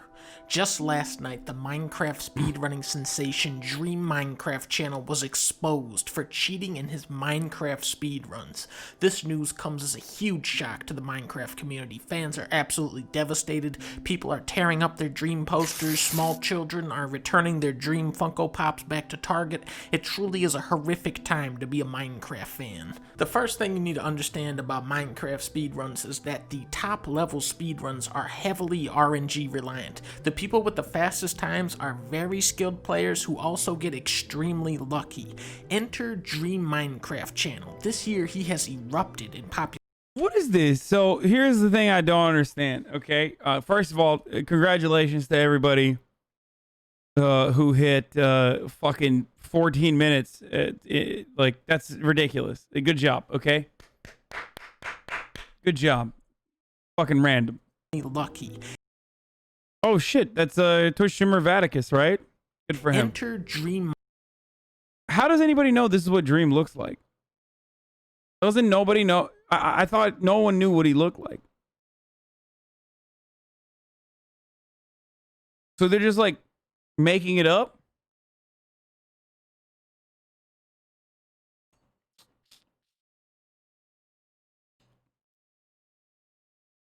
Wait, he's shown his face before? He has? He's a pasty average white guy? I've seen him IRL. That's what he looks like?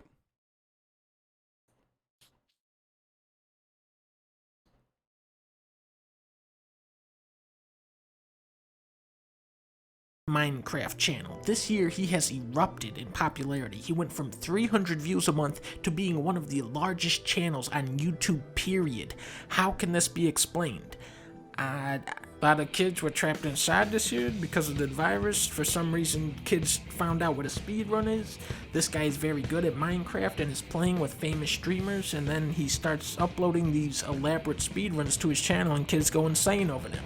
It's a case of someone catching that lightning in a bottle spotlight and capitalizing on it for all it's worth. Whatever your feelings are on this guy, he is undeniably insanely lucky. So, using child... Dude, this is so horny. Yo, Corpse fans are the horniest motherfuckers on the planet, dude. Y'all are horny over a voice. I mean, look, he's nice. Like, I enjoy playing with him. But goddamn, dude, you guys are so fucking horny, dude. Oh, I bet he's so fucking hot. I'm sure he's a good-looking guy, but fuck, man. Logic. It only makes sense that this guy, who is insanely lucky, is also the best player at a luck-based game like Minecraft. He has the Minecraft magic. Diamonds just fall in his lap and he can do no wrong. So this guy, Dream, is 21 years old. His friends are 17-year-old streamers, and the kids watching him are probably 6 to 9 years old. All the children watching... Wait, what the fuck? Really? No way, right? Wait, what? People that like Minecraft aren't like 6. They're probably like fucking 12, right? Are having a blast watching these wacky speedruns, and then Dream starts going on a power trip. He goes, alright, I'm the biggest and best speedrunner of all time now. I got 14 million subscribers, so I'm gonna make this official and submit my time to speedrun.com. And then something terrible happens. These horrible, horrible people called adults start getting involved. Now, what sucks about adults is that these people are extremely cynical and hard to please. They pick apart and criticize everything, whereas kids, they just love anything for no reason at all. So the moderators at speedrun.com, these dweebs, these nerds, yeah, fuck them, they look dude. at Dream's speedrun submission. Yeah, fuck them. I'm fucking mad, dude. How dare they? Fuck. My favorite YouTuber! Fuck! And they go, well, according to my calculations, this speedrunner is a fucking cheating rap bastard little bitch. Apparently, when Dream was trading doubloons with the pig people in hell, he had modded his Minecraft to give him much better odds of receiving the rare material. Okay, Minecraft no cap. Yeah, I bet the fucking Minecraft speedrun dudes probably do have fucking PhDs, though. material from the pigs. Then he also had another mod running that increased his blaze rod. I bet Dream didn't call him doctor. That's why they got fucking bent. And we're like, yeah, we're gonna fucking own you with binomial distribution, bitch. Drop chance. Welcome to math, bitch. Yesterday, one of the moderators uploads a video called "Did Dream Fake His Speedrun?" This video is very convincing, and it also comes with this huge document file explaining the different mathematical equations involved in calculating the different probabilities. The moderators analyzed 6 of his speedruns and ultimately concluded that in order for Dream to be this lucky, this many times in a row, that there was only a 1 in 7.5 trillion chance of his speedrun being legitimate. In response, Dream said the moderators were nitpicking and biased. Personally, I have done hundreds of Minecraft speedruns, and what was most important to me when I was doing these is that I never wanted to cheat, and I never did. And this is something Dream never understood about Minecraft. The true drama of this situation lies in the rift between Dream's teenage fans and his target demographic. The teens are going, "Oh my god, I feel so betrayed, I can't believe Dream cheated," and the little kids are going, "No, no, no. You poo-poo head." Most of these children probably don't know how to add or subtract yet, so when you come in here showing them this and start talking about Dude, they're getting younger, dude. Statistics. Most of the kids are like, goo goo gaga, motherfucker. Probabilities, it's not really going to connect. I'm a fucking baby, dude. I'm literally a baby, dude. When you're going for the gold, you need nerves of steel and the sands of time on your side. You need to be creative in order to survive. Dream was at the top of the mountain, but he got tunnel vision, and he ended up becoming a creeper by undermining his fellow speedrunners. I remember when Dream first started out on YouTube last month. He was my idol and my hero, but now that I learned he cheated, I can never look at him the same. Dream, you may have gotten the money and the fame, but in the end, it cost you your soul, and you lost your biggest fan of all, me. Ladies and gentlemen, the dream is over, and the nightmare begins. Wow. That's a really good drama Monday, dude. That's solid. That's solid drama. So are we doing Donkey's over party or what, dude? He's fucking bullshit, dude. Someone cancel him right now. What the fuck is this?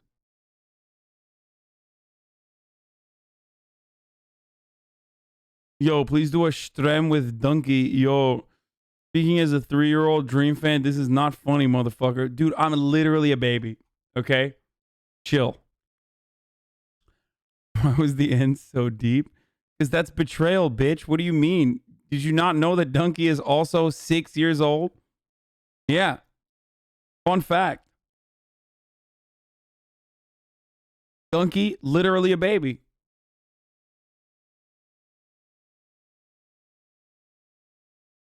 Dream fans are fucking psycho. Get ready. I was just kidding. Please don't fuck me up. I love Dream. He's never cheated. I don't even know if he knows how to cheat. He's never, even if he knew how to cheat, he wouldn't be able to do it.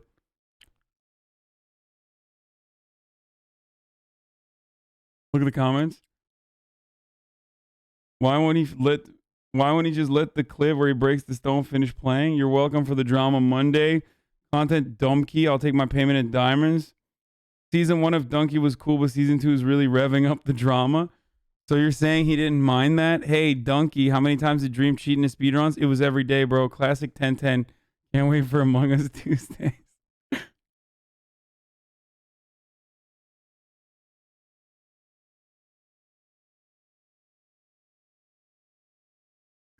Welcome to No More Heroes Mondays, where Donkey assassinates every YouTuber above him to continue his climb to becoming #1. I think the funniest part about it is that, like, he while he is deconstructing the YouTube meta and making fun of it, he unironically will grow and has been growing, probably. I haven't, like, looked at his numbers, but all of his videos seem to be doing really well. And if he was pumping, like, 1 or 2 fucking videos a month that all got, like, 5 million views, now he's pumping literally fucking a video a day that are getting, like, 3 million views. You know what I mean? That's his whole shtick since day one. I'm on board fees of the radical left killed. I'm Dream's biggest fan. Have you listened to Donkey's songs? Post irony. Wait, am I not subscribed to him? That is surprising. I mean, I guess probably because he doesn't upload enough. so I just always watch his. Already getting angry at his next hobby. My 116 run was rejected after research due to it being too unlikely to verify. A video was made by a head mod and YouTuber GeoSquare using my name and clickbaiting cheating speedrun in order to get easy views. Definitely a response soon. Total bullshit.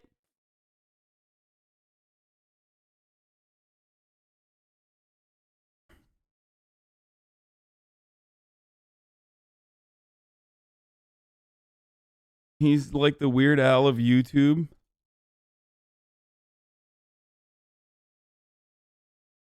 Watches Red Dead Redemption rap? No.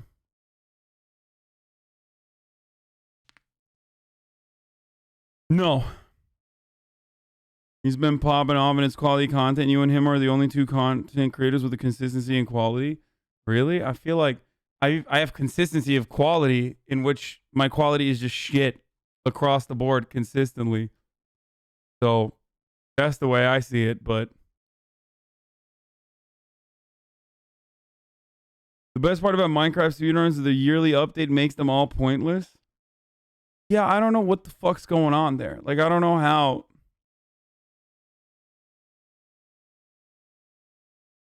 The Feels Hoss Man emote has over 6,278,329 hours spent on it. No, I'm not adding this. What the fuck is a speedrun? What do they do for 14 minutes? In the game of Minecraft, there is an area that you need to get to called the end of the game. And the only way to get to that nether region or whatever is by building a portal. In order to build the portal, you need like certain items that you need to fucking find in the world. Everything is randomly generated. So you gotta fucking find these items. And then there's like bartering and stuff. And then you go to the nether region, ender region, whatever the fuck it's called. And there's a dragon there. And also, beds blow up in this region. So the way to do it is by going under the dragon, like finding the dragon, going through a portal, finding the dragon, and then building a bunch of beds under the dragon as they simultaneously explode. Okay? They just keep exploding over and over again. And that's pretty much it.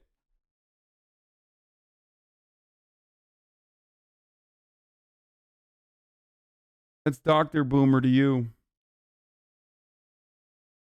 Honestly, not inaccurate. Good job, Hossie. Yes. I have played Minecraft total of 30 minutes in my life, but I know how it's done.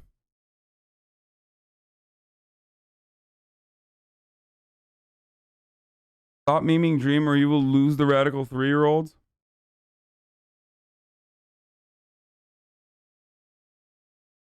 I just don't know. I don't know how. You put the beds under the dragon and the beds explode. That's it. What did I miss?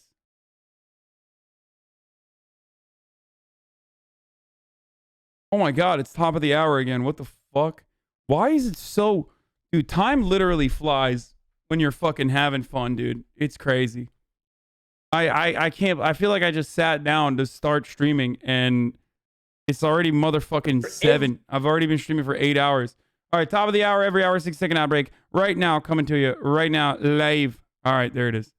What is this? Sounds a bit... Every major media outlet spent weeks and months... Please tell me you know that Dream is a Republican? There's no fucking way, dude. There's no fucking way, dude. Trying to pretend that the Bidens weren't tied to China, that there was no link there. Is he all right? Why does he sound like he's holding in like a big fat shit? Or shitting?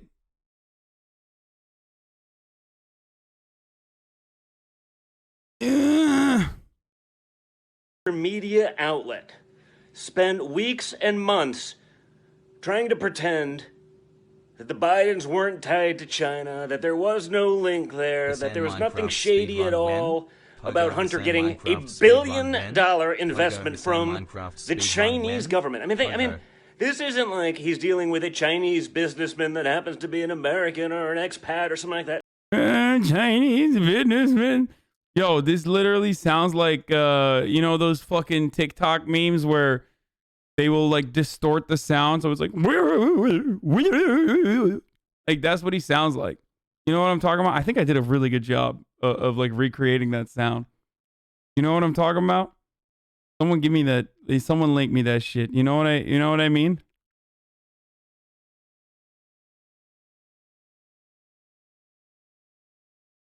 I know he's trying to do his daddy. He's trying to do the impression of his daddy, but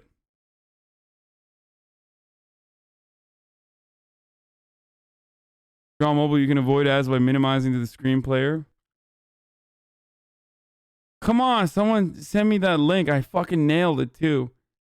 This? Yeah. Yeah. That shows bright. Okay, that is not it. Distorted memes, this. Oh. Why do we keep doing that? Like, he's going this way. Like, no, I'm fucking trying to straight me down. That's what he sounds like, dude. Look at look. He's dealing with a Chinese businessman that happens to be an American or an expat or something like that. I mean, what the fuck, dude? Why is he doing that? Be an American or an expat or something like that. I mean, but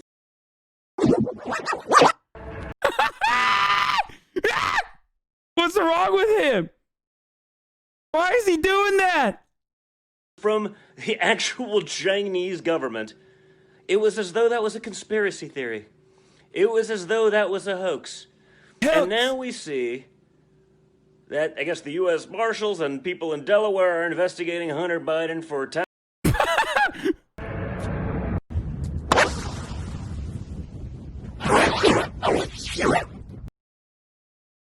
fraud, and I imagine it's amongst other things. I mean, I think the fact that every major media outlet spend weeks. Oh yeah, Hunter Biden. Oh god damn, dude, what's happening to this guy? What the fuck? Succession is a documentary. Okay, for those of you who haven't watched this HBO show, it's literally a documentary. It is a documentary. Their depiction of fail sons is so just fucking perfect. So fucking perfect, dude. All right, it's live stream fails time. Pᴑrnhub. Asmongold stream's a little bit different today. I really appreciate everybody tuning in and hanging out and doing everything like that today, guys. But I have to be transparent with you all. I have to be honest. I have to tell the truth. And the truth is, gentlemen, that today is no ordinary stream. Today! Whoa! Ladies and gentlemen, the doors to Castle Nathria will not open themselves. We need to smack them down! What it's the time fuck? to welcome our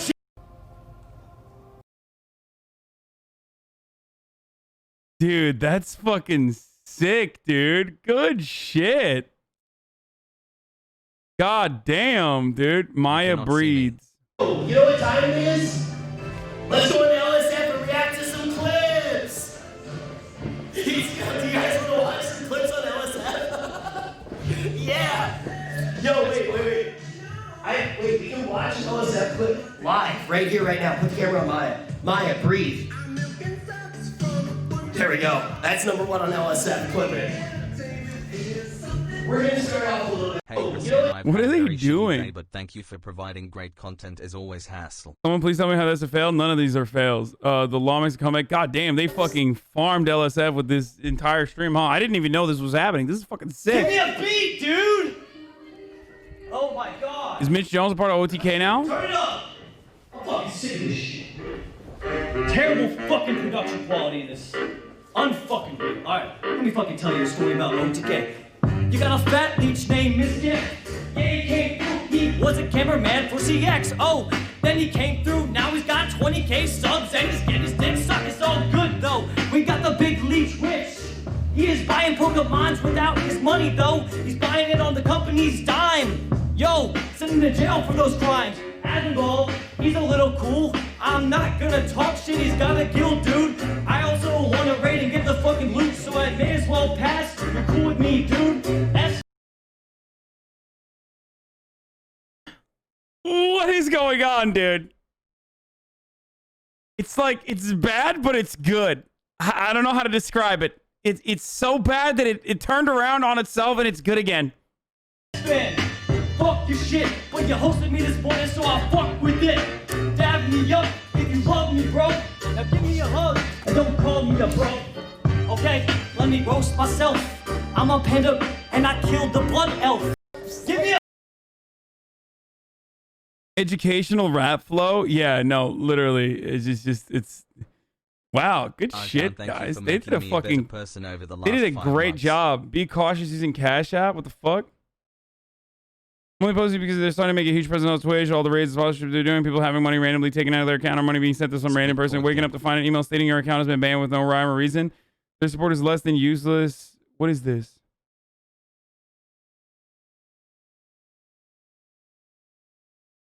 Really? This shit happens? Uh-oh.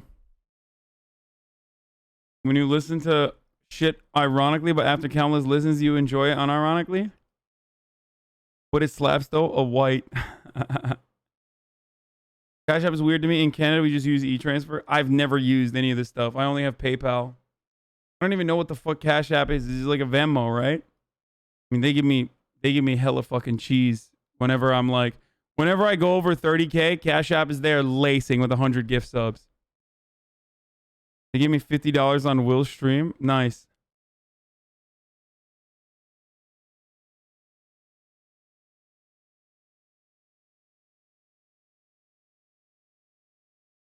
Asmund's real name is Clarence.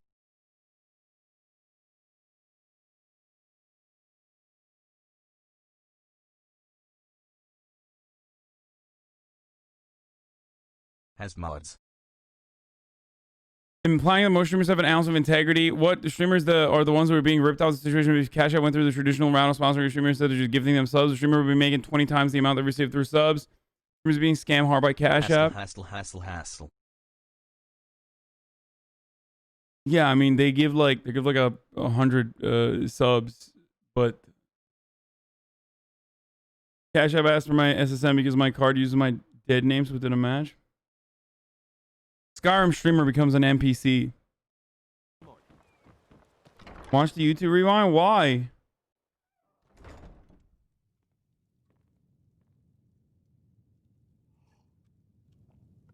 All right. Both me and everyone in the room all drank at the same time. I shit you not. Americans can't transfer funds directly to a bank? No, you can. Destiny talks with a successful businessman. You know, you don't know the answers to any of these because I have a corporation, so I know how those taxes are filed, and I know that you're lying. That's really fucking awkward. But what did you want to talk about next? What kind of corporation do you have? I have an LLC and I have an S corp election. Okay, well I have an S corp, so it's actually kind of a different filing than LLC.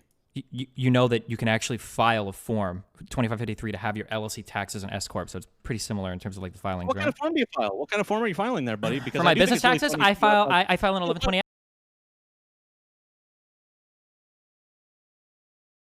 This is so bad.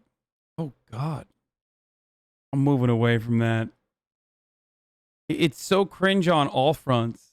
Like, yeah, what no pussy does to a motherfucker. Except we know Destiny gets pussy. So it's like, it's somehow worse. Like, you get pussy, dude. Just be normal. Please. Holy shit. Christopher Yee, cake baking didn't go as expected. Cutie, I need you to promise me something. What? We're gonna be able to save it, I promise. No, you need this. I need to promise right now before I turn around and show you this. I need you to promise me. I need you to promise me that you will. God damn, Lovick is a nice ass kitchen, dude. What the fuck? At some point in your life, build a computer in front of me. Okay, a pinky promise.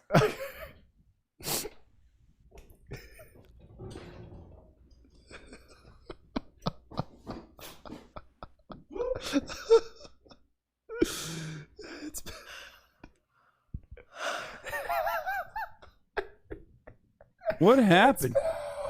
It's really bad.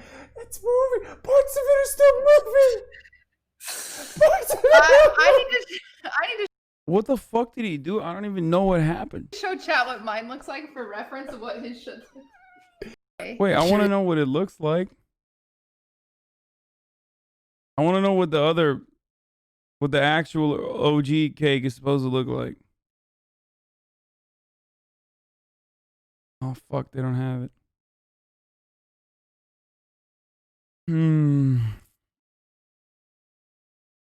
Fox on why he removed donation for Christmas.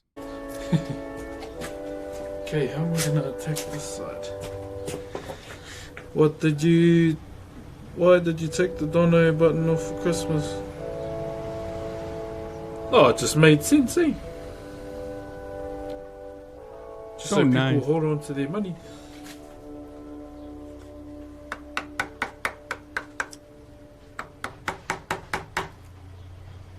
What is that?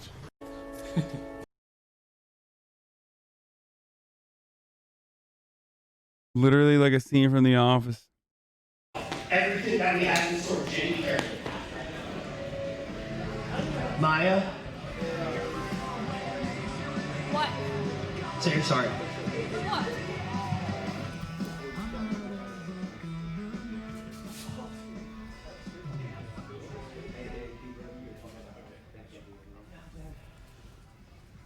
All right, intermission time. It's time for Twister. Maya, grab the Twister board. Everything that we have in store. Dude, who is their camera guy? Like, every OTK clip is like actually fucking good. Like, whoever films their fucking... I don't know how the fuck they do it, but every single one of their fucking clips has like perfect camera framing. S-Fan's friend Finn, god damn, he's so good. They're scripting it like The Office. You can't script the interaction like this, like The Office. They're not that good at acting, okay?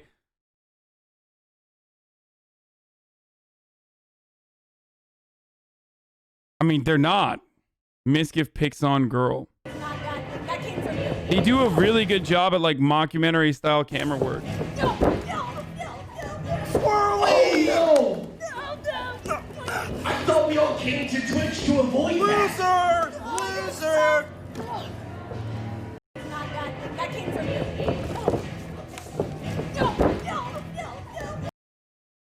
Damn, bro, he is like actually getting into it. It feels like when streamers love their job. I don't want to go. Don't get close. Just one game, Mom, please. It will be really fast. I'm not saying goodbye. Really? No. I'm about to end it. No, you're not. You have 10 seconds. No. You really gonna let this Fruit Loops poisoning motherfucker tell you what to do? No! No! Let's give us this special tiger, 10K. You got Arthas. Yep. You've got Santa. Thrall. Whoa, it's Michael Tiger! Oh, I actually got it! What the I actually got it! I actually got it! Holy shit! Holy fucking shit! Are you kidding me? Are you kidding me? Are you kidding me? Are you kidding me? What the fuck? No! Exclamation mark pack 5 now! Exclamation mark pack 5 now! Follow the stream! Follow the stream! Exclamation mark pack 5! Holy shit! You got Arthas. Pog. I don't know what they're doing. I just... Dude, I don't get the card opening meta at all. Excuse me, people justifying edgy racism? I think this is gonna be a hot. This is actually it's not even a hot. This is just a good take in. If you always try to be racist or edgy, and whenever you're contested in those areas, and you say, "Oh my God, it's just humor," or "It's just that," or people say, "Well, it's freedom of speech," or "It's this and that." Have you ever thought you're just racist? It's not. Don't try to hide it. There's no point. You're just racist. It's not. Don't go to like a million miles to get a bunch of arguments. That's just the reality of it. If you try to hold on for dear life to use that 1, 2, 3, or 4 words that are like terrible, you're just racist. Time to write a manifesto about this, boys. Let's go. The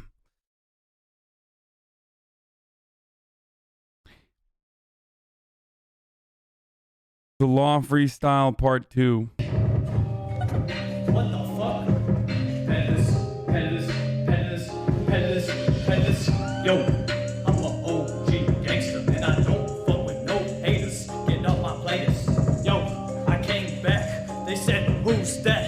That's right, Mitch. Joe's the law is back, and I'm coming for the racks. And you cannot see this shack, and then shatter in the face to the bitches on the ground. And I do not fuck around, so just come into my town. I will take you to the back, and I'll make you fucking brown. Don't fuck with me. I'm not on OTK. I don't fucking have an org. I'm an affiliate in this bitch. Hey, yeah, I ain't rapping shit but me. Coming at my motherfucker, I'm making history. Fuck you, and fuck your ass too. I'll fucking take them all out. You a clown, dude. Coming at this bitch. How hard is it, you think, for him not to say the N-word while he's rapping? Like, on a scale of 1 to 10, like, what are we thinking?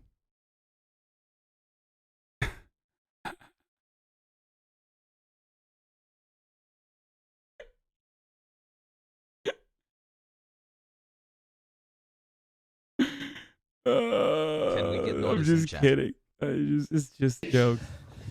That was fucking sick. I did see that I was in a wisecrack vid. I don't know why, but OTK is not a sex cult. Holy shit, everything is OTK on the fucking LSF today. But the flying train! Oh my god! Oh no! He's fucking Joey out! Oh my god! The WoW TCG had cards that give you in-game items. That one was the only one in the first set. It had an insanely low chance of being open and gives you a unique ghost tiger mount in the game. Lit. Mitch Jones stole Aspen goals. Holy shit. Destiny Bases musical. Definitely not watching that. Might describe as I have a short boyfriend. Wait, what? By a couple days, I mean like 2 or 3 days. I've been giving him a lot more freedom to make his own choices on the crayons. And now that he's gotten that freedom, he really, really likes perching on the fence in the backyard because he likes looking on the other side and he likes being higher than me. And it's cool because by a couple days, I mean like 2 or 3 days. Oh, that's so funny. Okay, dude. Ah! Oh, Jesus Christ. Did Melon just rape me? Oh, what's up? Hey, it's me, Antonio Fantano. How you doing, Anthony? It's the Melon, folks. He's here. Wait, did I hear that correctly? Was he interviewing Mario fucking Judah right before he raided me? Dipping in and out. Cannot thank you enough for being here during this. Was he interviewing Mario Judah? Like, you found out where he is. Where the fuck is he? Where is he at? Does that mean Mario Judah is in here right now? Technically?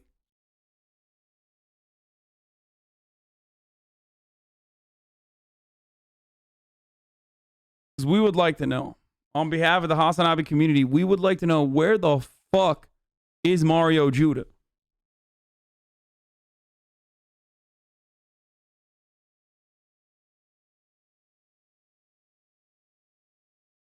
I've been looking all night. I've been searching on computer.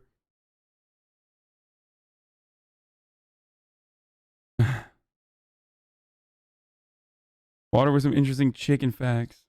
Imagine. So sometimes you just Bro, Jake has a nice ass kitchen too. What the fuck? Everybody has sick ass kitchens, get dude. confused about like how many legs do chicken have? They actually only have 2 chicken. Imagine. I've been looking all night. I've been searching on computer. I've been looking all night. I've been searching on computer. I'm built differently. XGC sings "Hey There, Delilah." What the fuck? Since he doesn't want to be edgy and still remain in the chat and not want to leave, I got you, man. Hey there, Delilah. What's it like in New York City? I'm 1,000 miles away, but girl, tonight you look so pretty, yes you do. Wow. Times Square can't shine as bright as you. Incredible. I swear it's true. Hey, hey there, Delilah, don't you worry about the... Okay, I can't watch the rest of it. You never sing to us? Bitch, I sang to you yesterday. What the fuck do you mean? Okay, this is... I too turned 30 this Alright, year. I'm bored of LSF. Sing to your PhD students. I sang to you guys yesterday. That's all you get. Where is the fucking where's the OKBUDDY video of me singing? Where is it? Where is it? Where is it? We need a petition to start Hasan making music.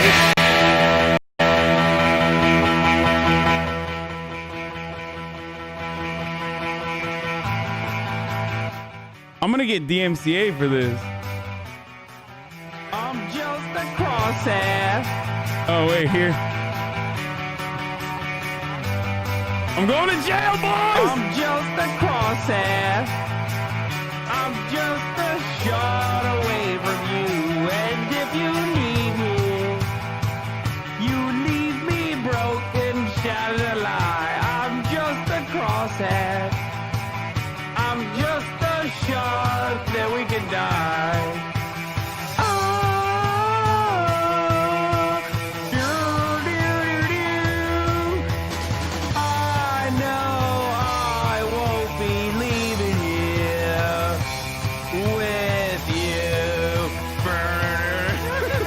Okay, that's enough. All right. There you go. That's it, boys. I did that. Sounds like early 2000s garage band. I mean, I did sing that yesterday, and then someone fucking put it on top of the actual original, dude. I'm just your crosshair. Well, not someone, it's Metro Boson that did that. Why is it actually good? I don't know. I made an entire album about episodes of Courage the Cowardly Dog and it's made people cry. I'd love to send you a copy. What? Too good. Bots won't know it's a cover. You think I'll go to jail for that?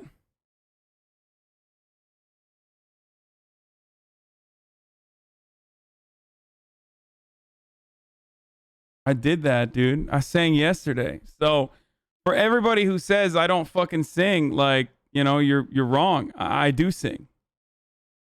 Me watching on YouTube every time Hasan says Pepela or Keg W. Sorry, I don't speak Italian. True.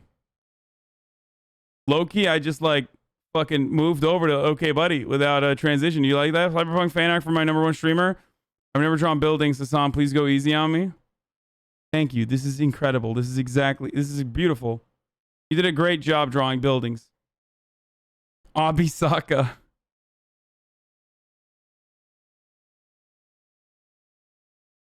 For someone who has said that you've never drawn buildings, you've done a great job. Gaming top of the hour.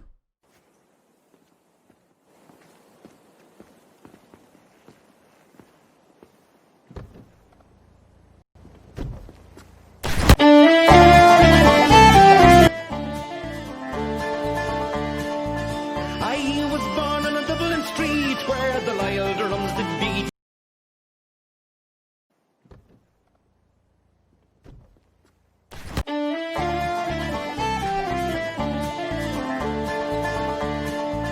I was born on a Dublin street where the Lyle drums did beat. Oh, Jesus Christ. That's fucking good. Gaming top of the hour. Duality of memeing on OKBUDDY Hasan. Knowing Hasan won't see your meme because you didn't make the cut for top of the week this week. Knowing a fellow memer enjoyed your meme because you have 2 upvotes. Okay, dude. You have 100 upvotes. And also, I'm doing it 2 days in a row. The truth about Massage Biker. Dear Hasan, you said I would be a bad president. You don't even listen to music. Apologize. I mean, I do listen to music. I made a 3D copium Snapchat filter. Scan the Snapchat code to... What?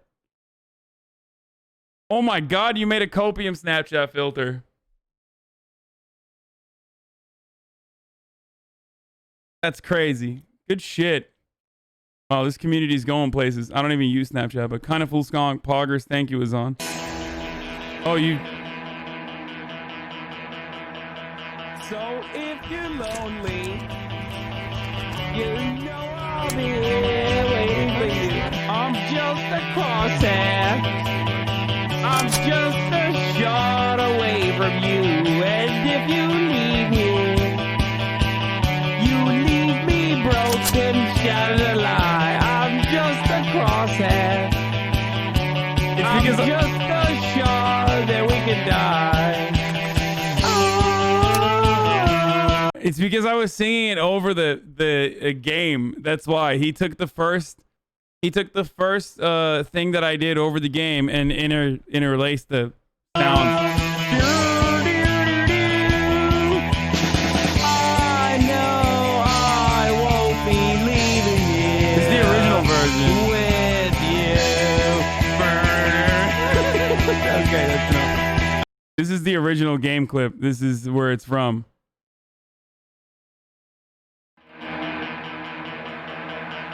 So if you're lonely, Like it was while Johnny. It's from Cyberpunk. you know I'll be here waiting for you. That's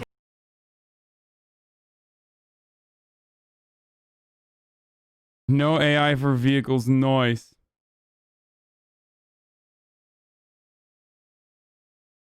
You know you missed this yesterday and I made it. Keanu Reeves? What? Keanu Reeves is not known for being a good actor. Uh-oh. What movie has he been in where he's a good actor? What are you talking about? You guys are fucking crazy. Uh-oh. Keanu has never been a good actor. Like, this is what Keanu Reeves. What's up? Here, I'm gonna do it right now. What's going on, guys? I'm Keanu Reeves. What's up? I'm done with this pussy liberal shit, okay? I'm done with this pussy-ass, liberal-ass civility. I'm sorry! Oh god! He's fucking training like that, he's barely a human being. You can fucking clip it and get your fucking fifis in a bunch and get upset. I 100% mean it. He's always, dude, he's fucking the guy from... Dude, where's my car? Like, why would you expect to be a good fucking actor, dude? You crazy? No, what am I shooting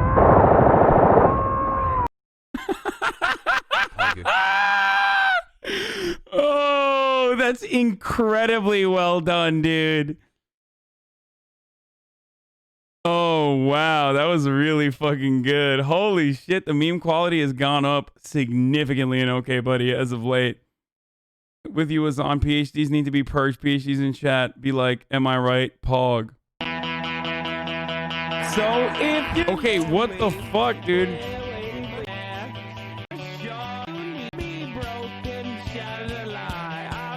Everyone had to make the same meme, dude?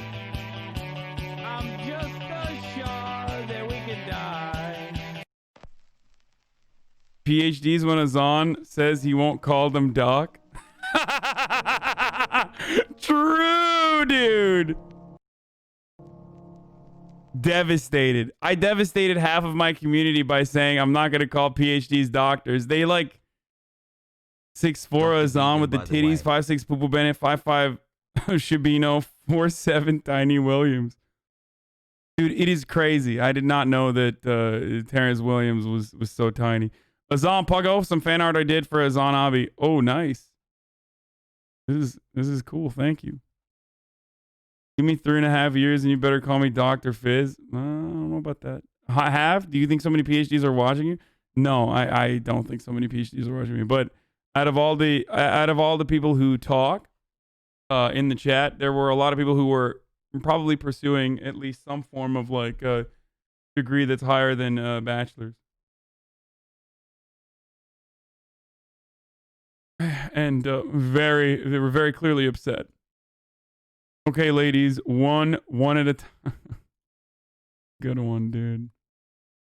You will put away Hasan Pago featuring Kiboga. Yeah, skipping the Durham operations videos. Ignore me RPing as a PhD haver. Hasan, I am a doctor. Please respect I am in crippling debt. My title.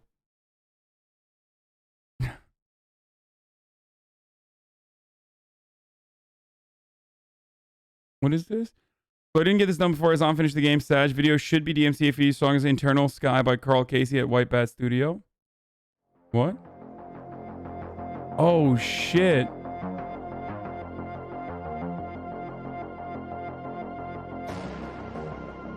Damn, Estes Chan. Ooh, Estes Chan.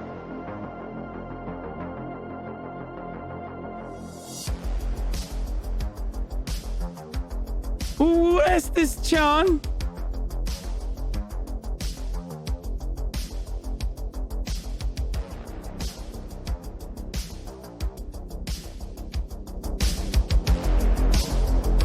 I'm wearing Berserk pants, but I think they put my pants Berserk logo on the shirt instead, which made it cooler in my opinion.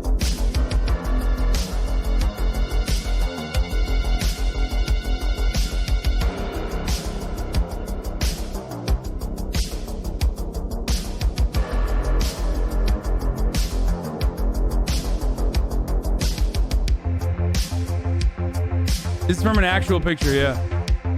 From my Instagram.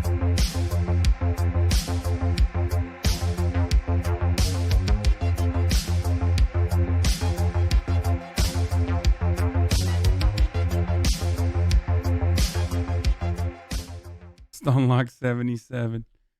That's sick. No, it's not Bad Bunny. Shut the fuck up, chat. I am uncreative, so I made a template for you. Average fan. Average enjoyer. Wow. Very cool template. Thank you. 6,500 languages, and he chose to speak facts.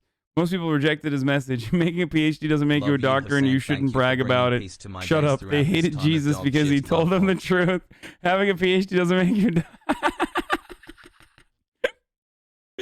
Oh, no. Oh, no. They're hard to describe. Okay, Puggo. What is this? No. Not clicking on this shit. No. We're done. The leaders of the revolution. What the fuck is this? What is this? Oh God, is this what I think it is? Oh God. Oh no. Oh no. Oh no. Oh no. Oh no. Oh no. Oh no. Look away. Look away. Look away. That's. Oh God. Oh fuck. Oh God. Oh no. Oh no. No. That's so embarrassing. Hey chat, asking people to call you doctor because you have a PhD is pretentious.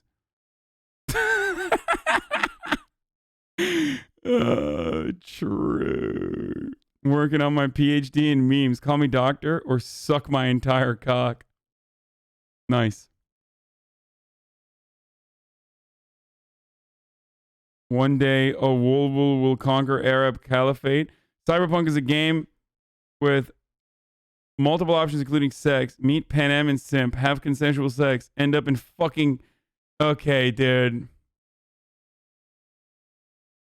Hasan drops the hard R? What? Why has it been deleted?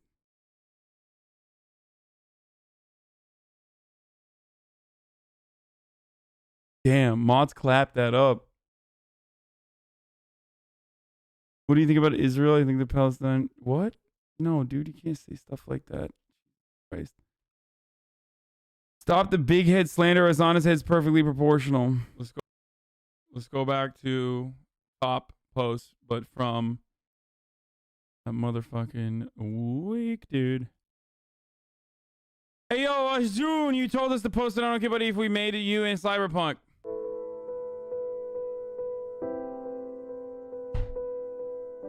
John.